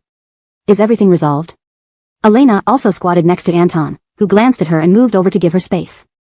Jacob returned from fetching food to see the manager and artist sitting like vagrants, occasionally chatting. Ignoring the background, it resembled a countryside stage performance. If you're happy, then it's okay. Yes, Anton said, mouth full of rice, having skipped lunch worrying about Elena. The company handled the trending topics, and related messages were deleted. Elena nodded, trying the stir-fried green beans with pork, realizing why she hadn't seen anything that afternoon. By the way, something strange happened. Hashtag chapter 167, Pest Control and Watering. Anton didn't initially plan to say anything, but he now realized that Arlen genuinely cared for Elena. Not only did he help her find an agency and build a team, but he also dealt with this negative news on her behalf. What was even more admirable was that Arlen had done all of this without a single word. Some people would want the whole world to know about their efforts for their loved ones, moved to tears by their own sacrifice. But Arlen went against the grain, silently supporting Elena from behind, even if she never knew it. Initially, Anton thought his task was merely to accompany the boss's girlfriend as she dabbled in the entertainment industry, believing that Elena would eventually marry into a wealthy family. At that point, he could retire with credit. However, Arlen treated her like he was nurturing a flower, standing beside her to ward off pests and water her without overstepping boundaries. His only wish was for Elena to become better, not anyone else. Note, the term seems out of place in English. A more natural translation would be not anyone's subordinate or accessory. Here is the revised version. Initially, Anton thought his task was merely to accompany the boss's girlfriend as she dabbled in the entertainment industry, believing that Elena would eventually marry into a wealthy family. At that point, he could retire with credit. However, Arlen treated her like he was nurturing a flower, standing beside her to ward off pests and water her without overstepping boundaries. His only wish was for Elena to become better, not anyone's subordinate or accessory. This time, the hacking of Dawson's computer and the deletion of his accounts were also his doing, handled faster than their own company could manage. Well, Anton glanced at Elena, who was enjoying her meal from the lunchbox. She probably likes Arlen too, otherwise, why would she always choose him? If they were just warming each other up, he wouldn't believe it for a second now. Since both have feelings for each other, he decided he didn't mind helping them out from behind the scenes. However, Mr. Art, you should confess to our artist. Pretending to be just a programmer all the time, what's that about? Anton put down his chopsticks, pretending to be casual. This issue was resolved so quickly mainly because someone cancelled Dawson's Weibo account and shielded the photos for you. Who is it? I'll thank him. Elena mumbled through a mouthful of stir-fried celery and shrimp. Unexpectedly, Anton shook his head, appearing perplexed. I don't know either. Just heard from my colleagues that it must have been an amazing programmer who used a vulnerability to cancel Dawson's Weibo and patched it afterward. Now, the Weibo programmers are thanking this godsend for his fair play. That's quite impressive, I should thank him, said Elena, closing the lunchbox and praising sincerely, while picking up the script to head to the set for the night shoot. How can this artist be so oblivious? Anton was almost defeated by Elena. Seeing her about to leave, he stood up quickly but pretended to be calm. This programmer is quite skilled and seems to know you well. He deleted all the edited photos of you and blocked everyone criticizing you. Not only that, Anton looked at the stunned Elena and smirked inwardly but maintained a puzzled expression. All your negative news disappeared, and no one can search those articles anymore. Elena, Anton chuckled, yet still appeared puzzled. Where did you meet such an amazing programmer? Our boss said he wants to hire him. As soon as Anton mentioned the second sentence, Arlen's name surfaced in Elena's mind. She instinctively denied it. Arlen was just a small-time programmer, unlikely to have such power. Apart from his looks, he seemed pretty ordinary. But as she listened further, Elena increasingly believed it was Arlen, as she couldn't think of anyone else besides the company who would go this far for her. If she had to choose, Elena would conclude it was Arlen. Watching Elena's troubled expression, Anton smiled lightly, waving his hand before leaving gracefully. Before leaving, he didn't forget to remind Jacob to clear away Elena's empty lunchbox. Delilah's words resurfaced in Elena's mind. Arlen absolutely likes you. If you succeed, get Arlen to buy me a bag. Arlen likes her? Elena stood rooted to the spot. For some reason, her heart raced, as if struck by a faint electric current, making her ears and cheeks burn. Forget it, Arlen wouldn't do that, Elena muttered to herself, only to be interrupted by a voice. Hey, it's starting. Aren't you going? Elena lifted her head to see Gaynor standing there. Catching her gaze, he awkwardly turned away, pretending to admire the flowers in the garden. What nice flowers these are. Got it, I'm heading to the set to prepare. Taking a deep breath, Elena patted her face gently and walked toward the filming location. After a few steps, she sensed someone following her. Turning around, she saw Gaynor standing right behind her, jumping back slightly when she caught his eye. I'm not following you, this is the only way to the set. Why don't you go first? I don't like someone trailing me. Especially with Gainer's history, she felt less secure having him follow her, fearing some underhanded move. Alright, what a weird quirk. Grumbling, Gainer walked ahead. A few steps later, he took a deep breath and hesitantly spoke. Hey, I know those photos were fake. I believe your statement. And don't be upset. It's not your fault, it's your ex-boyfriend's mistake. Gainer glanced sideways at Elena, only to find her already several steps behind, speaking on the phone. So, she hadn't heard a word he said. Fuming, Gainer waited for her to pass, but she walked by him, engrossed in her call as if he weren't there. Wasn't it that she disliked people following her? Was she lying? Enraged, Gainer rushed up and heard Elena say, I'm fine, thank you, Teacher Shin. He could even hear Daniel reply, no problem. Feel free to contact me if anything comes up. That Daniel again. Always finding excuses to contact Elena. Elena politely hung up, unsure how Daniel got her number but appreciating his concern as she respectfully declined his offer. Strange, who was standing next to me just now? Andonies gave Elena an early shift to rest after the ordeal. On her way back, Elena thought about the mysterious programmer. Could it really be Arlen? Should she ask him? Unexpectedly, upon entering the neighborhood, she saw Arlen talking to Fong from Yufeng outside a convenience store. Approaching slowly, she heard Fong call Arlen boss. Boss? Hashtag chapter 168, it was me. I didn't expect that after so long, your skills haven't declined at all. I thought once you left the technical position, you'd become rusty. Dale was chatting with Arlen while fiddling with a can of cola. Unexpectedly, just as he opened it, Arlen elbowed him hard. The cola splattered everywhere, and Dale hurriedly stepped back. Are you serious, man? You choose this moment to elbow me? I still have to mop up for others. Then, under Arlen's deadly glare, Dale instinctively shut his mouth and quietly followed Arlen's gaze. He saw Elena standing there, looking puzzled. Upon noticing them, Elena asked, President Fong, why do you call Arlen boss? Aren't the two of you friends? Hearing Elena's question, Dale felt himself freeze, especially under Arlen's unreadable gaze, which seemed to be warning him to answer carefully. If he were guilty, it should be the law that punished him, not forcing him to answer such a potentially damning question from Elena. Dale took a deep breath, put on a radiant smile, and draped an arm over Arlen's shoulder, using every bit of acting skill he had ever possessed. In college, Arlen was our dorm leader. He always helped us with key points in class and provided us with homework answers, actively assisting us both academically and in daily life. He was like our guardian angel in the dorm, so we respectfully called him boss. While putting on a sincere expression, Dale inwardly despised himself. Great, now he had sunk low enough to help Arlen deceive a young and beautiful girl. He felt dirty. Actually, what Dale said wasn't entirely false. Arlen did let them copy his homework, but never helped with key points because he didn't focus on those either. As for offering assistance, that was even less likely. In the first year he met Arlen, Dale thought Arlen was a cold and aloof handsome guy, though he was still quite popular among girls now. Oh. Elena's drawn-out "oh" sounded unsettling. Dale rubbed his arms, trying to dispel the goosebumps. Deciding to escape, he glanced at his phone and said, well, I left my gas stove on at home. I need to go turn it off. No need to see me off, he waved his hand, we're all busy. Stay here. He had to leave this place quickly. If he got Arlen into trouble, Arlen would kill him. Dale walked away fast, clearly knowing no one was actually seeing him off.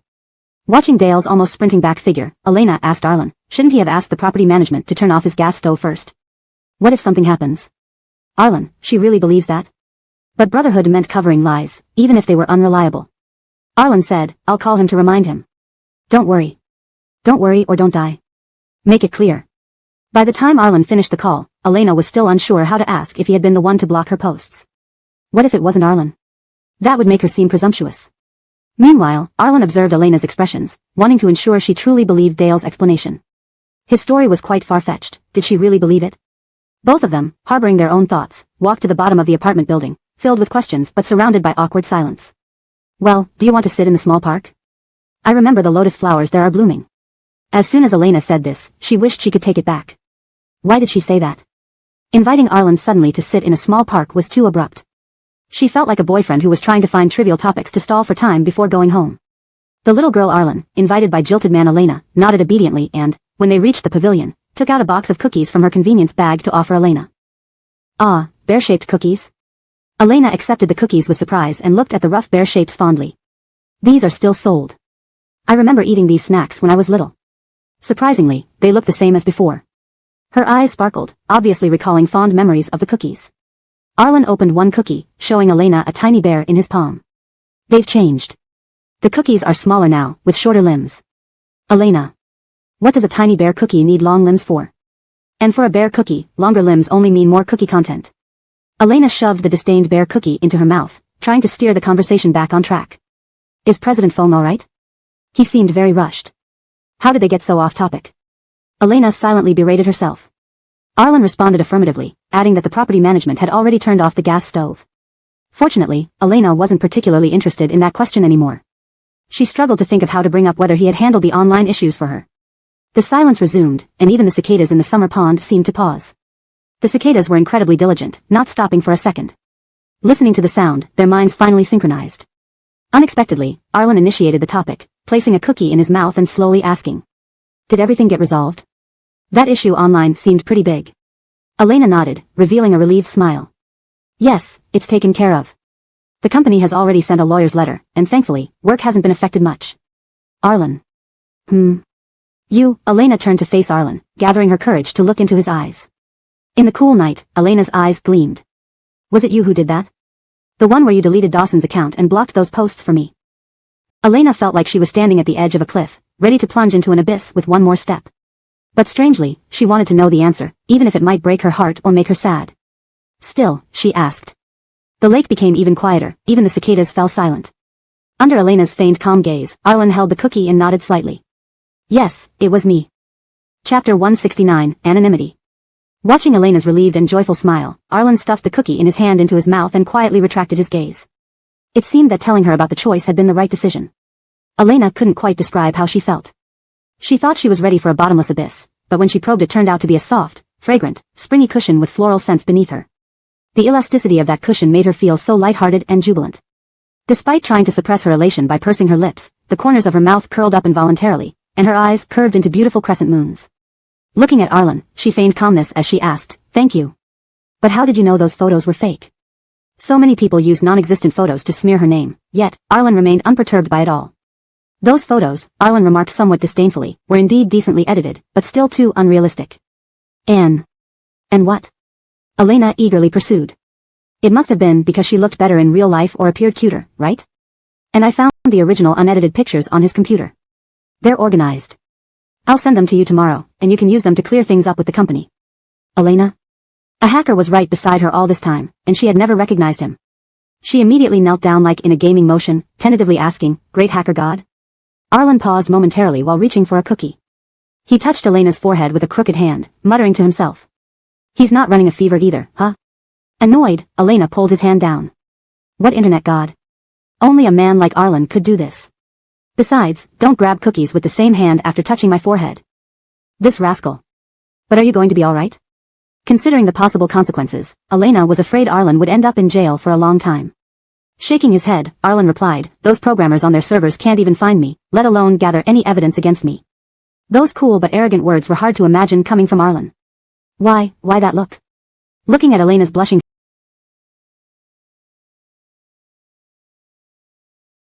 face and sparkling eyes under the night sky, Arlen asked silently.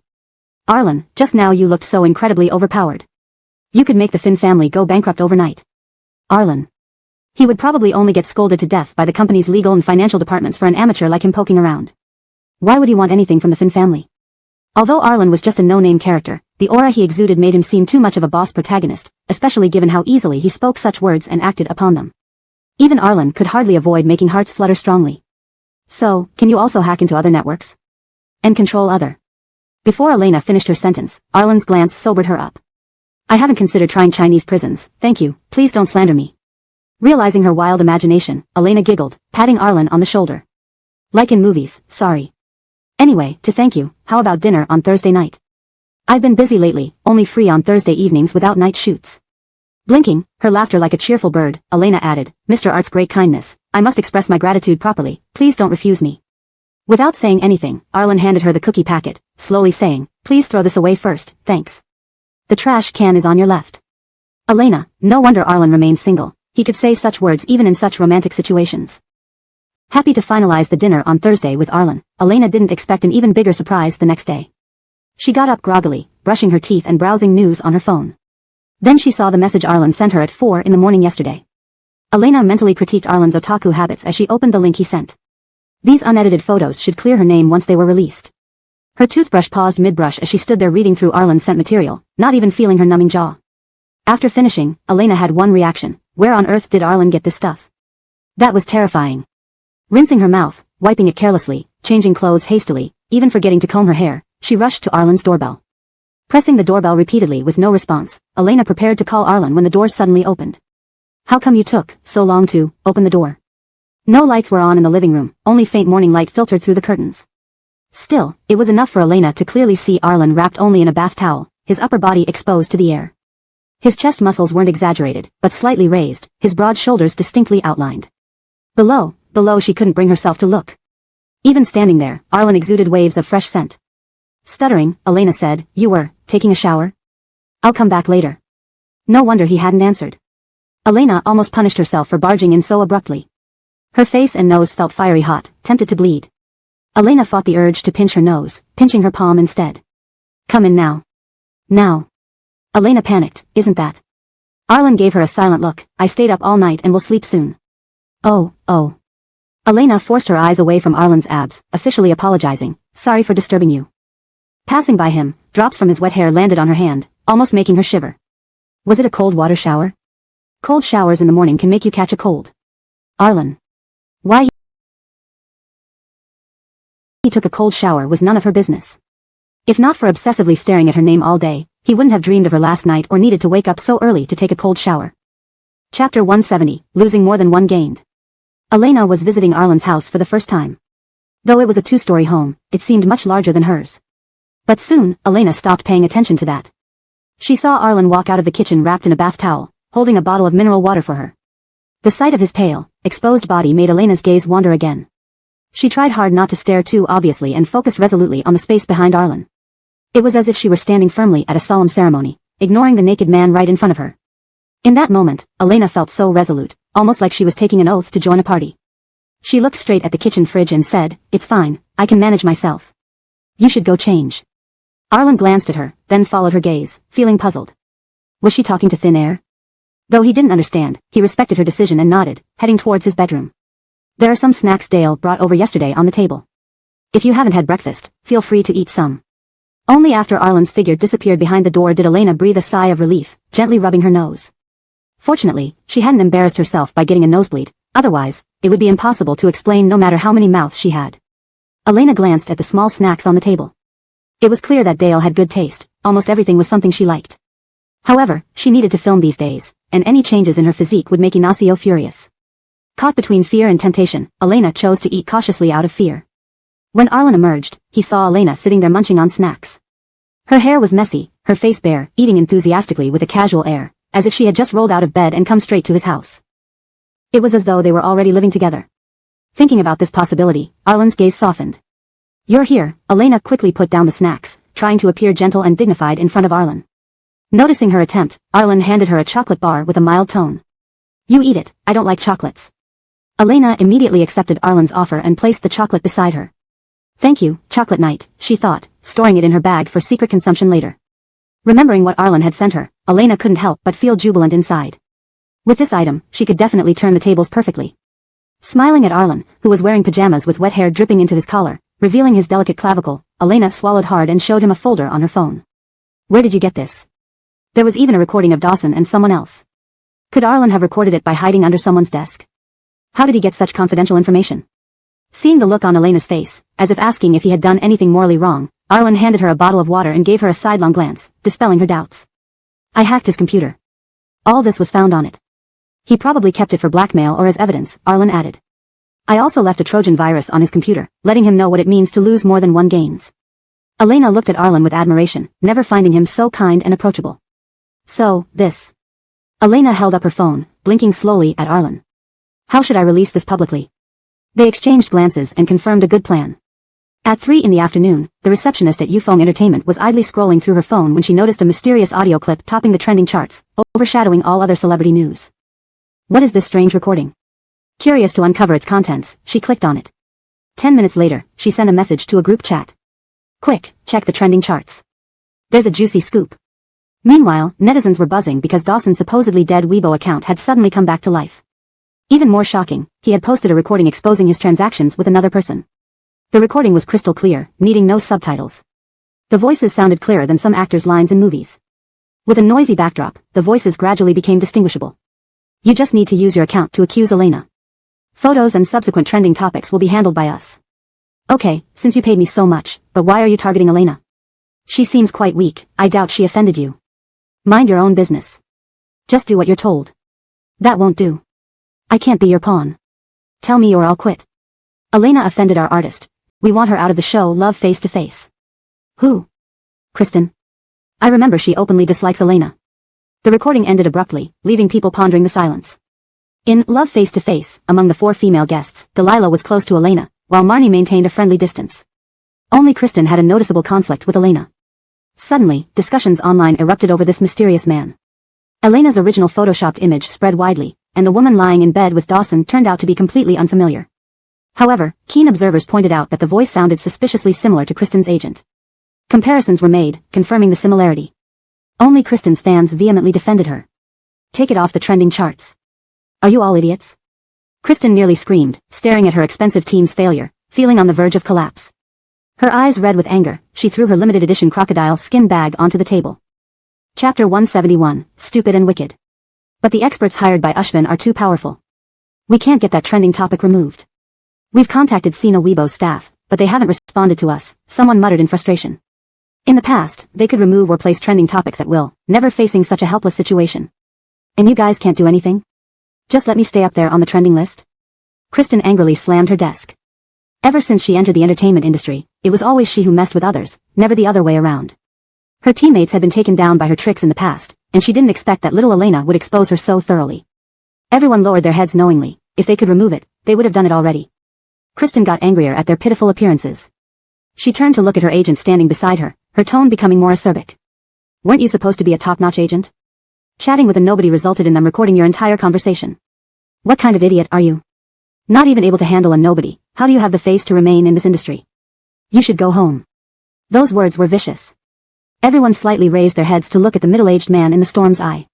But he just kept nodding humbly, apologizing to Kristen with a humble and calm tone. I'm sorry, Xiao Xian. Last time you said you couldn't trust anyone else, so I went personally. It was my mistake, I apologize. Are you saying it's my fault? Kristen, arms crossed, sneered coldly, looking at her agent with disdain. I didn't ask you to get recorded or be stupid enough to be recognized as my agent. The agent hurriedly bowed his head. No, it's my mistake. Kristen, seeing her agent's spineless appearance, felt infuriated. She closed her eyes, rubbed her temples, and sat down impatiently. Where's Dawson? Have you found him yet? Make him delete that damned Weibo post immediately. And what about my fans? Can they control the comments for me? They're all useless. You're going to drive me crazy with rage, you bunch of good-for-nothings. Wait until this is over, each and every one of you better watch out. Listening to Kristen's words, everyone looked angered. She had maliciously framed Elena first and hit an iron board. Now, faced with backlash from public opinion, she blamed everyone else. If not for her father's money, who would listen to this stupid and wicked young mistress? Unexpectedly, the agent tried to ease the tension. I've already called Dawson. His phone was broken, and he just bought a new one. Upon hearing this, everyone looked at the agent with empathetic gratitude. Kristen glared at her agent, her voice almost screeching. Tell him to take everything down and cut ties with me immediately. Yes, the agent nodded nervously. I've told him. He's already deleted his Weibo post. Also, he hesitated but continued. He said the content wasn't posted by him. His computer broke down and when he got it repaired, those things were mysteriously posted from his account upon turning it on. Do you think I'm 3 years old? That excuse is laughable. Did the computer fix itself and send the recordings? How can you tell me such nonsense? Use some brains. Kristen sneered contemptuously, grabbed her bag, and started to walk out. Before leaving, she scanned everyone with a sharp, disdainful glance. I'm going to Mary's birthday party. By tonight, I want to see those messages disappear from the internet. If not, get lost. No one spoke as Kristen strutted out of the office. Everyone wore looks of disdain on their faces. If a specific program was implanted in Dawson's computer, it's not impossible. Someone probably hacked into his computer. Although Dawson's explanation sounded absurd, experienced programmers quickly proposed theories, indicating that such things were possible. If Elena had this level of programmer support, it was normal they couldn't remove the trending topic. They were not in the same league. After a brief discussion, someone suddenly blurted out, with Kristen like this, I really don't want to work here anymore. The meeting room instantly fell silent. Someone nudged the speaker, signaling that Kristen's agent was still there. The speaker hastily turned to the agent but saw him smiling benignly as if he hadn't heard anything. Though Dawson's recordings were deleted, it was futile. His material spread rapidly, and Kristen's team could not block it all. It seemed an invisible hand was controlling everything, making it impossible to eliminate from the internet. Even more terrifying, someone online identified the person talking to Dawson as Kristen's agent. This view gained agreement. More and more of Kristen's fans chose to turn against her in the face of undeniable evidence, acknowledging that the person was indeed related to Kristen. Kristen's reputation plummeted overnight. The internet was flooded with insults directed at her. She had always portrayed herself as an innocent and pure young lady, but now the more wicked her identity became, the worse she was cursed. When the call came through to Kristen's phone, she was having fun dancing in a colorful pool with friends. After hearing the result, she casually inspected her newly done nails. Cut ties with the agent. Say he's already been fired by me, and I didn't know about his actions. After hanging up, she picked up a cocktail and rejoined her friend's wild party. Xiao Xian, your phone. A friend brought her the phone left on the sofa. It kept ringing. Kristen made an okay sign while answering. Miss Wu, the agent. Do you need compensation? Pay him. I'm not short of money. No, he's live streaming online, saying everything was under your orders. Chapter 172, Dogs Fighting. When Elena finished filming, she heard that Tosha and her agent had gotten into a public brawl, making it the hot topic across the web. No wonder everyone was looking at her as if she were Doe-e finally vindicated, with eyes filled with the satisfaction of justice being served. They completely forgot their doubts about Elena from yesterday. Elena didn't bother to explain much to others. Being in her position, she knew people would question her abilities. After yesterday's incident, it made sense for the crew to be concerned about potential delays or issues in production. As Elena entered the makeup room intending to remove her makeup, she saw Jacob and Andrew standing there, brimming with excitement, seemingly ready to say something along the lines of, "Look up and see, even the heavens don't spare anyone." Luckily, they kept their voices down because stylists and makeup artists were still around, whispering to each other instead. Especially Jacob looked like a chubby squirrel hoarding pine cones, her entire demeanor radiating joy and relief, just short of running around the set to celebrate. Despite knowing about the situation, Elena couldn't help but smile at their jubilant expressions. How far has it gone? Elena joined their hushed conversation, prompting Jacob to start narrating enthusiastically. Tosha's agent announced he's been fired and all contracts have been severed. He now claims to have no ties with Tosha anymore. More than that, he exposed how Tosha used to torment her teammates, leading their fans to join netizens in criticizing her. Thinking about this, Jacob couldn't stop laughing. The entire internet is slamming Tosha now. Her fans are too afraid to show their faces. Her brands also quickly distanced themselves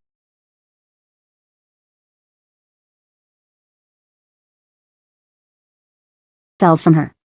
Pity, Jacob pretended to sigh dramatically. She cut ties with her agent in the afternoon, only to find out every brand did the same right after. Now her fans can only blame her agent. Even Elena found it amusing. The villainous person felt betrayed when others exposed her deeds, a true spoiled attitude expecting the world to revolve around her. Originally, Elena intended to clear her name and counter Tosha, but never expected the agent's actions would lead to such an explosive backlash against Tosha. Didn't Tosha try to take down the trending topics? Sitting on a chair, tapping her feet and resting her chin on her hand, Elena asked seriously. She thought Tosha, having been in the industry so long, should be adept at removing trends, deploying trolls, and diverting attention. Why isn't she fighting back at all? Just getting beaten down? She tried, Andrew scoffed sarcastically, but who's going to let her do that? Do you think Xingheng could last in this industry by eating grass? Calls have already reached my phone, and I blocked him. Since they started it, they can't dictate when it ends. Not to mention, Elena had Arlen backing her. If they wanted, Tosha's scandals could remain at the top of trending topics indefinitely. Elena nodded, understanding the company had stepped in, making the situation beyond Tosha's control. Just as they were discussing, the door to the makeup room opened. Everyone immediately stopped talking and resumed their tasks. It was the makeup artist and stylist returning. Elena was about to greet them when the stylist exclaimed in surprise. Krista, did you hear? You've been vindicated.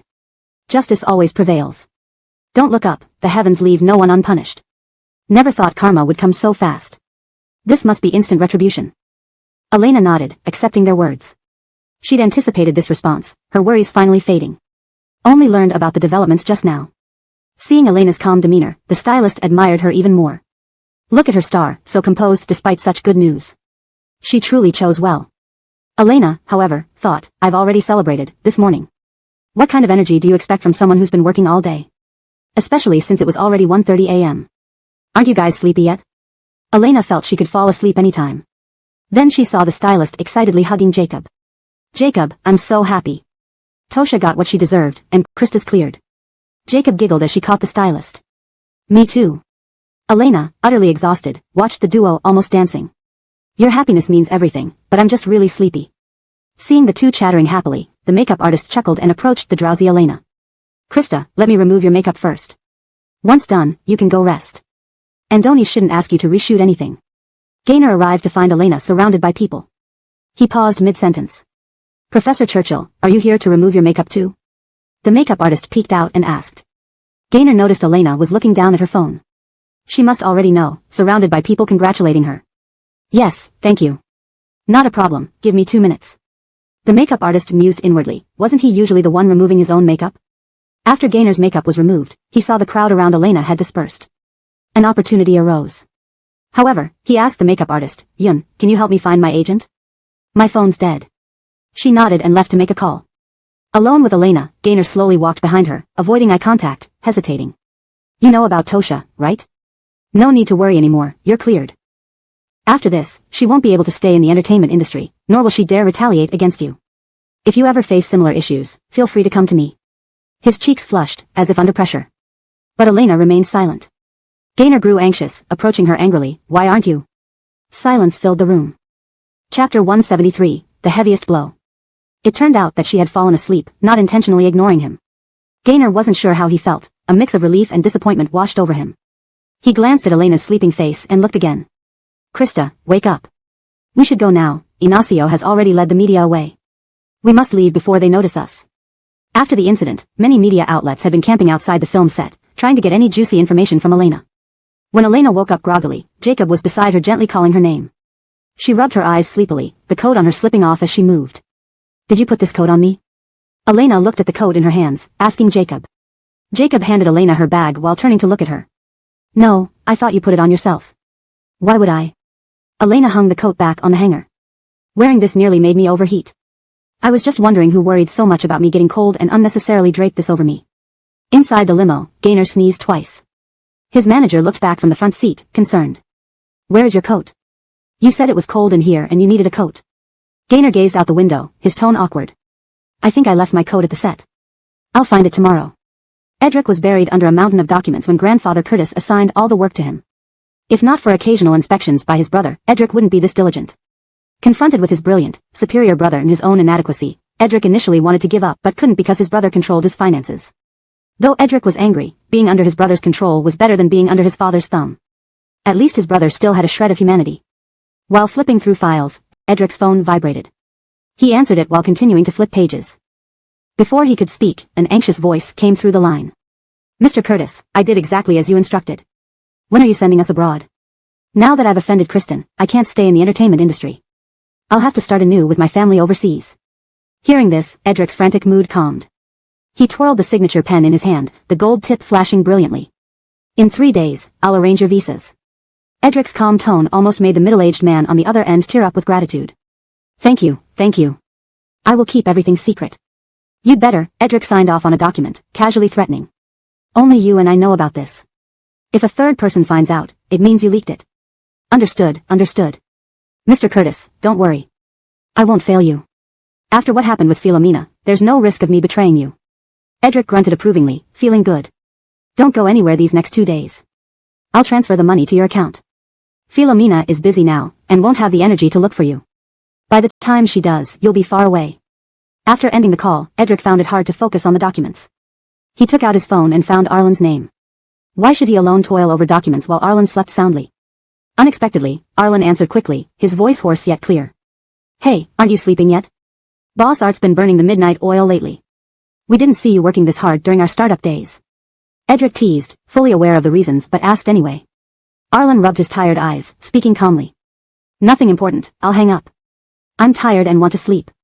Edric hurriedly relayed everything Philomena's manager had said and praised Arlen's careful planning. Worried about Philomena retaliating against Elena later, he had Arlen investigate Philomena's team. Finally, by bribing Philomena's manager, they delivered the heaviest blow to her. Philomena had been thoroughly manipulated by Arlen, who never acted unless it was lethal and decisive. Arlen hummed and sipped some water to soothe his dry throat. I've anonymously reported Philomena's father's company to the tax authorities. They will inspect it at the latest in 2 days. Edric listened, stunned by the extent of Arlen's plans. He swallowed hard and cautiously asked, how did you know about their tax evasion? And why are you letting the manager leave in 2 days knowing Philomena won't have the energy to find him then? At that time, Philomena would be too preoccupied to chase down a betrayer. Arlen chewed on a cookie, slowly shutting down his computer. Money talks. I'm not the only one after them. Lastly. Arlen paused, leisurely complimenting him. I didn't realize you had such rare intelligence. Edric intended to scold him but finally whispered angrily, damn, lucky you're my brother, or I wouldn't want to be your enemy. Arlen remained silent, hanging up the phone and looking out the window. Elena should be asleep by now. Philomena's downfall was severe, forced out of the entertainment industry, burdened with huge debts, followed by her father's company facing tax evasion allegations, and her father ousted from the board. Now reduced to paying off debts, Philomena's reign was truly over. But that was later. Right now, Elena was fretting over what to wear on Thursday for dinner with Arlen. It was just a casual dinner, nothing new, but somehow, Elena felt inexplicably nervous. She watched her makeup artist bustle around and lowered her voice to ask, "Can you do my makeup tonight? I can pay you extra." "Of course, but you don't have night shoots tonight. Are you seeing someone important?" Under the makeup artist's teasing gaze, Elena blushed. "No, nothing important." Hashtag Chapter 174, Logical Thinking. The afternoon passed quickly. Only when Elena sat in front of the dressing table did she realize her nervousness. She glanced at her phone. It was still 2 hours before their date at 6 o'clock in the evening. The makeup artist walked over after washing her hands, standing next to the mirror and looking at the somewhat nervous Elena. She thought to herself that the last time she saw Elena this nervous was during auditions. Could it be that something monumental was about to happen? But before Elena could look up, the makeup artist smiled gently and asked, "Krista, what kind of makeup or feel are you going for? Maybe you can take a look at the dress you're wearing tonight for some inspiration." The makeup artist was already quite familiar with her and more than happy to assist Elena. Elena's ears immediately flushed slightly red. She nodded and shook her head, hesitating before finally lifting her head to whisper softly, "It's a pink and white floral dress." "Oh, I see." The makeup artist immediately crossed off the slim possibility of Elena going clubbing from her mental list. She undid Elena's ponytail, preparing to create a new hairstyle for her. "I'll do an updo for you, decorating it with a floral headband." Considering the color of Elena's dress, she planned to create a beautiful and innocent fairy-like look for her. Who wouldn't fall in love with such a meticulously prepared Elena? And given how nervous Elena was, it must be someone very important to her. She had to live up to Elena's trust. When the stylist entered, her expression was one of confusion. She pointed outside and asked, "I just saw a very beautiful figure. Is it a new actress?" "She looks a bit like my Krista, but she doesn't have any scenes tonight and is supposed to be resting at home."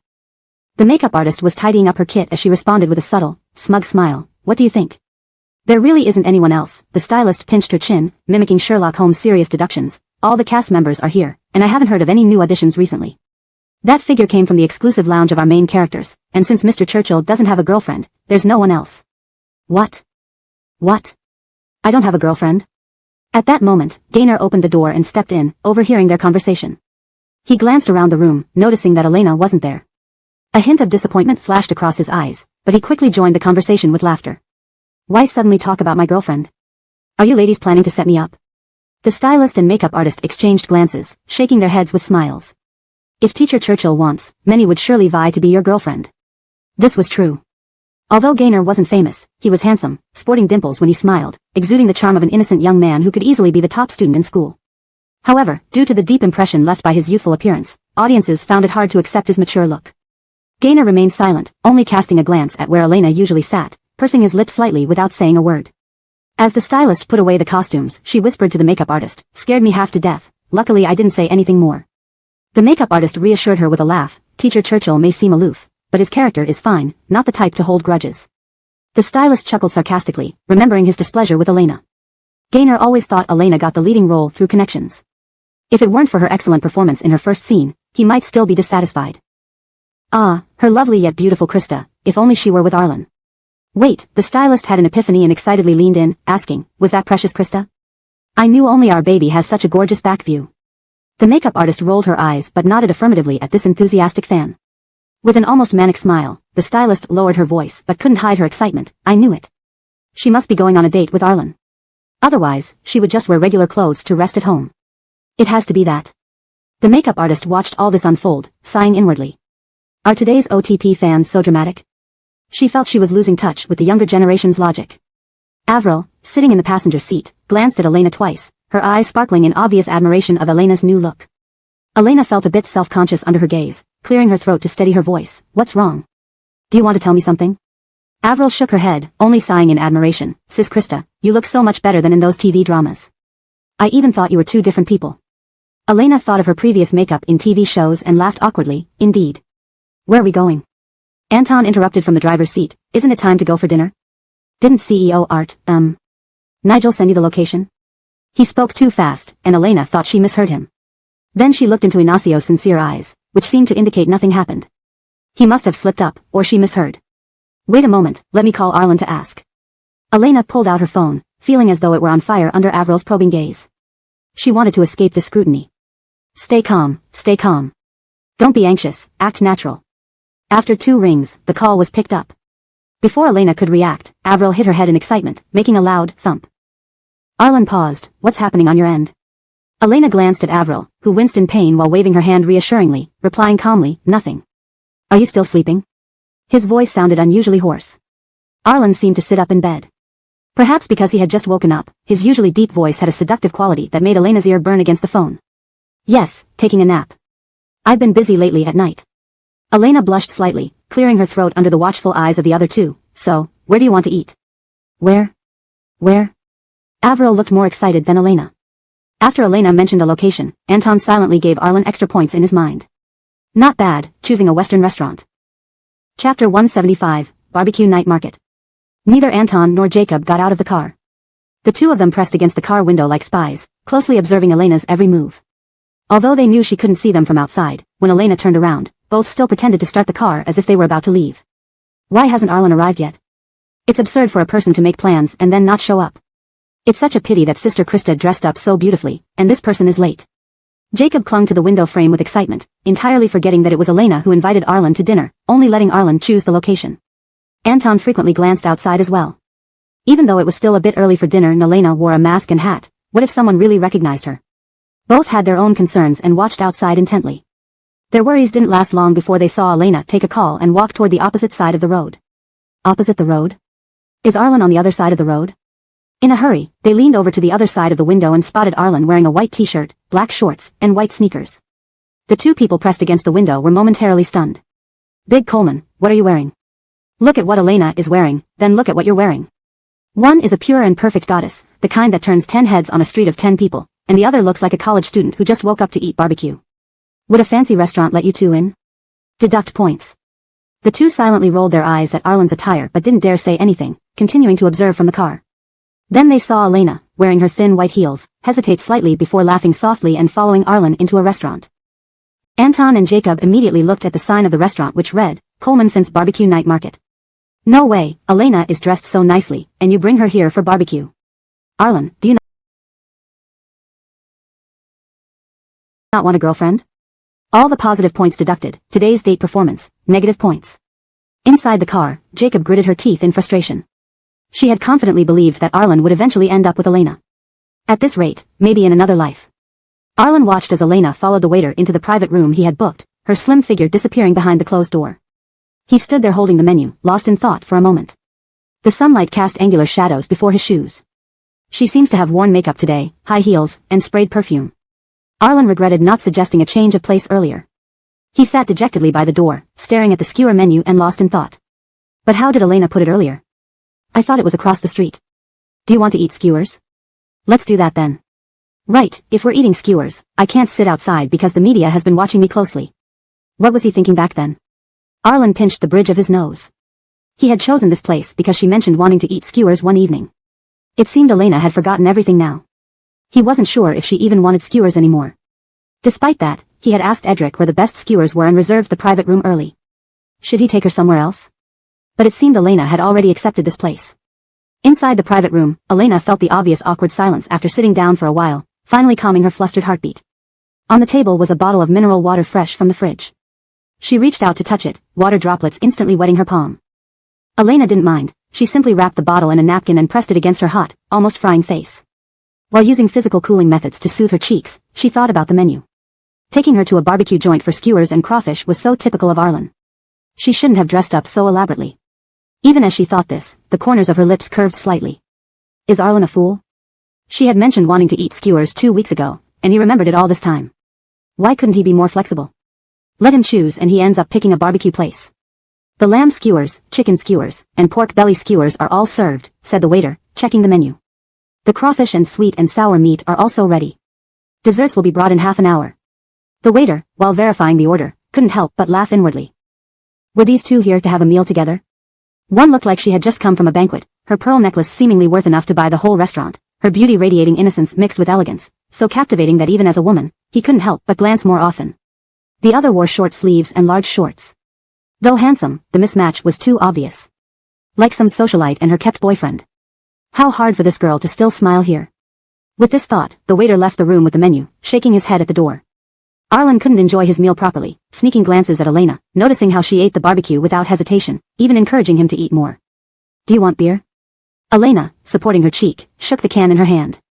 Her little face flushed pink, the sparkles under her eyes sparkling in the light but paled in comparison to her radiant smile.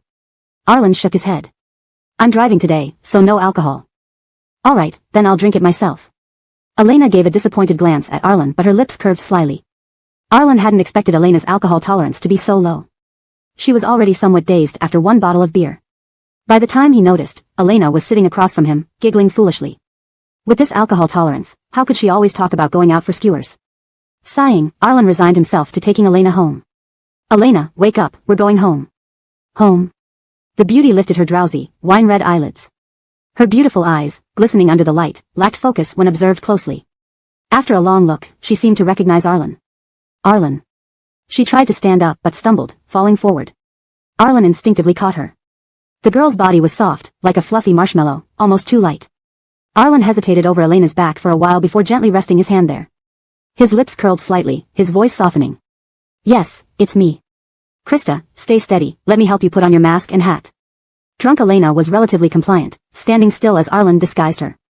She walked normally at first but became increasingly unsteady later.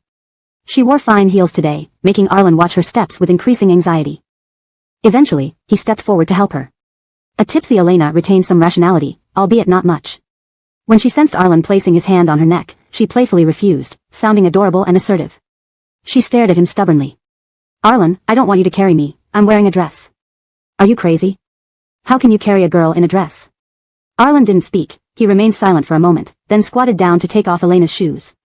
Elena tilted her head, staring at him with unfocused eyes as she cooperated. Well, knowing to take off her shoes wasn't entirely stupid. Hold on to my neck, Arlen bent down to carry her, one hand holding Elena's high heels while the other was ready to support her. Elena glanced at him twice, as if confirming his identity, before slowly extending her hands like a child. Arlen nearly chuckled at her behavior. He indulgently lowered his body so Elena could easily wrap her arms around his neck. The next second, he froze. He felt something soft and moist press against the side of his face. #### Chapter 176, Begin your performance. Arlen stood there dumbfounded, holding Elena's waist rigidly straight as if he were a lamppost standing by the roadside under the dim streetlight. Even when he had stood in front of investors to submit his proposal or on the day before the game launched, he hadn't been this nervous. He didn't dare move, as if an enormous propeller was roaring overhead, leaving behind only a buzzing sound in his head. Yet the warmth from Elena's lips lingered on his face, making the spot where she kissed him feel scorching, tempting him to touch it.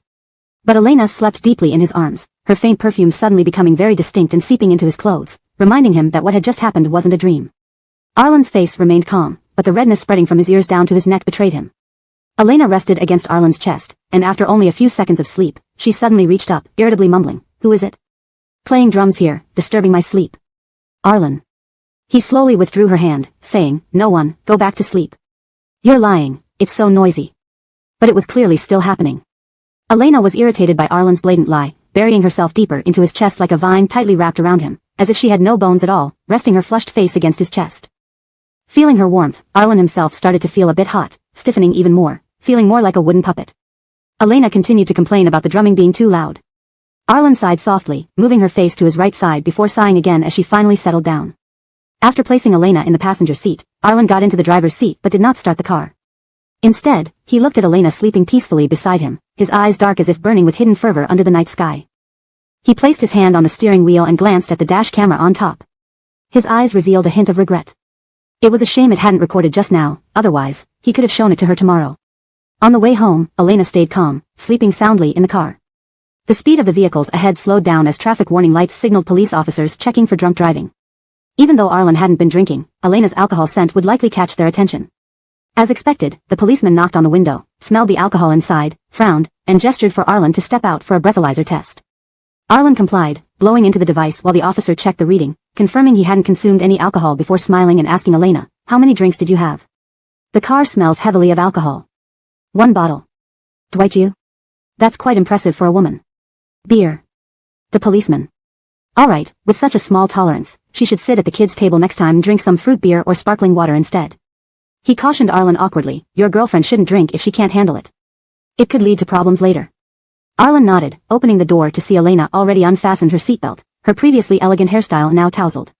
Startled by the outside light, she opened her drowsy eyes, mumbling Arlen's name, Arlen, I want water. She then saw Arlen outside with a policeman wearing a uniform and an enforcement recorder. Under the multicolored police lights, Arlen looked like he was being escorted to a crime scene. For a moment, Elena was confused, then asked seriously, did you commit a crime? Are we going in? Arlen. Policeman. Finally, the policeman smiled wryly, indicating Arlen to get back in, drive safely, your girlfriend is quite amusing. And be careful next time. If she can't handle it, stick to fruit beer. Arlen, who was handing water to Elena. Thanks, she isn't officially his girlfriend yet. Fortunately, the policeman didn't recognize Elena, or else everyone would know she couldn't hold her liquor. After drinking the water, Elena returned to her place, her rosy-cheeked profile visible to Arlen. Elena's apartment used fingerprint unlocking. She was sleeping soundly in his arms as Arlen slowly extended his finger. With a beep, the door opened. Elena had probably never known he had the key. Arlen narrowed his eyes, stepping into the room with a deep gaze.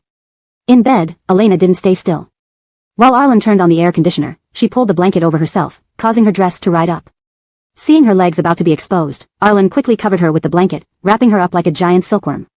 Elena wriggled inside the blanket, murmuring, Arlen. I still want water. Her pink tongue peeked out from her red lips, adding a touch of allure. Standing by her bed, Arlen's Adam's apple bobbed up and down.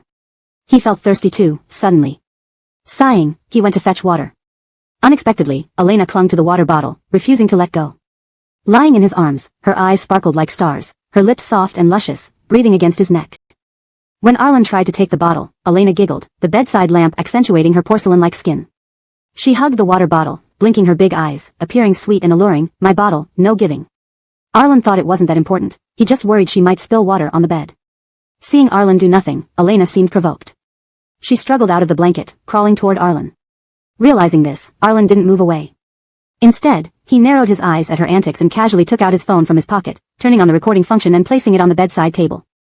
Come on, actress, begin your performance.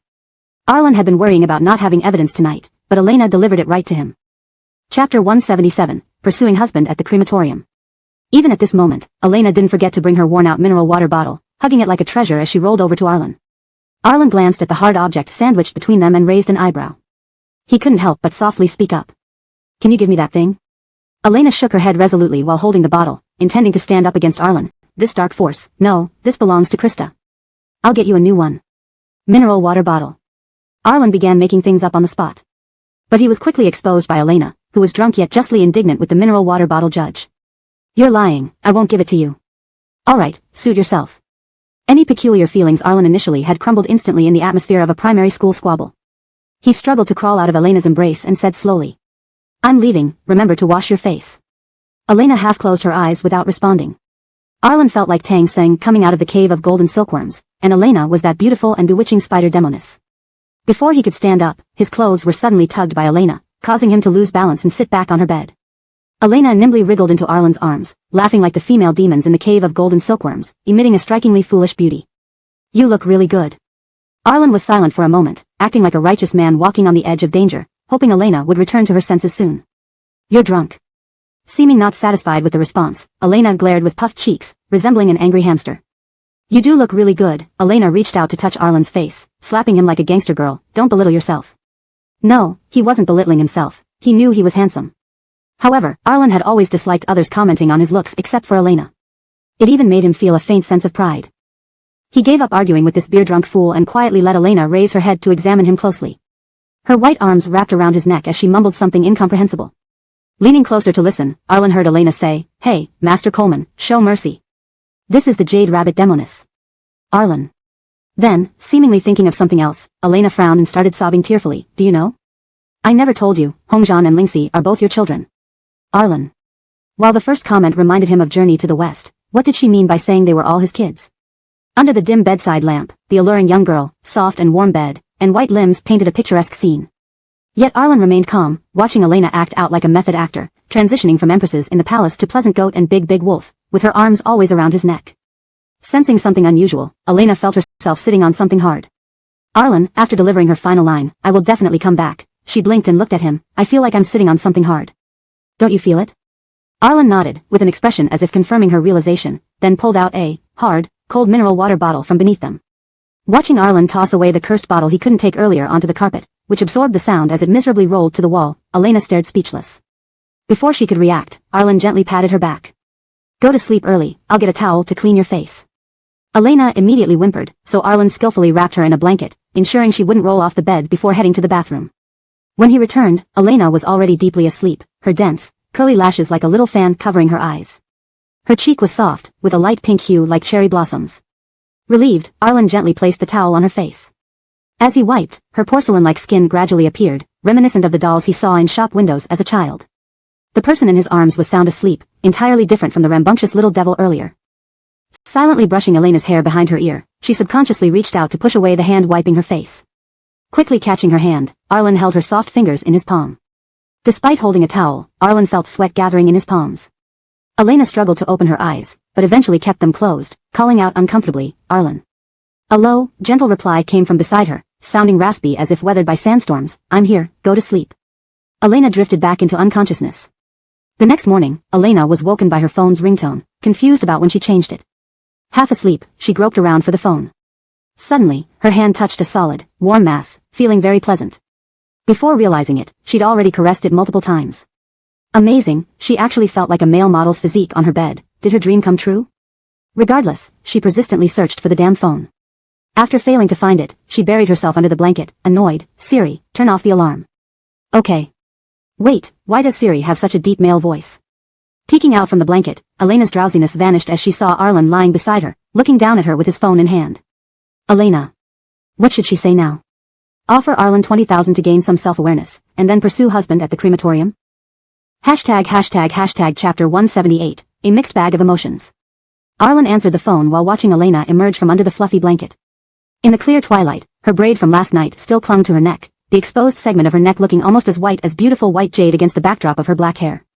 Her amber eyes were wide with surprise, filled with radiant sunshine, making Arlen's heart soften involuntarily just by looking at her.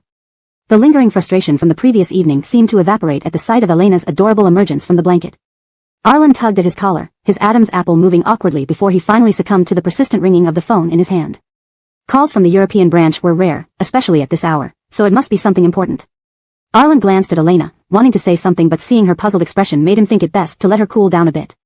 It turned out to be nothing major, just a misdialed call from the responsible person's child. Arlen listened silently to the apologies and exchanged pleasantries before hanging up. Was Elena aware of what happened last night? Did she like him? Otherwise, why would she have been so forward? The mere thought that Elena might like him was enough for Arlen to forgive her drunken antics from the night before and the morning disruption caused by the child's call.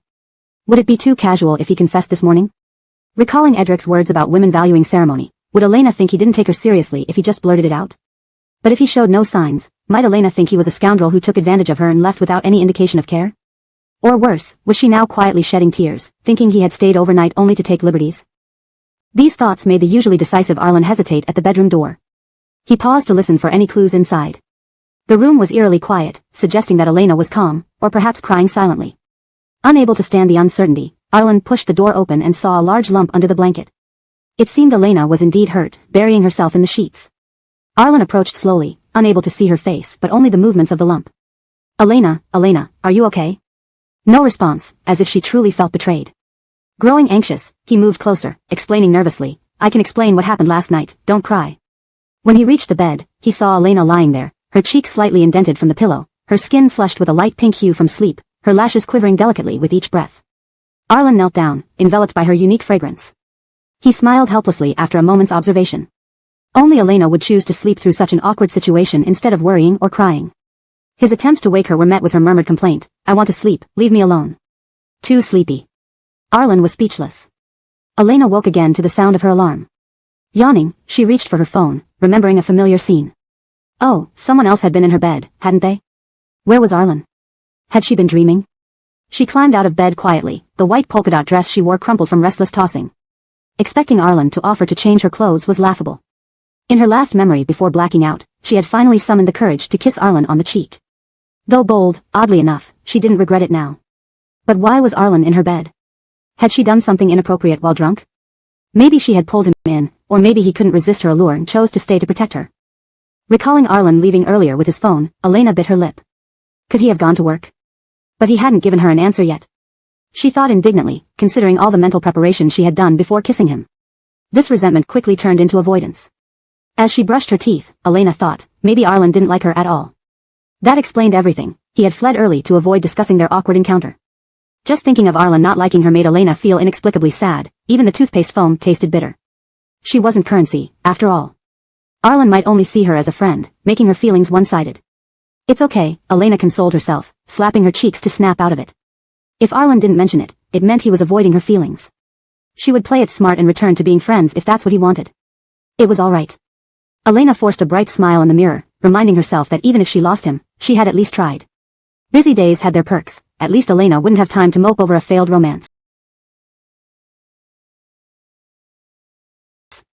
Just as she was ready to head to the film set, she opened the door and found Arlen lying on her sofa. Seeing him brought a mix of emotions, bittersweet and confusing, like a mishmash of flavors in a stew, all swirling together. Chapter 179, Becoming Laodang. Elena clutched her handbag tightly, her fingertips turning white from the tension. Earlier, she hadn't felt much while in a daze, but now that she was awake, the mix of wanting to know the answer yet fearing it finally washed over her. She wanted to know if Arlen truly liked her but feared he might suggest they return to being just friends. She had prepared herself thoroughly in the room, but all those preparations crumbled at the sight of Arlen. Elena took a deep breath and glanced at her phone. There was no more time to waste. If she didn't go downstairs within 5 minutes, Andrew would come up to pound on her door. Then she wouldn't be able to find out the answer until evening or perhaps never. She wasn't about to let that happen. Elena walked briskly behind Arlen, looking at him lying there and preparing to ask her questions. Arlen, last night The Arlen lying on the sofa made a hoarse sound, as if he heard her question or perhaps just mumbling in his sleep. He was still wearing his t-shirt and hoodie, the collar slightly loose, revealing a delicate and beautiful collarbone, with his skin a creamy white now tinged with a faint blush. Elena noticed something unusual about his unusually flushed face. Wasn't his face too red? It looked like. Elena reached out to touch his forehead, which felt burning hot, making her heart skip a beat. Heavens, your forehead is so hot. Don't you feel anything? Almost scared stiff, Elena confirmed this by touching his forehead again. Arlen, you have a fever. This scorching heat threw Elena's entire plan into disarray, and the question she was about to ask was instantly forgotten. Thankfully, she always kept fever medicine at home. As she took the medicine out of its package, she sat beside Arlen, muttering under her breath. Your forehead is so hot it could fry an egg. If I hadn't found you, you'd probably end up delirious from the fever. Do you not even feel yourself running a fever? Before she could finish complaining, Arlen, who had been lying on the couch, opened his eyes groggily and asked in a hoarse voice. Fry an egg? Elena.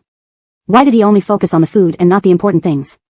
Such a reckless behavior for the sake of eating left her speechless. Yes, come on, boss Art, take the medicine first, and I'll fry you an egg later. Why would someone as healthy as you suddenly have a fever?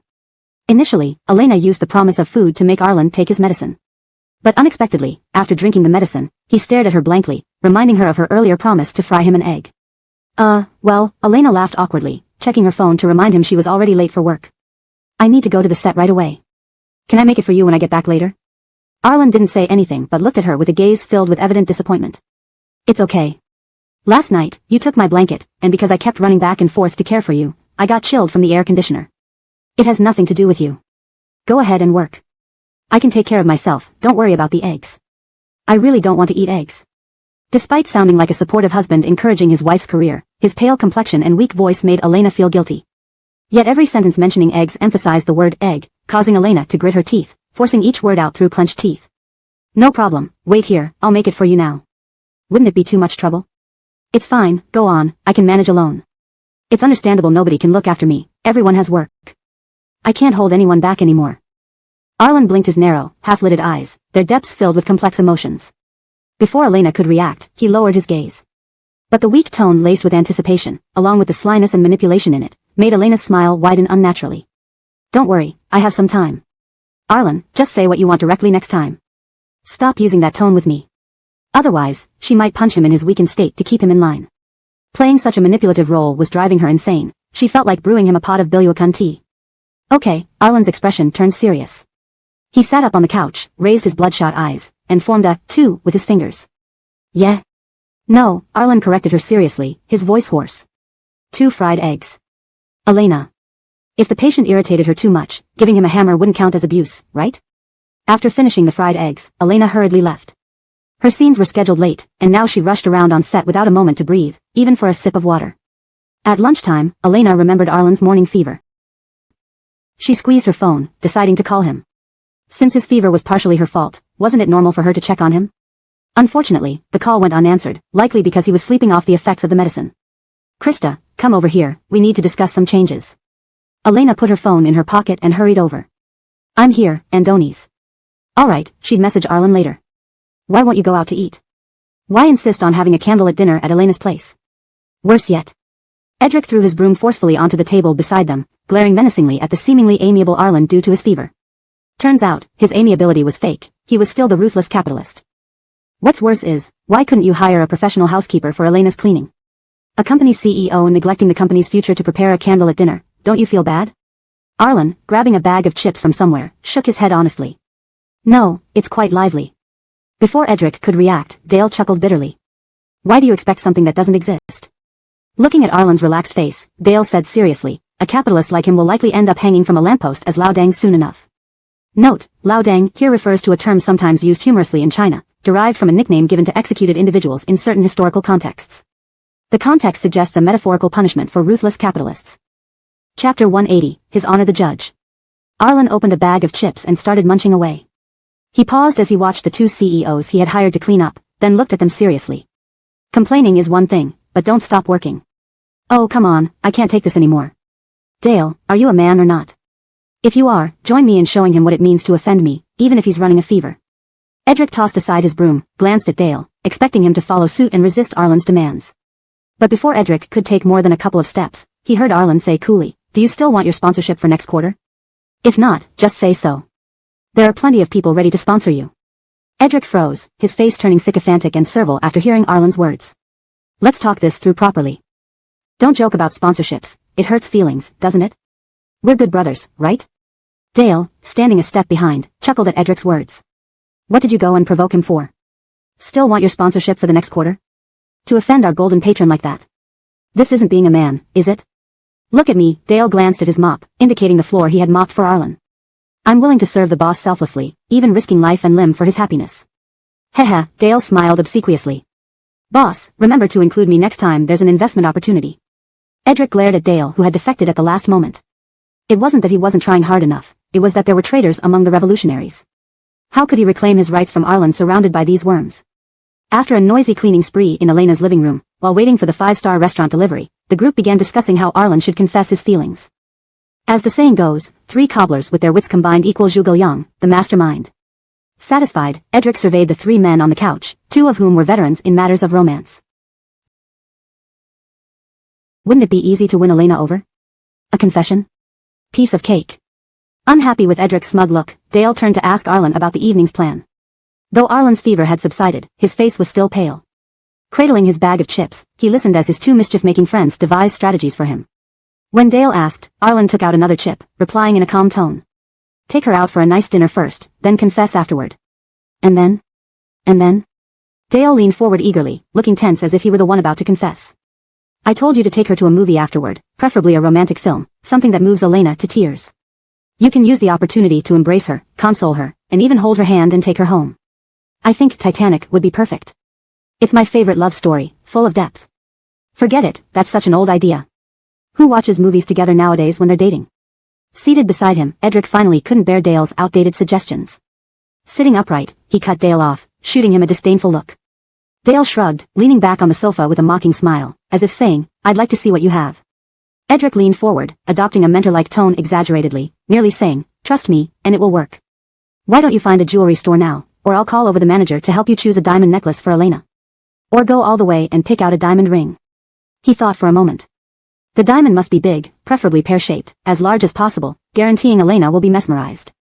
At that point, not only will she agree to date you, but if you propose tomorrow, Elena will say yes. Seeing Arlen lost in thought, Dale couldn't sit still. He stood up to stop this absurd plan. No way, boss, Dale said in shock, as if Edric and he were sworn enemies. Pointing at Edric, he began dissing him openly. You really believe Edric's ridiculous ideas? Think about it, what kind of women does Edric date? Internet celebrities, model escorts, unknown minor stars, constantly demanding bags and cars from Edric who always agrees. Dale's face showed disgust, almost accusing Edric's partners of using his fame to climb the ladder. So what? Jealous? Seeing Dale ridicule his girlfriends, Edric immediately retorted, unwilling to give ground. To get beautiful women vying for me is a skill. You could try too, see if they choose you or me. I wouldn't compete, since I don't brag about being rich all the time. They glared at each other, then both shifted their attention to Arlen, munching chips between them, asking in unison. Boss, which method do you choose? Munching chips, Arlen. Me? For some reason, he felt like he was the judge, while these two were bickering subjects needing his verdict. Thinking for a moment, he met their sparkling, expectant gazes and calmly said, I'll choose my own method. Have a good dinner, then confess. That won't work. They stood up together, eager to explain their viewpoints, even considering making a PowerPoint presentation to win the argument. As tensions rose, the doorbell rang. Relieved, Arlen stood up, ready to slip away. It's probably the candlelit dinner. I'll open the door. Hold on, boss, stay seated. I'll go. Edric rolled up his sleeves, worried Dale might tamper with the dinner. Just as they were getting heated, Arlen received a call. After a brief exchange, he moved towards the door. What about the dinner setup?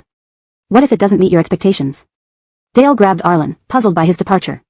Edric joined in from the side, arranging the dining ware. I have something to attend to downstairs. Before Dale could offer to handle it, Arlen slowly said, Elena is back early, she's arriving downstairs. End of chapter 180. Chapter 181, The Atmosphere for a Confession. Neither of them had predicted that Elena would come back early. Everyone was thrown into disarray for a moment.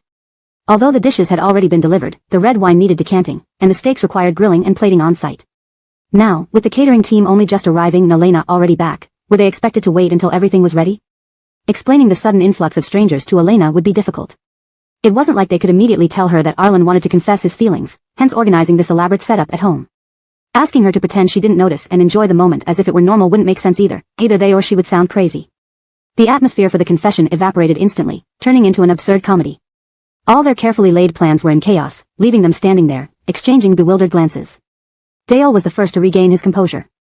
He stood there pushing Arlen toward the door, murmuring instructions. Boss, you must stall big sister Tang at all costs, don't let her come upstairs. Yeah, Edric chimed in earnestly, boss, stall her for as long as you can. Don't let Elena come up now, or all your preparation will be for nothing. If my cover is blown, it's fine, but I'm afraid your confession might fail and Elena won't be your girlfriend. Arlen. Was he really being wished failure? Cancel all of Edric's sponsorships in next quarter. Ignacio, why do you look so distracted? Is something wrong at the company? Elena noticed Anton constantly glancing outside and assumed he was troubled by something he hadn't shared yet. No, everything's fine. Don't worry, there's been nothing unusual lately. Anton forced a smile, trying to focus his gaze while silently worrying why President Art hadn't come downstairs yet. Was the candlelit dinner already set up? Just then, he saw a tall and handsome figure standing below the building. His anxious heart finally eased. As long as President Art could buy some time, it wouldn't be a problem. Clearly, President Art was committed enough to go through so much for Elena. Anton wiped away imaginary tears of happiness. But when he got a closer look at Arlen's attire, his heart leapt again. It felt as if he had swallowed a year-old 5-nut mooncake that had expired. Who dresses in flip-flops and shorts for a confession? Not even a fresh outfit after all that money Yufeng has, and you're the CEO? Wearing the same clothes 2 days in a row, switching from sneakers to disposable slippers, and wanting to pursue their agency's artist? Good luck with that. Before Anton finished his internal rant, Elena's voice from the back seat caught him off guard. Arlen? Why is he here? Didn't he have a fever today? Why isn't he resting at home? Her tone carried a hint of genuine concern. Anton's earlier criticisms suddenly stuck in his throat. He felt like an evil fairy splitting apart a couple, judging them based on appearances. He sighed deeply, watching Elena hop out of the car and rush toward Arlen. Her swift actions made Dwight Ruefeng want to comment sarcastically about paparazzi cameras, but he held back.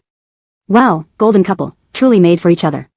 No doubt my OTP is the best, Jacob remarked, eyes sparkling with pink hearts. Hearing Jacob's usual mindless OTP talk, Anton scoffed inwardly. Though those who knew the truth might think Elena didn't match Arlen, Anton had come to respect her. She was strong enough to stand alongside Arlen, she just needed to grow more. After walking a few steps, Elena realized her actions might seem too obvious. Seeing Arlen, she slowed down, pretending to be surprised. Arlen, what are you doing down here? Are you feeling better? Arlen pretended to have just seen her, shaking his head slightly. Much better.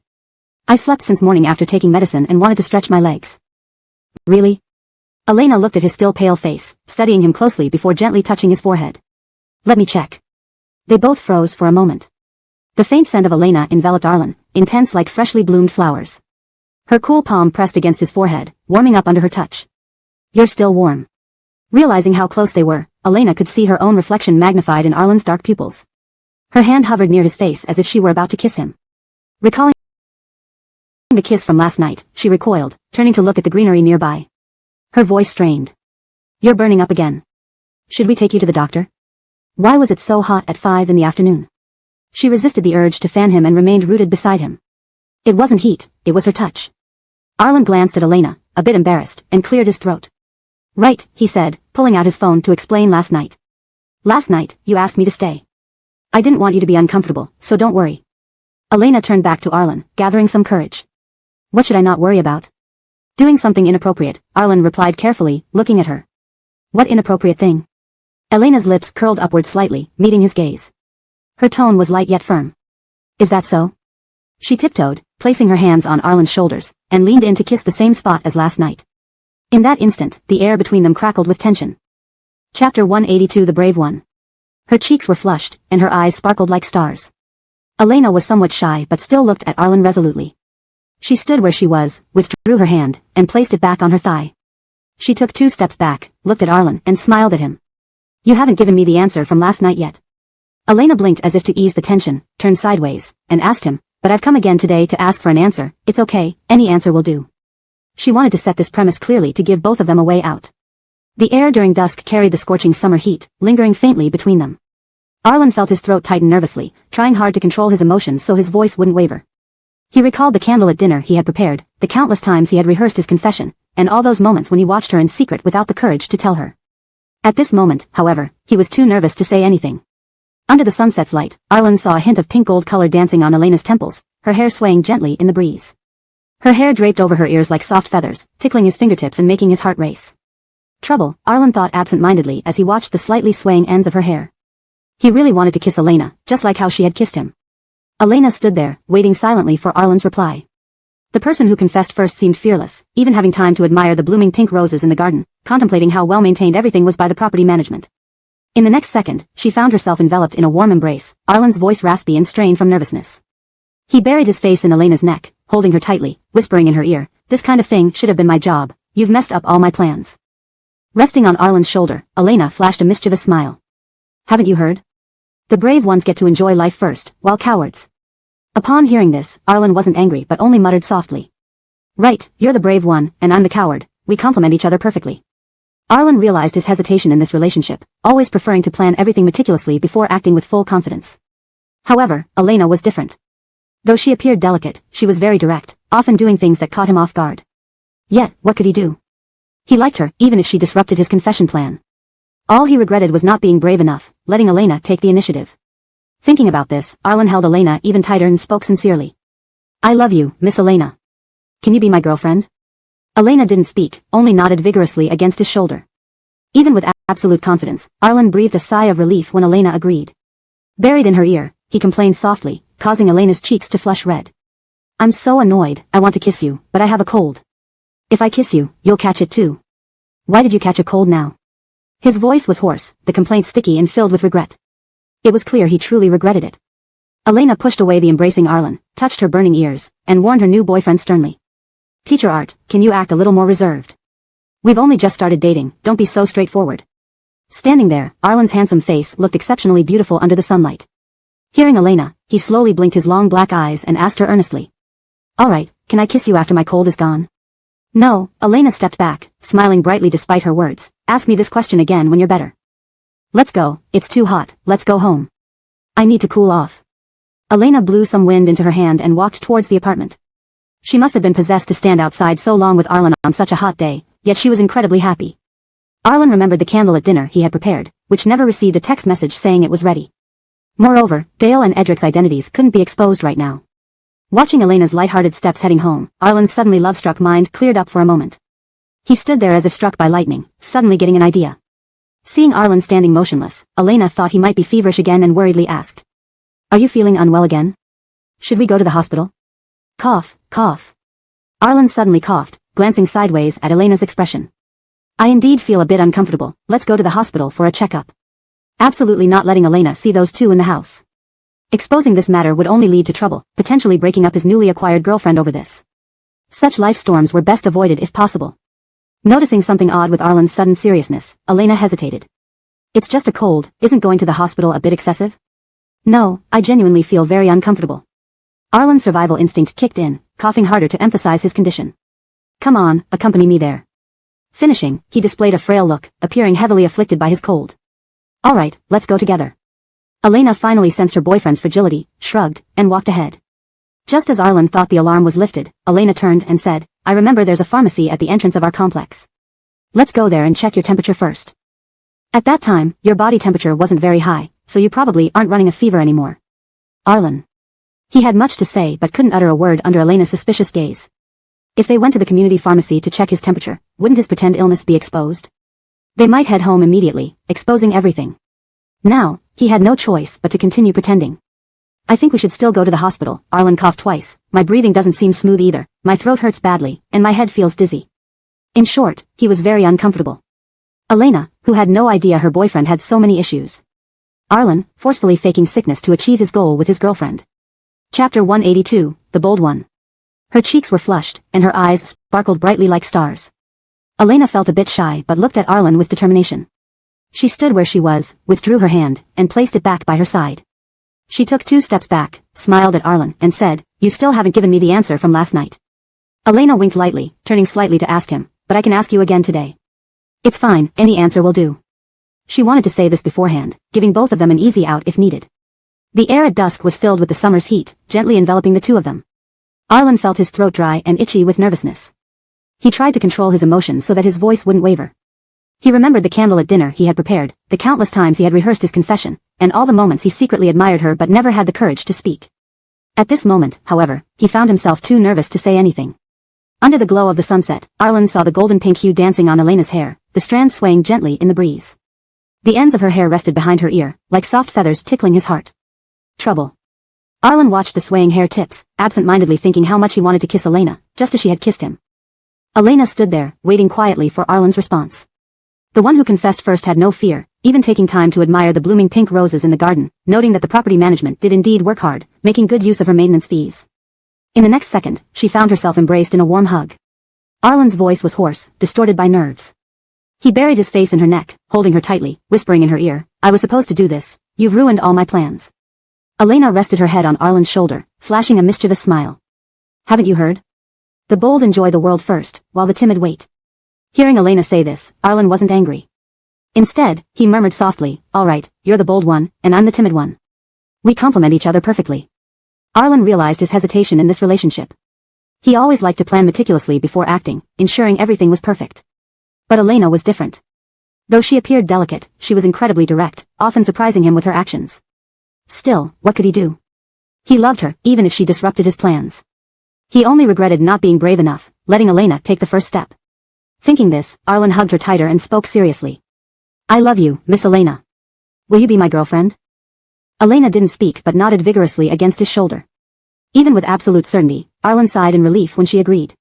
He whispered into her ear, his complaint causing her cheeks to flush. Annoying, I want to kiss you, but I have a cold. If I do, you'll catch it too. Why do you have to get sick now? His voice was raspy, the complaint thick and tinged with regret. Clearly, he was really upset about it. Elena pushed away from his embrace, touching her red ears, warning her newfound boyfriend. Mr. Art, can you please show some restraint? We've only been together for one day, don't be so straightforward. Standing there, Arlen's handsome face glowed beautifully under the daylight. Blinking his long dark eyes slowly, he asked Elena seriously, okay, can I kiss you after I get better? No, Elena took 2 steps back, her smile radiant despite her words, we'll discuss that when you're better. Let's go, it's too hot. I need to go home and turn on the AC. Elena fanned herself, walking towards the apartment. She must have been bewitched to stand outside in such hot weather, feeling so happy. Arlen recalled the candlelit dinner he had planned, which no one had messaged him about. Moreover, Dale and Edric's presence couldn't be revealed yet. Watching Elena walk home lightly, Arlen's love-drunk mind suddenly cleared. He stood there, struck by a sudden realization. Elena, seeing him unmoving, thought he might be feeling worse and asked worriedly, are you feeling unwell again? Should we go to the hospital? Cough, cough. Arlen started coughing, sneakily glancing at Elena's expression. I feel a bit uncomfortable. Let's go to the hospital for a checkup. Absolutely couldn't let Elena see those two people, revealing the situation now would only make her leave him. Such life storms were best avoided if possible. Seeing Arlen's sudden deterioration, Elena felt something was off. Aren't we overreacting? It's just a cold. Is a hospital visit necessary? No, I really feel terrible. Arlen's survival instincts kicked in. To prove his severity, he coughed harder. Come on, accompany me. He displayed a fragile look, appearing quite troubled by his cold. Alright, let's go. Elena, realizing her boyfriend was like a delicate porcelain doll, shrugged and walked ahead. Just as Arlen thought the alarm was lifted, Elena turned and said, I remember there's a pharmacy at the entrance of our complex. Let's get your temperature checked there first. Your fever doesn't seem high, probably not a relapse. Arlen. He had a lot to say but couldn't under Elena's scrutinizing gaze. If they went to the pharmacy, his feigned illness would be exposed, and everything might unravel. But now, he could only keep pretending. I think we should still go to the hospital. Arlen coughed twice. I feel my breathing isn't smooth, my throat hurts, and I'm dizzy. Very uncomfortable indeed. Elena, unaware of her boyfriend's myriad issues, remained silent. Meanwhile, Arlen, forcing illness to achieve his goal with his girlfriend. Chapter 183 Middle-Aged Baldness. Okay, Elena compromised under Arlen's strange insistence. We'll go to the hospital together. Just as Arlen relaxed, Elena added, but I need to go upstairs first. I didn't bring a hat or a mask, and if we go out like this, passers-by might recognize me. Arlen, who had been feigning illness for a while. How about you wait in the car, and I'll go alone? I can handle it myself. How can that be? Elena glanced at Arlen with surprise. You said you're feeling uncomfortable everywhere. How can I let you go to the hospital alone? What if you faint? If you don't want to move, just wait downstairs for 5 minutes. I'll get what I need and come right down. Arlen. If he said he wasn't suffering now but only looked a bit weak, would Elena believe him? Wait here for me, I'll be back soon. Elena handed her bag to Arlen and prepared to rush upstairs. Arlen, holding Elena's bag, shifted his gaze to a flower bed beside him and softly suggested, I'm not feeling too bad now. Why don't we go to the pharmacy at the entrance of the complex to check my temperature? I can buy you a mask there. If everything's fine, we won't need to go to the hospital. Looking at Arlen, who suddenly changed his mind, Elena found her boyfriend quite peculiar. If she hadn't considered Arlen's condition, she might have given him a punch to snap him out of it. Elena nodded, her heart softening under Arlen's pitiful plea. Forget it, since he was her boyfriend, she could only indulge him even if he acted strangely. Alright then, let's go to the community pharmacy. If you feel really unwell, tell me immediately so we can head to the hospital for a checkup. Arlen nodded eagerly, wondering how long these two would keep setting things up for him. Meanwhile, the two people busy ensuring Arlen's happiness were daydreaming about what he would say after his successful pursuit. He would definitely praise their skills and creativity, and express a desire to be lifelong buddies with them. Little did they know that Arlen had already completed the most crucial step tonight and was still enduring outside to buy them time. Elena lived in a prestigious high-end residential area known for its wealthy and elite residents. Consequently, many celebrities were seen around. The pharmacy staff underwent strict training to ensure no residents were exposed. Seeing Elena enter, the pharmacist, although momentarily dazzled, remained composed and approached her professionally. Mariah, I didn't know you live here. What brings you here today? Elena observed the pharmacist, noting she recognized her without showing excessive excitement. Feeling reassured, she responded, Can we use your thermometer? I'd like to measure my temperature. The pharmacist, who had seen Elena on variety shows but was truly amazed by her beauty in person, smiled warmly, Of course. Let me get one for you. How perfectly matched they look, the pharmacist thought behind the counter. If it weren't for her job, she would have watched this couple's interaction more closely, instead of just peeking from behind the counter. Arlen being here with Elena, and so close. They must have started dating. She stood nervously, peering from behind the counter like a paparazzi hoping to catch intimate moments. After handing the thermometer to Arlen, Elena stood beside him attentively waiting for the result. Arlen, who was faking an illness. Would Elena break up with him if she knew he was pretending to be sick? Krista, I feel a bit thirsty. I want some hot water. Sure, wait a moment, I'll ask the pharmacist for water. Instead of hot water, a smiling pharmacist arrived with a cup, placing it before Arlen. Her voice light yet tinged with excitement, Mr. Art, just 2 more minutes. I'll help you check the thermometer. Oh wow, she cleverly got to ship them openly face to face. Arlen. Was it still possible to claim he didn't have a fever? Under their watchful eyes, Arlen lost any chance to tamper with the thermometer and obediently took it out when time was up. 36.6 degrees, no fever. Drink more water and your temperature should normalize quickly. The pharmacist showed the thermometer to Elena, disinfected it, and returned it to its box. But he said he has difficulty breathing, sore throat, and dizziness. Is this serious? Should we see a doctor? Elena asked, recalling Arlen's symptoms with concern. Looking at Arlen, nothing seemed off. His pulse and heartbeat were normal earlier. Still, young couples tend to worry deeply about each other, viewing every symptom as severe. The pharmacist smiled knowingly. Look, she caught it again. If you're really worried, I can prescribe some medication. He can take it once to see if it helps. Elena hurriedly agreed, yes, thank you. I'll remind him to take it on time. Mystified, Arlen was handed a handful of medicine. For some reason, it felt like Dalian wanting to drink medicine, making his heart chill unexpectedly. Besides cold medicine, Elena also bought some health supplements considering Arlen's work as a programmer. Remember to take it. Elena shoved the medicine into Arlen's hands. You don't need to take it daily, just when you remember. I don't want to see you become bald in middle age, Elena chuckled. Why don't I buy insurance for your hair?